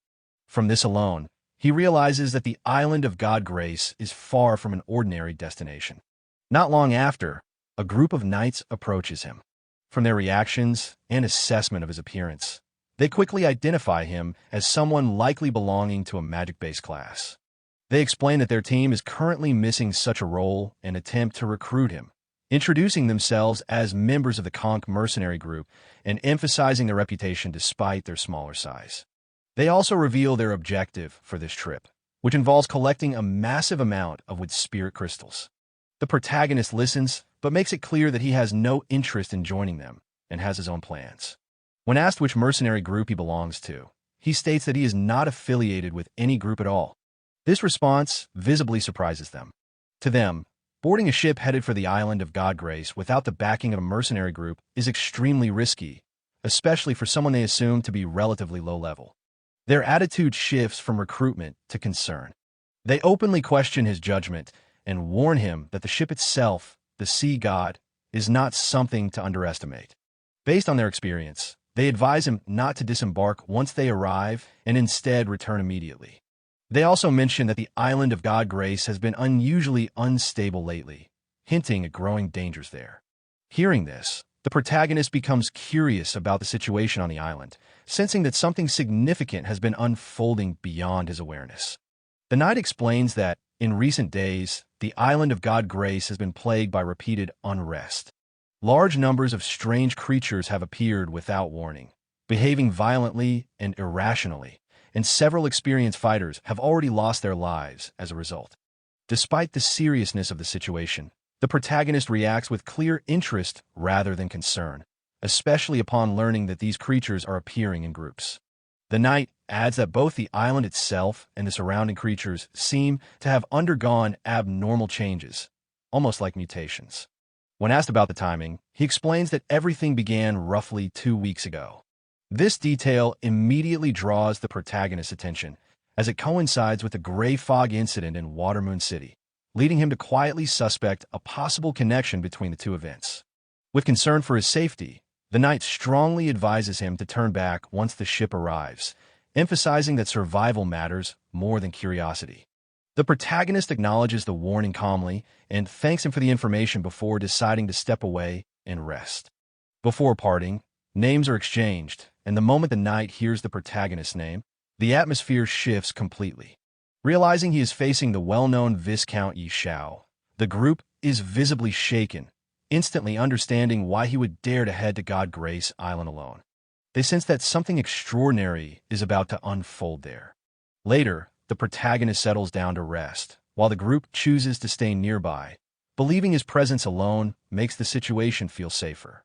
Shortly after, an urgent warning spreads across the ship as it enters the Despair Sea. The protagonist steps out to observe, finding the area intriguing rather than frightening. In contrast, the knights grow tense and anxious, praying silently for safe passage. Their fear proves justified when a massive deep-sea whale emerges near the ship. This creature is recognized as a level 100 monarch-class existence, a brutal ruler of the Despair Sea that has dominated the region for centuries. Encounters with such a creature are extremely rare, with only a handful recorded in human history. As the whale draws closer, the crew and knights prepare for combat.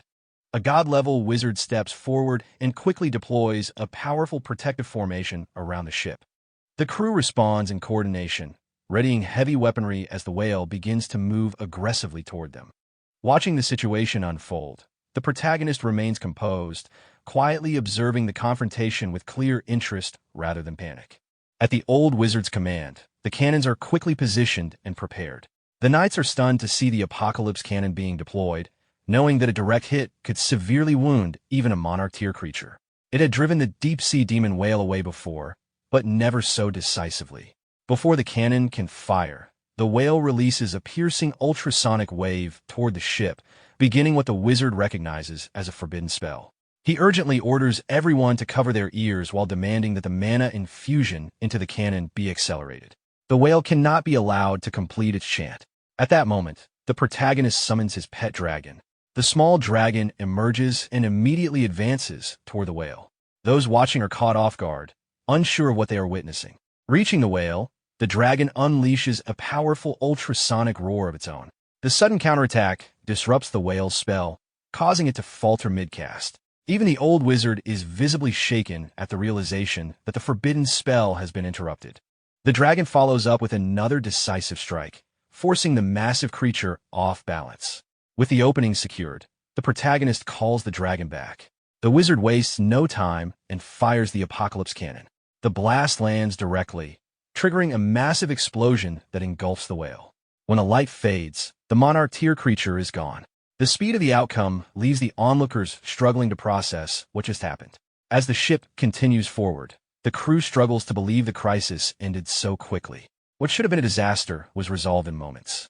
The knight openly shows his respect toward Knight Xiao, acknowledging that interrupting a monarch tier forbidden spell is no ordinary feat. Nearby warriors silently re-evaluate themselves, realizing how overwhelming the dragon's strength was. Some even question their own class choices after witnessing what a beastmaster can command. The old wizard observes quietly, recognizing Knight Xiao's potential. In his mind, he considers that someone like him may one day stand at the center of resolving the growing anomalies in the world. Meanwhile, the whale regains awareness but chooses to flee rather than continue the fight. Soon after, the island of Divine Grace comes into view. The ship approaches its shores, and Knight Xiao calmly notes their arrival. The island's scenery appears peaceful and unexpectedly gentle compared to the surrounding sea. As they disembark, the knight shares the island's history. Long ago, it was said to be a land of decay where no life could survive. Then, without explanation, it transformed. Creatures migrated there, the climate softened, and the land flourished as if blessed. Because of this sudden change, it became known as the Island of Divine Grace. Knight Xiao listens with interest, acknowledging the story without judgment. Later, as they approach a particular building, the knight explains that information can be purchased there. Any knowledge, provided the price is sufficient. Knight Xiao responds simply that cost is irrelevant, as long as the information exists. After entering the building, Knight Xiao quietly surveys the interior. The place is styled like a bar, filled with an unusual and exotic atmosphere that feels more deliberate than decorative. The knight approaches the counter and orders a drink using coded language. The exchange is brief, but clearly symbolic. Knight Xiao questions whether such theatrics are necessary just to purchase information, noting inwardly that to an outsider, it would sound more like arranging an assassination than gathering intelligence. Taking a seat, the knight explains that although the Island of Divine Grace is rich in resources, respawns are limited and competition is intense.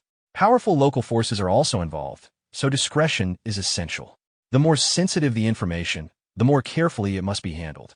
Knight Xiao accepts the explanation without further argument. Soon, a heavy-set man appears, identifying himself as the one who handles such requests. He begins outlining the rules and the cost of acquiring information, but before he can finish, Knight Xiao places a substantial pile of gold in front of him. The display immediately shifts the man's attitude.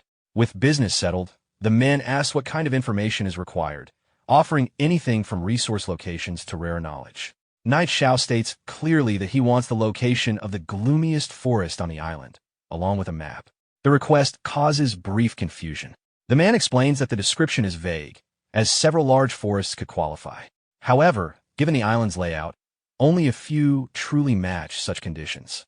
After thinking for a moment, he guesses that Knight Xiao is searching for a high-grade item rather than scenery. When Knight Xiao confirms this, the man admits that someone else recently asked for similar information. The implication lingers as the conversation continues. Knight Xiao briefly considers whether others, like him, may have received guidance from the Divine Tree. The information broker returns with an old chest, explaining that the map inside was drawn by his grandfather based on a previous explorer's description. As it is opened, he adds that the location is said to be guarded by a powerful creature, which caused that earlier attempt to fail. The place in question is identified as the Forest of Absolute Chill. According to past investigations, the source of the recent anomalies may originate there. Even so, the broker advises waiting until the current unrest settles before attempting anything. Knight Xiao acknowledges the warning, thanks him for the information, and leaves, stating he may return. Privately, he concludes that the Holy Severance item is likely connected to that forest and decides to investigate personally. After he departs, the broker questions whether he truly intends to go there. The knight confirms that he likely does, admitting he himself would not dare follow due to the obvious danger. Later, within the forest, Knight Xiao studies the map. The marked area matches his surroundings, yet the absence of creatures feels unnatural. The air grows noticeably colder, confirming he is nearing the correct location. A level 60 anomaly suddenly appears before him. He assesses it calmly and orders an attack. His dragon releases fireballs that detonate on impact, destroying the creature instantly. He levels up along with his dragon, noting the improvement without overreaction. Continuing deeper into the forest, he remarks that the number of anomalies is still low, limiting efficiency. As he advances, a distant sound reaches him, something resembling bagpipes, drawing his attention further into the forest. After moving deeper into the forest, Knight Xiao questions why music would be playing in such a dangerous place. Following the sound, he arrives at an old well. The melody clearly comes from within. After a brief consideration, he jumps down without hesitation. Instead of darkness, he lands inside a hidden space resembling a pocket world. The environment is stable and unexpectedly calm, and the faint sound of bagpipes continues to echo. In the distance, he spots a figure, an elf girl using a musical instrument to control two monsters. Though her method is unusual, it is clear she is struggling to maintain control and will not last much longer. Knight Xiao immediately orders his dragon to assist. The dragon advances and eliminates the monsters with a single decisive attack. With the danger gone, the elf girl approaches and thanks him for saving her. He asks if she belongs to the elf clan. Realizing he is human, she becomes alarmed, repeating what she has been taught about humans. In response, he deliberately teases her, claiming humans eat elves. Frightened, she asks to be spared. He agrees on the condition that she leads him to her village. After a brief exchange, she accepts. As he follows her through the hidden world, he notes how trusting she seems.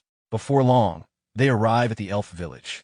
As the girl steps inside, a woman calls out to her, asking where she has been. Mia runs to her grandmother and explains that she encountered anomalies. Her grandmother dismisses it, doubting Mia's strength. Mia insists that humans saved her and even claimed he would eat her. Hearing this, her grandmother notices Knight Xiao and immediately panics, calling the villagers together. Within moments, the elves surround him. An elf elder steps forward, green energy flowing around him, and warns Knight Xiao to leave. Knight Xiao calmly observes the elder's strength, noting it rivals a high-level mage. He explains that he only came in search of an item and has no malicious intent. The elder rejects his words, stating that elves do not trust humans. Knight Xiao reminds him that he saved Mia. The elder confirms this with Mia, who admits Knight Xiao defeated the anomalies but repeats his earlier joke about eating her. Knight Xiao laughs it off, questioning when humans ever ate elves. The elder acknowledges the favor, but still refuses to accept him unless he can prove he possesses something truly pure. Knight Xiao searches through his inventory and produces Aisha's glass bead. The moment the elder holds it, he is stunned by its purity and asks where it came from. Knight Xiao explains that he removed the gray mist from a city, destroyed the evil god statue, and received the bead from a girl named Aisha. Hearing that he can remove the gray mist, the elder is visibly shaken. He introduces himself as Alicia, the current leader of the elf clan, and formally invites Knight Xiao into the village, asking his name. Knight Xiao introduces himself. Alicia welcomes him respectfully. Knight Xiao reflects that having a reputation can sometimes be useful. While passing through the center of the village, Knight Xiao notices a clear stream flowing from a fountain and wonders where the spring water comes from. Alicia explains that it is the elf spring, something unique to the elf clan that has the ability to remove all negative statuses. Hearing this, Knight Xiao realizes the spring must be extremely useful and asks if he can take a small amount, promising to exchange it for something of equal value. Alicia agrees, but asks him for help in return. He explains that he must have come to the island searching for clues about the holy severance item, which Knight Xiao confirms. Alicia then reveals that the deepest space of the island of divine grace has already been occupied by the gray mist. Showing him a map, he explains that the island consists of 3 layers of space, and the gray mist has controlled the 3rd layer for hundreds of years. Knight Xiao understands that he wants him to enter the 3rd layer and solve the problem. However, he points out that the situation will not be simple, since the concentration of gray mist there is likely very high. Alicia acknowledges this, and says he will gather the strongest elf warriors in the village and personally accompany him to protect his safety, believing that his ability to remove the gray mist may be their only chance. Knight Xiao agrees to help on the condition that the holy severance item truly exists there. Alicia confirms that it does, explaining that the reason the island of divine grace is so full of life is because of that object. With no time to waste, they decide to depart as soon as possible while Alicia goes to gather the warriors. Before leaving, Knight Xiao scans the spring and confirms that the elf spring possesses the ability to purify unholy power and remove negative attributes after being consumed. He fills a mug with the water and drinks it, noticing that it tastes slightly sweet. Soon after, he feels a surge of energy as the effect of his experience penalty decreases, raising his experience gain speed to 105%. A short while later, Alicia returns with several elite elf warriors and informs him that the preparations are complete. Knight Xiao acknowledges it, and the group immediately sets out together toward their destination. The group soon arrives at the foothills of the Rootless Mountains. Alicia warns Knight Xiao to stay cautious, explaining that many strange anomalies lurk in the area. Before they can move further, a loud roar echoes across the foothills. A giant three-headed hound suddenly appears and blocks their path. Seeing the opportunity, Knight Xiao calls out to his companion. His pet dragon, Little Gray, appears at his command and immediately unleashes multiple streams of flame toward the hound. The powerful attack strikes directly, and the beast collapses after a brief struggle.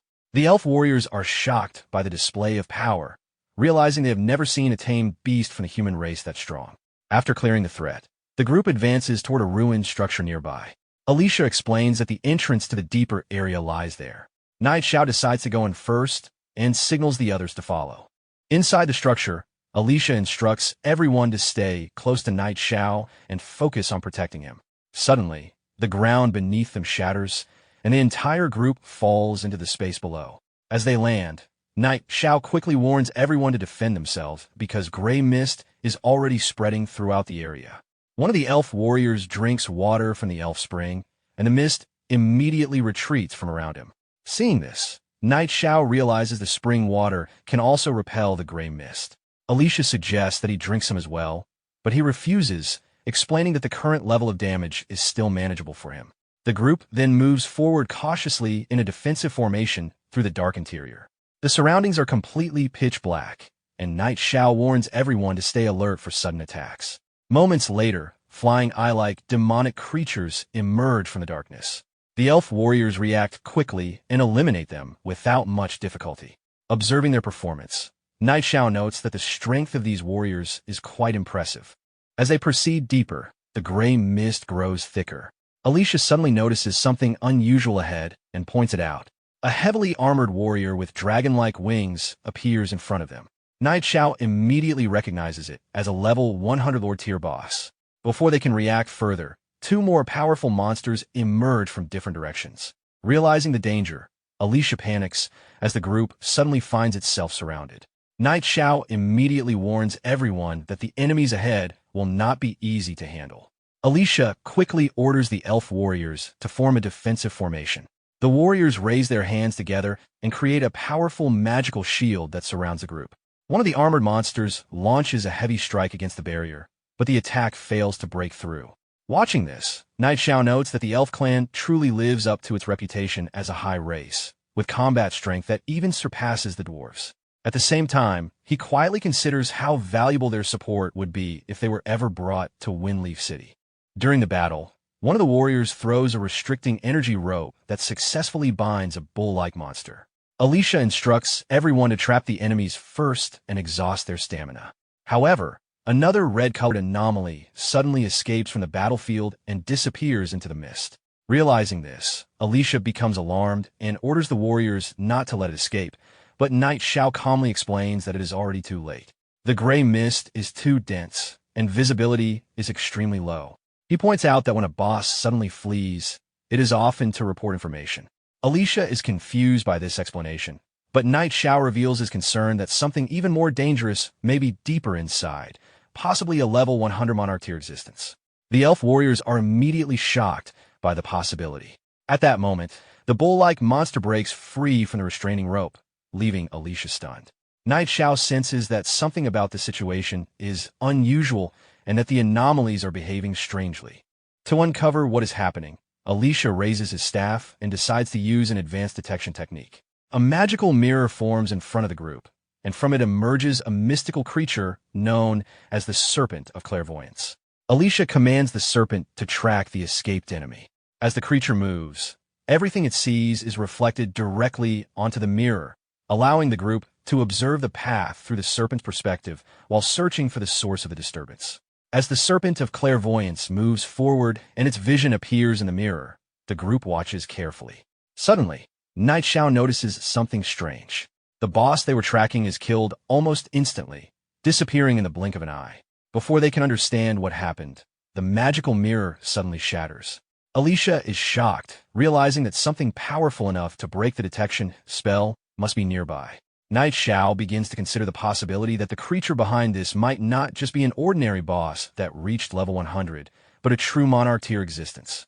Hearing this, Alicia immediately realizes how dangerous the situation could be and suggests retreating since they would have no chance of winning against such an enemy. At that moment, a loud sound echoes through the ruins. Night Xiao quickly understands what it means just as a massive dragon suddenly appears before them. A notification reveals the creature's identity, the immortal Dark Wing, a monarch tier boss that has been slumbering beneath the island of divine grace for a long time and possesses destructive power capable of devastating everything around it. Seeing the monster, the elf warriors are terrified. Alicia immediately orders them to retreat while he stays behind to hold the dragon back. The warriors hesitate, but begin moving toward the exit while the dragon advances toward the group. Night Xiao asks if Alicia can endure the fight, and Alicia urges them to leave quickly while he handles the situation. As the others retreat, Alicia launches attacks to slow the dragon down. In response, the dragon releases violent violet flames.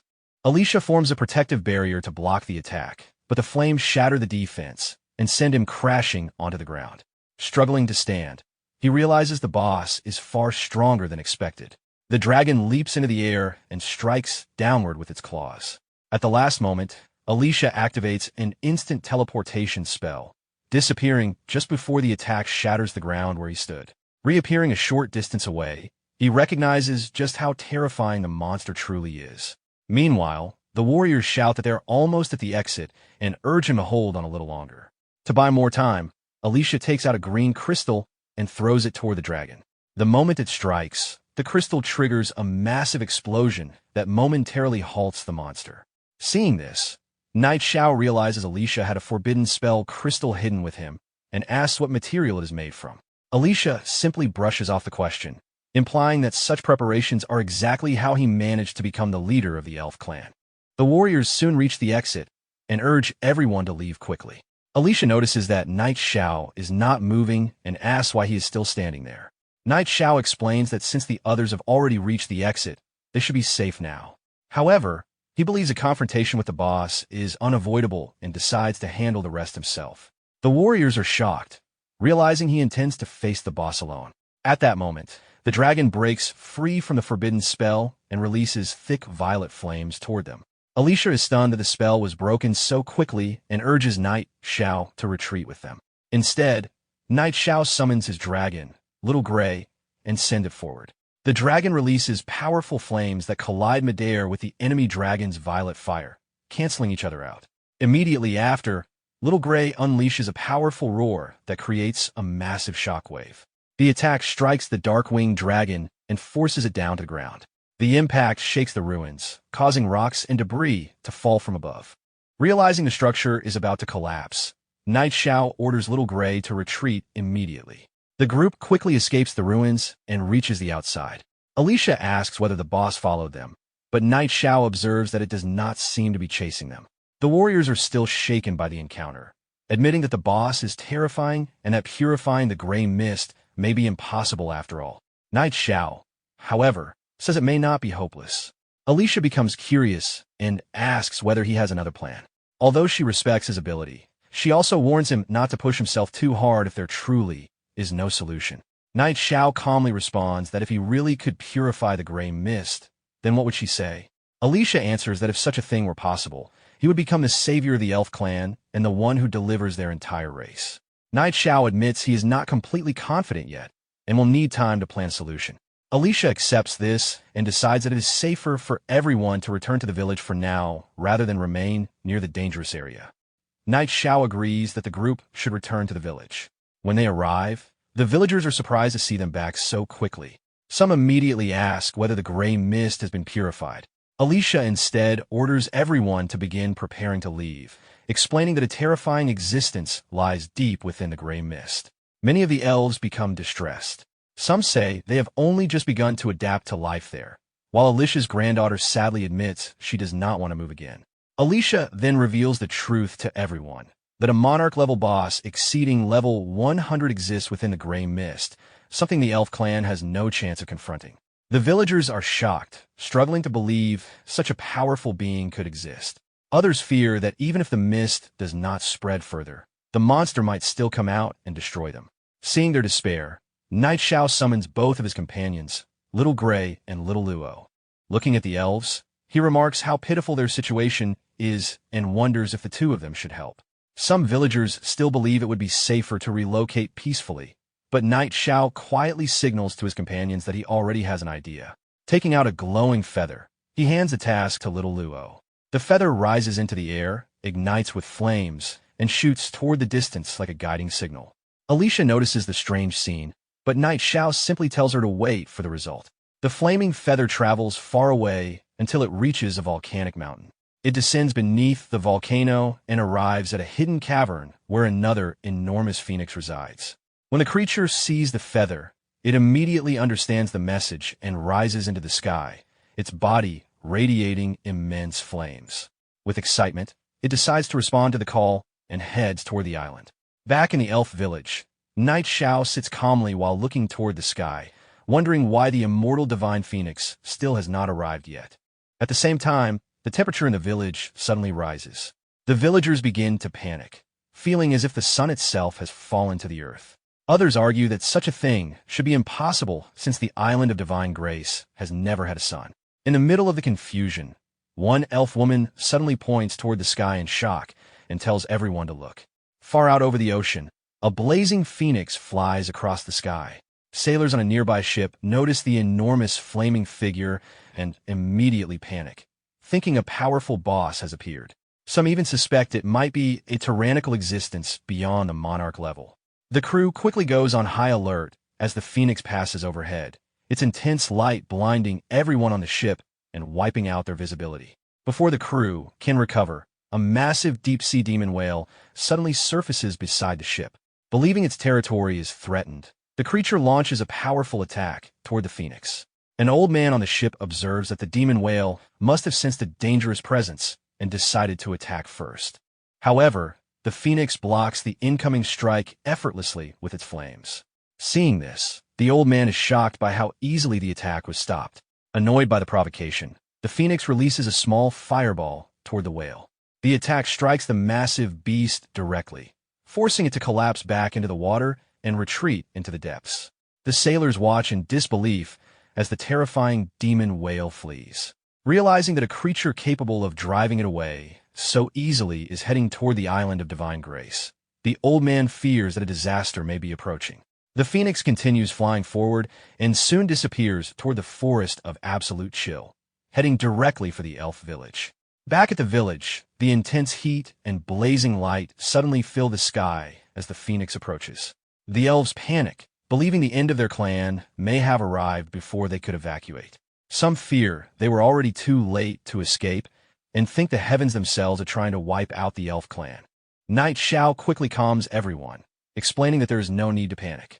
The phoenix is a reinforcement he summoned, and it has come specifically to confront the immortal Darkwing, not to harm the elves. Alicia is surprised by this revelation and asks if it is truly the ally he called. Moments later, the massive phoenix descends into the village and lands in front of Knight Xiao. The creature fixes its fiery gaze on him and questions why it has been summoned again. Seeing the enormous phoenix standing before them, Alicia can hardly believe that this terrifying creature is truly the helper summoned by Knight Xiao. Knight Xiao calmly greets the phoenix as an old friend and explains that a complicated problem has appeared on the island. He briefly outlines the entire situation, the gray mist spreading through the island, the hidden depths beneath the rootless hills, and the powerful dragon that has taken control of the area. After hearing the explanation, the phoenix immediately understands.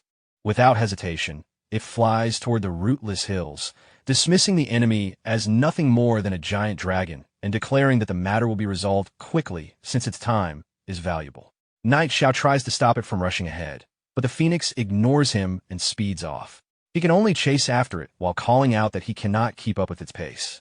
The nearby warriors are unsure what to do, but Alicia decides to follow them personally while instructing the others to remain in the village for safety. Soon they arrive at the rootless hills and enter the ruined structure leading deeper underground. Knight Xiao notices Alicia has followed and questions why he came, but he explains that the matter concerns the safety of the entire elf clan and he cannot abandon her responsibility. Before they can say more, flames suddenly burst from deeper within the ruins.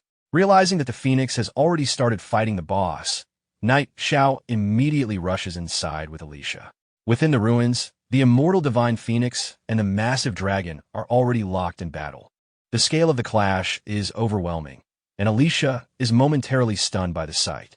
Knight Xiao quickly refocuses his attention, explaining that watching the battle is pointless. Instead, they should use this opportunity to move around the battlefield and search for the true source of the gray mist hidden within the ruins. Alicia recognizes the logic of the plan and praises his foresight as they move deeper through the structure. Eventually, they reach the far end of the ruins. There, standing calmly on a large stone block, is a mysterious figure who has been waiting. The figure reveals that he has finally found what he was looking for, the immortal phoenix and the human who carries more than one type of divinity gathered in the same place. The discovery excites him, and he begins laughing with clear anticipation at what is about to unfold. The strange creature's body suddenly begins glowing with violet light.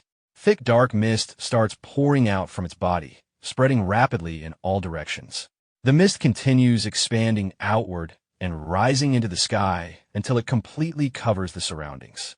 Before long, the dark mist spreads across the entire island of divine grace. In the elf village, the villagers quickly realize what is happening and panic as the gray mist begins invading their territory.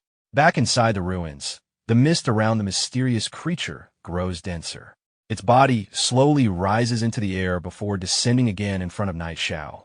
At that moment, the creature finally reveals its identity, the evil god Sekhmet.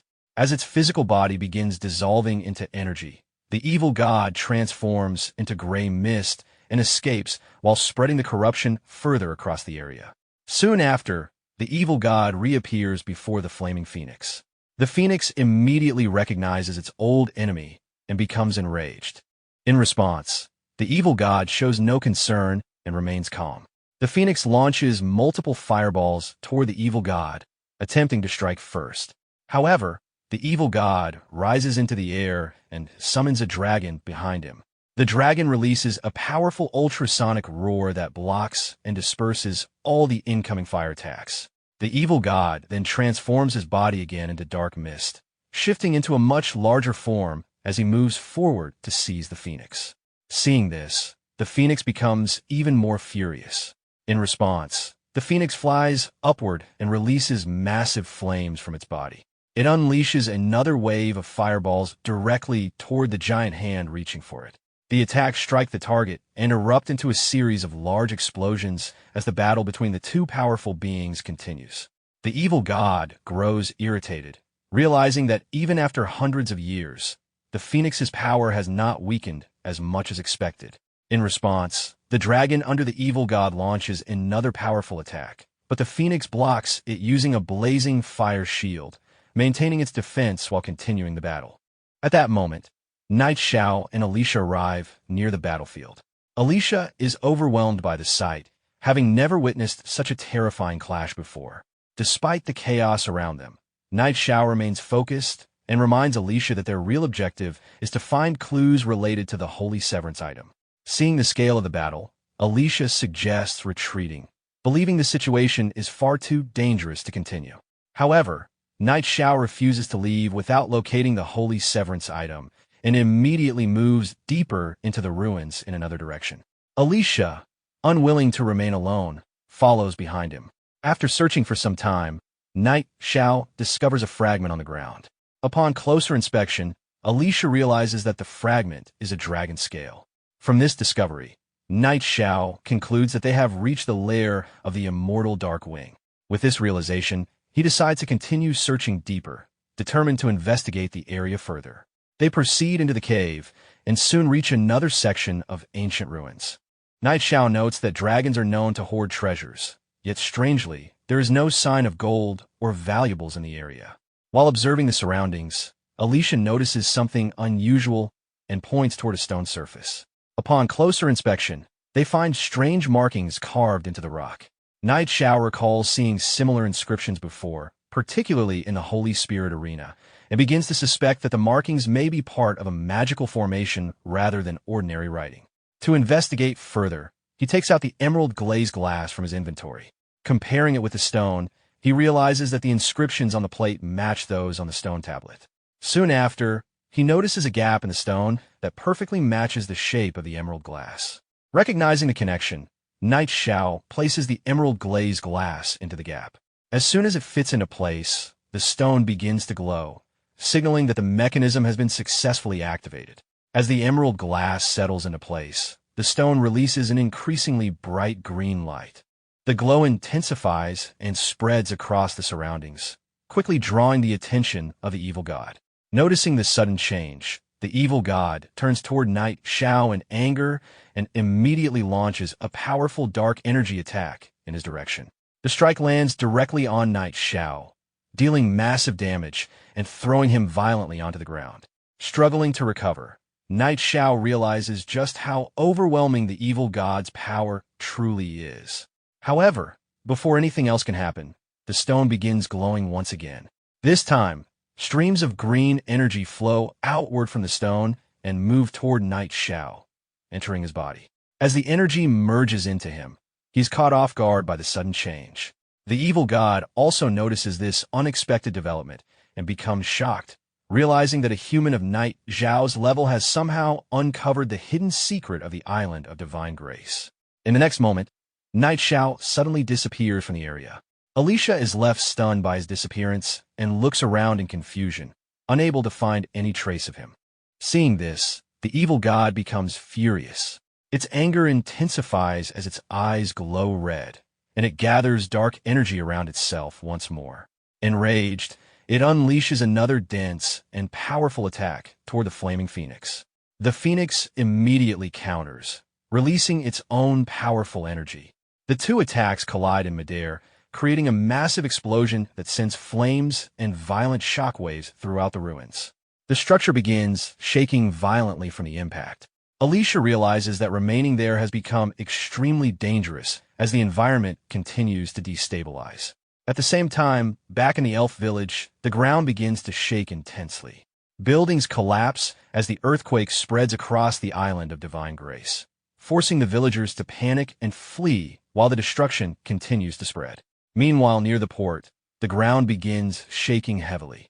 People at the dock panic and rush to board ships, fearing that if the tremors continue, the island itself may sink.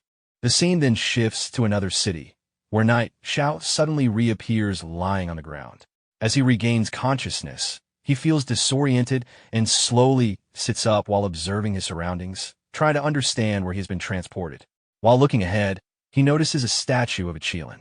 The presence of such a creature seems out of place compared to the surroundings. As he approaches and attempts to touch the statue, it begins to shake, and its eyes start glowing. A strange voice emerges from within the statue, questioning who has disturbed its slumber. Realizing that the statue has awakened, Knight Xiao explains that he has come in search of the divine artifact, acting under the will of the divine tree. After hearing this, the statue responds that the divine judgment item is not something a mortal can casually obtain. However, it acknowledges that Knight Xiao possesses the right to carry divine power. At that moment, a portal appears beside the statue. The statue allows him to proceed, warning that success will grant him the divine judgment item, but failure will result in eternal destruction. Without hesitation, Knight Xiao accepts the trial. He steps into the portal, shielding his eyes from the intense light. Once inside, he finds himself inside an arena and quickly recognizes it as the Divine Spirit Arena, wondering why he has been brought there again. The same voice instructs him to choose a weapon and class. A translucent interface appears before him, confirming that this is the Divine Spirit's trial. He notices that only ordinary classes are available, as his previous special options are no longer present. With no other choice, he selects the Knight class. After making the selection, a sword and shield appear before him. However, upon picking them up, he realizes they are wooden weapons, giving him the impression that he has been reset to a beginner-level state, similar to returning to a newbie village. After receiving the wooden equipment, Knight Xiao opens his personal attribute window to check his condition. He quickly realizes that even his attributes have been reset to basic values, leaving him confused about how he is supposed to continue under such limitations. At that moment, one of the arena gates slowly opens, and a goblin warrior enters the battlefield. The creature advances while roaring and holding its weapon, immediately giving Knight Xiao a sense of familiarity, as if he has faced something like this before. The goblin quickly charges toward him and launches an attack. In response, Knight Xiao steps forward and delivers a direct strike with his wooden sword. The attack lands successfully and deals noticeable damage, which surprises him because the amount of damage feels unusually high for such basic equipment. Taking advantage of the moment, the goblin leaps into the air and attempts another strike. Knight Xiao reacts instantly, jumping up to intercept the attack and following up with multiple consecutive strikes. Each blow lands effectively, steadily weakening the goblin. The goblin attempts to retaliate with repeated attacks, but Knight Xiao blocks them smoothly with his shield. Maintaining control of the fight, he presses forward and eventually drives his sword straight into the goblin's chest. The goblin roars in pain before collapsing onto the ground, ending the duel. After defeating the goblin warrior, he receives a reward for completing the first duel. He is granted 100 attribute points that can be freely distributed. A selection panel appears, allowing him to allocate points among strength, agility, intelligence, physique, and luck. After considering his options, he prioritizes agility over strength and distributes 70 points into agility and 30 into strength. Before he can rest, a large white wolf suddenly appears inside the arena and begins howling. The creature immediately catches his attention, and once again, it feels strangely familiar to him. The wolf wastes no time and charges forward to attack. Knight Xiao reacts quickly, striking at the wolf while dodging its movement. However, despite landing his attack, he realizes that this time his strike fails to deal any damage, signaling that the next battle will not be as straightforward as the previous one. After the previous exchange, the wolf turns back toward Knight Xiao and roars in anger. He moves backward, realizing how durable the creature is as it prepares another assault.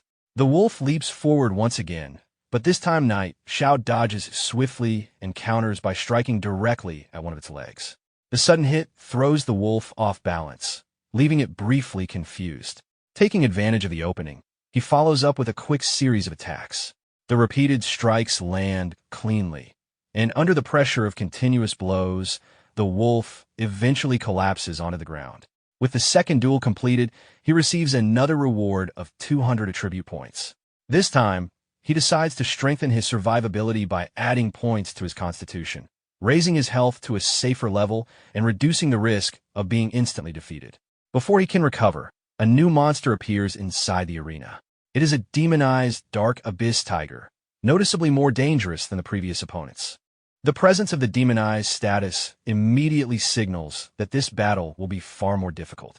The tiger attacks without hesitation. Knight Xiao attempts to counter, but the force of the strike sends him into the air, dealing heavy damage. The impact leaves him in a dangerous position with little chance to evade further attacks. At that critical moment, a protective energy shield suddenly forms around him. He quickly realizes that one of his previously obtained abilities, the God of Wealth Shield, is still active despite the reset conditions of the trial. The tiger continues advancing slowly, maintaining pressure. Recognizing that his innate skill has been preserved, Knight Xiao understands that the trial may not be as restrictive as it first appeared, giving him a possible advantage. Elsewhere, the statue observes the battle through a translucent display, surprised by his actions and uncertain whether his approach is reckless or calculated. Despite the danger, Knight Xiao steadies himself, raises his shield and sword, and prepares to face the tiger head-on as it launches forward to continue the fight.